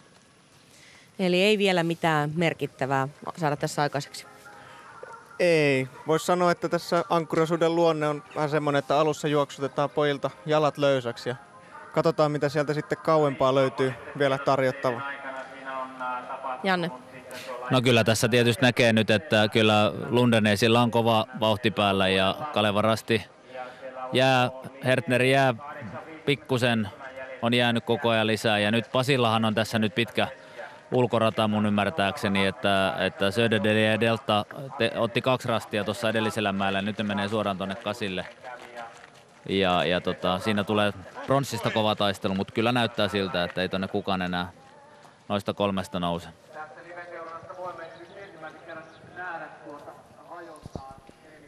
Sellaiset olivat arviot siellä tulilla. Halden Esko, Kaleva Rasti, Vaajakosken terä, Södertälje ja Delta 5 kärki, 6. Kaleva Rastin kakkosjoukkue, 7. UK Linné, 8. Christian Sand, 9. Angelniemen Ankkuri, 10. Hiisi Rasti. Ja sitten tänne Aukolle, ja eikö se ole näin, että Aukolta mennään Timbuktuun ja sitten mennäänkin vähän uusille urille ja uusille alueille. Kyllä, siellä mennään tähän neitseelliseen Jukolan maastoon ja aamuun ja siellä todellakin sitten voi Lundanes nauttia siitä yksinäistä hetkestä Jukolan viestin kärjessä, jos sitä nyt nautinnoksi voi sanoa, kun syke hakkaa 185 ja keskittymisen pitää olla 100. Kyllä, ja ammattimies on aivan varmasti ammattimies, mutta sanotaan, että jonkin sortin kuntoilijalle se Timbuktu, niin ei se rastinotto ihan niin iisimmästä päästä ollut. Niin siellähän oli teille 4 tuntia. Siellä muuten Lundanes... En mä just siellä ollut 4, mutta kuitenkin. Sieltä Lundanes lähestyy. Tässä näette ehkä tämän hetken, en sano parhaan miessuunnistajan vauhtia, mutta yhden parhaista vauhtia nähdään varmasti. Nuori kaveri vielä, että hänellä on sitten kun Thierry Sursoo tässä lopettelee varmaan uransa lähivuosina, niin Olavilla on vielä vuosia jäljellä ja ehkä tulee hallitsemaan näitä karkeloita pitkään. Lundanesin välitykset on sen verran suuret, että sillä tavalla sähäkkää tuo hänen liikkumisensa ei ole, mutta eikö Lapikaskin ole suunnilleen 50? Joo, se on vetävää ja ehkä se on semmoinen moderni suunnistajan kroppa on tällainen, mikä on Lundanesilla ja Sursoolla, niin on pitkät jalat ja pitkä kroppa ja siellä on sitten hyvä veto päällä. Ja sitten näkee kauas, eli leuka ylhäällä, niin näkee vähän kauemmas kuin esimerkiksi Vallu Novikovi, joka on 20 senttiä lyhyempi. Tässä on hieno pitkä väli. Tää on mainio. Tässä on erilaisia reitin valintavaihtoehto, ja toi Haukijärvi pitää nyt joka tapauksessa kiertää. Ja siinä on tällaista punaista kartalla, ja se tarkoittaa, että se on kielletty aluetta. Se on myös maastoon merkitty nauhoilla. Ja meillä tuo rasti sieltä, numero 11 on sitten seuraava väliaikarasti. Kyllä, ja sieltä tulee Fabian. Tai sehän on kovalla peellä muuten Timbuktu. Timbuktu. Fabian teki tässä muuten pienen virheen, ja todennäköisesti edellisten osuuksien ura juuri tälle rastille, josta on kuvaa nähty aikaisemmin, niin hämäs. Mutta kyllä nopeasti Fabian korjasi, mutta taas tuli varmaan 10 sekuntia lisää takkiin. Vähän niin kuin sataa Haldenin laariin tämä jokainen virhe, mitä siellä Hertner tekee. Mutta tämä suunnistus on, niin kuin nähtiin Venloen viestissä, niin arvoituksellinen, tai ei arvoituksellinen, mutta jännittävä, ja kaikkia voi sattua. Yksi merkillisimmistä tapauksista oli M-viestissä pari vuotta sitten, kun Ampiainen pisti Tiri Sursoon suuhun ankkuriosuuden viime kilometreillä, ja maailmanmestaruus meni sivusuun. Eli kaikkia voi sattua. Kyllä, ja on joskus juostu päin oksia niin, että oksa menee reidestä läpi, ja silloin on apuhommia muille tiedossa.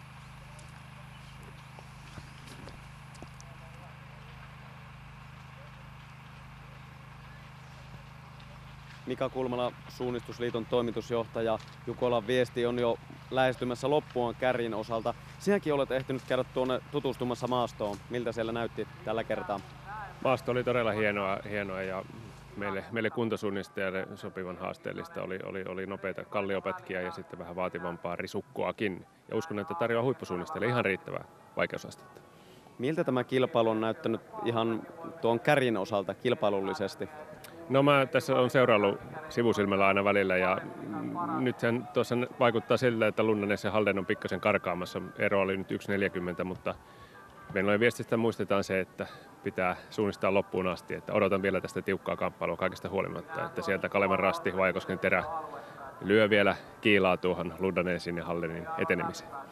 Olet seurannut ylipäätään tätä Salpa Jukola-tapahtumaa. Miltä on vaikuttanut tämänkertainen Jukolan viesti? Erittäin hienolta, ja niin kuin Jukolat yleensä on laadukkaasti järjestettyjä, eli ei niistä järjestöjen laadusta sillä tavalla voi erotella toisiaan millään tavalla, mutta se mikä tässä on ollut hienosta, niin on tämä areena, tämä stadion. Tämä on tiivis, hienosti rakennettu, ja todella tämä ympäristö on erittäin vielä kaunis, tämmöinen niin kuin hyvännäköinen urheilustadion.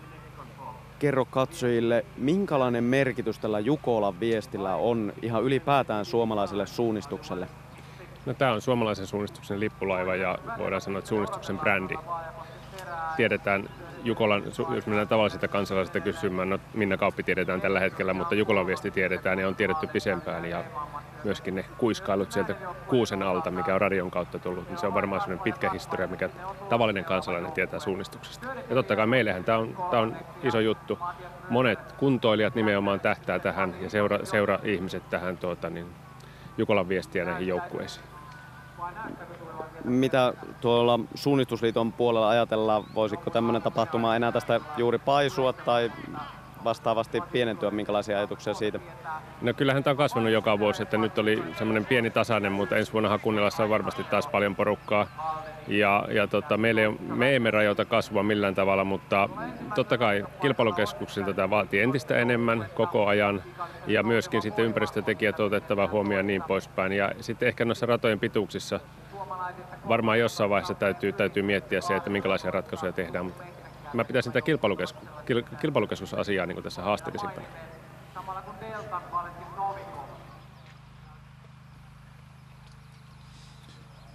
Ja siellä väliaikapaikalla Södertälje, Vaajakoski ja Delta ovat käyneet, ja näiden joukkueiden välillä tosiaan taistelu tuosta nyt ainakin 3. sijasta, niin se käy kuumana. Kyllä, ja niin kuin Janne totesi tuossa vähän aikaisemmin, niin siinä oli Pasilla, Vaajakoskella ulkorata ja näin ollen, niin Södertälje Müller livahti ohi. Mutta hei, tässä on ihan mielenkiintoinen tilanne, nimittäin siinä on Lundanes vähän ajautunut oikealle tuonne pusikkoon, ja pusikossa jos on tiheä, niin siellä menee aikaa, ja nyt on kyllä tilanne se, että 45 sekuntia on Hertner perässä. Ja Hertnerin vahvuushan on nimenomaan fysiikka ja nyt tällä pitkällä välillä ja tässä tiellä, johon nyt sitten Lundanes on tullut ja juuri sitten Fabian tulee, niin tässä kyllä sitten saattaa jopa selkä näkyä ja se varmasti kyllä motivoi sitten Hertneriä entisestään. Kyllä on verrattain lähellä nyt. Toki tämä häntä on 4 minuutin. 45 sekuntia. Joo, siellähän se näkyy yläkulmassa. On hyvä, että joku on hereillä täällä, että jolla ei ole täällä hereillä, niin ainakin tuolla sitten tulilla.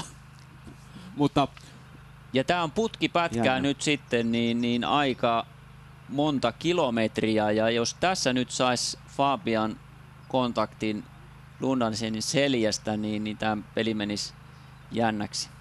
Siinä on muuten tämmöinen kielletty alue, joka pitää ja siitä on kierrätä. välistä mentävä. Se on kierrettävä. No joo, nyt näyttää GPS, että se menee ikään kuin kiellettyyn. Mutta siinä aina millin virhe voi olla. Se menee siinä. sitä kielletyn alueen reunaa pitkin varmasti, eli varmasti on viitoutuksen oikealla puolella.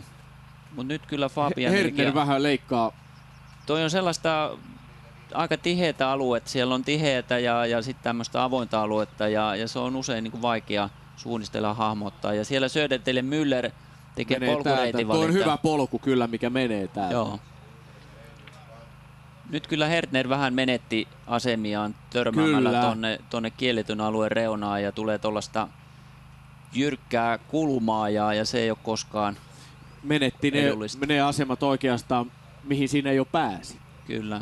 Eli semmoista pientä heilahtelua siinä on selvästi havaittavissa, mutta edelleen Södertälje, Vaajakoski ja Delta kamppailevat ahnaasti ja tiukasti tuosta 3.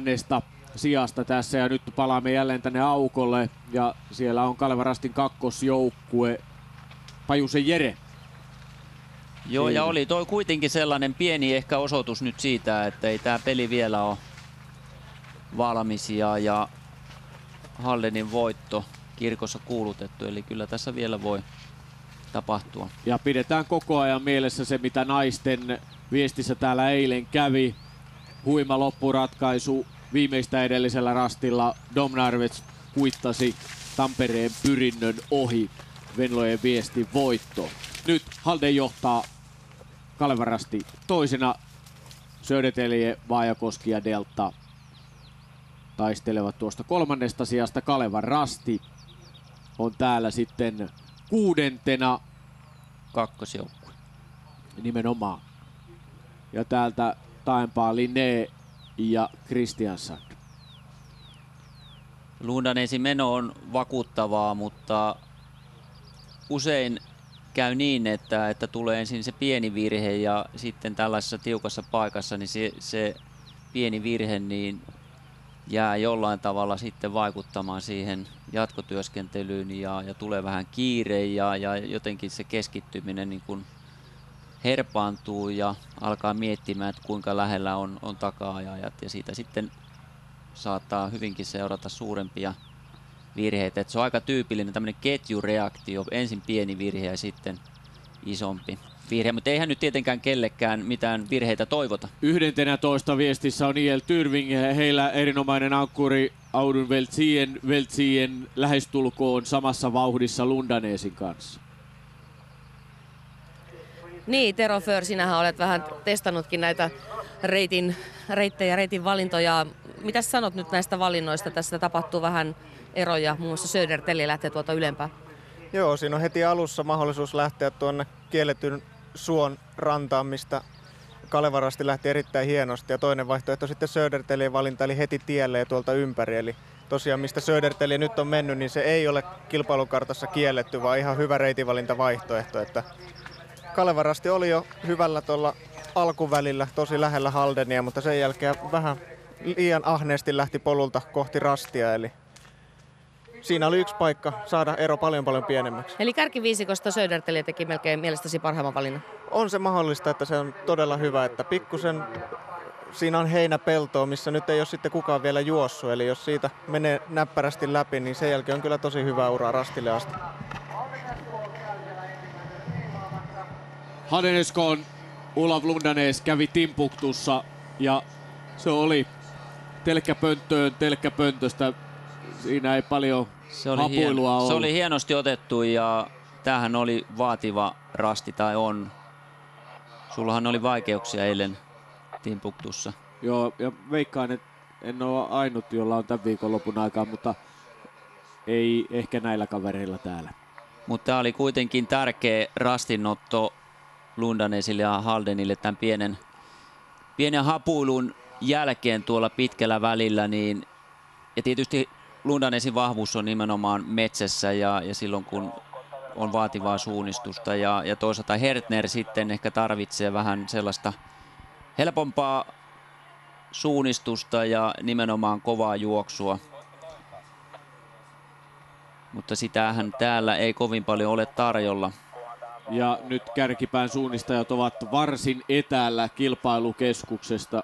Ihan haetaan nyt sieltä kartan länsireunaa. Ja nyt mennään siellä aivan neitsellisiä alueita, eli Lundanes juoksee maastossa, jossa ei ole edellisten osuuksien uria, vaan se on sitä neitsellistä maastoa, josta sitten nämä huippuankkurit aina puhuvat ja unelmoivat, että pääsee siihen tilanteeseen Jukolan Viestin kärkipaikalla ja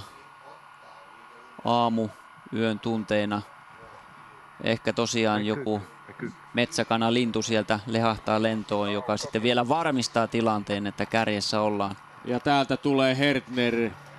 Eilähän siellä kävi Förki hätistelemässä, oliko se 3 riekkoa ja 1 hirvi. Mutta joka tapauksessa nyt Halden Eskoon ero Kalevan rastiin 1.51. Näin se repesi, se oli 45 sekuntia siellä pitkän välin keskellä. Mutta tämä Lundanesin vahvuus on tässä sujuvassa suunnistuksessa ja Hertner on menettänyt aikaa nimenomaan tässä rastinotossa. Ja edelleen kolmikko Söderteli, Vaajakoski, Delta pysyy tässä tasaisessa taistelussa 3. sijasta ja sen verran meille korjaillaan sitä, että riekkoja oli 5 kappaletta.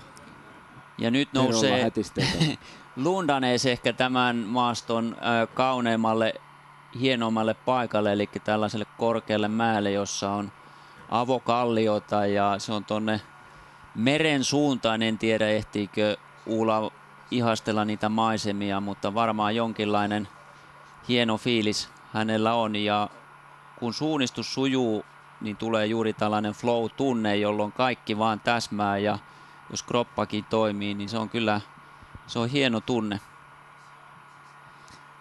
Edelleen Kalevan rastin Hertner on vajaan 2 minuutin etäisyydellä, eli suuriin virheisiin ei missään tapauksessa norjalaisella ole siellä varaa tässä Viestissä. Ankkuriosuutta käydään Virolahden Ravioella Jukolan Viestissä. Salpa Jukolassa pitkää ankkuriosuutta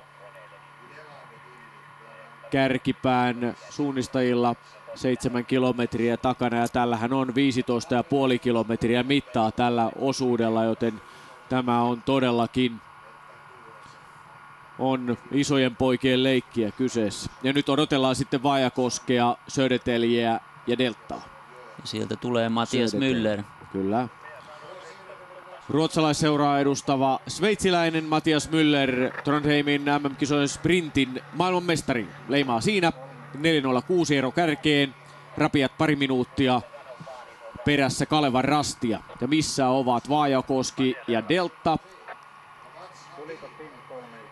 Siellä on valkoista eli Pasi Ikonen tuntumassa. Vaajakosken terä. Viime kesänä 3. Ja Novikov. Valentin Novikov Delta 5. Tasaista edelleen. Näiden joukkueiden kesken on vielä kaikki mahdollista tuossa kamppailussa 3. sijasta. Kalevan rastin kakkosjoukkue on 6. UK Linné 7. Kristiansson 8. Angelniemen Ankkuri 9. IL Tyrving on 10. ja Hiisirasti 11. mutta eivät ole vielä tulleet Timbuktuun. Ja siinä Fabian Hertner tekee nyt pientä virhettä, eli nousee liian ylös mäelle ja Olav Lundanes ottanut jo tämän rastin 13, joka on erittäin vaativa pienpiirteisellä alueella, niin todella sujuvasti. Niin, Hertnerillä on noin parin minuutin etumatka maanmiehensä Mülleriin ja sitten Vaajakosken Ikoseen ja Delta Novikoviin. Tuolla jo hieman aikaisemmin lähti kirjoittamaan Hertnerillä. Olisiko nyt, voiko olla mahdollista, että nyt alkaa hermoilua olla sitten sen verran ja matkaa on vielä yli 8 kilometriä jäljellä. Joo, ja tässäkin tuli tämmöinen pieni hermopummi. Kyllähän paikallisti itsensä nopeasti, mutta taas tuli sellainen 15-20 sekuntia takkiin suhteessa Haldeniin ja taka-ajajat varmaan lähestyvät.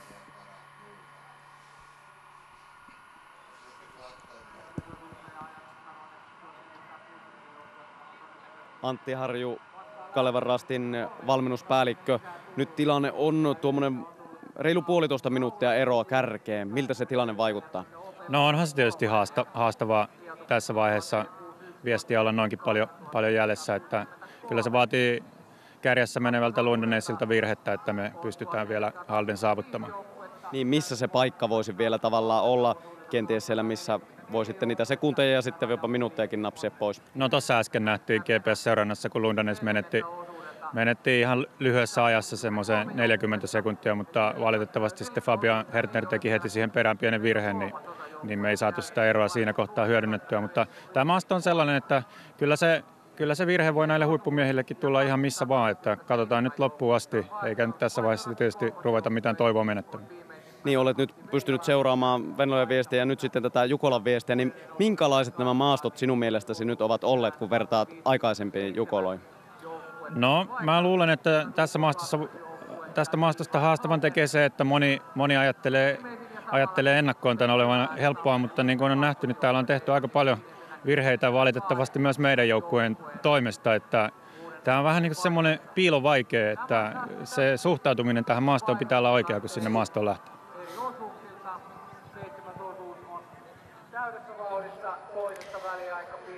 Tero ja Janne, ankkuriosuus on parhaillaan tiukassa käynnissä ja aloitetaan ihan siitä, että miten tämä ankkuriosuuden luonne nyt sitten muotoutui juuri siitä syystä, että Olav Lundanes pääsi 44 sekuntia ennen Fabian Hertneriä ankkuriosuudelle. Miten se muutti tämän ankkuriosuuden luonteen?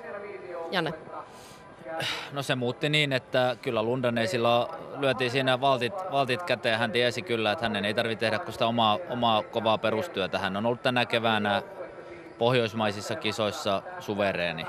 Ja hän tietää, että hän on ykkönen silloin, kun tämmöisessä maastossa mennään. Ja Hertner tietää sen myös ja silloin hänen on pakko yrittää hyökätä, jolloin menosta tulee helposti pikkusen mutkittelevaa, että ei enää luota siihen omaan työhönsä. Että molemmat painaa täysillä, mutta Lundanesilla on rauhallinen tunne ja Hertner on se, joka joutuu yrittää koko ajan ylittää itsensä ja siitä ei kovin usein hyvää seuraa suunnistuksessa. Eikö Lundanes olisi karannut Hertneriltä, vaikka olisivat lähteneet yhtä aikaakin ankkuriosuudelle? No tuskin, että silloin pystyy paremmin näkemään, mitä se toinen tekee ja sovittamaan oman vauhtinsa siihen, että minusta tuossa on, että molempien kova alku näkyy sinne taaksepäin sitten, että ovat nyt juosseet ero lisää seuraaviin joukkueisiin, että mielenkiintoista nähdä tasottuuko se, että matka on pitkä ja jos joutuu täysillä lähtemään. Niin, vauhtia varmasti myös kärkikaksikolla riittää. Mitä se vaikuttaa loppuun, kun tässä kuitenkin matkaakin vielä on ja rastejakin pitää vielä löytää? Joo, veit just sanat suustani, olin sanomassa, että vasta puolet matkasta on juostu ja kova alkuvauhti on ollut molemmilla ja varmasti on tiukkoja paikkoja vielä ja pitkä matka, kun menee yksinään ja tämä ei ole niin kuin henkilökohtaista suunnistusta. Tässä joutuu koko ajan vähän miettimään, että mitä siellä takana tapahtuu. Tai välillä aina se saattaa tulla mieleen, eli kyllä semmoinen herpaantuminen voi tulla ja tietysti täytyy toivoa kisajännityksen kannalta, että semmoinen tulisi vielä, että saataisiin vähän pienemmät erot sinne kärjekeen, eli ei mitään ole vielä lopullisesti ratkaistu. Toki näyttää vahvasti Haldenin suuntaan menevän. Ja radan puolesta on ollut hyvinkin vauhdikas alku. Nyt ollaan puolivälissä, varmasti rupeaa pikkusen fyysisesti tuntumaan ja vähän muutetaan suunnistuksen luonnetta, tuleekin erityyppisiä rastipisteitä nyt jatkoon, että toivottavasti hermo pitää, vaikka jaloissa on jo happo.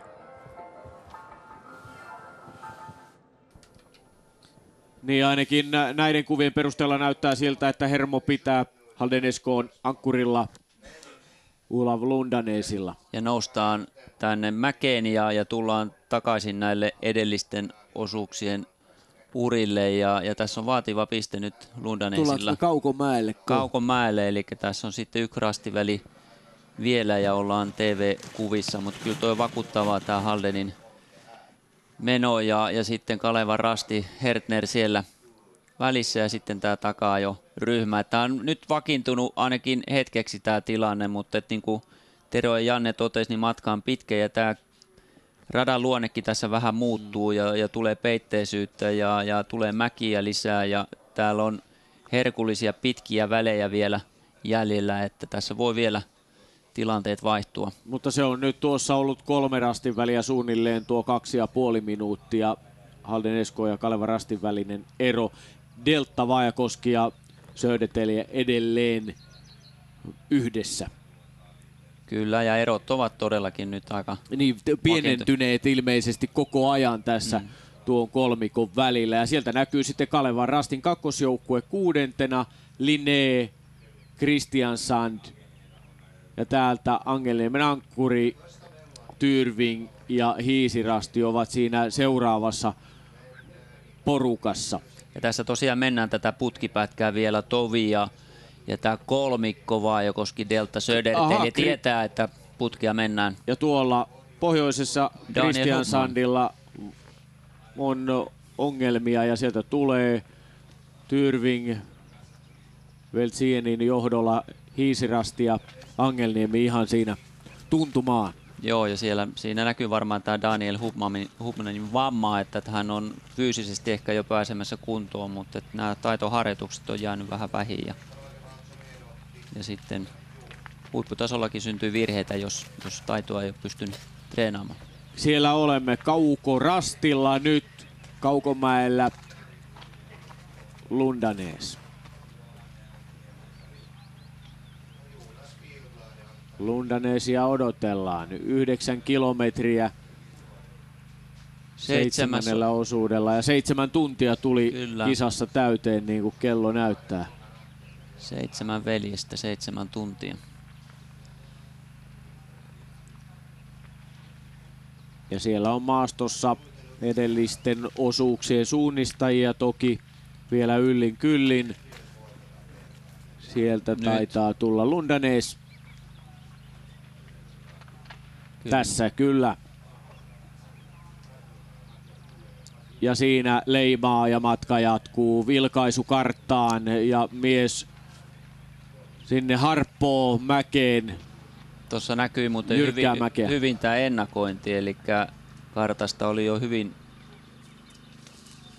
ajoissa ennen rastille tuloa katsottu lähtösuunta ja pääasiat seuraavalta väliltä ja suora leimauksen jälkeen niin oikeaan suuntaan. Ja se mielikuva, se rasti, seuraava rasti on jo sitten niin mielikuvana ajatuksissa ja näin ollen siihen karttaan ei tarvi koko ajan vilkaista. 23-vuotias Halden Eskon ankkuri Olav Lundanes 2,5 minuutin etumatkalla Kalevan rastiin nähden. Östmarkan kasvatti on hyvässä vauhdissa.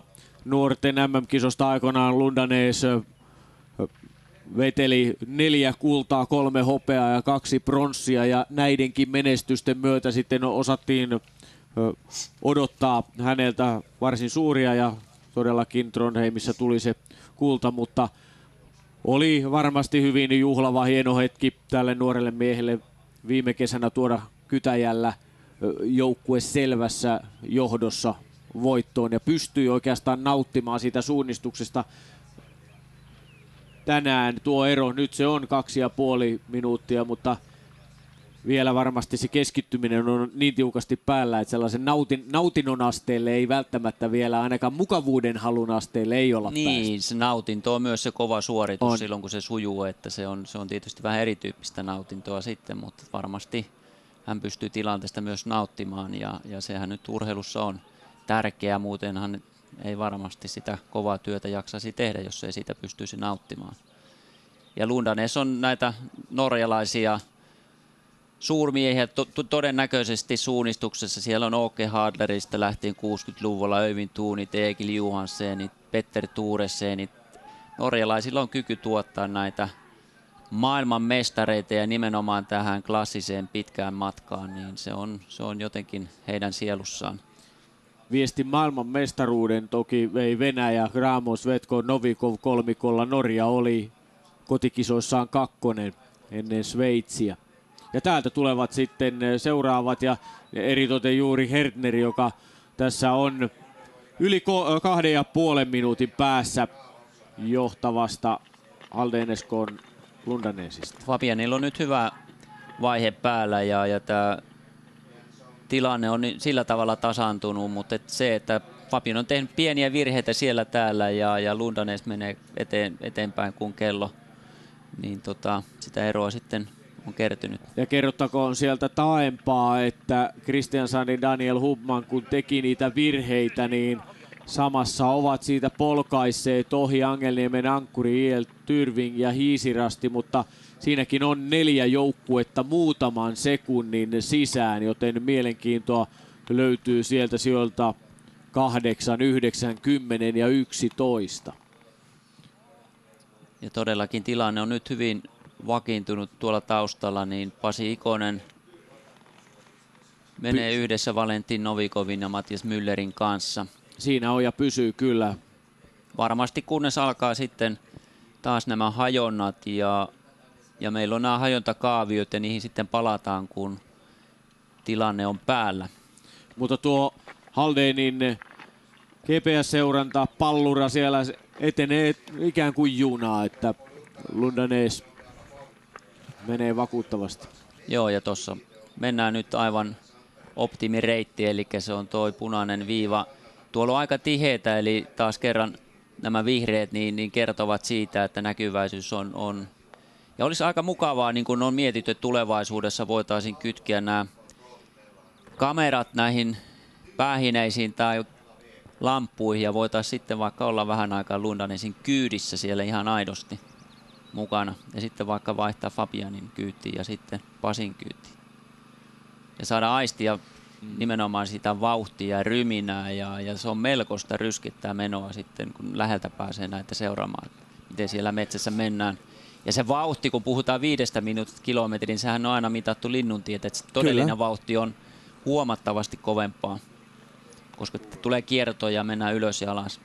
Ja täältä sitten Valentin Novikov on nostanut Deltan 3. Deltahan tässä viestissä keikkui kärkipaikallakin nyt 3. Söderteli 4. ja Vaajakoski 5. Tämä kolmikko 8 sekunnin sisään ja valitsevat tämän reitin, mikä Hertnerkin otti. Lundanes leikkasi tuolta kallion päältä. Joo, ja Lundanes oli lukenut huolellisesti rastille tullessaan jo lähdön ja ei valinnut tätä urareittiä, vaan oli päättänyt kiertää yläkautta. Näyttää siltä, että Valentin Novikovilla on hyvä meno päällä tänään. Siinä on kyyti kylmää.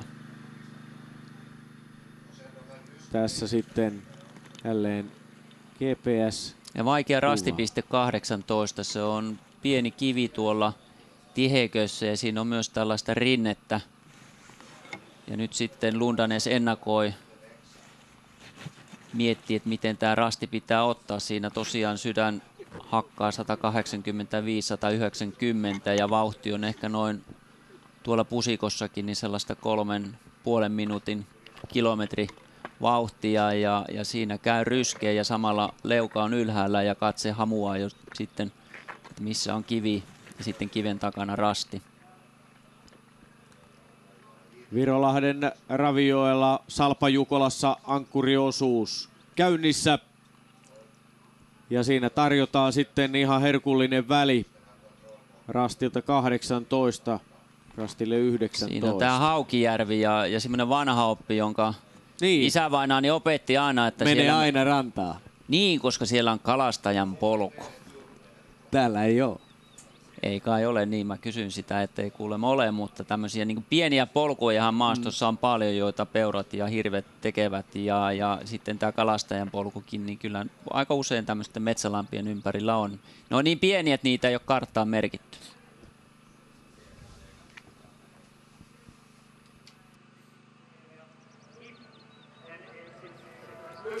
GPS-seuranta näyttää ihan tutunlaiselta. Mitään virheitä ei ole oikein olla tekemässä. Samalla lailla Halden siellä vaan porskuttaa.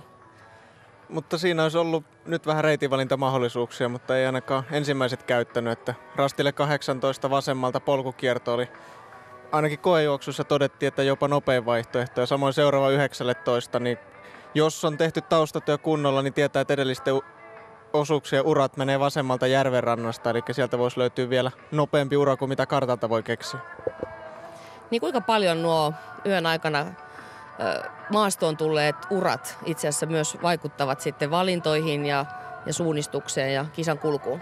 Kyllä ne vaikuttaa hirvittävästi, että just noin 3 ekan osuuden urat on tässä vaiheessa, niin siellä on käytännössä noin 4000 miestä juossut niitä ja siellä on melkoiset paanat, että ne on yhtä nopeita kuin polut, karttaan merkityt polut ja niihin pitää osata reagoida myös oikealla tavalla. Että tämä maasto nyt ei ole ehkä semmoinen, missä se uran ja maaston ero olisi niin iso kuin esimerkiksi viime vuonna tämmöisissä raskaammissa, risukkoimmissa maastoissa, niin silloin sillä on iso merkitys. Mutta kyllä täälläkin kannattaa pikkusen yrittää hyödyntää kaikkea, mitä sieltä löytyy. Ja totta kai ratamestari käyttää myös hyväksi sitä, että Anni-Maija Finkke, Venlojen toiseksi viimeinen rasti, ura vei rasti vähän yläpuolelta ja rasti ei just puitten taakse piiloon ja se on niin mukava juosta se ura, että hetkessä on ohi ja tulos nähtiin seurannasta. Kyllä ja pisteet Anni-Maijalle siitä, että myös myönsi sen. Kyllä. Ja lähdetään sitten katsomaan, mitä kuuluu Koposille. Täältä löytyy hyvin tyytyväisen näköisiä miehiä. Aloitetaan Asko Koposesta, eli sama ilme edelleen kuin avausosuuden jälkeen. Joo, kyllä. Vielä hymyilyttää. Ei ole hymy hyytynyt vielä. Taisi olla melkoinen kokemus. Oli se. Yllättävän rankka se lopulta oli. Vielä on jalat ihan makaroni ja varmaan muutaman päivänkin on. Tosi kova rankka oli. Kimmo suoritti sitten toisen osuuden kunnialla maaliin, eli 2 Koposta ollaan metsästä saatu pois. Miltä se tuntui? Se oli aika rankka kokemus, että mä olin yllättynyt kuinka kovaa se oli. Ja sitten varsinkin yöllä kun suunnisti, niin oli vähän hidas vauhti ja sitten tuli syleltyä tätä isänmaata muutaman kerran siellä. Ja sitten vaihdossa niin se ehkä otti kaikista eniten kupoliin, kun seuraava vielä ei ollutkaan, että me joudun ottaa 20 minuuttia siellä. Se nukku. Se oli liian nopea. Niin, mä olin kuulemma liian nopea. Niin, eihän ollut niin Leo ehti meillekin haastattelussa pari kertaa sanoa, että 4 maissa suunnilleen lähtisi metsään, mutta sitten nukkui onnensa ohitse. Joo, kyllä. Mä olin 4 aikoihin, vähän ennen 4 siellä. Mä olin kyllä yllättynyt siitä kanssa, että mä olin niin nopeasti siellä. Mut no, me sitten annetaan sille ojennusta, kun se tulee tuolta metsästä pois. Niin, sidotaan puuhun tonne johonkin. Tämä kaikki, niin sehän on hyvä heitto. Timolla on vielä urakka edessä, eli yhteislähtöä odotellessa, eikö? Joo, niin se on. Mun pitäisi olla varmaan happaman näköinen tässä vaiheessa, mutta hei, Kimmo oli yhdessä vaiheessa 150 ja toinen tulosten mukaan. Sä olit vähän liian nopea kyllä. Siinä oli joku virhe varmaan siinä. Tää on ovela kaveri tää, mutta hei ihan oikeesti on tässä vähän kyllä, nämä on huolestuttavia lausuntoja antanut tästä matkasta. On menty niinku traktorin malliin ylöspäin ja sitten alaspäin. Saa nähdä. Hei. Pitäisikö mun pelätä tässä vai? No, kyllä vähän kunnioitusta maastoa kohtaan. Joo, kyllä mä olin ihan maitohapoilla tuossa lopussa. Että tuli sellaisia funtsia, että hetkinen, pääseekö täältä himaa ollenkaan. Mutta sitten kun rupesi kuulumaan tämä kuulutukset, niin sitten rupesi tulee sellainen, joo, tuli lisää poveria siinä vaiheessa. Tonne suuntaan täysillä. Minkälaisia vinkkejä te antaa sitten Timolle ennen kuin hän kirmaa tuonne Salpajukolan maastoon? Tarkat suunnat aina rastilla. No siellä on aikamoisia autobaanoja nykyään, että ottaa hyvän suunnan ja sitten valitsee oikein sen baanan siellä. Että se on aika hyvin tallattu ne polut jo. Ja sitten jos on pallo hukassa, niin suu auki. Teille saa soittaa ollenkaan. Vieläkö meinaatte tulla Jukolaan? Se pitää kysyä. Joo, kyllä mä haluaisin tulla. Parempi kuntoisena tosi. Tämä pian neuvottelu pitää. Kyllä, mä olisin valmis. kyllä se Sulkavan soutukin on edelleen niin kuin silleen mahdollisuuksien rajoissa. Kiitoksia teille. Kiitos. Ja kärkijoukkue Halden Esko Lundanes painelee metsässä ja Koposen veljeksistä Leo tekee töitä kolmannella osuudella ja se Leon jättämä jälki GPS-seurannassa, se näytti ihan kelpo jäljeltä, mutta vauhti ei tietenkään päätä huimaa näin totuuden nimissä. Ja siinä taisi Lundanes livahtaa jo rastille numero 19 ja sieltä sitten tullaan televisiokuviin rastille 20 eli tälle aukolle. Siellä on taas yksi uusi rastipiste. Ja se oli varmaan aivan juuri näin, mitä Tero För mainitsi tuolta tulilta, se, että sinne on tullut sinne Haukijärven rantaan niitä polkuja juuri tämän kisan aikana, koska sieltä muun muassa nyt kolmannen osuuden suunnistajat ovat menneet toiseen suuntaan.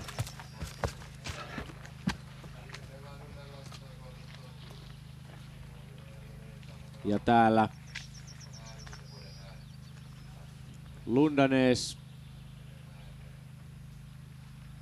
11,2 kilometrin sieltä kohdalla. löytyi. Noin. Ja matka jatkuu. Vakuuttava on norjalaisjoukkueen johto. Ja pystyykö nappaamaan sitten toisen peräkkäisen Jukolan viestin voiton? Tämä suunnistusmaailman jättiläinen Halden Esko. Joo, vuodesta toiseen, vaikka jonkun verran miehet vaihtuu, niin Halden on aina huipulla ja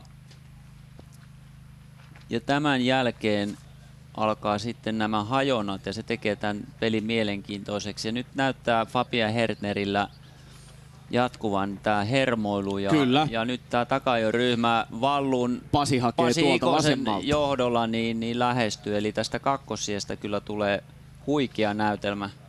Hertner tehnyt aikamoisen ässän siihen. Pasi Ikonen hakee juuri sieltä Haukijärven rannasta. Sinne niitä polkuja on siis tullut. Deltan Novikov on siinä Södertelen Müllerin edellä ja Hertner täältä oikealta puolelta, mutta Hertner on tässä ankkuriosuudella nyt niinku taivaltanut pisimmän matkan, sen verran on kaveri tehnyt mutkaa. Joo, siinä on tämmöistä hermoilua. Sitten Pasihan säästää tässä nyt aika paljon näitä korkeuskäyriä, eli kiertämällä tuolta Haukijärven rantaa, niin välttää tämän kovan nousun, jonka nämä muut juoksijat nyt ovat ottaneet. Ja sekin voi olla ihan arvokasta pääomaa, kun tämä matka tästä jatkuu. Ja jos ei siellä alun perin niitä kalastajan polkuja ollut, niin niitä tosiaan on sinne tullut tässä tämän yön aikana. Siinä täällä on Herterin hyvää vauhtia. Täällä taimikossa Fabian Hertner, sveitsiläissuunnistaja. Mutta kovin kaukana ei ole Pasi. Ei ole. Halden Esko on tässä Jukolan viestissä kiinni toisessa peräkkäisessä Jukolan viestin voitossaan ja Haldenilla on tällä vuosituhannella jo 3 voittoa, joten 4. jahtaa. Mutta tältä tämä kisa näyttää, ei siis julisteta vielä mitään varmaksi. Ja Fabianilla on rasti tuolla kuvaruudun ulkopuolella, eli aivan kohta hakee sen ensin. Hakee ensin, katselee ympärilleen ja käy leimaamassa ja sitten tulee tälle väliaikarastille, eli alas tuolta mäeltä. Ja sieltä leimaus ja nyt sitten tälle aukolle. Kyllä ihan hyvän näköistä on Fabianin liikkuminen, mutta siinä on todellakin tällaista hermoilua tämän suunnistuksen puolella. Ja missä ovat sitten Valentin Novikov, Pasi Ikonen ja Matias Müller? 6. edellisissä väliajoissa Kalevan Rastin kakkosjoukkue Jere Pajunen, 7. UK Linneen Matias Millinger vajaan 11 minuutin päässä kärjestä ja sitten 4 joukkuetta suunnilleen kimpassa IL Tyrving, Veltsien, Kristiansandin Hubman, Hiisirastin Gramov ja Angelniemen Bortnik kimpassa. Ja ero on tullut taas minuutti lisää, eli se lenkki siellä Haukijärven Kyllä, 3.19. Joo. Ja tässä sitten Haldeneskon Lundanes lähestyy rastia numero 22, hakee täältä alakautta. Ja sitten odotellaan tänne. Siinä oli 3 rastia, mutta Lundanesilla totta kai vain 1 rasti, eli siinä on taas pieni hajonta. Siinä on hajonta. Siinä Vallu. 4.08 kärjestä. Vajaa minuutin päässä Kalevan rasti Hertneristä ja siellä on nyt trafiikkia sen verran sitten. Siinä kävi Pasi Ikonen, Vaajakosken terä, missä on Müller. Ei vielä. Pitäisi olla mukana. Vaajakoski on 15 sekuntia deltaa perässä. Vallulla on todella ja hyvä. Siinä on sitten Müller, Södertelje vajaa 20 sekunnin päässä Ikosesta. Ja edelleen jännänä käy kamppailu ja kyllä mikäli Hertner siellä vielä yhtään hermoilee, niin siinä voi käydä näin, että Delta ja Vaajakosken terä ja mahdollisesti Söderteljekin ovat valmiina iskemään kiinni kyllä saman tien. Kyllä. Ja se Fabienin meno on ollut vähän hapuilevaa.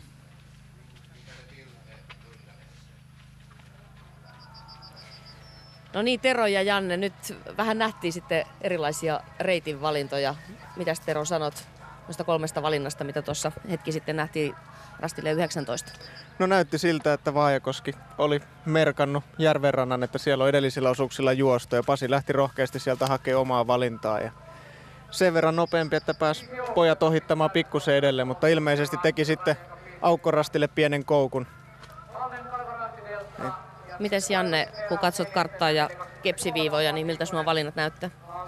No kyllä ne aika marginaalisia, toi nyt oli niitä isompia reitinvalintoja, että kyllä tämä tietyt standardit tässä huippusuunnistuksessa on mennyt siihen suuntaan, että juostaan aika suoraan ja parhaat urheilijat ei kyllä kovin kauas viivasta lähde silloin, kun on maastoa hyvää kulkusta. Että pitää olla todella isoja mäkiä sitten tai vihreitä ja niin edelleen. Tämä maasto on niin hyvä kulkusta, että kovin kauas siitä ei lähdetä.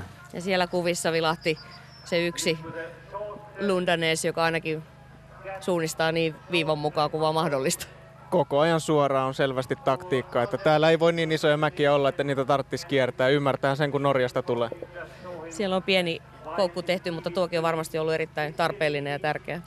Joo, toi rasti 22-alue, missä on hajonta edellisten osuuksien kanssa, niin se on vaikea, että se siitä mäen päältä muuttuu selvästi peitteisemmäksi. Ja on ottanut varman kautta oikealta pikkusen aukon kulmaa ja minimoinut sillä riskin. Tietää, että juoksee hyvin, että ei ole mitään syytä yrittää liian suoraan.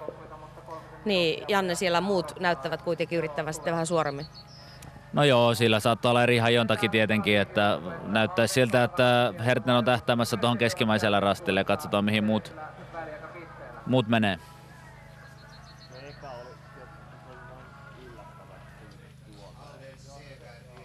Halden Lundanes lähestyy rastia numero 24 ja KR:n Hertner hakeeko sitten tämän keskimmäisen vai sieltä ylimmäisen? Taitaa olla, että ylimmäiselle matka johtaa.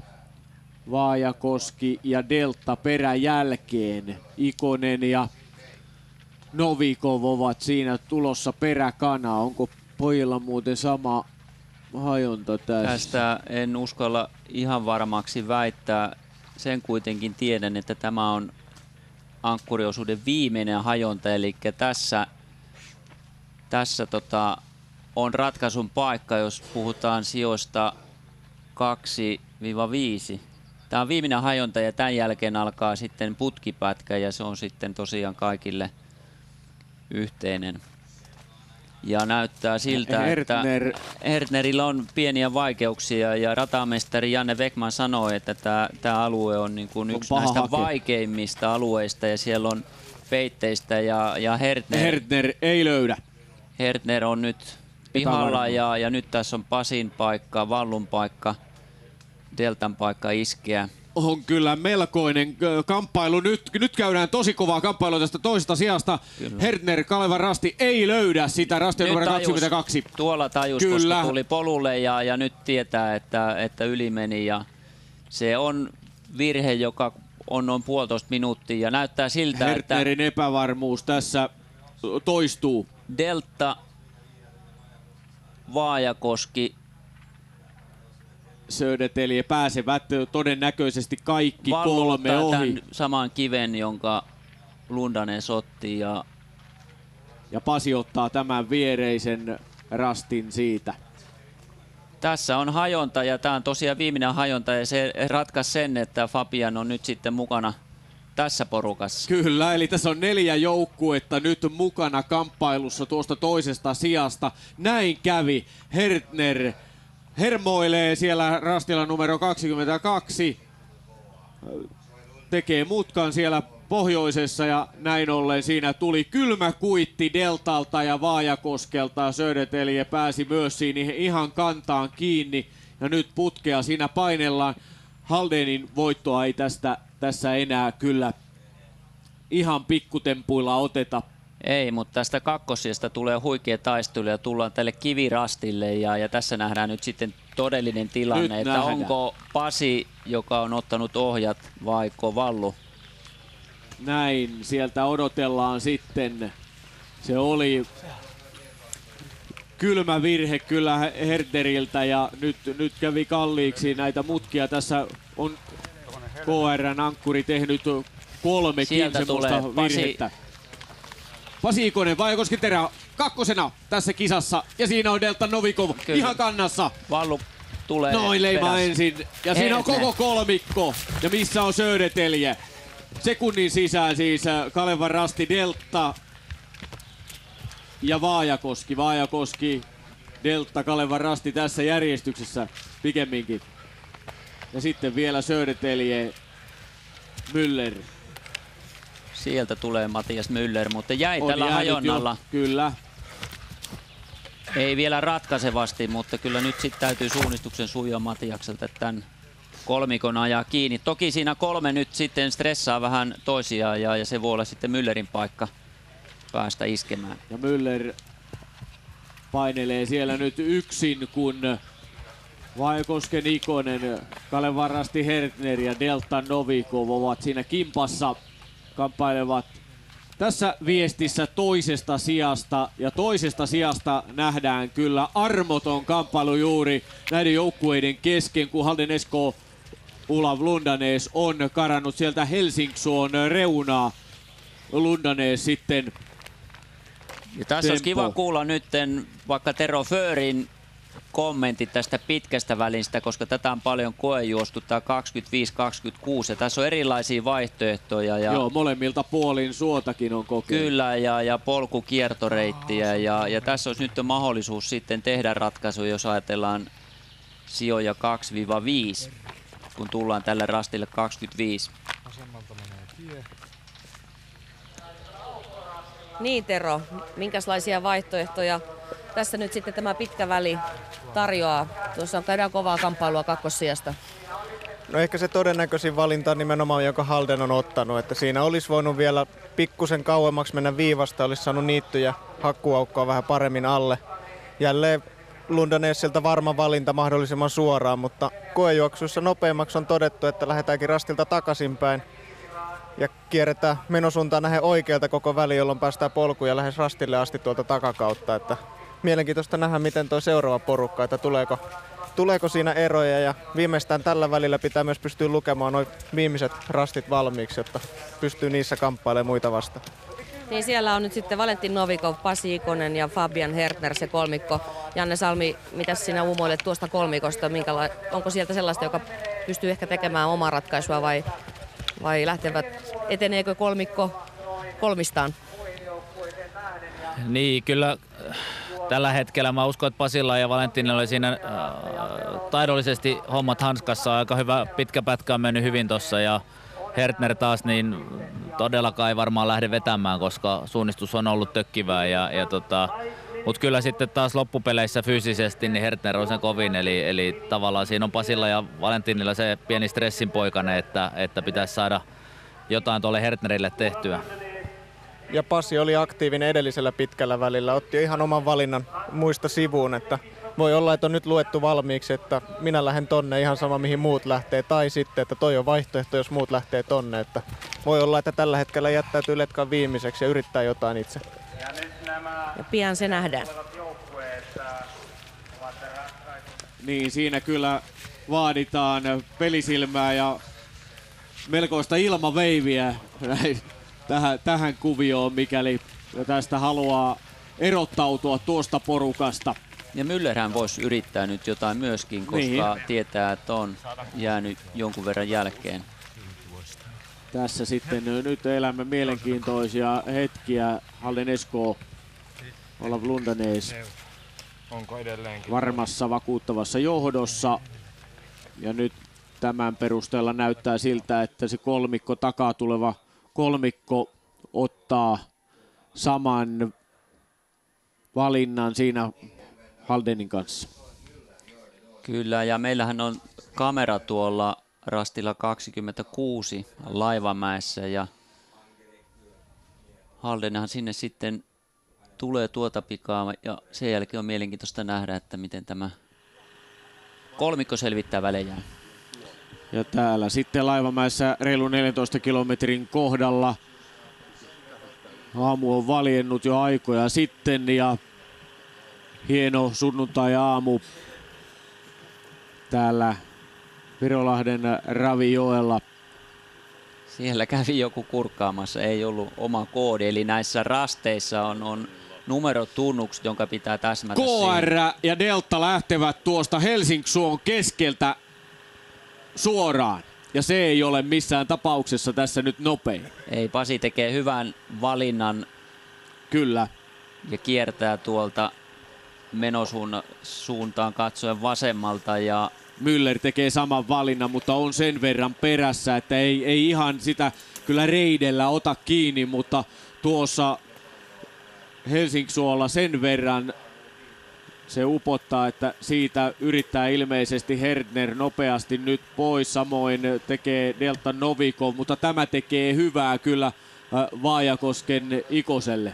Joo, mutta kyllä Hertnerillä ilmeisesti niin tämä juoksunopeus on nyt parasta ja ei tämä suon ylitys varmaan paljon paina. Tero, mitä sanot Deltan ja Kalevan rastin ratkaisusta? No hurjalta näyttää, että varvikko on varmasti yli polveen ja toisaalta tässä syödään nyt sitten Hertnerin kirjaa, että hän olisi varmasti kiriherkin tosta, että nyt Pasi juoksee isossa kuusikossa paljon helpommalla, mutta yllättävän nopeasti tulevat kuitenkin suoraan. Niin se kyllä näytti aika nopeasti se viiva silti kulkeva. Kyllä, mutta eivät pääse nyt helpolla ja on kuitenkin jo toista tuntia juostu kisaan, niin saa nähdä. Kyllä varmasti vaikuttaa loppuun. Ja tässä sitten Kalevan rasti Hertner on pystynyt polkaisemaan eroon Delta Novikovista ja tulee nyt siinä sitten tähän risteykseen. Ja itse asiassa ja ihan mieletön ylitys on ollut pojilta kyllä tuossa. Ja tuossa Hertnerille ehkä olisi ollut ihan hyvä valinta lähteä kiertämään sitten tietä pitkin ja polkua pitkin takakautta rastille, mutta ilmeisesti Hertnerillä kulkee juoksu ja itseluottamusta löytyy ja selvästi niin kulkee vauhdikkaammin kuin Valentin Novikov ja Pasi Ikonen. Niin, kumma homma, itseluottamusta löytyy ja varmasti on sillä tavalla valmistautunut, ettei nyt ihan pienestä säiky, mutta näitä virheitä on kuitenkin tässä ankkuriosuudella hänellekin sattunut 3 kertaa, mutta rohkeasti lähti hakemaan vielä ratkaisua ja tällä tapaa nyt Valentin Novikov oikaisee tuossa ja nyt tulee tämä rastinotto hyvin merkittävään rooliin, että miten se sujuu Fabian Hertneriltä, jolla on ollut vaikeuksia lähes kaikilla näillä vaikeilla pienipiirteisillä rasteilla ja siinä on sitten tietysti Pasin paikka päästä mukaan vielä taisteluun kakkossijasta. Mutta niin, vaan sieltä Helsingsuon läpi Kalevan rasti ja Delta tulivat nopeammin kuin Vaajakosken Terän Pasi Ikonen tuolta suon reunaa. Joo, ja se on tosiaan, niin Fabian Hertner on fyysisesti selvästi tämän porukan vahvin ja varmasti yrittää ratkaisua jo ennen loppukirjaa, mutta tosiaan tässä on 2 rastia nyt. 37 sekuntia. Vaativaa rastia ja 26-27, jota nyt sitten Lundanes jo lähestyy. Ja sitten itse asiassa tämä viimeinen rasti on aivan uniikki, sitä ei ole vielä kukaan korkannut. Se on Hiidenkivi ja sekään ei ole mikään helppo nakki, eli siellä vielä voi tulla joitakin ratkaisuja. Kalevan rastin ero Vaajakosken Terään on 38 sekuntia. Ja siinä on delta välissä. Joo, siinä ei ole ihan näköyhteyttä. Kyllä varmaan Pasi näkee vallun, eli deltan selän, ja voi olla, että vallu näkee jonkun verran Fabianin selkää. Hertnerin kulku on nyt kyllä aika jämäkkää, sillä siellä on jo yli 40 sekunnin johto Vaajakosken, eli Hertnerillä löytyy vaan sellainen veto tarvittaessa, että vääntöä riittää siihen vitosvaihteen heittämiseen vielä silmään. Niin, hänellä on hirmu keuhko, että taitaa olla 90 millilitraa, mitä VO Max testeissä on mittarin näyttöön tullut, ja näillä keuhkoilla nyt sitten on käyttöä. Ja täällä sitten kerrottakoon kuvaruudun ulkopuolelta se, että kisakeskuksessa Halden Eskoon suunnistajat lähtevät hölkkäämään tuonne sillalle päin ja heille on nyt se karkkipussi on käsissä kyllä ihan kaksin käsin ja ei sitä kyllä nyt viedä pois enää. Oli se tikkari pyrinnölläkin naisten kisassa Venloissa, mutta Domnarvet sen vei, mutta nyt on Haldenin pojilla sellaiset mietteet mielessä, että kyllä se nyt tulee tällä kertaa toinen peräkkäinen voitto ja sieltä sitten loput kaveruksista painelevat tuohon aidan yli sinne vastapalloon vastaan Olav Lundanes ja Lundanes on kyllä ollut tässä ankkuriosuuden kun hallinnut ihan mielinmäärin tätä. Tässä on tullut virhettä nyt Fabianille vähän, näyttäisi ainakin siltä, että meni pikkasen tuolta alhaalta ohi ja miten liian nyt sitten, jos Pasi ja Vallu tulee suoraan. Siinä kyllä, Vallu. Eli Vallu ihan ottivat. kannoilla. Missä on Pasi Ikonen? Eli Fabian teki jälleen pienen koukun. Kalevan rasti toisena, delta kolmantena ja näiden joukkueiden välinen ero on vain 2 sekuntia. Vaajakoski oli noin 40 sekunnin päässä edessä vertailuissa. Miten käy nyt? Onko vaan näin, että alkaa Pasilla niin paljon painaa kyllä jaloissa, että ei löydy nyt paukkuja vastata, ei millään Hertnerille eikä Novikovillekaan, ja valitsi tuossa eri linjan. Mutta tässä on Pasi paikka vielä, nimittäin tämä seuraava rasti on vaikea, vaativa lippu, ja siinä jos sitten Fabian vielä vetää vähän sivuun ja Vallu mukana, niin on siinä vielä Pasilla pieni sauma. Ja sitten odotellaan jo maaliin Norjalasta Lundanes ja Halden Esko tulee voittamaan toisen peräkkäisen Jukolan viestin voittonsa. Tämä voitto tulee täällä Virolahden Ravioella hienon esityksen jälkeen ja mainiolla porukalla. Tanskalainen Sören Bubach aloitti, sitten Jon Pedersen, Erik Axelsson, Marius Bjugan ja suomalaissuunnistaja Mats Hallin oli viidennen osuuden nopein suunnistaja. Sitten kokenut kettu myös 6. osuudella Emil Wingstedt. Hyvä vedätys nosti joukkueensa kärkipaikalle ja Olav Lundanes ei ole antanut muille minkäänlaisia mahdollisuuksiakaan. Ja täältä tulee sitten hymyillen 23-vuotias ankkuri, kädet ylös siinä sillalla. Ja hän ehtii tervehtiä koko joukkuetta. Hieno porukka. Jälleen tämä suunnistusmaailman jättiläisseura. Melkoinen mammutti. Halden Esko on Jukolan viestin voittaja toisen kerran peräkkäin ja tällä vuosituhannella jo 4. kerran ja siinä sitten tuo Jukolan viestin sanoma mukaan kainaloon ja kyllä siinä on sitä riemua. Tämä on hieno suurviestin voitto jälleen kerran ja hymy on jokaisen miehen huulilla Ja siellä viimeinen leimaus vielä ja ylävitosia ja kyllä näin ollen ankkuri nostetaan ylös kyllä ja lentää ilmaan vielä komeasti. Metrin verran siinä kaverit saavat lennätettyä Olav Lundanesia tämän ankkuriosuuden jälkeen. 15,5 kilometriä Lundanes taivalsi ja hän näin johdattaa porukkansa sinne sitten voiton juhliin ja kyllä tämä porukka tänään kaiken kaikkiaan oli tasainen ja ei sillä tavalla sortunut suuriin virheisiin missään vaiheessa. Ja kyllä tämä Emilin repäisy oli se sitten se viimeinen niitti, eli Olav Lundanes sai juuri sen etumatkan, jonka tarvitsi. Ja tämä on se Kalevan Rastin taktiikka, eli Fabian Hertner aikaisemmin on vetänyt tätä tokavikaa ja sitten Surso ratkaissut ja nyt Halden noudatti tätä taktiikkaa sitten omalla tyylillään ja tulos on tässä.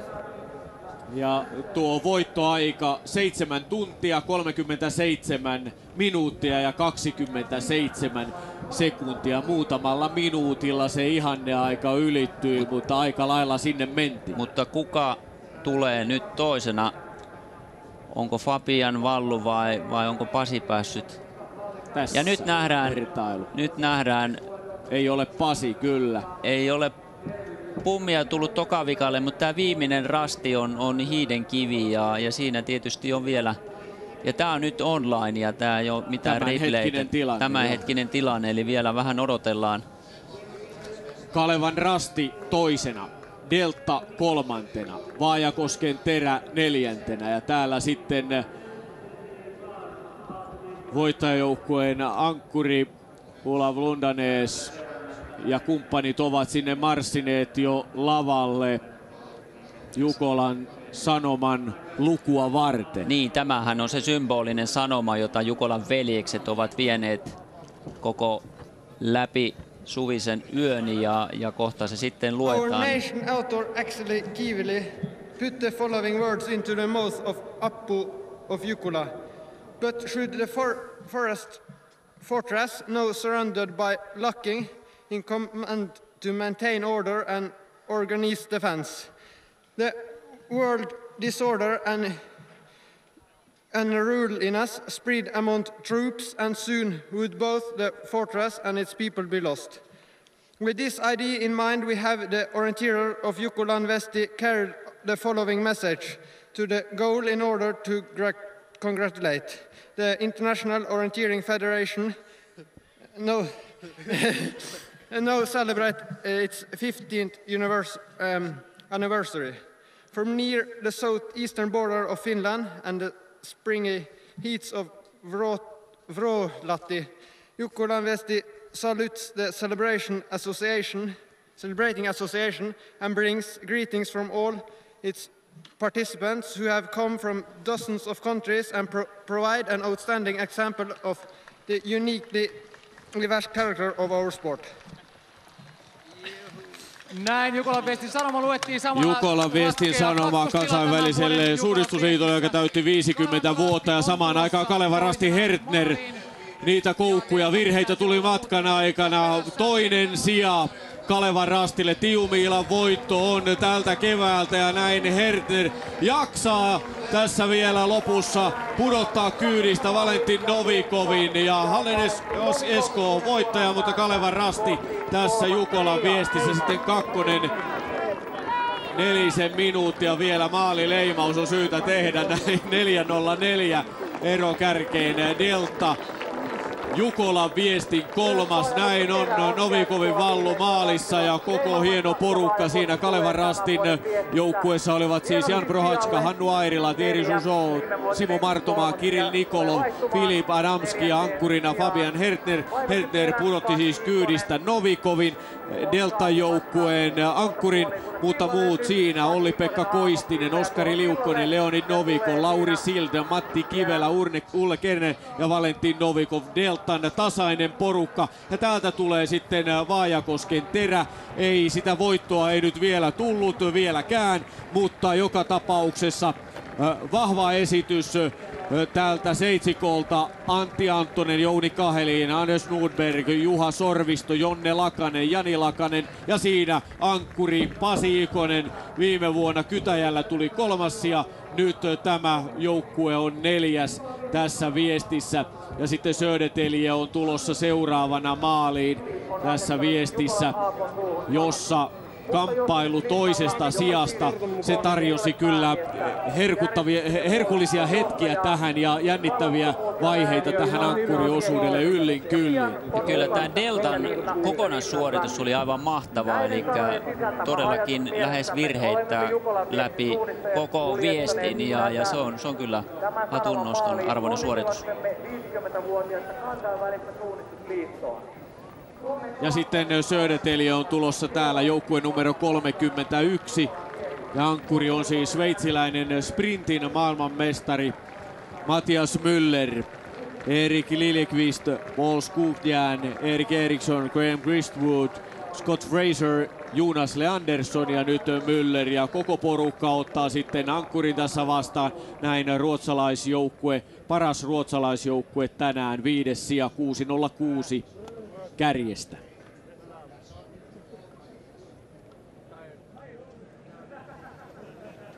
Ja, Olav Lundanäs, det är andra året i rad som du kommer in och för Halden till seger. Det känns väl inte så illa? Nej, det var väldigt artigt.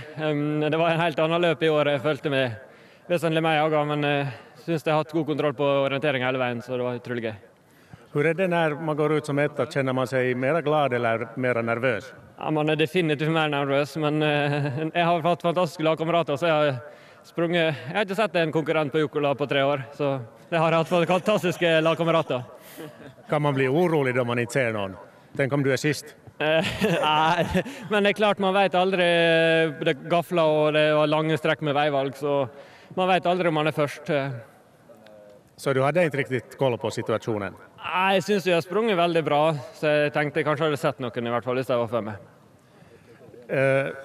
På vilket sätt har du och dina lagkamrater förberett er för den här tävlingen och den här terrängen? Nej, det är klart, vi kör ju masse nattcuper genom vintern och satsar väldigt hårt på 10 mila. Och Jukkola är ofta det liknar lite på det terrängen vi har hemma i Halden, så vi får gjort väldigt många goda förberedelser där. Jag försökte snabbt titta igenom och konstatera att du är en av 8 i världen som 2 år i rad har fört sitt lag till seger. Ingen har vad jag sett fört sitt lag 3 gånger. Så hur ser det ut nästa år? Nej, det ser väl bra ut. Vi har en andra lag också kämpar bra med, så vi har en bred stall, så vi ska bli hårda att slå nästa år också.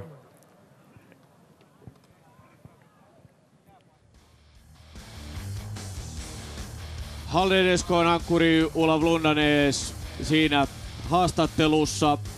Ja lyhyesti se, että voisiko se 3. peräkkäinen sieltä tulla. No, joka tapauksessa kertoi tästä valmistautumisesta, että olivat tähän valmistautuneet suunnilleen siihen tapaan kuin Tiumiilaankin. Kova satsaus tähän, viestiä ankkuriosuudesta. Hän ei aina ihan tarkkaan tai ei tiennyt tarkkaan johtaako vai ei, vaikka olikin varsin luottavainen ja tiesi siihen sen oman suunnistuksensa sujuvan oikein hyvin. Hanskassa oli, mutta sanoi toki siitä, että tässä tilanteessa kun lähti matkaan, niin oli enemmän hermostunut kuin rento, kun lähti johtoasemassa matkaan. Ja sanoi vielä siitäkin, että tämä oli aivan erilainen viesti kuin viime vuonna. Joo, viime vuonnahan lähti selvässä etumatkassa ja nyt oli tietysti painetta 40 sekuntia vaan keulaan, mutta hienosti hoiti ja varmasti ensi vuonna ovat jälleen mukana taistelussa ja mahdollisesti Lundanäs ankkurina. Ja tässä sitten seuraavia joukkueita tulossa kohti maalia. Ja Hiisirastin Kramov taitaa viedä tätä porukkaa ja tämä on aivan loistava sijoitus Hiisirastille, jos 6. sija tulee. Kramov ilmestyy kohta tälle viimeiselle rastille. Halden Esko voittaja, Kalevan Rasti 2. ero voittajajoukkueeseen 4.04, Delta 3. Siellä 4.15 kärjestä ja sieltä tulee Hiisirasti joukkue numero 17. Vaikosken Terä oli 4, Södertälje Nykvaan 5. Ja nyt Kramov tulee sieltä kohti maalia. venäläissuunnistaja, kaksinkertainen sprintin maailmanmestari ja siihen päälle tietysti vielä viestimestaruudet Venäjän joukkueessa. Henrik Väisänen, Johannes Pohjala, Maksim Sitchev, Juha Tommila, Roman Jefimov, Sergei Detkov ja Andrei Kramov tässä Hiisirastin mainiossa ryhmässä. Ja näin vaan sieltä kiilaavat sitten 6. tässä viestissä. Aivan loistava suoritus Hiisirastilta. Varmasti heidän kaikkien aikojen paras sijoitus. Sitten odotellaan UK Linneetä, Christian Sandia, Angelniemen Ankkuria, Kaleva Rastin kakkosjoukkuetta ja IL Tyrvingiä seuraavilla sijoilla, mutta sieltä tulee Kramov ja koko muu porukka sitten ottaa venäläisankkurin tässä vastaan.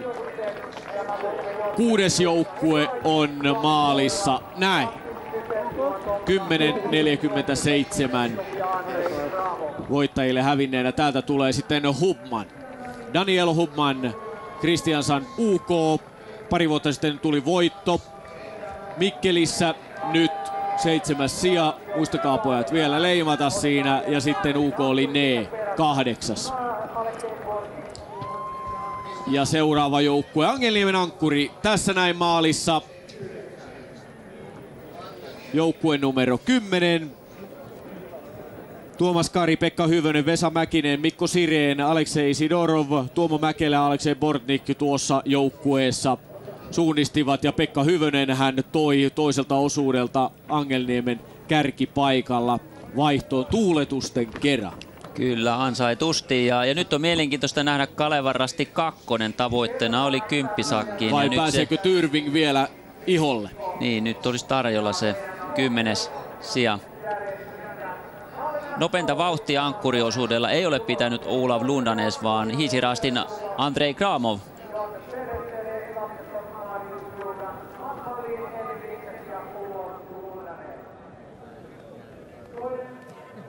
Antti Harju, Kalevan Rastin valmennuspäällikkö. Nyt tuli 2. sija jälleen. Minkälaisia ajatuksia mielessä liikkuu? No tietysti kun voitto oli tavoitteena, niin aavistuksen verran tietysti kaksijakoiset fiilikset, mutta kyllä tämä oli aika väärikäs viesti ja me oltiin siinä koko viestin ajan mukana. Ja ei tässä nyt kannata niinku maata myydä. Tämä on kuitenkin vaan, Jukolan viestihan on joka vuosi ja ensi vuonna lähdetään sitten taas metsästämään sitä voittoa. Tiumilla on nyt voitettu 2 kertaa, mutta tuntuu, että tämä Jukola on kuitenkin ehkä hieman haastavampi. Ja me tehdään täällä Jukolan viestissä näköjään vähän ratkaisevissa paikoissa pikkusen kontataan niin kuin tänään toisen osuuden loppuvaiheessa ja se nyt sitten tällä kertaa maksaton voiton. Miten tällaiset konttaukset ja virheet voitaisiin sitten jatkossa välttää? No urheilijoiden pitää vaan entistä enemmän pyrkiä niin kuin siihen omaan suorittamiseen, vaikka viestiä ollaankin tässä tekemässä, että ei anna niiden muiden siellä maastossa häiritä ja keskittyy kuitenkin siihen omaan suunnistukseen, varsinkin silloin kun tulee hajontarasteja, niitähän on tietysti vaikea ennakoida ja kaiken kaikkiaan niin pitää vaan pystyä suunnistamaan aavistuksen verran paremmalla tasolla kuin mitä me tänään tehtiin. Teidän seuralla on vahva panos kuitenkin tässäkin Jukolan viestissä. 2. sija ja sitten nyt 10. sija kakkosjoukkueella. Miten tässä joukkueen rakentelussa, olisiko siinä voinut olla jotain muita vaihtoehtoja? No ei tässä vaiheessa voi sanoa tietenkään, että joukkueen valinta olisi jotenkin mennyt väärin tai muuta, tai edes juoksujärjestys. Ja itse asiassahan tämä päivä on meille vallan loistava, jos 2 joukkuetta on 10 joukossa, ja se itse asiassa oli se meidän toinen tavoite, ja se nyt sitten täyttyy, että kyllähän tässä kuitenkin tyytyväinen täytyy olla. Antti Harju, kuitenkin edellinen mestaruus 2007. Kuinka paljon se nyt sitten harmittaa, että se mestaruus jäi tällä kertaa sitten saamatta?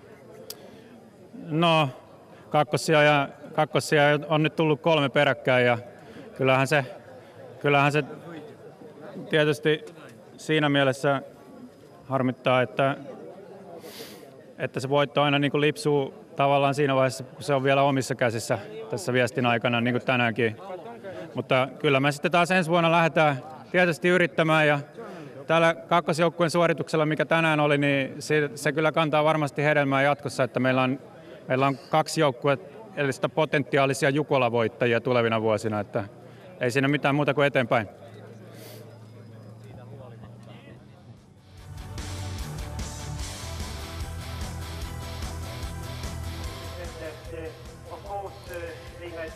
Janne Salmi, näin siinä kävi. Halden vei jälleen voiton, vaikka uumoilimme, että Kalevan Rastikin voisi olla erittäin vahva voittaja suosikki. Mikä ratkaisi Haldenille tämänvuotisen Jukolan voiton mielestäsi?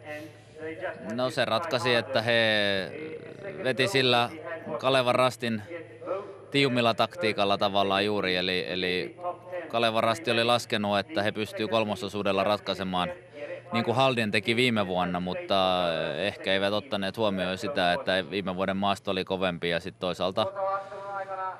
toisaalta Halden veti sitten nämä aamuosuudet aivan loistavasti, että voi sanoa näin ehkä kärjistäen vähän, että Haldenin ainoa suomalainen Mats Haldin oli huomattavasti paremmin kuin Kalevan Rastin 2 suomalaista, eli Hannu Airela ja Simo Martomaa, jotka teki ratkaisevat virheet, eli kyllä nyt voidaan puhua tavallaan siitä, että ulkomaalaiset hoiti kyllä hommansa varsin hyvin, mutta suomalaisten piikkiin meni nyt tällä kertaa Kalevan Rastin tappio. Tero, viime vuonna Haldenin kolmososuudella ratkaisun teki Juli Anders Nordberg, joka siirtyi nyt Vaajakosken Terään ja ei onnistunut sitten tekemään samaa ratkaisua teränväreissä täällä. Ja tokihan yksi mies ei ole ratkaiseva tekijä, mutta aika iso pala varmasti kuitenkin Haldeniltakin pois lähti. Vai lähtikö? No toki lähti. Että toisaalta sama kuin Kalevan Rastissa, niin Haldenilla riittää myös materiaalia. Että viime vuonna heidän 2. keikku pitkä ihan kärkitaistossa oli just 10 ulkopuolella. Eli tässä näkyy se ero oikeastaan näihin haastajiin, että näillä 2 parhaalla joukkueella niillä riittää se 2 joukkuetta sinne kärkitaistoon, niitä mahdollisia ykkösjoukkueen juoksijoita. Eli taso on niin laaja, että sieltä löytyy aina paikkaa, jos joku vaihtaa pois tai loukkaantuu. Ja sitten voidaan varmasti vähän spekuloida myös juoksujärjestyksellä. Kalevan Rasti teki juuri sellaisen poikkeuksellisen ratkaisun, että Thierry Josu laitettiin siihen yöosuudelle. Jossitellaan vähän, oliko se nyt oikea ratkaisu? No joo, vaikea sanoa tietenkin. Jos Thierry olisi ollut ankkurina, niin Kalevan Rasti ei olisi todennäköisesti koskaan päässyt iholle. Eli sieltä joukkueesta ei olisi löytynyt ketään muuta, joka olisi sillä 3 osuudella tehnyt tuommoista juoksua. Eli he olisi pysynyt koko ajan sen 3-4 minuuttia kärjen perässä. Toisaalta sitten voisi ajatella niin, että ehkä jos Simo Martomo olisi lähtenyt 3-4 minuuttia kärjen jälkeen, niin hänen olisi ollut helpompi tehdä kova suoritus, kun hän nyt sortui virheisiin. Et se on jossittelu, sitä ei pysty sanomaan.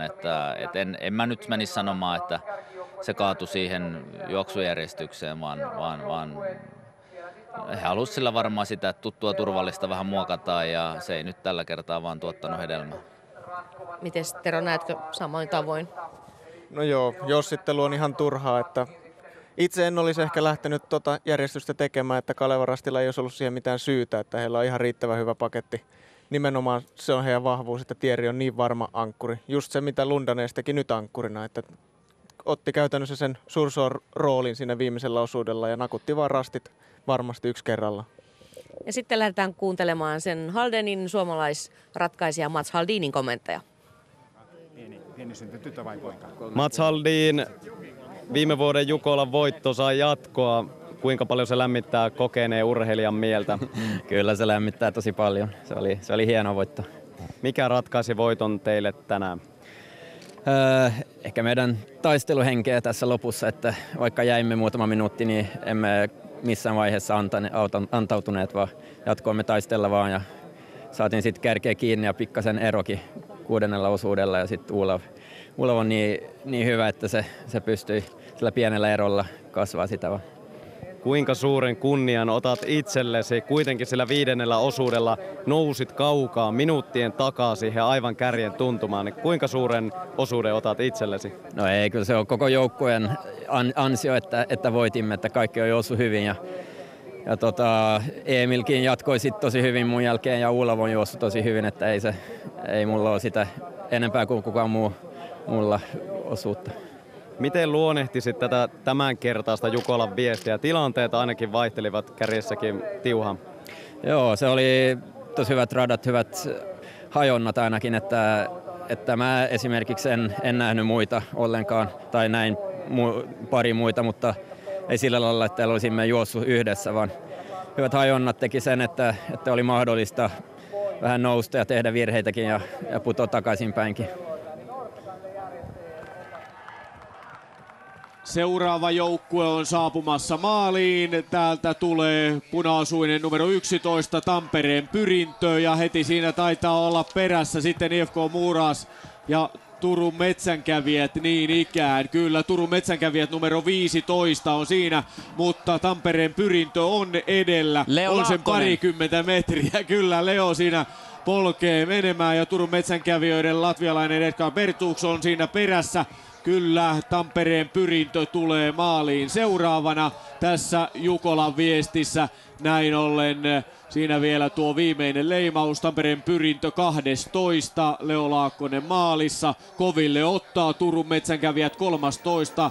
Edgar Bertuks tuli maaliin reilu 20 minuuttia kärjen jälkeen ja seuraava suunnistaja on sitten täällä. Muuran suunnistaja. Joukkue numero 98 on tässä kilpailussa 14 ja siellä viestinviejä oli Simonas Krepsta. Ja näitä otantojahan nyt sitten riittää vielä monta tuntia ennen kuin kaikki 1500 joukkuetta on maalissa. Eli tämä kilpailuhan jatkuu vielä pitkälle sunnuntai-iltapäivään. Ja voittajien kommentit tietysti ovat varsin kysyttyjä tässä ja kovasti kiinnostaa tietää. Ja tässä nyt näemme hieman, että minkälaista menoa siellä on ollut. Ihan mielenkiintoista nähdä tältäkin vinkkeliltä, kun siinä Lundanes etenee. Siinä luetaan kartasta ennakointeja ja sitten leuka ylös ja katsotaan, että missä ne ennakoinnit on maastossa. Eli se suunnistus on tuolla edessä koko ajan. Ja näin siitä tulee sujuvaa ja sen keskittymisen pitää olla täydellistä koko ajan. Semmoinen 10 sekunninkin niin keskittymiskatko niin saattaa aiheuttaa virheen, tekee jonkun samaistamisvirheen, lukee väärän kohteen. Halden Esko 7 tuntia, 37 minuuttia, 27 sekuntia tämänvuotisessa Jukolan viestissä. Salpa Jukola kärjen osalta on takana päin, mutta suurin osa vielä joukkueista toki matkalla. 1500 joukkuettahan tähän leikkiin lähti mukaan. Kalevan Rasti jäi reilun 4 minuuttia ja Delta puolestaan jäi vain 11 sekuntia Kalevan Rastista. Vaajakosken Terä jäi reilun minuutin Kalevan Rastista, joten tässä koettiin tämän aamun aikana tiukka kamppailu toisesta sijasta. Södertelje 5, Hiisirasti 6, Kristiansand 7, UK Linné 8, Angeniemen Ankkuri 9 ja Kalevan Rastin kakkosjoukkue 10. Ja sen jälkeen tosiaan ovat vielä maaliin tulleet IL Tyrving, Tampereen Pyrintö, Turun Metsänkävijät ja IFK Muuraas. Näin olemme saaneet 14 joukkuetta maaliin tässä Jukolan viestissä. Ja meillä on ollut sellainen yö, että tässä on ihan helposti pysytty hereillä. On sopivasti, tilanteet ovat vaihdelleet ja tällaista eloa on ollut. Mutta tuossa ihan terävimmässä kärjessä ei yllätyksiä koettu. Jättiläiset pitivät paikkansa, nämä suunnistuksen Barcelona ja Manchester United. Kyllä, ja maalin tulee Jerker Lysel ja takana on toinen ruotsalainen maajoukkuemies Järlän Anders Holmberg. Ja sitten tulee MS Parma maaliin. Ja näin ollen Jerker Lysel edustaa Rens BK:ta, joukkue oli 15, Järlä oli 16, MS Parma, Juri Tampasai toi joukkueensa 17 maaliin tässä Jukolan viestissä. Ja jos ajatellaan positiivisia yllättäjiä, niin kyllä laskisin tämän Deltan kolmossijan sellaiseksi. Erinomainen joukkuesuoritus ja sitten ehdottomasti Hiisirasti 6. Se oli aivan loistava suoritus tältä Satakunnan kokoama joukkueelta, tai ei se mikään kokoama joukkue ole, vaan siinä on useampi suunnistusseura, jotka ovat aikoinaan tehneet tällaisen yhteenliittymän, jonka nimi on Hiisirasti, mutta Satakunnasta siis tullaan. Ja tässä vielä siis tulokset tämän vuoden Jukolan viestissä.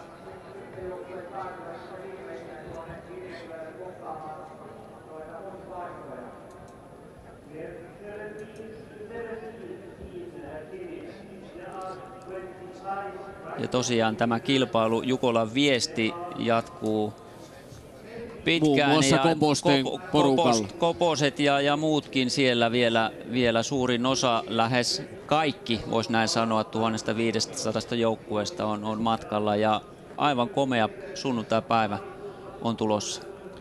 Ja ensi kesänä sitten Jukolan viesti kilpaillaan Vantaalla. Valio Jukola on kilpailun nimi, mutta tässä viestissä, niin kuin on todettu, niin usealla suunnistajalla on vielä se kesän kohokohta. Edelleenkin se on vielä edessä, vaikka tässä sunnuntai-aamu on jo, voi sanoa, pitkällä. Kyllä, ja hyvin Koposet. Se, mitä ollaan nähty tätä kepsiä, niin ei Koposten tarvi yhtään hävetä tätä suunnistustaitoaan, ja vauhdistahan nyt ei puhuta.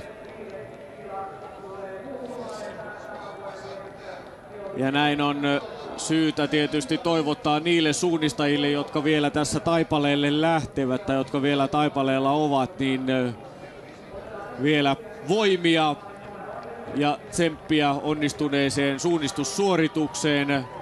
Samalla minulla on, Pekka, ilo kiittää sinua seurasta. Oli nastaa viettää tämä Salpa Jukola kanssasi ja seurata näitä jännittäviä kisoja, mitä täällä koettiin, ja yllätyksiäkin saatiin sopivissa määrin kokea. Kiitos Jussi, aivan samoin voin sanoa sinulle, ja jälleen kerran niin tämä yö meni todella nopeasti ja ei yhtään väsytä. No niin. Vielä. Ja kiitoksia myös katsojat teille seurasta näin täältä selostamon puolesta, mutta mennään vielä tietysti aamun tulille Niinan seuraan.